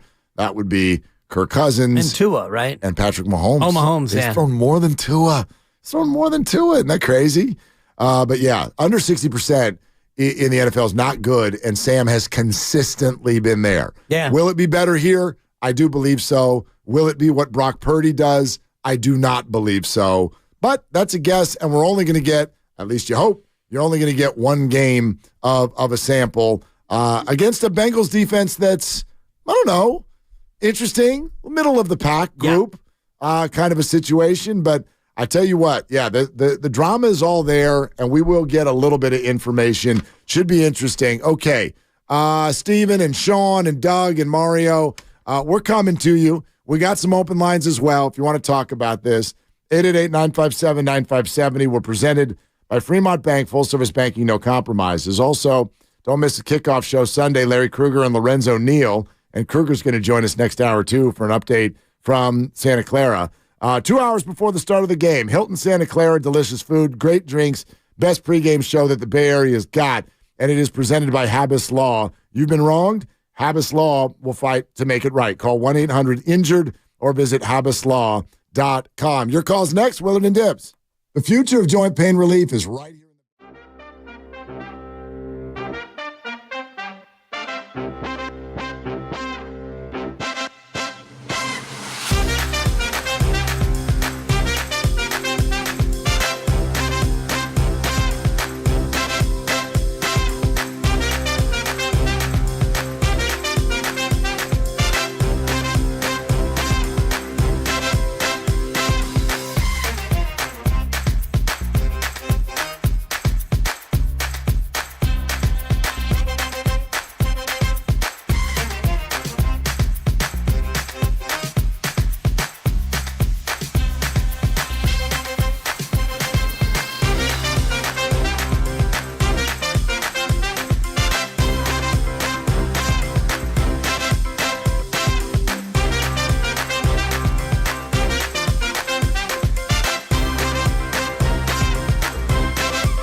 Dub Nation, is Chris Paul. My head coach Steve Kerr joins Willard and Dibbs today right here on 95.7 The Game.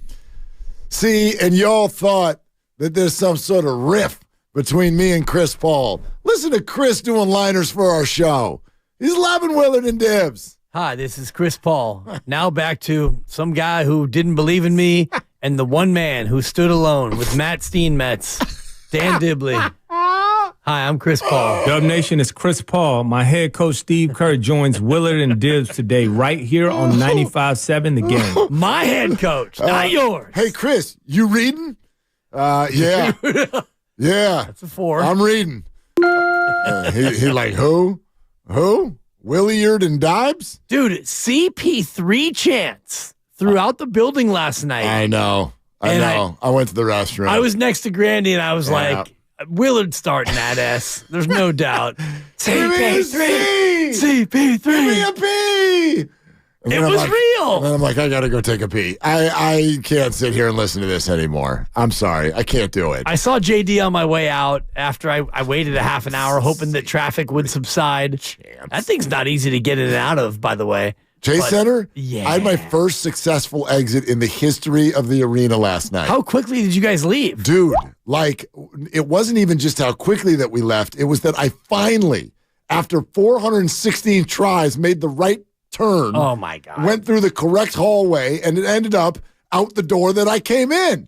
That, you and I ended up like behind a locked door in the rafters of a staircase. It's like if you take one wrong turn out of there, it's like, I hope you brought a bed. because you're sleeping here until back someone to Purdy finds in you. 60 seconds, but I go to leave, and I go into the bowels, and I look over, and, hey, hello, Dibs, the saintly one. So I'm chopping it up with Saintly, and I see Mark Spears, and it's whatever, congratulations, and bro hugs, and I look over, and KD's working out. And I'm like, this is weird. KD's doing deadlifts, and you got people like on the exercise ball, and I'm like, this is pretty funny. These guys are working out. I'm getting it in. And so I try to find the exit through the bowels, and next thing you know, I am in the break room of the... And I don't remember the exact name of the dance group, but not the regular dance group, but the older crew. The older crew. And I cannot remember their name. Dude, it gets worse. What? It gets worse. So I go in there, and it's, the ladies and gentlemen who are in there, over their 50-year-old, and they're in there, and I was like, yeah, I really love what you guys do. I said, it's kind of a nice wrinkle to the normal in-game entertainment. Look at you. And the one lady goes, wrinkle, huh? It's a nice wrinkle. Someone say wrinkle. And I immediately I'm in my Charvarius Mooney ward. I'm in my back pedal now. And I'm like, I'll give myself a 4. I'll give myself a 4. They're called the Warriors Dance Team Hardwood Classics. Thank you. I could have used you last night, Grandy. Let's use the correct We spent a lot of words. time together. I said, yeah, your act is kind of a nice wrinkle. And she's like, did you say wrinkle? My act? What do you mean act? Dude, That's a 4. The whole thing was a disaster. Listen. Turns out one of the nice, and I won't say young ladies because they all were older than me. Wow. She's a listener. She's like, Dibs, I love you and Willard. I love the young Dude, people. no doubt. She loves the young people. Hey, we cross demos, do we not? Huh? Right? And then the one lady goes, I'm 78. And I said, did you say you were born in 78?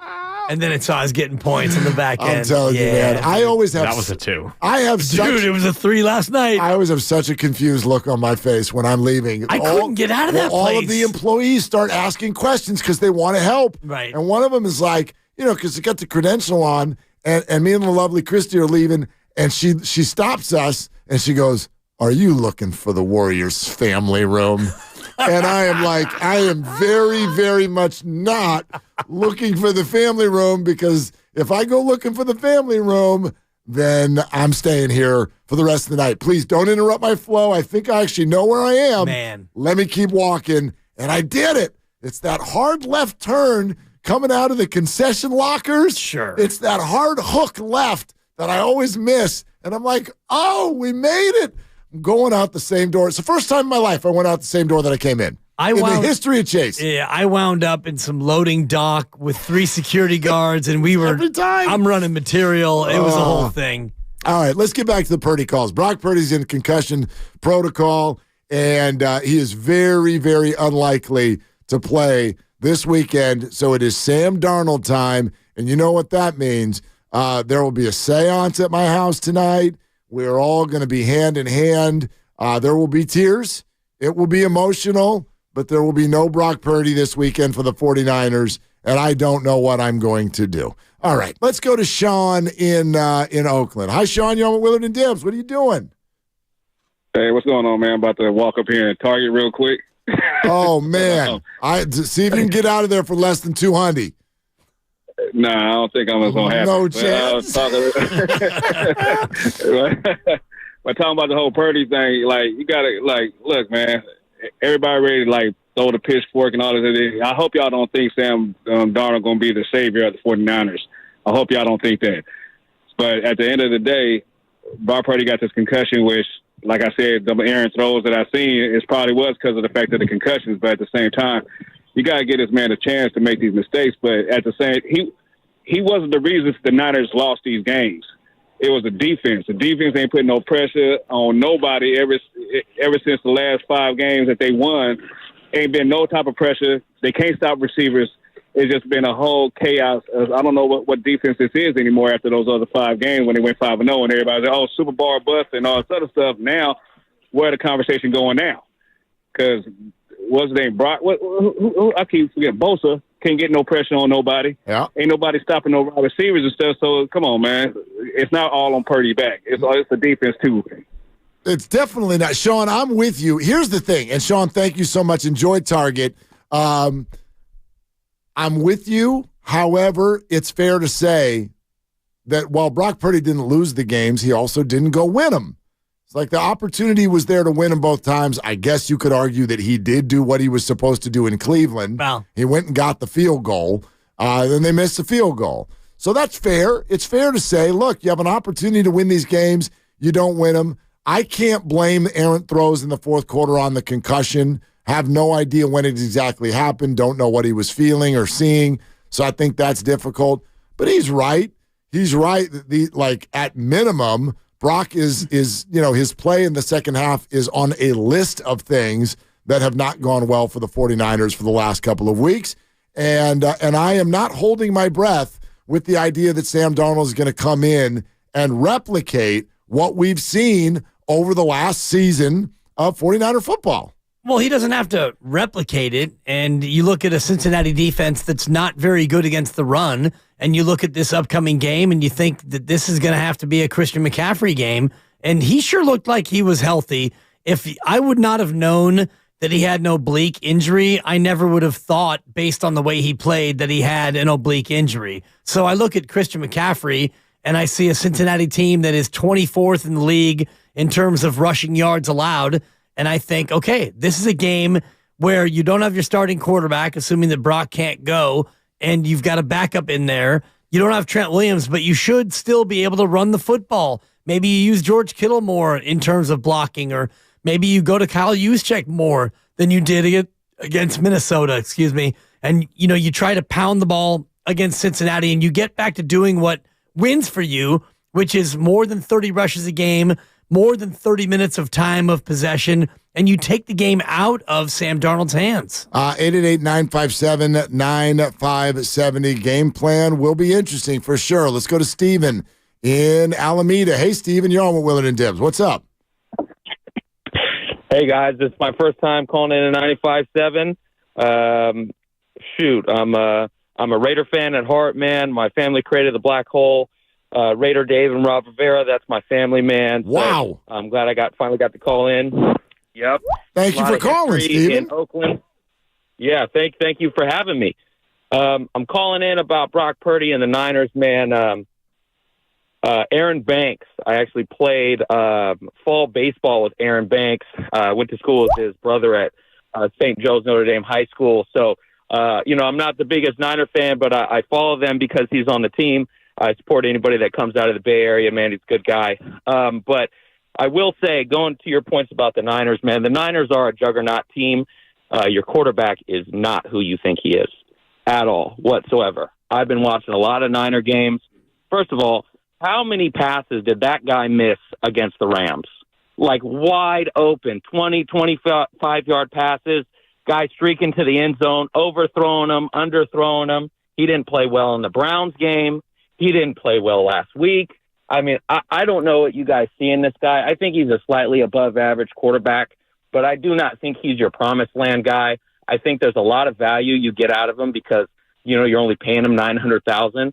But I think that Sam Darnold can do a comparable job. I really do. Do I think Sam Darnold is, the greatest thing since sliced bread? Absolutely not. I mean, we've seen him. He has enough film out there to know exactly what type of quarterback he is, but I don't know about this Brock Purdy cat, man. I don't think he's your guy. Like I said, there's value, but he's not the quarterback that everybody thinks he is. He's not. The Niners are like, we're going to a Super Bowl. I mean, on the back of who? Brock Purdy? Well, you think the guy can make a 20-yard pass? We'll find out. I mean, he's made a lot of 20-yard. You're at minimum exaggerating, Steve. Did he? And thank you for calling. Did he miss some throws against the Rams? Absolutely. Has he been struggling in the second half of the last two games? There's no question. Is he a perfect completed product? Absolutely not. Is he able to complete a 20-yard pass? I don't know. He's done so repeatedly for an entire year now, a full season of football. So now, the idea that there won't be a drop-off, Stephen is not the only one saying it. Wait until you hear who weighed in on this just a handful of minutes ago. We'll have that for you. We're sponsored by Lucky California. More of your phone calls next. 888-957-9570, Willard and Dibbs. Hurry! This is your last chance to play in the Monopoly Kickoff.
Now, back to Willard and Dibbs on 95.7 The Game. All right, it's Warrior Wednesday, brought to you by Friedman's Appliance. Trusted name since 1922. Visit friedmansappliance.com today.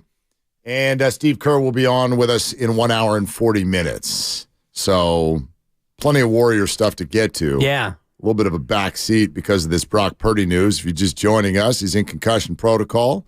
Very, very unlikely to play. Sam Darnold probably in against the Bengals this weekend. Bonte just threw out an interesting question on Twitter. How would you answer this, Dibbs? By the way, he said he just got back to his phone, and so he had been away from his phone ever since it broke that, Farhan Zaidi has a new 3-year deal with the Giants. Right. Actually, it's a 2-year extension. He had one more year to go. Details not confirmed, but the actual length of the deal, it was kind of an oh, by the way, today in the Bob Melvin presser. Yeah. And you shared it on our show thread, and I was like, yeah, I'm glad you caught that because I caught it too. Yeah. Greg Johnson threw in there. Oh, by the way, yeah, Farhan's all signed up through 2026, aligns with Bob Melvin. And look, the bottom line there is you can't go talk to free agents if you're a lame duck GM. So Giants had to do that. But then he throws out, regarding the 49ers, would it surprise you if Sam Darnold Brock Purdy'd Brock Purdy? How would you answer that? Gonna get Purdy. I would be stunned if he Brock Purdy'd Brock Purdy. And the reason why Brock Purdy was able to Brock Purdy Jimmy Garoppolo and also Trey Lance was the fact that they were out for the year. So if Brock Purdy is out for a long period of time, and let's just say that the concussion that he sustained is a bad one, and I don't know that it is. Nobody has revealed how severe it is.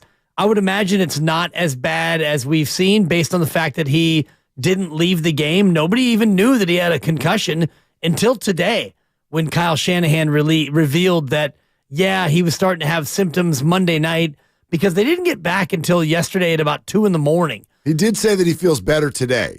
The only thing that we're tracking is that there was marked improvement from Tuesday to Wednesday. He was not out cold on the field. He didn't go in the blue tent. There was not an immediate call to action on the concussion. So if there was a severe injury that was, keeping him out for 4 weeks, then maybe Sam Darnold could Brock Purdy, but not in just 1 week, Mark. I don't think there's any scenario. And we talked about it. If they win 70-20 and Brock Purdy is out and Sam Darnold throws for, 6 touchdowns and 440 and no picks, Brock still starts coming out of the bye. Well, it's just funny to me how people have talked about the arc of this. I don't care if you're as big of a fan of Brock Purdy's work as I am. I don't care. I could be totally over my skis. Time will tell. We'll find out. I'm impressed by the kid. If you're not, good. That's you. But here's what I'd say about it. I do think that there became public pressure enough because he's winning every game and throwing no picks. I mean, it was just over and over and over again. That it forced people to go, okay, I like the guy. He's a good quarterback. And I'm now realizing how many of you actually felt forced into that opinion. You don't actually have that opinion. You don't think Brock Purdy's that good. You aren't convinced of anything. Because if 2 narrow losses that tallied a total of 3 interceptions, one of them coming in a desperate situation, okay? And one of those losses actually also housing a 40-yard field goal attempt that went awry, that would have won the game, okay?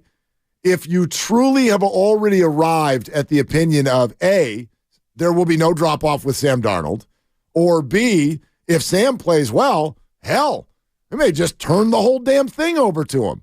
If that's how you feel, and that's fine, then you were never convinced of anything with Brock Purdy. If you're off the bus, Gus, now, you were never convinced of anything in the first place. Right. Because he is now 13-2, and he is the second-rated quarterback in the league. Those things are all up to date and factual. And if that's not good enough for you, then I don't know. Your opinion is not what many of you said that it was. If those things were true when you said them, then Brock Purdy's a quarterback of the football team, and we're not having this conversation. Well, and it doesn't matter matter what happens Sunday. What our opinion is. What matters is what his opinion is. Kyle Shanahan's opinion is the only one that matters in terms of this conversation, and Kyle Shanahan is not going to pivot off of Brock after one game of Sam, no matter what. And this is why I threw out the scenario last hour about if Brock comes back and he loses a bunch of games in a row, well, then we have a different conversation. If Sam wins and then Brock comes back and, maybe Brock is either post-concussion or he's regressing to the mean or whatever happens, if they start to lose games in succession, we can revisit this conversation about Sam or Brock. But after 1 week, this week, if Sam plays, no matter what happens, they're not going to go away from Brock if Brock's healthy coming out of the bye. Dan Orlovsky on ESPN before the season started made a comment about believing that Sam Darnold could actually run this thing pretty similarly to Brock Purdy and that there would not be a drop-off. So people went back to Dan immediately after this news broke today because here comes Sam Darnold. And Dan doubled down. Here's what Orlovsky had to say today with regard to the QB situation. Brock Purdy, hope he gets well. If he doesn't play, I do not expect them to skip a beat. I think they will be just fine with Sam Darnold. I have constantly believed that if Sam Darnold was placed on a team that was similar to San Francisco, he would play worthy of that top draft pick. This young man has been weathered. He's mentally been through it all. He's the most talented quarterback physically that Kyle Shanahan has had in that offense, at least since Matt Ryan. So that's 6 or 7 years. Out of all due respect to Brock Purdy, he's a really good player. This offense will be just fine with Sam Darnold. Okay, so I think those are two different things, by the way. there will be no drop-off and the 49ers will be just fine, I think are two different statements. I will agree the 49ers are going to be just fine. I would still pick them to win this football game. They're still favored to win this football game. The idea, though, that there will be no drop-off, I would say I'm not expecting that to be the case. I do think there will be a drop-off just by virtue of the fact that the guy going in there hasn't started a football game in a year and has never played that kind of high-level football. You know, the 67, 68, 69% completion percentage type thing. He's never done that in his career. Will he do it because he's with the 49ers and Kyle Shanahan now? Maybe. The other interesting thing that he said, he is the most physically gifted quarterback to be with Kyle Shanahan with the 49ers. Probably true. It's just not something that ever gets me going. I don't care who the most physically talented guy is. Right. When in the history of the NFL, when has it been the most physically talented guy is also the best? It's never been the case. John Elway. Okay, but end of his career. Yes, but I'm not saying it's rare. But physically gifted guys are good, but physically gifted guys are also not good. Right. There have been plenty of top 5 draft picks who don't pan out. And they're the most physically gifted guys. Jamarcus Russell was the most physically gifted guy. He was very physically gifted. Yeah, so no doubt. That it takes more than being physically gifted to go out there and win and be successful in the NFL. Yes. I do look at what Sam Darnold has worked with, and I know you're citing his sub 60% completion percentage. So, during the breaks and during these segments, I've just been going back and looking at the people that he had around him in terms of Sam Darnold. And I'm starting here in 2017 with the Jets, and I could give you names. This actually is 2018. And if I gave you these names, you'd be like, oh, that's made up. That's not a real person. Leading rusher, Isaiah Crowell for the Jets. I remember him. 2018. Yeah. They had Bilal Powell. Elijah McGuire. These are all people I've tried to pick up on waivers in week 8 when you got to buy. So I actually do know who they are. These are their bellwether backs. And receiving wise, his leading receiver, Robbie Chosen. With 50 catches. Quincy Enunwa. There's a name I'm sure you remember. I remember Enunwa. Chris Herndon. Jermaine Kearse. I mean, these are actual people. Nobody's arguing that the Jets, A, have not been a great organization. B, offensively, they had absolutely no weapons. Yeah. Was Sam in a bad spot there? Yeah. And it wasn't much better in Carolina. But when you give me 5 years of the exact same stats, I start having a hard time always blaming everything around you. Not always, but I'm looking at the next year when, and I'm doing this for the YouTube audience, so you know who I'm talking about, the head coach. Little eye roll. Adam Gase. Yep. The Darting Eyes.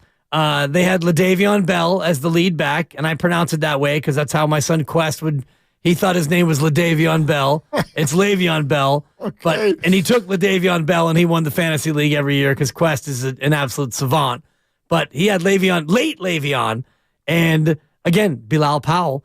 And his receivers, he had Jamison Crowder. Yeah. And again, Robbie Chosen strikes again. Still there. Demaryius Thomas, late in his career as a 32-year-old. But I do agree with you in terms of you can't always say, well, you had nothing around you, and his head coach, Adam Gase, was not a very good coach, and you had no weapons. But I do wonder how many beats they do miss, because I'm kind of in Orlovsky's camp in terms of I don't think that they're going to miss a beat with Sam Darnold instead of Brock Purdy. You know who Robbie Chosen is, by the way, don't you? You know who that is? No. Yeah, Robbie Chosen, known for years as Robbie Anderson. Oh, gotcha. Does that ring a better bell? A better bell. Yeah, Robbie he changed Anderson. His name to Robbie Chosen. He chose a different last name. Thank you. Is what he did. Yeah. So Robbie Chosen is Robbie Anderson. So a couple of those guys were okay. They're okay receivers, but no. Listen. There's no McCaffrey killer. No, if you're asking me, do I think Sam's going to look better here than he ever has before? Yes. Do I think he's going to turn into a star? I'd bet against it. That's what I'm saying. Well, he doesn't have to be a star when you're surrounded by this much talent and you have this great system. You just have to be a system QB. I think he can win, but do I think it's going to look like the second-rated QB in the league with an 11-3 touchdown interception ratio? No, I don't think any of that. So I guess we have to define what we mean by doesn't miss a beat. Yeah. Like, could the 49ers score 30? Sure. Is this all going to operate at the same level that it has in the 15 to 16 games of Brock Purdy's career? Wow, I would absolutely bet against it. But it's one football game. Exactly, win the game. Not asking Sam Darnold to take over the reins. To me, you're asking him to win on Sunday. To me, not missing a beat is winning the game and not turning the ball over more than one time. That would be not missing a beat. I would take it. I mean, if you win the game and you don't turn it over more than once, and you don't win the game 21-19 based on 2 defensive touchdowns, that would be missing a beat. But I think Sam Darnold can go out there and execute the offense and give the ball to the people who need to have the ball and go out there and beat Cincinnati. It's such an interesting setup, man. It's such a setup. Totally. It's a nauseating sports media 2023 absolute maze that we're going to head into for the next 7 or 8 days. By the way, no, we're not. It's going to be like 20 days because the bye comes after that. Yeah. I mean, honestly, that's my prediction. You want my prediction for Sunday? My prediction is something's going to happen, and it's going to be scrutinized and absolutely overstated and freak out city for the next 2 weeks, no matter good, bad, or otherwise. No matter good, bad, or otherwise. I will tell you what, I'll make you a promise. Okay. And I mean you or anybody else listening to us. If you promise right now not to take Brock to the ground if Sam plays well, then I will promise not to anoint him the best thing that's ever happened to the world and America if Sam plays poorly. How about that? I'll take that promise. Can we meet in the middle on that? You and I can. Yeah. But the general populace cannot, because here's how this goes, Mark. Darnold plays well. Darnold wins. We go into the bye, and it's, maybe there might be a little bit of controversy here. Stinks. Brock's lost 2 in a row, and Sammy D is hot. Savior. Sam Darnold plays poorly, and the Niners lose. It's, my God, why'd you get rid of Trey Lance? You got rid of Trey Lance for this? Do you think it's going to go to Trey? You got rid of Trey Lance to bring in this bum? Bro, hey, Kyle. Hey, Shanny. Are you telling me that Trey Lance couldn't have been better than this stiff? Hey, Shanny. You know what I mean? Shanny, you coaching? That's what I think that it goes one. I don't think this gets to Trey. If Sam Darnold goes out and he sees ghosts and he throws 3 picks and you lose to the Natty 31-14. I don't know. And Darnold looks like garbage. It absolutely goes back to Trey. I think the quicker take will be an appreciation of Brock as opposed to a rant about wishing Trey Lance was back. The guy is QB3 on someone else's roster. But if he should have been QB2 here, if your QB2 was really QB poo. But there's no stop. There's no where's the evidence? It's a doo-doo. Where's the evidence that Trey Lance would have come in and done something? I'm not worried about evidence, Mark. I'm just telling you. But you have to be. No, I'm telling you the way that the hot takers will take this. But the world doesn't hold people down like this. If this guy were actually really good, he wouldn't be QB3 in 2 different places. But if you misidentified who QB2 should have been, and the evidence would be in Sam Darnold not playing well, then people will come out of the woodwork and say, geez, Kyle, I mean, are you coaching? But those people, who's listening to that? I'm just saying, you talked about 20 days after the game, and it's really 13 days, and, you're going to be able to poke through it. It's either going to be, hey, Sam was great, and, he was great. The best thing for Kyle would be Sam is good, but Brock still is clearly better. And so thank you, Sam, for the win. We're 6-2. We're back to Brock. That would be the best for everyone. Yeah, it would. Niners just little just campy little 24-13 ditty. Just 240. You're going to need more than 24 to beat the Bengals. Oh, I hope not. I hope not. No, the Niners are at home. I think the defense is going to eat. The Bengals have scored They have rarely scored over 20 this year. It's situational, and they haven't given up a bunch of points, though, either. No, their defense has been okay for the most part. I think we do have a super chat that's come in. I don't know if you saw that. It ran right by my eyes. Robbie439 paid $4.99. Are you out of your mind? I hate to say it, but Sam Darnold is going to make everyone appreciate what we have in Brock Purdy. Well, Test me out one time. Robbie439, thank you for that. Maybe. I think that's a little closer to what you think. No, I don't think that because I think the Niners are going to win. I would only think that, like, honestly, the priority one this weekend is winning the football game. Of course, it's always priority one. I know you guys think that I go home to Brock Purdy headquarters and I've got my marketing wing in the back of the house and we're all worried about how Brock looked. No, I don't give a rip. I want the 49ers to win football games. That's priority one. And I think the confidence level in Brock is so high within the organization that there is no way for this to end up being controversial, no matter how well Sam plays. So I'm not worried about that. I don't think anybody's worried about that. No one's rooting against Sam so Brock can look better. But I do think that it's going to look different. I think it'll be good enough to win, but I do think it's going to look different. So does that make us appreciate Brock more? Gosh, Dibs, I just don't know that I could appreciate him anymore. Yeah, you're pretty high on the appreciation level for Brock Purdy. Yeah, I'm not afraid to admit it. I like the guy. I don't think that they're going to miss a beat. And you could put me in that camp. You could put me in Camp Orlovsky. I think Sam Darnold's good enough to run this offense. And if McCaffrey is as healthy as he was last week, and he was healthy enough to play every damn snap, I think that Sam Darnold can come in and do as much, if not more than what Brock Purdy did last week. I think he can play well. Look, it's not like he's never played a good game before in the NFL. He's Sam Darnold. He's not like a complete joke. He just hasn't lived up to the draft status.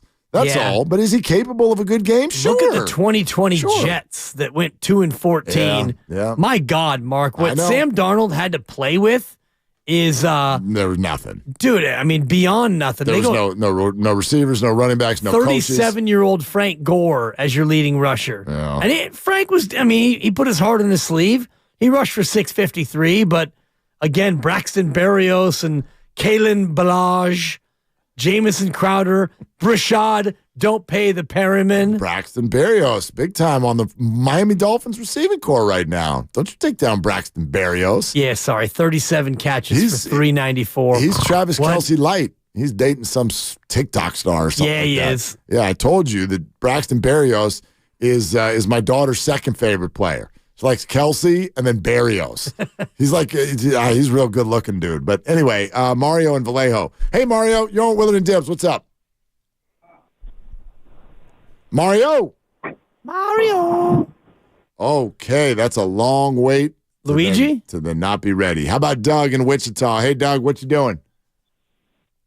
Hey, man, I just got off work trying to figure out why my roof is leaking right now. But, yeah, so I know it's raining. It's been raining here in Wichita, Kansas. Man. Oh, don't say it out loud. We're on a good run out here. I know y'all feel different about the rain out there, don't you? Yeah, we don't like it. We're spoiled Californians, Doug. We don't want weather. Yeah, right on. We don't want weather. Right on. I feel you, man. I feel you. Hey, but I wanted to talk about Purdy and Darnold because, first of all, back when we acquired Darnold in the offseason, I was telling a friend, I was like, hey, Purdy's the man, but I am curious what Darnold could do in this offense because I think he could light it up. Now, that said, I want Purdy back because I think he earned his spot. I think he's good. Above earning his spot, he's good. So, this stuff happens in football, unfortunately, but I don't think it's going to be this thing where he comes in on one game and just sets the world on fire. Darnold, that is. I agree with you, Doug. Doug, thank you very much. Enjoy the rest of your evening. I'll say this. Stay dry, Doug. Well, the other funny thing about Darnold can come in with all of this around him and be fine. Guess what? This that everyone's been referring to is probably not going to be there. When people said that, he's got this around him, I think of the names that were on that list, what's this around him? McCaffrey. Christian McCaffrey. He's got him. Deebo Samuel. He's out. Trent Williams. Trent Williams is not the this. Of course he is. Brandon Ayuk is the this, and he has him. Wait a minute. The guy. George Kittle is the this. The guy. We're talking about weapons. A quarterback who's got fumbleitis. You're telling me that the best left tackle in football is not part of the scenario that means, this is so perfect here.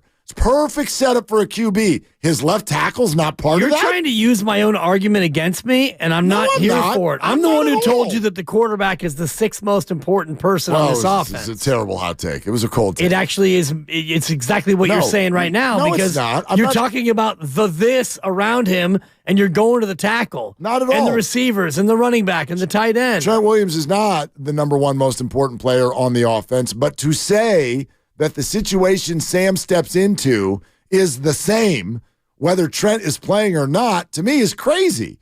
That's absolutely part of the quote-unquote system and surroundings that we all talk about. Of course. It's not number one. I think McCaffrey is number one. And Shanahan,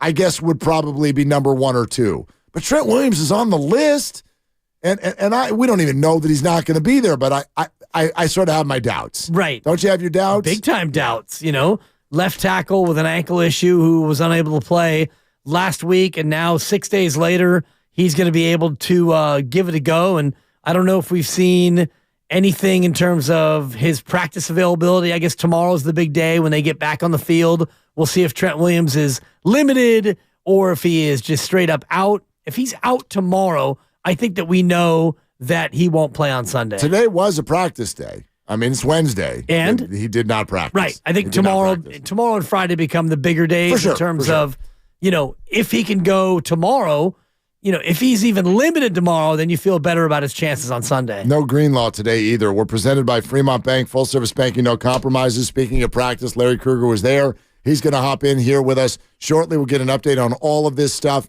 and then many more of your phone calls. 888-957-9570. Brock Purdy is in concussion protocol. Steve Kerr is just over an hour away on Willard and Dibs. You'll be seeing us around soon. And when you do, I bet you'll call us BMO. Don't worry, it's more common than you think. But we actually pronounce it BMO. As in, with BMO, you can earn a cash reward every month.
My head coach Steve Kerr joins Willard and Dibbs today, right here on 95.7 The Game. You're right, he does. Yeah. 5 o'clock day. Oh, boy, we need to get Draymond Green back into that lineup so he can play a little defense there when the game starts. That's my hope. I mean, I Just don't know. a little bit of defense. They you know gave what I up mean? $108. I don't know what more you want. They didn't turn it over. No. They played pretty good defense the majority of the night. That's not what I'm getting at. What I'm getting at is the same damn thing I was getting at before the season started, and then was screaming and yelling about starting Chris Paul and sitting either Looney or Draymond. And I'm like, wow, that sounds, small and old and gettable.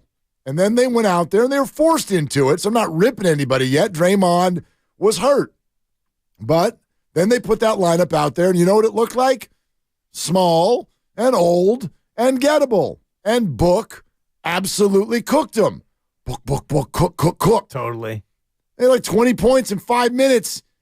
And so that lineup is a no for me, dog. 17 in 5 minutes. Whatever. Let's just be accurate. Okay, fine. You know what that's an average of? Way too many. Yeah. That's way too many. I did the math last night with what you it's and the an lovely average Christy of. there. That average is out to about 160 points a game. I did the math for you. I gave you that number. You don't have to tell me when I told didn't. you. I told you in real time. I didn't hear that. I didn't hear that. Oh, my But anyway, God. I believe you. Your selective memory is... It's not selective. I'm just not listening to you. Don't you know that by now? I do know that. Okay. And then you come at me and tell me things that I didn't say that I actually did say. No, I didn't say you didn't say vis-a-vis when I told you that the Vikings would win the game. And then, no, you didn't. And I actually said it. You tuned me out. You literally wrote on Twitter. You were watching baseball and you were literally watching... wrote on Twitter, check the YouTube chat. Yeah. Which is not saying it to me. I That's also writing it said anyway. it, but I wanted you to check the chat to see written proof. You didn't say it, and now we sound like a married couple. So let's bring in the third member of our marriage. His name is Larry Kruger. Man, third wheel. Everybody. 888-957-9570. We'll get back to the calls in just a few. But Larry, down at practice today, right? Are you there? I think you guys may need couples counseling. We do. I mean, we do. It's really it's getting to that point. No, I mean, look, it's practice. It's a true partnership when people think that you said something that you didn't say. That's the deal. You know that, Larry. By the way, guys, if you get a chance, maybe you guys could ask Steve Kerr. There's no rules against playing Trace Jackson Davis, right? I mean, you could play him, right? Yes, there are. He's a rookie. That's not allowed. Come on, Larry. Oh, okay, all right. Sorry about that. Yeah. All right, so hey, listen. What do you think? How's everybody feeling about Sam Darnold playing quarterback this weekend? Well, I mean, it's I don't know that it's going to happen, but it looks like it's very, very possible. And I don't know how other people feel. How I feel is, suddenly the chances of the 49ers losing 3 games in a row going into the bye are becoming very, very real. And that's based on your lack of faith in Sam Darnold? or do you think that this team is just heading in the wrong direction, period? Well, they don't look good on defense, that's for sure. They're not rushing the pass. They don't get sacks. Their coverage is not good. Kyle admitted today that Wilkes messed up before the end of the second quarter with his all-out blitz. So I kind of wonder if there's some frosty feelings inside their coaching room. Then mix in the Niners off a short week, traveling back from Minnesota, while the Bengals are peaking and have had 13 days to prepare. And additionally, I don't think much of Sam Darnold. So yeah, you put it all together in a stew, and it looks like a 3-game losing streak. Not for sure, but we ought to just put our arms around it because it's possible. Larry, let's explore. You're not a believer in Sam Darnold. Why? And beyond the obvious. He's not good. I mean, and I think Brock Purdy is 13-2 essentially, completing 67% of his passes, 24 touchdowns, 7 picks. Sam Darnold is 13 games under 500, 21-34, with 55 career interceptions, 143 sacks, and he completes under 60% of his passes. There's a reason that they're starting Purdy and bringing Darnold off the bench. So they're not getting better at quarterback. They're getting worse. And that's a bad thing to be looking at in terms of the most important position in football. But beyond that, Larry, how much is the Trent Williams injury and his uncertain status maybe a bigger factor in exactly what they're going to have to be facing against Cincinnati?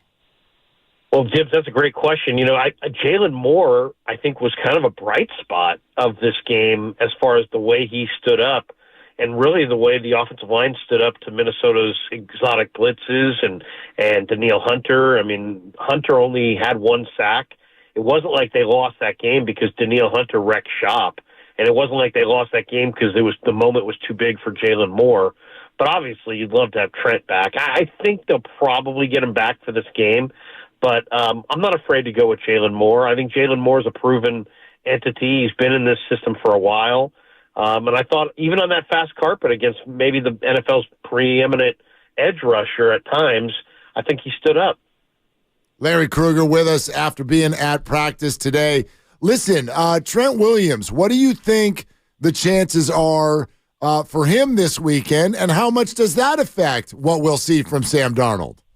I didn't get a chance to talk to him today, Mark, but I was standing next to him in the locker room, and I was watching him walk around. I mean, he looked like he was walking without a limp, without any pain. It's kind of amazing how fast these guys heal. I do expect he'll go. As far as what percentage is he, I mean, I really don't know. It was a lower ankle sprain, not a high ankle sprain. And these guys do, with the stim and all the different things that they can accelerate their rehabilitation on their injuries. They have an ability to improve their conditioning or improve the condition of their injury a lot faster because of what they have available to them. So it's anybody's guess. My guess is on a scale of 1 to 10, he's probably like a 7.5, and I think he'll go against the Bengals. When we look at the defense, Larry, and I want to look beyond just the abysmal call, the ferocious call, 3rd and 6 at the end of the first half, but in general, what is wrong with this defense? Why have they been unable to consistently pressure the quarterback? Well, they're getting pressure. They're just not getting home. They're not getting sacks. And unfortunately, a guy like Kirk Cousins is a guy that really, I think history shows that if you hit him, he starts to kind of come back to earth. They never really got those hits. That's one issue. The second issue is that I think they really lean on Warner and Greenlaw an awful lot to stop the run. And those guys are getting a little bit dinged up. So I think their run defense has been hurt because of it. And then on the back end, their coverage has been relatively soft. I mean, Isaiah Oliver has not impressed me. He's not nearly as good a cover guy as they had at the slot corner last year. And, Mooney Ward got a little grabby. I mean, he got called for a couple penalties, but there were probably 3 or 4 that he lucked out on that he should have been called on and wasn't. So Lenore and Mooney Ward and Oliver are their top 3 guys. I don't know that they feel real confident when the guys behind those guys. But overall, there is no real magic answer to that. It's just that the coverage has not been good enough, and the run D has been a little fallible, and they're not getting home on the quarterback. Larry, I want to go back to you saying that maybe there's a little something chilly between Kyle Shanahan and Steve Wilks. It's only been 7 games. What is your read on the fact that Kyle did choose to go public with his dislike for that call at the end of the first half? Well, Mark, it's funny. Kyle is a self-admitted terrible liar, and when he was asked about it in the postgame, he paused and said, "We'll have a discussion." I mean, I knew right then and there that he didn't like the call. Heck, I knew before that point he didn't like the call because it was a ridiculous call. I mean, it's just risk reward. To take that level of risk there was bad, and it was really a 2-pronged mistake. It was a bad call, and then Kyle used the word "messed it up." He's like, yeah, Steve knows that he messed it up. So we didn't talk to Steve today. We'll talk to him tomorrow. And he's a very prideful guy. I'll be eager to see what kind of tone he strikes. But there was a second part of the whole thing, and that was that Mooney Ward played it horribly. I mean, you can't allow the touchdown there. Nobody cares about your interceptions. knocked the ball down. He prioritized getting the interception over bringing the man to the ground. He sold out for the interception. He missed it, and the guy went for 6. So it was a double mistake. It was Wilkes with the major mistake, but it was Mooney who didn't play it the right way. You're listening to 95.7 The Game, KGMZ FM and HD1 San Francisco, always live on the free Odyssey app, Twitch, and YouTube, powered by First NorCal Credit Union. And now here's Dan Dibley with the next great question. And Larry, I want to stay in that space because when everyone talks about zero coverage and an all-out blitz, in fact, they didn't really rush 7. They rushed 4, and they had 3 lingerers. Is that something that you'll ask Steve Wilkes about tomorrow? Because of the 7 guys who were supposed to be pressuring the quarterback, only 4 of them actually engaged the offensive line. Well, it's funny. I looked at that play a couple times, Tibbs. The one that the question I would have is what exactly was Hufanga getting done as he looked like he was spying the quarterback? I mean, what's his purpose on that play? You're worried about Cousins running with 16 seconds left from his own 40-yard line? So, I mean, it was a poor play. It was a poor decision because of the risk-reward factor. At that point, the worst thing that you want to give up is the field goal. And to give up 6 there was just a kick to the gut, and it probably cost him the game. Larry Krueger at 49er practice, and the breaking news earlier today that Brock Purdy is in concussion protocol. And Larry, I know that you wouldn't necessarily go as far as it sounds like we are in assuming that Sam Darnold is going to play this weekend. But before we, mess around with any more of that, I just want to go to you with regard to the last 2 weeks. You and I have been big fans of this guy, you for longer than anyone. What do you see the last 2 weeks, and do any concerns pop up? I'm not really concerned, to be completely honest. I mean, today kind of makes me wonder about how much of the errant throws, and I was talking to Eric Branch about it in the media room, how much of those errant throws, because wasn't it the next play after let's say you got concussed on the sneak, wasn't the next play an interception? Well, the next play was another sneak. That was the third down. I mean, after the second sneak. Right, but it was the first sneak where he got hit in the head. And then there was another sneak. I'll look up if it was the very, very next play after that, but you might be right. I mean, I guess I looked at the Cleveland game I watched that Cleveland game like 5 different times. I think Cleveland's really got a great defense. Now, they didn't look that great against Indianapolis this week, but in that game, I mean, you got Garrett playing out of his – Garrett's the defensive player of the year in the league. Yeah. They've got the best secondary going. And then Jeremiah Owusu-Koramoah, the linebacker, I thought was spectacular in that Niner game. So I give a lot of credit to Cleveland there, the wet conditions, the lack of Debo, CMC, and then still Brock had him in position for the win if your rookie kicker makes a makeable field goal. So that one, you know what, I think that I didn't see a lot of negativity in that one. This game, I mean, Brock Purdy had completed almost 85% of his passes through 3 quarters. So, I mean, I felt like he just, if you watch just the first 3 quarters of the game, I mean, it was almost embarrassing listening to Troy Aikman drool, all over Brock Purdy. Like, it was like, oh my God, it's like he was watching Joe Montana or something. He was so impressed by Brock Purdy. But, I mean, you know what? Those last 2 throws were horrible throws. And to me, I know people say, Greg Cosell said that the coverage pushed Jennings wide and that he thought that was the reason. I don't know, because Kyle kind of contradicted that today when he was asked about it. I actually think the worst one was the one to Ray. Why? Because you had 30 seconds left. He seemed to have an open running lane to his right. And to me, it seems like that they didn't need to be in that level of desperation mode on that play. But overall, if you just grade out Purdy throughout that game, you'd have to say that he was spectacular through 3 quarters and just, threw 2 very bad interceptions. He's got to own them and did. But and to me, the second one was worse than the first one because I didn't think he needed to make that throw. He was rolling to his right. He He was throwing back across into a crowd. And, you know, to me, it seemed like that's the kind of play you make on the final play of the game, or you got to have it on a fourth down. He had a run lane there and plenty of time. So I thought he kind of forced the last play, to be honest. Just to let you guys know, there in the fourth quarter, there was the 3rd-and-1 sneak where we fear he may have been concussed. Then he goes on a 4th-and-1 sneak. That gets a first down. And yes, very next play is the interception.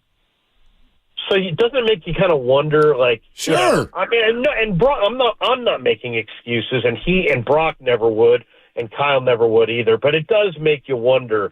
Kyle did say that Brock didn't really say anything about anything, but started feeling concussion symptoms on the flight home. Right.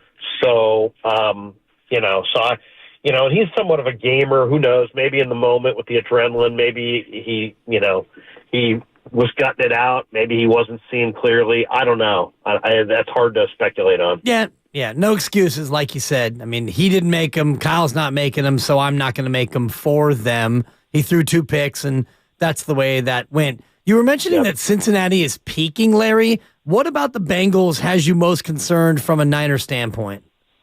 Well, just the fact that Jamar Chase has already kind of had his, you know, get me the damn ball. And, you know, I just think that they've got weapons. They've got a number of receivers there, Higgins and Boyd. And you know, sometimes Chase, I think, gets lost in the mix. And he's already kind of stated, hey, man, I'm the guy. Don't forget about me. And, like, since that point, he's looked really, really good. And I just don't know that the Niners have a corner that can match him. And then you got Burrow playing well. You got a Bengals team that didn't start well, but is now starting to feel good about themselves. And whatever wounds and injuries and fatigue they may have had, I mean, they're going to roll in like a house on fire. And then I also have, you know, as somebody who's done, the quality control job, I mean, the preparation time is a massive deal. When you have 1 day advantage, it's huge. They're going to have 13 days. The Niners are traveling off a short week and kind of limping into their bye. I mean, I'm very eager to see what the preparation advantage looks like when that game starts Sunday. All right, my man. Great stuff. Great to have a presence down there at practice today. So thank you for checking in.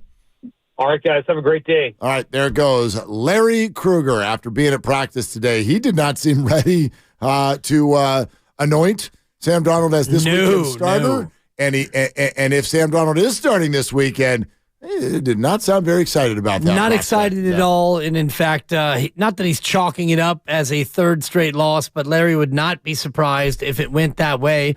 Just looking at the concussion protocol, steps to return to play, and I know it's different in high school than it is in the NFL, but for the most part, the NFL follows the national standard, which is 24 hours per step, and it's a 5-step process. So if on Tuesday, late Monday night on the flight, so let's call it Tuesday, if on Tuesday you're starting to feel the symptoms, well then Wednesday, Thursday, Friday, Saturday is 4 days. So if you count Tuesday as one of the 5 days, you don't get cleared until Saturday. So if he doesn't get cleared until Saturday, can the Niners really turn around and play him on Sunday? It seems like they would go through today, tomorrow, and Friday with Sam Darnold getting the QB1 snaps, and I'm sure Brock Purdy wasn't at practice today if he's in the protocol. He did go through a walkthrough. He went through a walkthrough with the team Yes, today. A walkthrough he's allowed to do that. He's allowed to do that, but one of the steps is being able to do aerobic activity and then doing sport-specific activity, which would be on Friday, and then Saturday's a walkthrough again anyway. So I don't know if he has enough time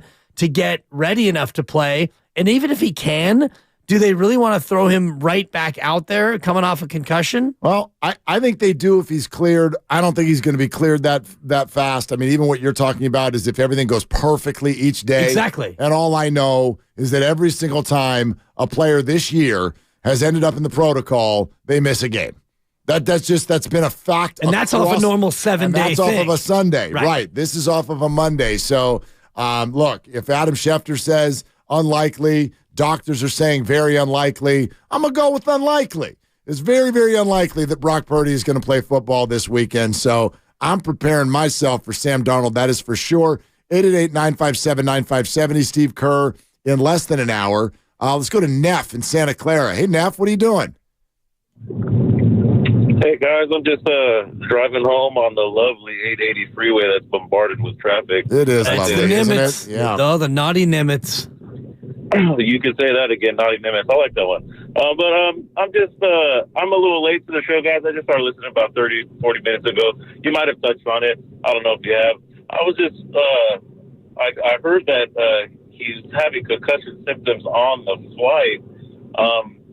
Just my first nature, and something that I don't see with my own two eyes.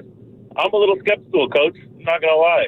Is it a little fishy to you guys that they started reporting that he's having symptoms on the plane, so he's in protocol, so he might not play Sunday? Or do you think Shanahan kind of has a short fuse on what's really going on? He's like, I need to weigh my options out here with these QBs. Okay, I love a conspiracy theory on the Nimitz. Two things. First of all, I'm not going to out him because maybe he doesn't want to be outed. I will simply say that one of the other hosts at this station have been texting me for the last hour suggesting the exact same thing. That this concussion thing is a ruse and that they want to sit him down. No, I guess my question would be, and Neff, thank you very much, and drive safe through the traffic. And which host? You don't have to say the name, but what does it rhyme with? I'm not doing it. No, I'll let him. Mine gets? I'll let him tomorrow. A boo-boo? Say what he wants to say if he wants to say it. But Monte? Point of it is, Butcher? What would the motivation of that be? What's the motivation there? I get the thought process. The thought process would be he's already growing impatient with something he's seeing from Brock Purdy the last 2 weeks. I don't get that impression. But the other thought being he's obviously got eyes for Sam Darnold. The way he's talked about him all off season and maybe just wants to get a look. I don't know. My only answer to that is what a crazy, dangerous game if that's actually being played. First of all, you can't mess around with the concussion system in the NFL. And number two, if you actually like your quarterback and your team and there is real belief in him, you don't do this. Yeah. You don't do something like this. The only reason why you would do this would be to protect Brock Purdy. If you really wanted to sit Brock down for a week and he was healthy and have a look at Sam and give Brock a chance to maybe think about what he's done. If that, honestly, it's laughable. The guy at the chalkboard writing, I will not throw fourth quarter interceptions 100 times. I will not lose back-to-back games after not having lost a game ever in my whole life as a pro. Write that 100 times. But if you wanted to protect him, then it's not a benching. It's just, hey, he's in the protocol. We have no choice but to go to Sam Darnold. If you wanted to do that, this would be that way. I don't think that this is that. I guess I'm just surprised at how many people, you actually didn't have that much belief in Purdy, if this is your opinion today. And now we have people who really think that Kyle Shanahan's supposed belief in Purdy is actually fake. Because that's what you're saying. If you think this guy wants to bench someone who's gone 13-2 and is the second-rated passer in the league, and apparently behind closed doors before every broadcast cannot stop complimenting the guy, and he wants to take a look at Sam Darnold in the middle of a playoff race in Week 8, I don't know. I got a hard time believing it. We're sponsored by Consumer Cellular. Freedom Calls. More of your phone calls next, and Steve Kerr in 45 minutes on Willard and Dibs. Consumer Cellular offers the exact same nationwide 5G coverage as the major carriers.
WarriorsAthletic.com today. Tune into 95.7 The Game for Warriors Live, 60 minutes before tip of every Warriors game throughout the season as we get you ready for the action. Brought to you by Xfinity, the Xfinity 10G network.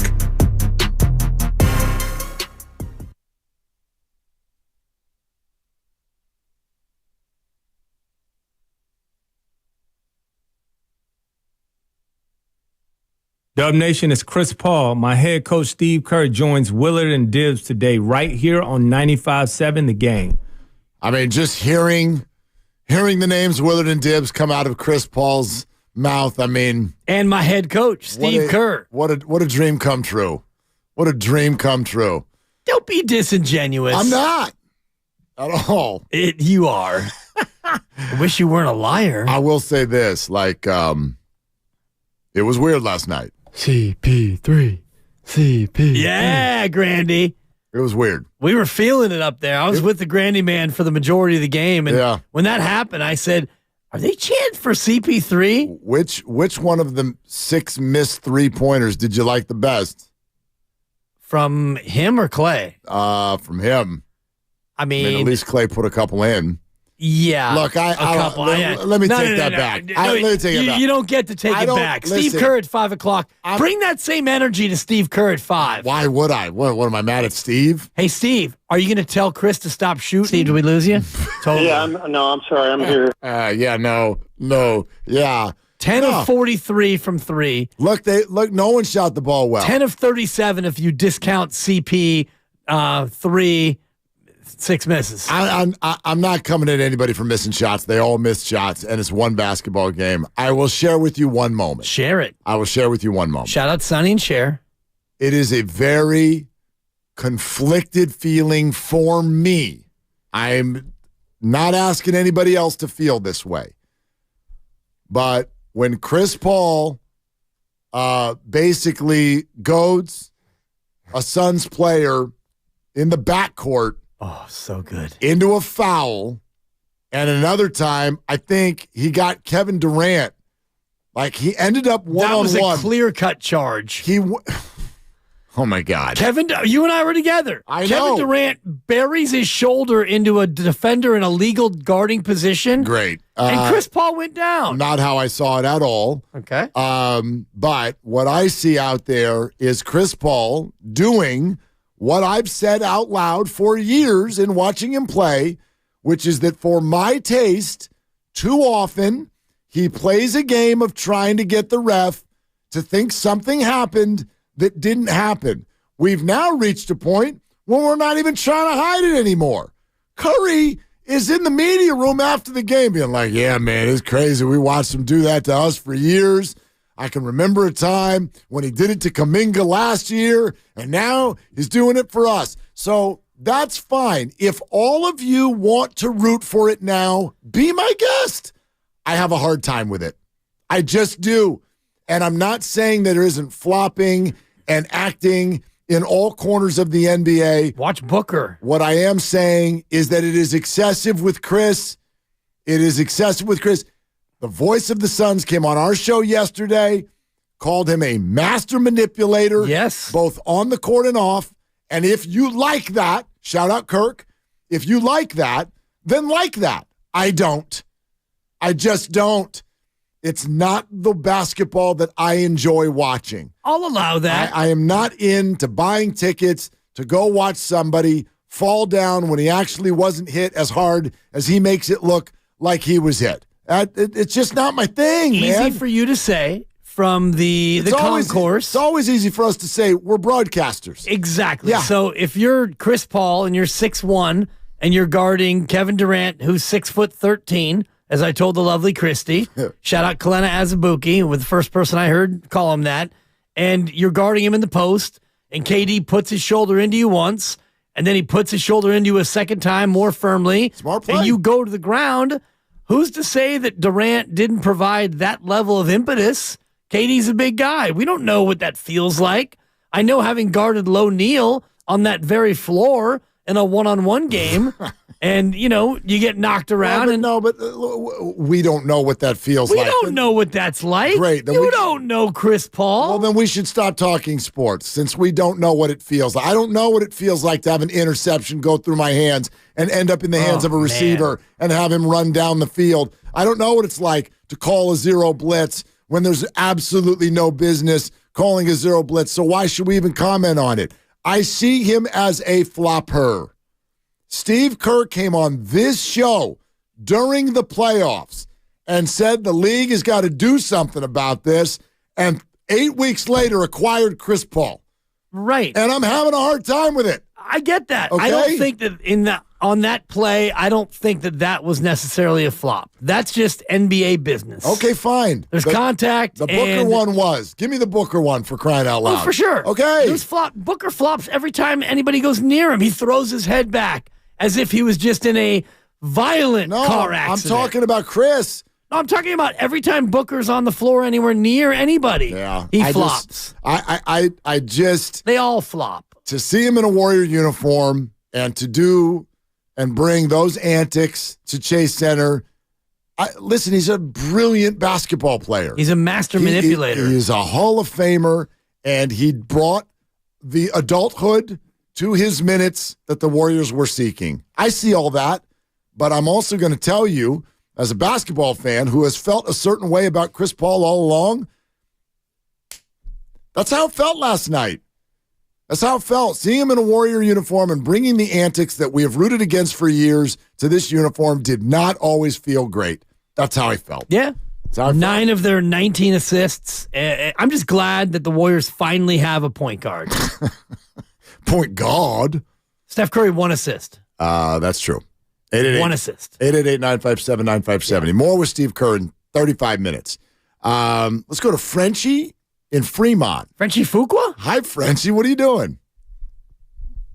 I'm sitting here in traffic. I appreciate you guys taking my call. Thank you for making it. This kind of narrative that's arising now about they want to sit Purdy because they're not pleased with him in the last 2 games, and so they're bringing out Sam Darnold. I just can't buy into that because technically the first game, although he didn't play well, in the end of the Browns game, he did bring them back down the field. I think that loss was more on Moody more so than on Purdy. So I just don't think that Kyle would want to risk, like you said, something that dangerous when they're pretty pleased with the way Brock's been going so far and stuff. And they wouldn't want to risk that type of locker room behavior and stuff when he's actually doing good. Frenchie, I agree with you. I don't think we've got a conspiracy here. Frenchie, thanks. Like you just said it a few minutes ago, that Kyle Shanahan is a self-admitted terrible liar. Well, if he's a terrible liar... That was Kruger, yeah. Was it Larry? Yeah. Once again, me with my listening. Anyway, right. I knew it came up in the conversation. It came up. But if Kyle is a terrible liar, then, boy, he's really pulling a fast one on us with this idea that he actually likes Brock Purdy. I mean, we have a little adversity, and now we're believing that Kyle wants to wiggle his way out of the Brock Purdy experience after 8 days of a little adversity and a 5-2 record and the second-rated QB in the league. Listen, I have a hard time wrapping my head around that's going on here. Yeah, and a guy who just got extended, Kyle Shanahan, a guy who is firmly entrenched in an organization, is going to go to these lengths to take his quarterback out in advance of a bye week. If you really want to take Brock Purdy out, you do it during the bye week, and then you let Sam Darnold start coming out of the bye, and you give him that extra half a week or that extra week to go in there and get ramped up if you want to take a guy out. And, Brock Purdy's now lost 2 straight games, the only 2 games he's ever lost. And I think you can rightly look at these games and say he didn't really lose the games himself. Sure. And Frenchie with a good call. If Jake Moody makes that kick, and if the defense isn't necessarily as porous as they were against Minnesota, Brock Purdy probably wins both those games. Yeah, I'm with Larry, what he said also with regard to the first 3 quarters of Purdy. This has not been talked about enough, and I know it.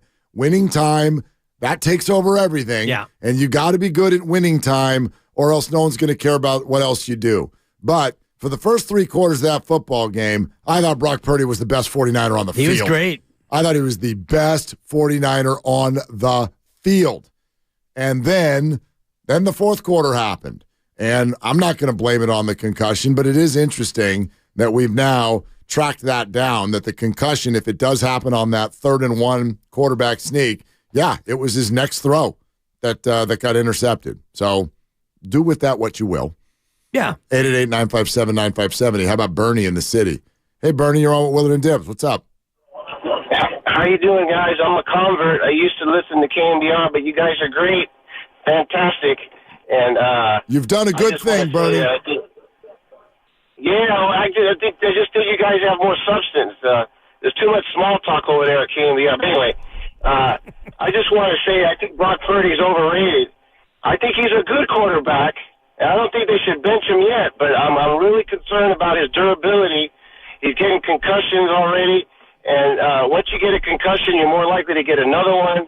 And, and I'm also concerned with the fact that he hasn't been able to show that he could come back late in the game during crunch time and win the game. He doesn't have Joe Montana qualities yet. Oh, well, I'm glad. I don't know if he has to be coached up or what. Well, Bernie, he doesn't have Joe Montana qualities. He's got to coach him up, so he's got Joe Montana qualities. Yeah. That's asking quite a bit. I don't know why the name Montana for me can only come up when you talk about the way he looks and the way he moves, not about his success rate, who he's going to be, the resume, any of that stuff. I'm glad you used the word "yet" when you said that he doesn't have that thing at the end of a game. When you say Brock Purdy's overrated, I guess my first question is, well, how do you rate him? How are people rating him? I still hear opinions all over the board. So he can only be overrated if everybody's like, yeah, this is the 6th best quarterback in the league. And maybe you're like, no, he's not. But, maybe you think I overrate him. That's fine. You can think that. But I still hear plenty of people who have doubts and questions, and maybe that's fair this early in his career. But to me, we're feeling a lot of it right now. That's what I see. I see a lot of people who have decided that when he was 13-0, they had no choice but to start complimenting him. And now after 2 losses and a concussion, your real feelings are coming out, which is that you never bought into it in the first place. Then how can he be overrated? I think exactly. I don't know. The whole idea of overrated means somebody is either drafted really high and there's a lot of hype and a lot of, expectation around that player, and then that player doesn't do well. Well, Brock Purdy is actually the opposite of it. He was the last player taken in a draft. He was QB3 until the 2 guys in front of him got hurt. He didn't beat out Trey Lance or Jimmy Garoppolo, ever. He got the job because they were hurt. And then when he got the job, he did really, really well. Yeah, you could argue he beat out Trey Lance this year. But the reason why he beat out Trey Lance was because he got the job last year due to injury. Sure. And then he played great. And so he actually never beat him out this year because he wasn't in competition with him. So I don't know how you go from that point where you're almost undrafted, you're QB3, you do great. He came into this year and the expectations were, well, his shoulder, his elbow, he may not be even healthy. And boy, if he is, he's got a great coach and a lot of talent around him. And boy, that system sure is great. So I don't know how you can look at him and say that he is overrated because he's never been rated as a top 5 QB in football or even a top 10 QB in football. Well, and those things don't exist anyway. That's just everybody's faux kind of rankings. You can be anywhere from Steven Ruiz to where Troy Aikman apparently is. I have no idea. And I saw the latest Ruiz, by the way. Oh, boy. What is he, 48th? No, he actually moved up. Oh, God. He moved up a spot. See, he's just trying to. I'm telling you, Brock Purdy's good for business. He's good for business. Brock Purdy, 2 of 6 with 2 interceptions and 1 spiking of the football after the concussion. Yeah. He threw a pick. He threw 2 great passes that moved the chains. He spiked it to stop it, and then he threw another pick. Yeah.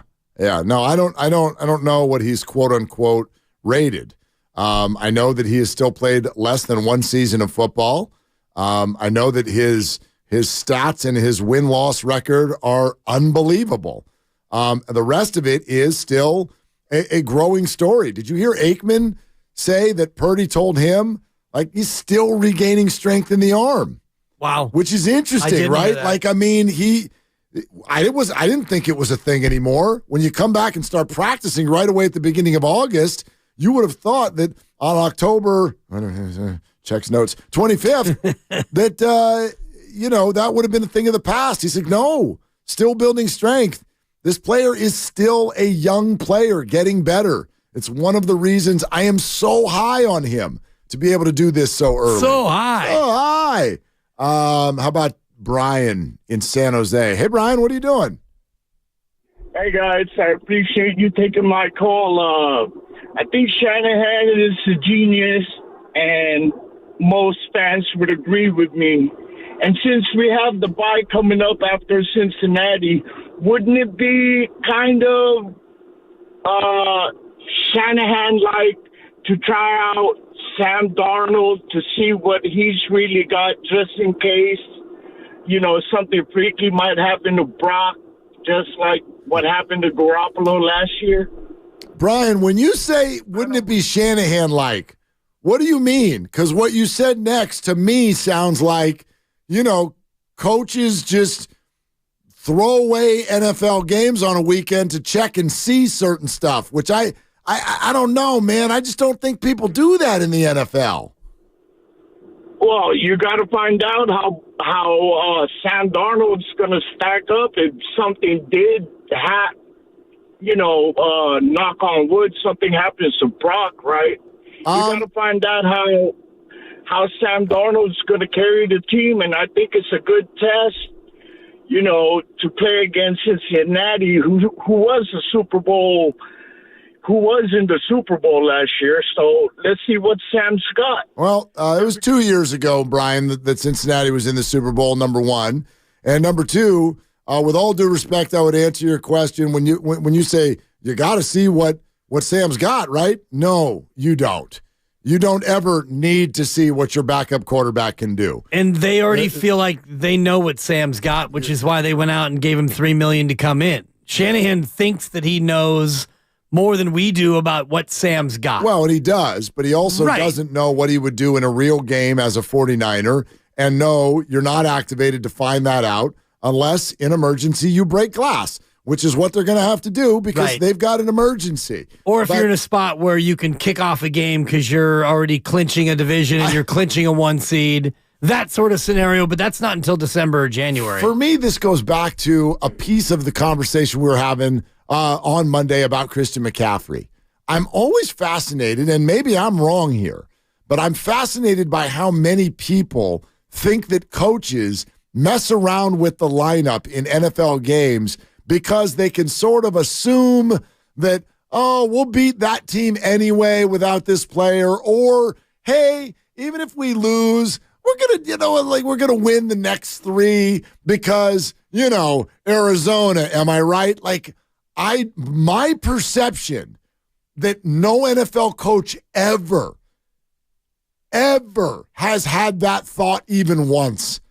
The idea of we don't need this one, and we're going to beat that team 3 weeks from now. We got that one in the books, and so let's check and see what the backup looks like. They're maniacal. They are focused. They have respect for the fact that the opponent has really good players and coaches too, even if they're in a down way. Like the way coaches talk in press conferences, this is the same thing they do in the locker room where they're like, okay, we're 14-point favorites, but guys, here's all the ways where this could go wrong. They're driven by fear, not this overconfidence of I know we're going to win all the games in the second half. Yeah. So let's mess around with this one and check out the backup. I don't understand that at all. Well, that's not a mentality that they have. It's a mentality that fans have because we look at records and we look at scenarios and we think, oh, you're going to win that game, but you were 10-point favorites over Cleveland and you lost. You were 7-point favorites over Minnesota and you lost. And those were road games, and I know they're tougher, but the very fact is the odds makers and the expectation and fans all thought those games would be wins, and you lost them both, and now you're 5-2. And the other piece of it, Mark, is something that you've talked about in terms of the locker room. So you've got these guys, Banks and Brendel and Williams and, all the guys who are in the trenches, and you go in there and you tell them, you know what? We're going to go with Sam Darnold this week, and we're going to play Ty Davis-Price as the running back, even though we all know that he's our four-stringer.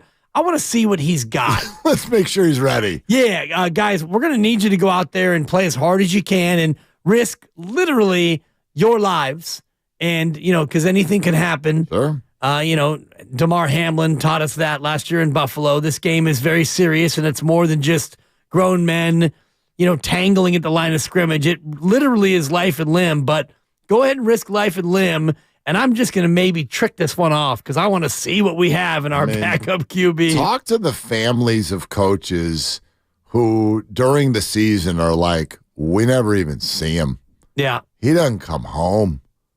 The practice ends. You think Kyle went home after he talked today? Oh, he punches out. Is that what you all think? He works an 8-hour day, Mark. You think they've got a 6:15 reservation at the Cheesecake Factory tonight? Kyle is 10 times more likely to be on a cot in 7 hours in his office because he has watched every game the Bengals have played since Joe Burrow got drafted. That's enough for me, Doug. That's much more likely what's going on tonight. And you think that maybe, I don't need Brock, right?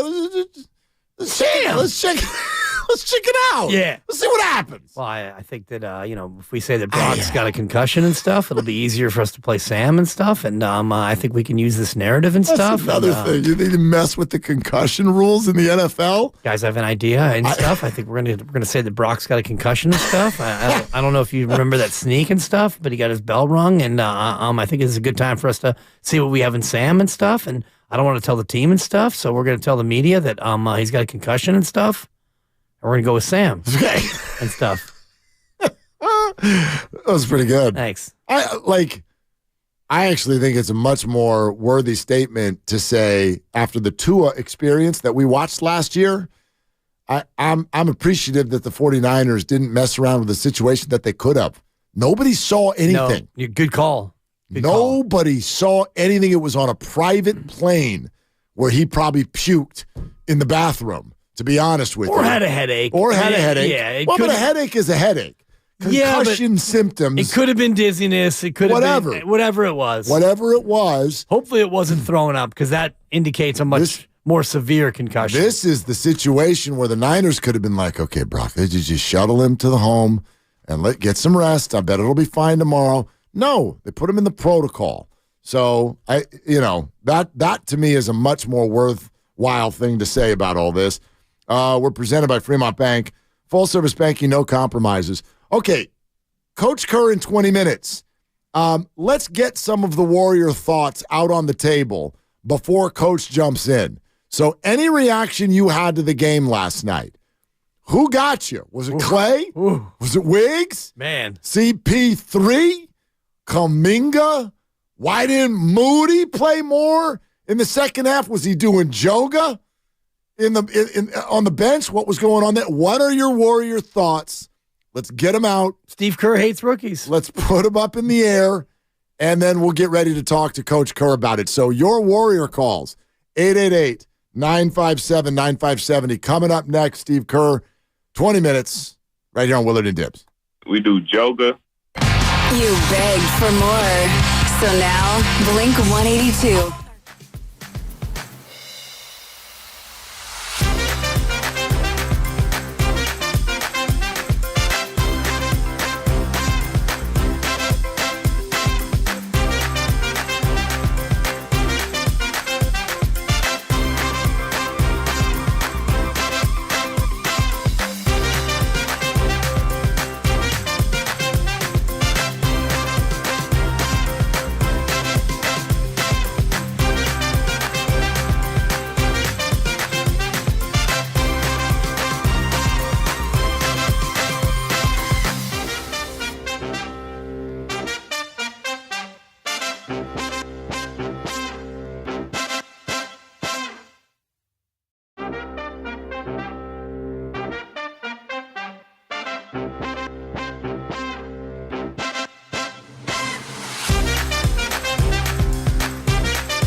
Under there.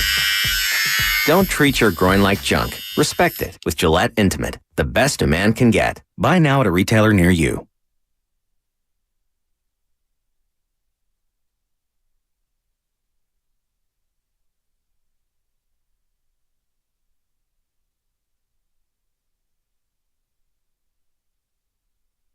Dub Nation, it's Draymond Green. My head coach Steve Kerr joins Willard and Dibbs today, right here on 95.7 The Game. Day-Day! Yeah, he does, Day-Day. Let's go. Day-Day back in the starting lineup where he belongs. Let's get ready. Hi, this is Draymond Green, and when I don't play, they don't win. I'll see you on Friday if my ankle feels better. All right. Draymond Green not going to let them light the beam, is he? Oh, the beam. The beam. The beam is back. The beam. Beamers play tonight, I think. They do there in Utah. Okay. I actually made them a part of my little parlay. My parlay last night died.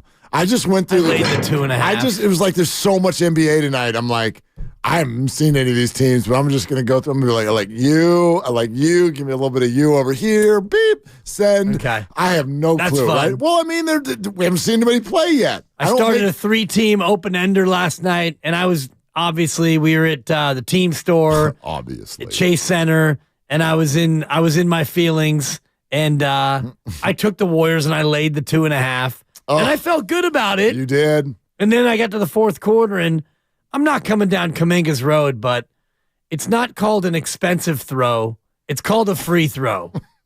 And I'm standing next to the Grandy man, and we were at the other end of the floor up in the concourse, and he missed the first, and then he missed the second.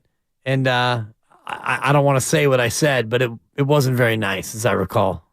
Well, that's understandable. Grandy right now is racking his brain. I said some wild things. I had some wild takes up in the concourse. Well, apparently Christy was the only one who heard him. Well, that was earlier.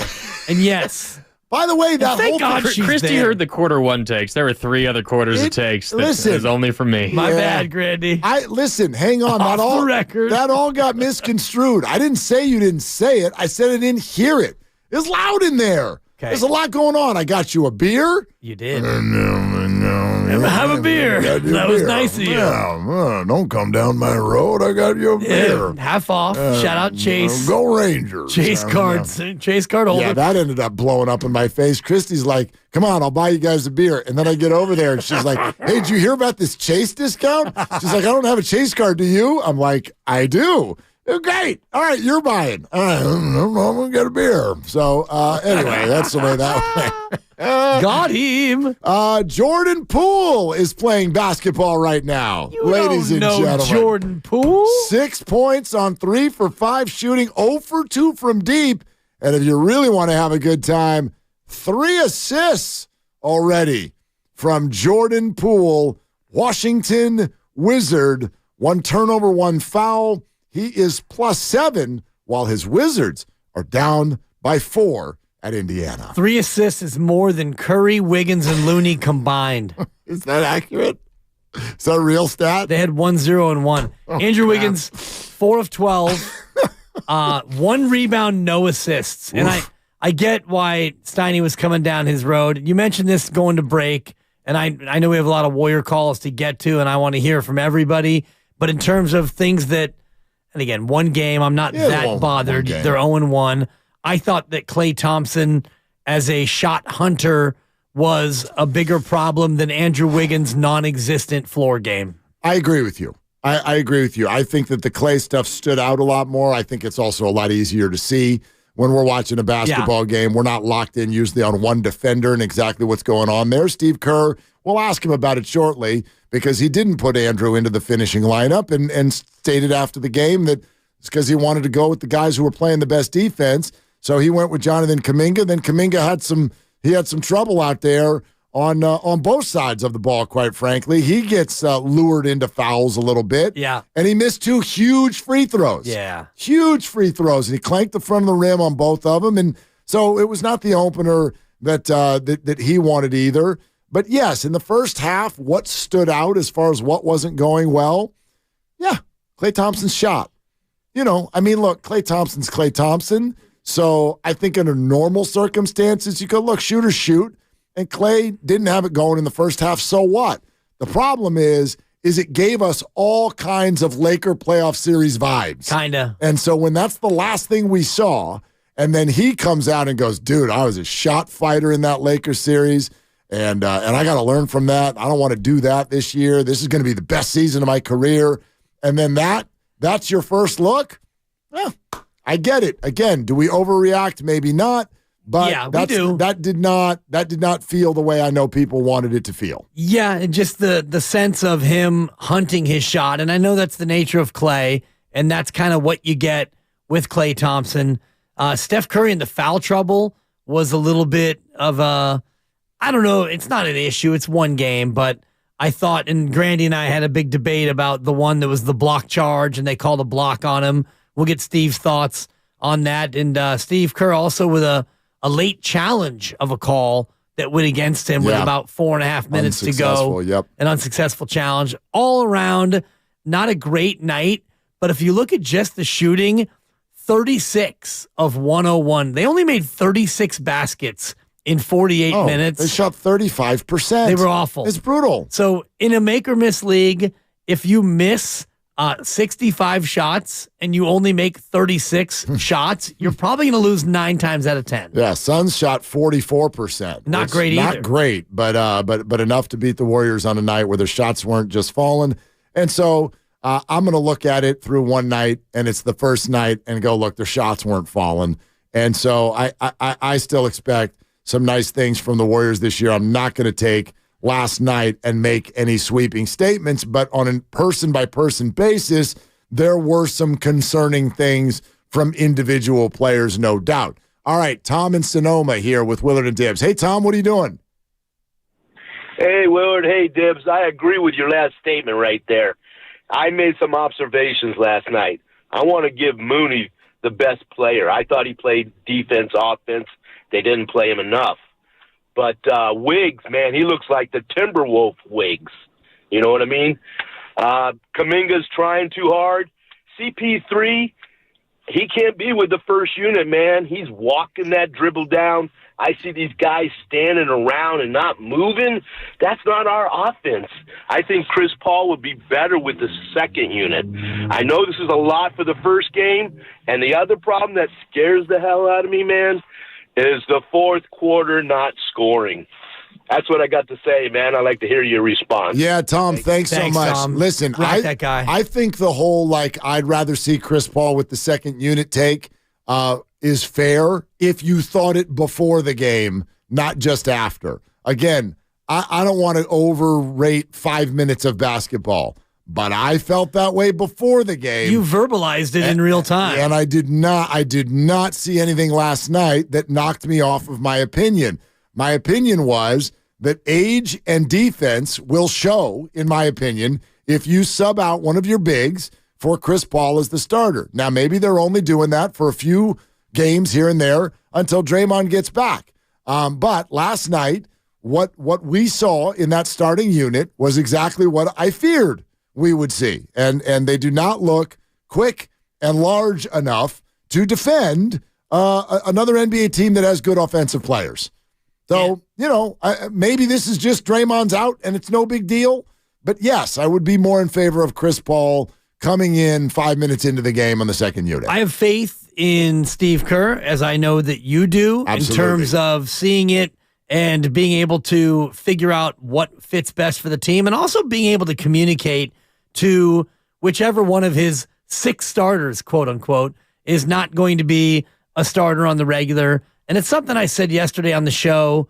I might have said it to you after and you just tuned me out, but there are going to be plenty of games where Chris starts because Steph is out. Oh, sure. Or Klay is out, or Chris is out, and so he doesn't start. The starting lineup is going to be a rotation sensation. Good for you. In terms of available bodies.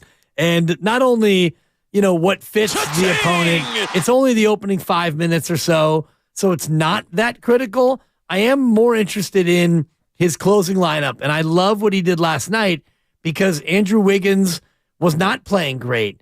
And, Kuminga, even though he was, and I don't want to disparage him by using the phrase out of control, because I liked him being a little bit out of control, but, You saw the one play where he either traveled or he committed an offensive foul, and he gets up and he was kind of laughing because he knew that he's just moving too fast. He's a young player, and he's going to be a little bit out of control at times. That's true, but the other side of this, and, he went 4 for 8, and he had 12 points and had 6 rebounds. It's not like the numbers were terrible. But with all of the offseason talk and the role that he clearly wants, last night was not a great night. GP2 played more minutes than Jonathan Kuminga did. So for me, the Jonathan question is a long one, if you will. There's a lot that needs to go in there if he's going to truly be the player this year that I think the Warriors need him to be. And it's chicken or the egg. He needs to play his way into a role that, in my opinion, is more than 20 minutes. But I don't know if he necessarily did that last night. And I think more than 20 minutes is, you're not looking for 30 minutes, I don't think. You're probably looking for 24, 25 minutes. So can he get to that spot? Will he play more? I think the answer is yes. He also had a little bit of foul trouble that might have limited how much time he was going to get. I am curious to ask the coach about Moses Moody because I thought that he was the first half MVP, Mark. The opening 2 quarters of the year, he had a block, he had a steal. I thought that he was terrific, and I was a little surprised he didn't get more run late. Well, the coach is here. So you're listening to 95.7 The Game, KGMZ FM and HD1 San Francisco. Always live on the free Odyssey app, Twitch and YouTube, powered by First NorCal Credit Union. Steve Kerr is brought to you by Next Generation 10G Network, only from Xfinity. The future starts now, and presented by Great Clips. In sports, success is about team effort, and the same is true for your hair. Great Clips. It's going to be great. All right, Coach, glad you're with us here. Willard and Dibbs, 95.7 The Game. How we doing tonight? Good. How you guys doing? Oh, we're doing fantastic, man. We're working through, one look at the team so far, and obviously everyone's going to overreact a bit because we only have one game to look at. But here's one thing I would wonder: as you work through your rotations and your lineups, to what level did decisions get made in the preseason, or are you still tinkering a lot and checking in on who looks good with who? Oh yeah, we're definitely in the early stages of this whole thing, trying to give a lot of people a look, different combinations looks, and obviously now that the games count, you have to really go for it depending on what's happening in that game. So, the next one in Sacramento could look totally different. And, but this is how you learn. You give guys opportunities and you see how they fare, and then you learn about your team. And usually in my experience, after about 20 or 25 games, you have a really good feel for who you are and what your team looks like, and you really take off. Unfortunately for fans, Coach, we look at 20 to 25 minutes, and then we hot take our way. And sorry about that. I had some takes yesterday at halftime I'd like to have back. But your first look at Chris Paul as a Golden State Warrior. I know he didn't shoot it well from 3, 0 for 6, but in general, what was your impression of CP3 as a dub? Oh my gosh, he's so good. He's in control of every possession. He's got such great feel for what's happening on the floor, where his teammates are, who needs to get the ball, where. There's a reason, he's one of the great point guards of all time. And even at 39, he's just, he's kept himself in great shape and still playing at a really high level. So I'm excited because he's going to give us a different dimension, that frankly, we needed at this particular time in our run. I've said this a few times in preseason, but we need to take better care of the ball now. We could get away with a lot of the turnovers, 4 or 5 years ago because we were so talented. But this team, with the margins are a little slimmer. We've got to win some of those battles. Turnovers being one of them, and Chris will help us do that. Coach, 34 minutes for Chris last night. Is that more the result of Draymond not being available to you, or does that look about right to you? No, that's a little much, in a long season. I think that was more a result of Steph's foul trouble. when Steph picked up his fourth early in the third, we ended up keeping Chris out there when Steph would have been the one out there. So I don't anticipate playing Chris 34 minutes every night, but he's obviously capable of it, as he showed last night. Speaking of that subject matter or the extension thereof, what is the update on Draymond Green, and is he planning to play Friday night? No, he won't play Friday night. I'd be shocked. He went through a scrimmage today and really is making strides. But in my mind, it's not a couple of days. It's a little more than that. So maybe on the road trip at some point, but highly doubtful for the Sacramento game. Without Draymond, you're obviously a little bit more limited in the front court, and you got out-rebounded 60-49 last night by the Suns. What are some of the ways you can kind of offset that, especially while Draymond's out?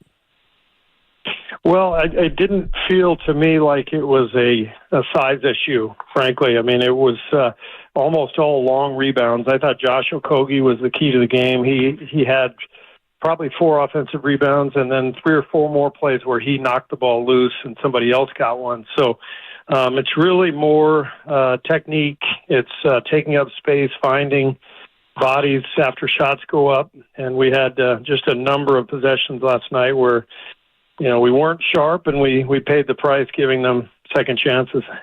Steve Kerr with us here on Willard and Dibs, 95.7 The Game, as he is every week, and we're looking forward to a great season talking with the coach. Steve, listen, not a great night for Andrew Wiggins. Certainly that's been much discussed and, wasn't out there for the finishing lineup. What was your overall review of his night on both sides of the floor? Well, it wasn't his best night, obviously, but that happens. Every guy on the team is going to have good nights and nights that don't go so well. Didn't go so well for him, and it's okay. There's 81 more games, and I trust Wiggs. He basically helped us, win a championship. Was one of the very best players in that playoff run 2 years ago. He's a guy who is. One of the key contributors on a championship team, so I'm not worried about one game. Moses Moody looked terrific in his first stint in the first half and didn't seem to get as much burn after the intermission. Was that a matchup situation, or is that kind of a prescribed rotational decision as to maybe why Moody's minutes were limited in the second half? No, it's just the nature of the game. You have to say, all right, if he's out there, who's not? And so. We felt like we needed Gary Payton and Kuminga and Wiggins on Booker and Kevin Durant. And those matchups are really important, obviously, when you play Phoenix. So we want our best defenders on those guys. And, so if Gary or JK is on the floor and, Steph and Klay are out there and Loon or Sarge, there's only 5 spots, but Moses played great. He's had a really good camp, and he's really doing a good job of kind of carving out a niche, behind Klay as a shooting wing for us. Coach, you talked about loving what you saw from Chris Paul. He's so much more of a traditional point guard than you've had in the past, and so I've been curious as to what that will mean for Steph Curry. What did you see when those two were playing together? Well, they're both so smart, and they know the league so well. They've figured out quickly how to play together. Chris has the ability to unlock Steph's off-ball stuff, but when Steph is playing on ball and running pick and roll, Chris is a guy who can make the right screen, make the right read, set a flare screen, catch and shoot, make a three. So he's just a basketball player. So he knows exactly what to do, and he and Steph are a great combination. Is Klay going to have a little bit of a different role this year in terms of playing with Chris Paul and Steph Curry? And if Draymond's out there, or if he's not, does he slide to the 4 a little bit more? Is Klay Thompson going to be in a little bit more of a hybrid role this year, Coach? I don't see his role being much different. You know, he's going to shoot. Obviously, he's one of the great shooters of all time, so we want him shooting every time he's open. And I think the difference comes at the defensive end. He's been a guy over the years who's guarded point guards. He's more going to be guarding force. Last night he guarded Kevin Durant. He did a really good job on him. So I think Klay, the main difference is just who he's guarding. Coach, did you hear the crowd at one point start CP3 chants out there? Yeah, I heard that was great. Yeah, Loved it. I had a few moments last night, even though we've had a few months now to get ready for this, where I'm like, I still can't believe this is happening. I can't believe this guy's in a Warrior jersey, and now the crowd's chanting it. Do you have any moments where you kind of stepped out of this and went, man, this is actually happening? I think I did in the preseason a couple of times, but Chris and I have now been together. We're collaborating for a month. It doesn't seem out of the ordinary anymore. It did the first couple of games, but he's fully integrated and just crushing it. He's such a great player to have. Speaking of moments, we all kind of had a moment seeing Kevin Durant for the first time back as fans. Were you able to have appreciation may not be the appropriate way because you wanted to beat him, but just seeing Kevin out there healthy, doing his thing, are you able to kind of put the fan hat on for a moment and appreciate what he's doing? Well, not while he's playing, but I loved the ovation. Our fans get it. We have such great basketball fans here who know the game, who understand exactly what Kevin meant to us. 2 finals MVPs, really turning our team into, not just a championship team, but an all-time great team.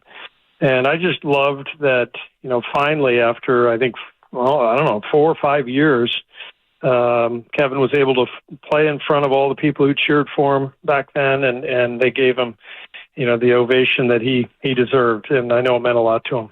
Coach, they didn't get in last night. What kind of a role do you foresee for the 2 rookies? I think they're both good enough to be in our rotation at some point this year.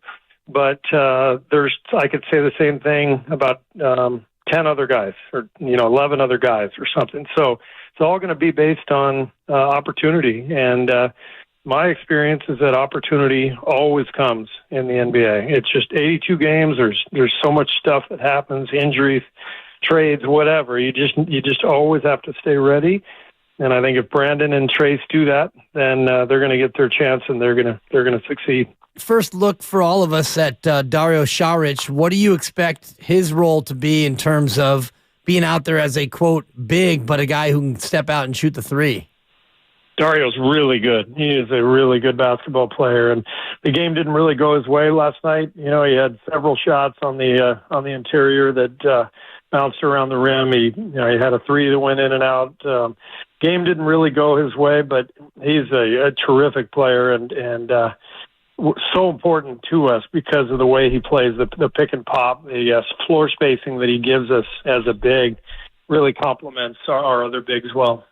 Coach Steve Kerr is with us here, Willard and Dibbs, 95.7 The Game. Coach, I can remember back to last season where the whole organization spent a lot of time trying to remind the fan base that it was a new team. It was a different team, different players, and that means that there's a learning curve. What would you say about that this year, especially with Chris Paul having the ball in his hands so much? I think it's a little different this year. I think it's easy to see the second unit that we're coming in with as a more veteran group, mixing and matching with our starters. I mean, you can just see we have more experience on the floor this year. So I would expect the team to come together even quicker. Last year was frustrating in a lot of ways. We never quite did come together, even though we made our little run in the playoffs. I think this year's team has a chance to come together pretty quickly. I like what I see. Obviously, last night didn't go the way we wanted it, but I know we're going to be a lot better in 3 or 4 weeks, and this team has a chance to be really, really good. Putting the poor shooting aside, 35.6%, it's probably not going to get it done most nights. But in terms of overall pace and tempo, did that feel about what you're looking for in terms of maybe the team playing a little bit more under control? Well, Chris is going to do that for us just automatically, and last year, I've talked about this publicly, but, last year we were number one in the league in pace and number one in turnovers and something like 25th in the league in transition efficiency. So if you're going to play fast, you got to be more efficient. And that's a huge key for us this year. We got to get better shots in transition and turn it over less frequently. So we do those things, we're going to be in really good shape. And, that's what we've been focusing on throughout camp, really. Yeah, I do remember all that talk about, especially in the offseason. The Warriors are the fastest paced team in the NBA, and Chris Paul is kind of the opposite of that. So some of us are thinking maybe you guys would kind of meet in the middle. I think you wanted to slow down a little bit. What was your review of that, the pace of the game? I thought it was there was a nice balance. It didn't feel as hectic as some of our games a year ago. There are possessions where we want to settle things down, and Chris does that for us. But we also want to maintain the pace and the energy that has kind of made us who we are, and so I think that's a good way of putting it. We're trying to meet somewhere halfway in between. 7 of the next 8 on the road, including 3 in 5 days, starting Friday at Sacramento. How do you get the team prepared mentally for this sort of an early road grind? It is a tough start to the schedule, but I don't mind it. I think it's better to get these games out of the way early. Let's see what we can do as we're getting Draymond back and getting guys back into rhythm. Let's see what we can do, but there's such a long season ahead that I feel great about this team. I'm not worried about what our record is, a week from now, 2 weeks from now. I just think all that will take care of itself as we go. Coach, I know you addressed this pregame last night, but I wonder if you could share with our listeners how you feel about the contractual discussions and the fact that those are still out there as the season begins. Oh, for my own contract you're talking about? Yeah. I always keep that stuff private. There's no need to worry about anything, or I have a representative who handles that stuff, and so we'll see how it goes. But I'm not at all concerned about it. There's no rush. I plan on being here, for the next few years, and I hope that's the case. But we'll just see how it plays out. Yeah, take it one game at a time, and I don't need to tell you that if the playoffs started today, Steve, we'd be in the lottery. You have the worst. Do you know that, Steve? You have the worst record in the whole NBA. Yeah, can you believe this crap? And we don't even have our first round pick. What are we doing? Oh my God! There's no way out. Coach on the hot seat there. I hate to be the one to point it out. One game in. I guess the question following up on contracts for you would be with Klay Thompson. I know you can't speak for him, but is that something that you as a coach try to make sure doesn't become a part of the ongoing nature of a season, the questions about Klay's contract?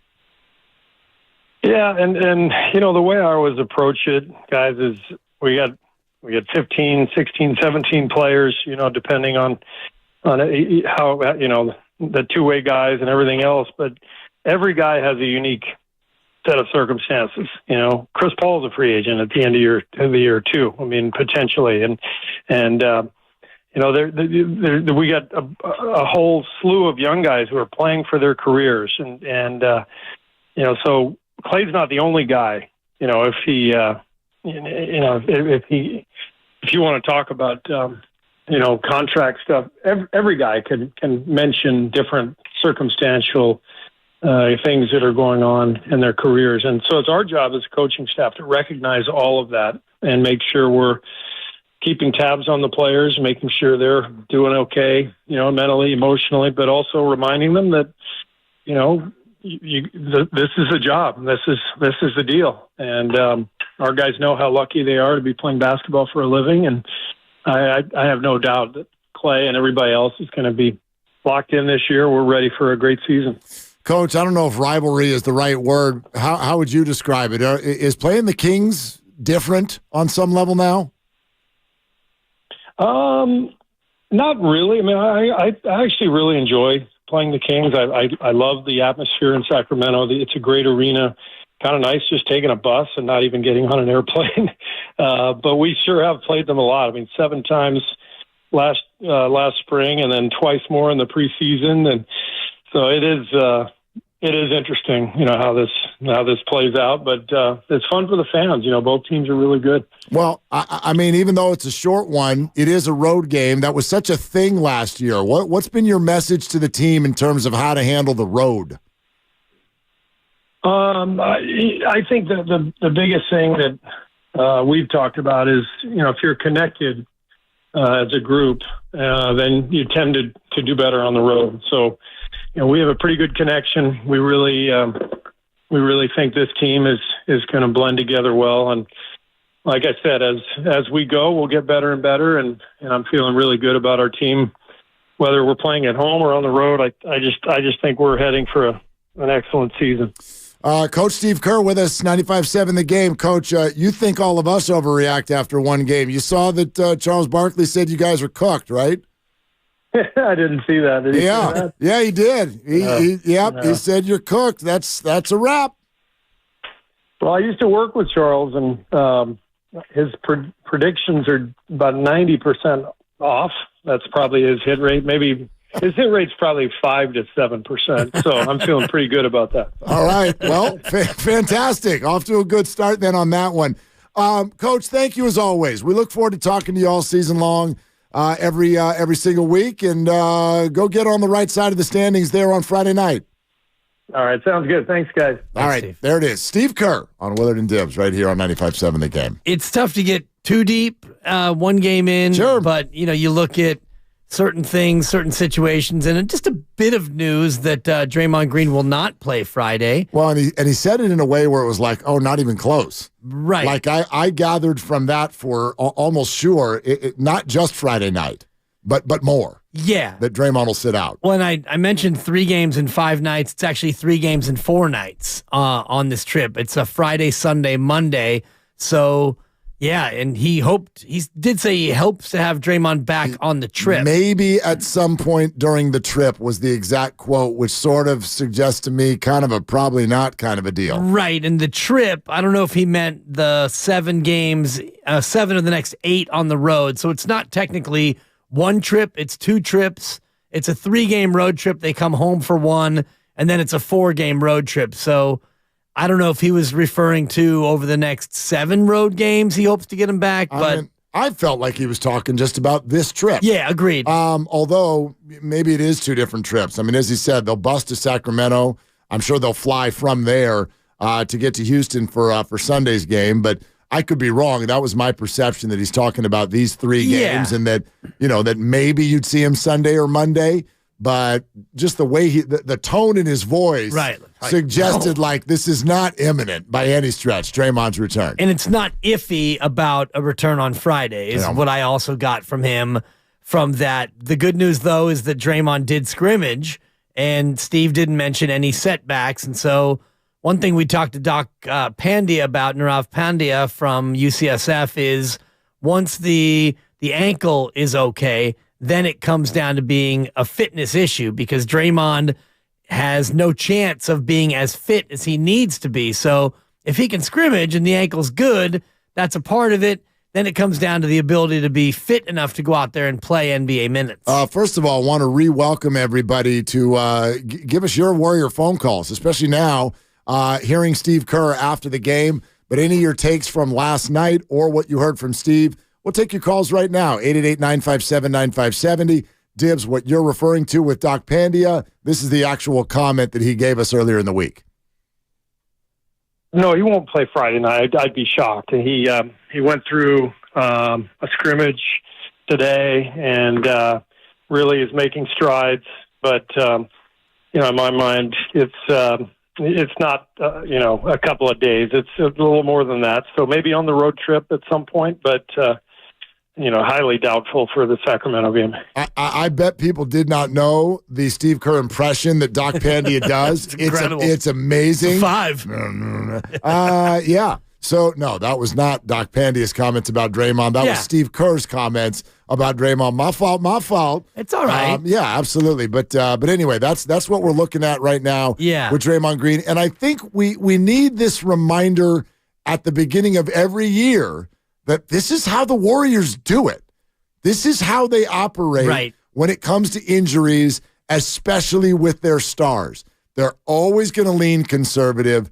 They're always going to look big picture. They're not freaking out about the 1 seed or the 2 seed. If it means the 4 seed, the 5 seed, or the 6 seed, and a healthy player, they would much rather that than the 1 seed pressing too hard and having guys not ready to go come playoff time. So why would this be any different? As you said, he's got to get his wind. He's got to get in shape, all of that stuff. And so Draymond's going to be, he's going to still be at least a few more days away. Right. And a few more days would be Friday in Sacramento. He's out. Sunday at Houston. Monday at New Orleans. I would imagine even if he played Sunday at Houston, he probably wouldn't then play Monday at New Orleans. I think the Monday at New Orleans might be an aggressive return. A more likely return for me would be Wednesday, November 1st, which is a week from today, at home against Sacramento. Then he's ready to go on the trip, which is pretty much equally rigorous. It's Oklahoma City, Cleveland, Detroit, and Denver. Friday, Sunday, Monday, Wednesday. 4 games on a road trip in 6 days. So you've got 3 and 4 on this trip, a home game, and then 4 and 6. And Steve Kerr mentioned to us that he's kind of happy to get this, quote, out of the way early in the year. You've got 7 of your first 9 on the road, and then you emerge from that, and you have a nice, healthy 6-game homestand. Then you go to Phoenix, and things do settle down a little bit after this opening gauntlet. Yeah, November is a home-heavy, especially the early half of it, a home-heavy month for the Warriors. And I agree that that's good, provided that last year doesn't repeat itself. Right. And I don't think that that it will, but my gosh, if you can't win any road games and you spend 7 of 10 to start the year on the road, well, let me see, checks math, you're going to have a really bad record at the start of 10 games. Especially when you drop a home game to kick the whole thing off. To start the whole thing, right. So I don't expect the Warriors to look like that again, but that gets a little nerve-wracking a little fast if they're still having problems. Here's what I would say just after talking to Steve about it all. I'm a big believer when we're talking to or listening to someone talk in trying to read between the lines a little bit based on their tone. And it's almost like what you and I just read with the Draymond thing. If you read the quote, it's no, he's not going to play on Friday, but maybe at some point on this trip. But his tone didn't say that. It was like, no, he's not playing Friday. I'm I don't know, maybe something on this trip. Yeah. But probably not. Here's one thing that I'm really noticing with Steve, and you could feel him on the phone kind of light up when you brought up Chris Paul. And I get it from a coaching standpoint. It probably feels great to have a coaching extension on the floor. Steve believes, and he could be wrong, but Steve believes that this team is going to be good. Steve believes that on the road, all those issues from last year are not going to happen this year. And Steve believes that the learning curve will be sharp. It'll happen fast. Like he said that. Yes, it's a different team again, but the learning curve is going to be quick. It's more veteran-centric now around Chris Paul. So he sort of suggested this will take about 3 weeks, and then maybe we're up to speed. Again, he could be wrong, but I get the vibe off Steve. He feels very differently about the outlook and the potential of this basketball team versus last year's basketball team. Do with that what you will in terms of the roster changes. It's the roster changes, but it's also the vibe changes. And when they all embrace Chris Paul as they did, and part of that is, addition by subtraction because Jordan Poole, from a vibes standpoint, whatever happened with he and Draymond happened, and I don't think the vibes were right anyway. That exacerbated it. Things went south, and then they went further south, and they could never recover the vibe of the team. Wiseman got dealt, and all the rest of the things happened. Kuminga wasn't played in the postseason. Jordan Poole was playing for his own sort of agenda, so to speak, and the thing was not recoverable. Steve talked about 20 games as a way to kind of take a look at what you have, and I was joking, I'm thinking 20 minutes, and, last time at halftime, I was hot taking all of you. 20 games for the Warriors is after November 30th against the Clippers. They actually play the Clippers back-to-back games. Mm-hmm. The 20th game of the year is November 30th. So, if you and I can make a vow, make another promise to each other to not say anything too definitive about this team until after November. Now, that's going to be hard because we have Steve Kerr on every week, and there's a game all the time. By the time we get back here on Monday, they will have played 2 more games, and then they play that Monday. So the games come quick, but 20 games is a good marker for an NBA team. That's a quarter of the year. That's the end of November. So let's try not to be too definitive. And I guess I'm talking to myself. Yeah, you came more in than here, you. You wanted to trade Klay Thompson. Gone. All of them. Well, I wonder, listen, this will be interesting. Steve answered all those questions like I thought he would. And by the way, he should. He's not going to come in and be like, well, Andrew was frustrating last night. He's not going to come in and say, Klay was spent an offseason saying we shouldn't gun anymore, and then he came out and he gunned. Like, of course he's not going to say those things. I think it is accurate and correct to say it was one basketball game and judgments cannot be made off of one basketball game. That said, it's one kind of in the wrong direction for most of the guys. Like, here's another way to look at it. Last night, if I gave you Moses Moody in the first half, or if I take that away from you, tell me what you loved. What did you love that you saw last night? And I can't say Moses Moody in the first half. Can't say Moses Moody in the first half. Give me something else that you saw on the floor for the Warriors last night, and you went, yes, that looks good.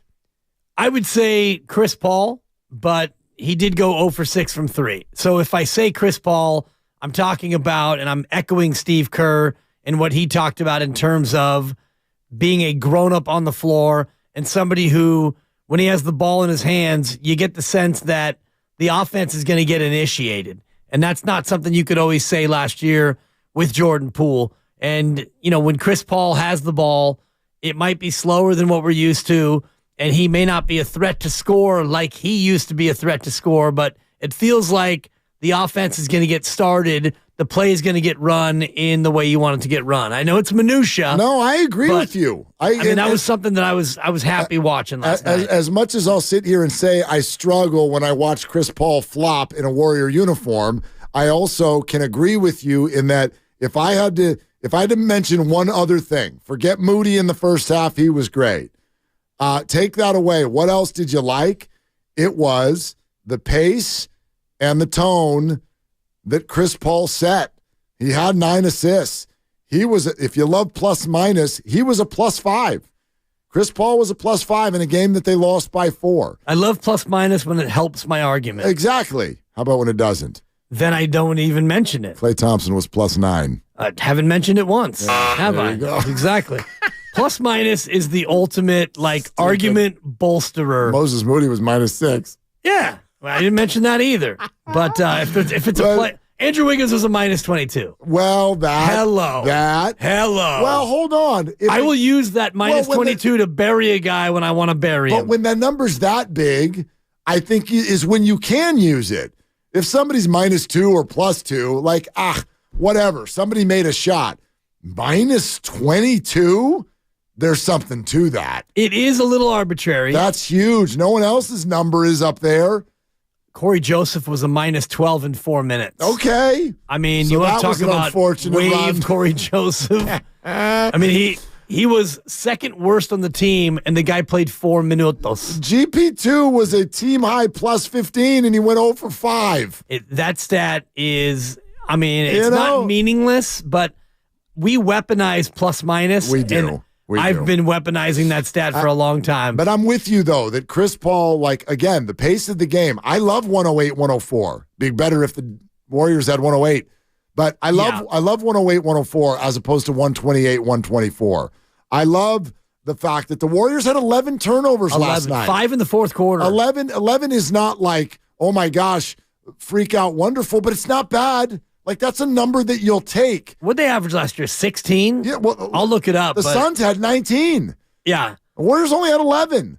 And he had 9 assists, and you could tell that when he was running the offense, my God, it looks a lot different and a lot less frenetic, a lot less chaotic than when Jordan Poole comes in. Is it less dynamic? Yes, but it's less chaotic, and I think for this team, that's a good thing. So I agree with you. That was the second best part of the Warriors' night, but nobody shot the ball well. No. Literally nobody shot the ball well. Moses, but outside of that, nobody shot the ball very well. Turnovers were down, but there were a couple good defensive performances. I agree with Coach. I think if you're in a small sample, if you're looking at Klay Thompson's ability to guard the 4, that went okay. Yeah. Kevin Durant was largely held in check. 7 of 22, 18 points. You take that. Every time. You take that every time. So there were a couple things. There were not enough. There's not enough answers to that question. I don't know what the third thing would be if you went for a third thing you really liked. I guess it was Klay guarding Kevin Durant. Yeah, and again, we're getting into the real minutia. We're getting far down the list. Splash Brothers were 14 of 38 combined. Steph didn't shoot it very well. Klay was hunting shots. And I mentioned this in the crossover when I said only half jokingly, did Andrew Wiggins even play? Because that kind of performance, Mark, is where the K-Wig bit was born out of, because it was smooth, soft R&B on the weak side. No it's assists, K-Wig. No steals. One rebound. And 10 points on 12 shots. 4 of 12, 0 of 3 from 3. Not good. And, Steve talked about last week Andrew Wiggins playing with force, and he did the absolute opposite of play with force. Well, and I know Steve said that Chris Paul, his minutes, and he said is a little high for our taste. A little hot. But it was mainly because of Curry's foul trouble. But in general, when I see that Chris Paul had more minutes than Steph Curry and had 7 more minutes than Andrew Wiggins, Chris Paul did. That's not good. That's not what you're looking for. Right. And the reason Wiggins' minutes were down, let's be real, is because Steve Kerr didn't put him in at the end of the fourth quarter because he wasn't defending. That's it. Yes, he wasn't doing much of anything. Yeah. And that's where, and Steve's not going to bury a guy at all, let alone after one game. It's not what Steve does. And actions speak louder than words. And the actions of him not playing late in the game spoke volumes. All right. I got something else for you. Okay. Yeah, you're giving me the signal. Well, I didn't know what that was. This is completely off the subject, but you're going to find it interesting because you used a phrase there that I thought, well, we should mention this. Okay. You talked about not doing anything. I know there will be a lot of Warrior eyes tonight on Jordan Poole. Oh, yeah. Everyone wants to see what's going on with the Washington Wizards. I was just looking tonight. at that. Have you checked in on our other guy? I have. And do you know what's going on? I looked early, and he was he still hadn't played. We were 6 minutes in. Quickly on the Jordan Poole thing, I'm looking at the ESPN score page right now. What do we got? I haven't refreshed it, but with 5:03 to go in the second, last play, Washington, Jordan Poole, bad pass. So he's got 3 turnovers. He got 16 points. All right. On 6 of 13 shooting, but he is 0 for 5 from 3-point range. Okay. And they have fallen down by 14 points. And our other guy you're talking about, this is James Wiseman. This is James Wiseman. We have that still. You may remember a conversation we had a couple of weeks ago about the Detroit Pistons organization and their head coach talking about how Wiseman was in a battle with Marvin Bagley for backup big. And we were like, oh, my God, he's got to battle Marvin Bagley to get on the floor? Well, guess what? We've got our answer. He lost that battle. Oh, man. Marvin Bagley has played 9 minutes and has a bucket and 5 rebounds and 3 assists. James Wiseman, it is halftime, has not entered the game. This is James Wiseman. He's a second-half player. James Wiseman is about to get some DNPs in Detroit. And, of course, remember the narrative. Well, he needs to go somewhere where he can play. Yeah, he let James eat. Needs to get minutes with a team that's not trying to win a championship. DNP. And I do not want to bring – I'm not celebrating anything with regard to James Wiseman. I am pointing now to 2 situations that we compared over and over and over again and heard an organization say nice things because they want to be nice to their early draft picks and come out and publicly state, look, he's a good player. We just don't have room for him here because we've got championship aspirations. So we don't have time to teach James Wiseman and Trey Lance how to play. Talent finds the field or the floor. And so James Wiseman and Trey Lance are now with new teams, and they are being buried on the bench again in their new situations. I think it's important to see that, understand the way the teams talked about these players, and realize this did not have to do with coaches with aspirations of titles keeping the young fellas down. That's not what was going on with Kerr or Shanahan. It's simply that these guys have not done enough to warrant playing time at the professional level as of yet. Different stories in terms of their bounce back spots because Trey Lance goes in as QB3 and QB3 doesn't ever get a chance until QBs 1 and 2 get hurt. So Trey Lance hasn't had the opportunity to go into a camp and possibly beat out his version of a Marvin Bagley. James Wiseman went to camp. He actually went there last year and got some playing time. And Detroit starts 2 centers.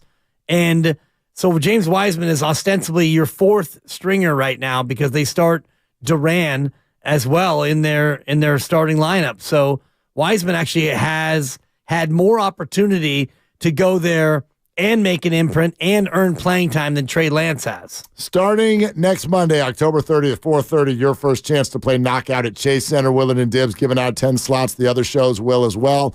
It'll run for 2 full weeks, so you got to be with us. Your first chance to win, play on the floor at Chase.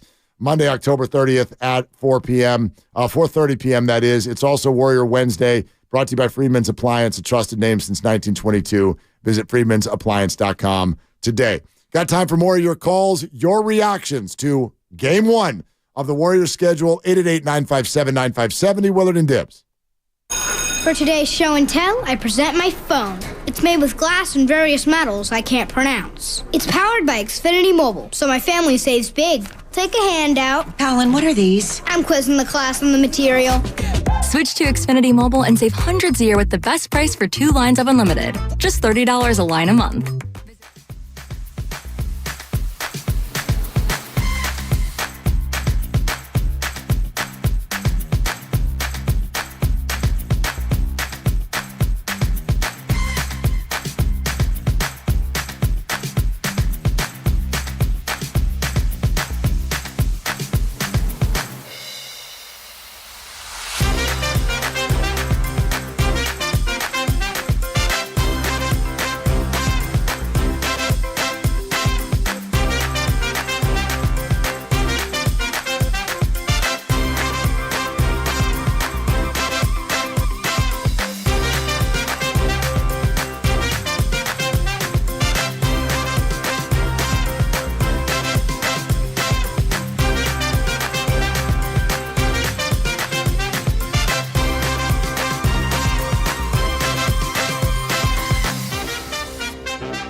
Now back to Willard.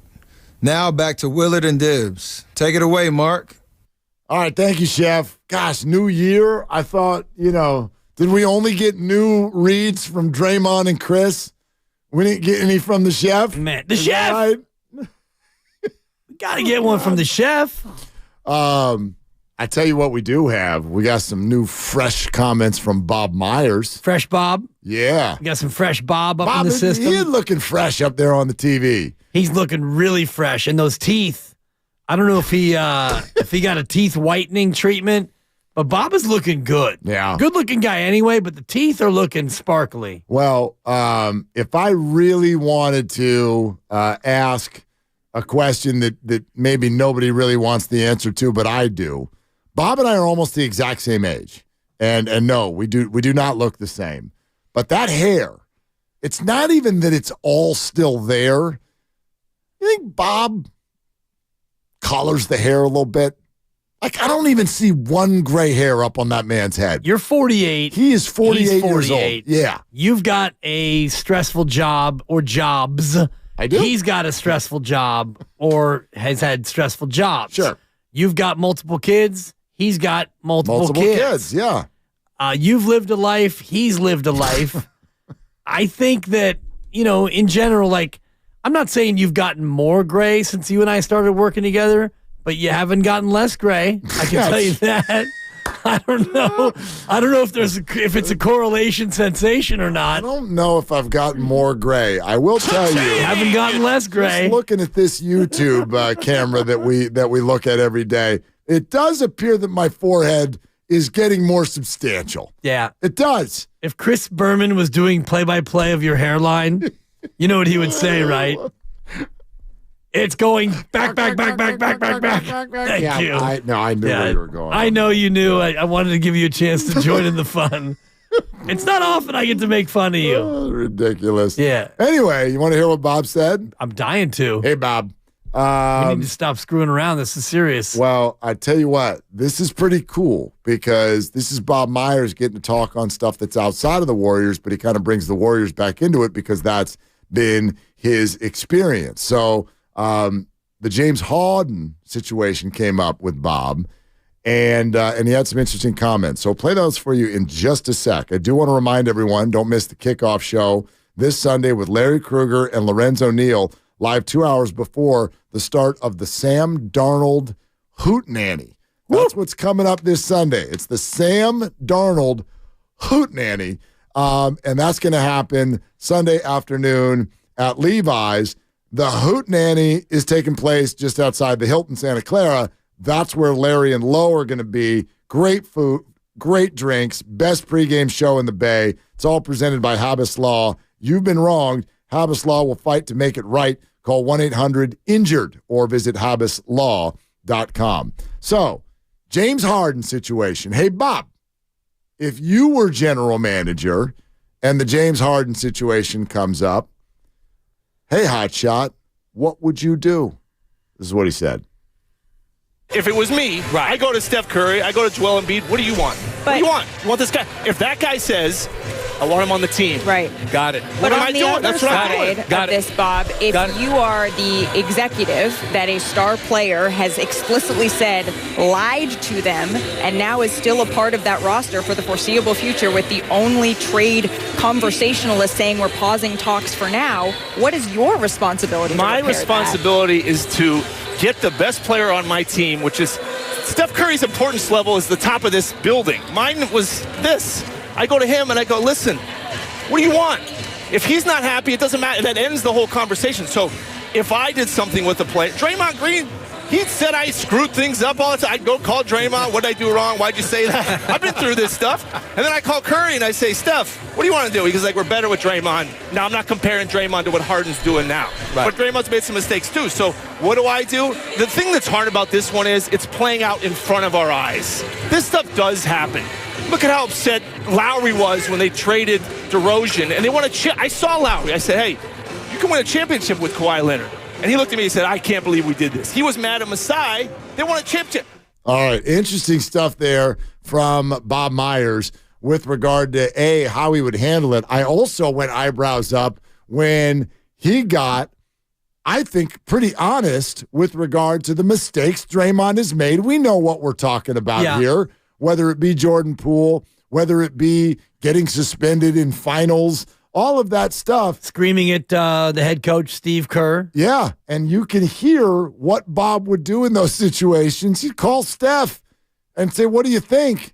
And I can gather from that, as if we didn't already know, but this kind of puts a face on it, that Steph's like, yeah, he messed up, but that's Draymond. So we need him on the team. We're better with him than we are without him. So go fix it. Right. Go make it okay. It takes an incredibly self-confident executive like Bob Myers to be able to sublimate or put down his own ego when you're in a situation, especially with the Draymond Jordan Poole thing, where you know you're going to be criticized, but you realize what's best for the team should be the overriding tiebreaker in all things. And in this case, I'm not saying that he went to Steph and Steph said, yeah, I know what happened with Draymond and Jordan Poole, but don't punish him. We need him. However that played out, the net result of all these conversations for Bob is, how do we still win basketball games? And Philadelphia has asked James Harden to not accompany them on a road trip. He showed up with his suitcase and they said, nah, we're good. You're not going with us. And maybe that's something that Joel Embiid and the rest of the teammates agree to or not.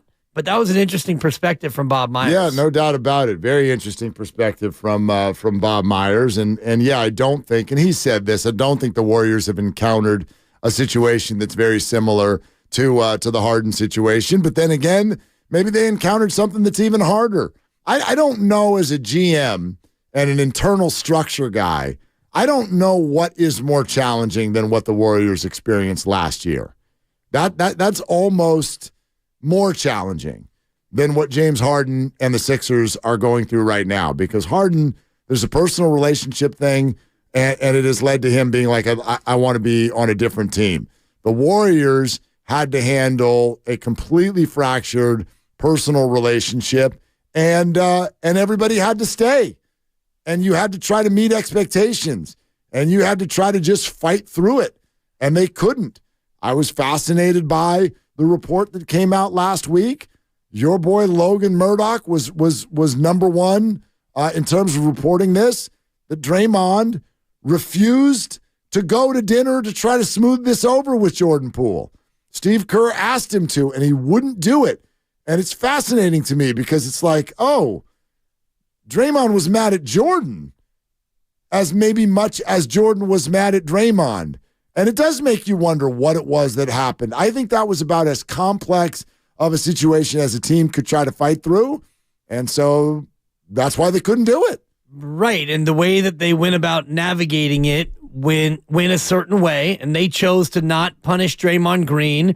And according to Logan Murdoch's article in The Ringer and other things that I've thought and things that I've seen, that put off Jordan Poole to a point where he didn't really want to play the way they wanted him to play, and the whole team structure broke apart as a result, not only of the punch, but the way it was handled. Now, had they gone the other way and punish Draymond Green severely, no ring night, you're out for 5 to 10 games, maybe that doesn't solve the problem either. Maybe Draymond Green decides, well, you know what? F this organization. He shuts down. He opts out, and he's now playing for the Cleveland Cavaliers. I mean, you don't know what would have been the right course to make everybody whole and happy. Like you said, it was probably an impossible fix, considering the personalities at play. Jordan Poole's now 0 for 6 from three-point range. Just wanted to let you know. Just keeping you up to date. How's Wiseman doing? Wizards are down by 16 in the fourth quarter of that game. Wiseman still wearing sweats this hour? It's still halftime in Miami. Okay. And yes, he has the always wonderful stat line of has not entered game. DNP-CD. Coach's decision. Yikes. Yeah. Yikes. Well, my friend, we got plenty going on this week. Looks like Sam Darnold will be moving a day closer to the Warriors and the adorable ones. Farhan Zaidi's got a new contract. The Giants have a skipper. They got a skipper. I like the hire, but we can get to that tomorrow. You want to do it again tomorrow? I do, yeah. All right, let's do it again tomorrow. I'll tell you what we're going to do now. We're going to get Warriors Roundtable in here. It is a full hour of Kevin Dana and the Saintly One getting together for Warriors Roundtable coming up next. It is all brought to you by Fremont Bank, full service banking, no compromises. Thank you for being with us tonight. Stay tuned for Warriors Roundtable. For Dibs, for Grandy, for Lucas, I'm Mark. Shoot your shot. That's all you got. When you pick up some scratches,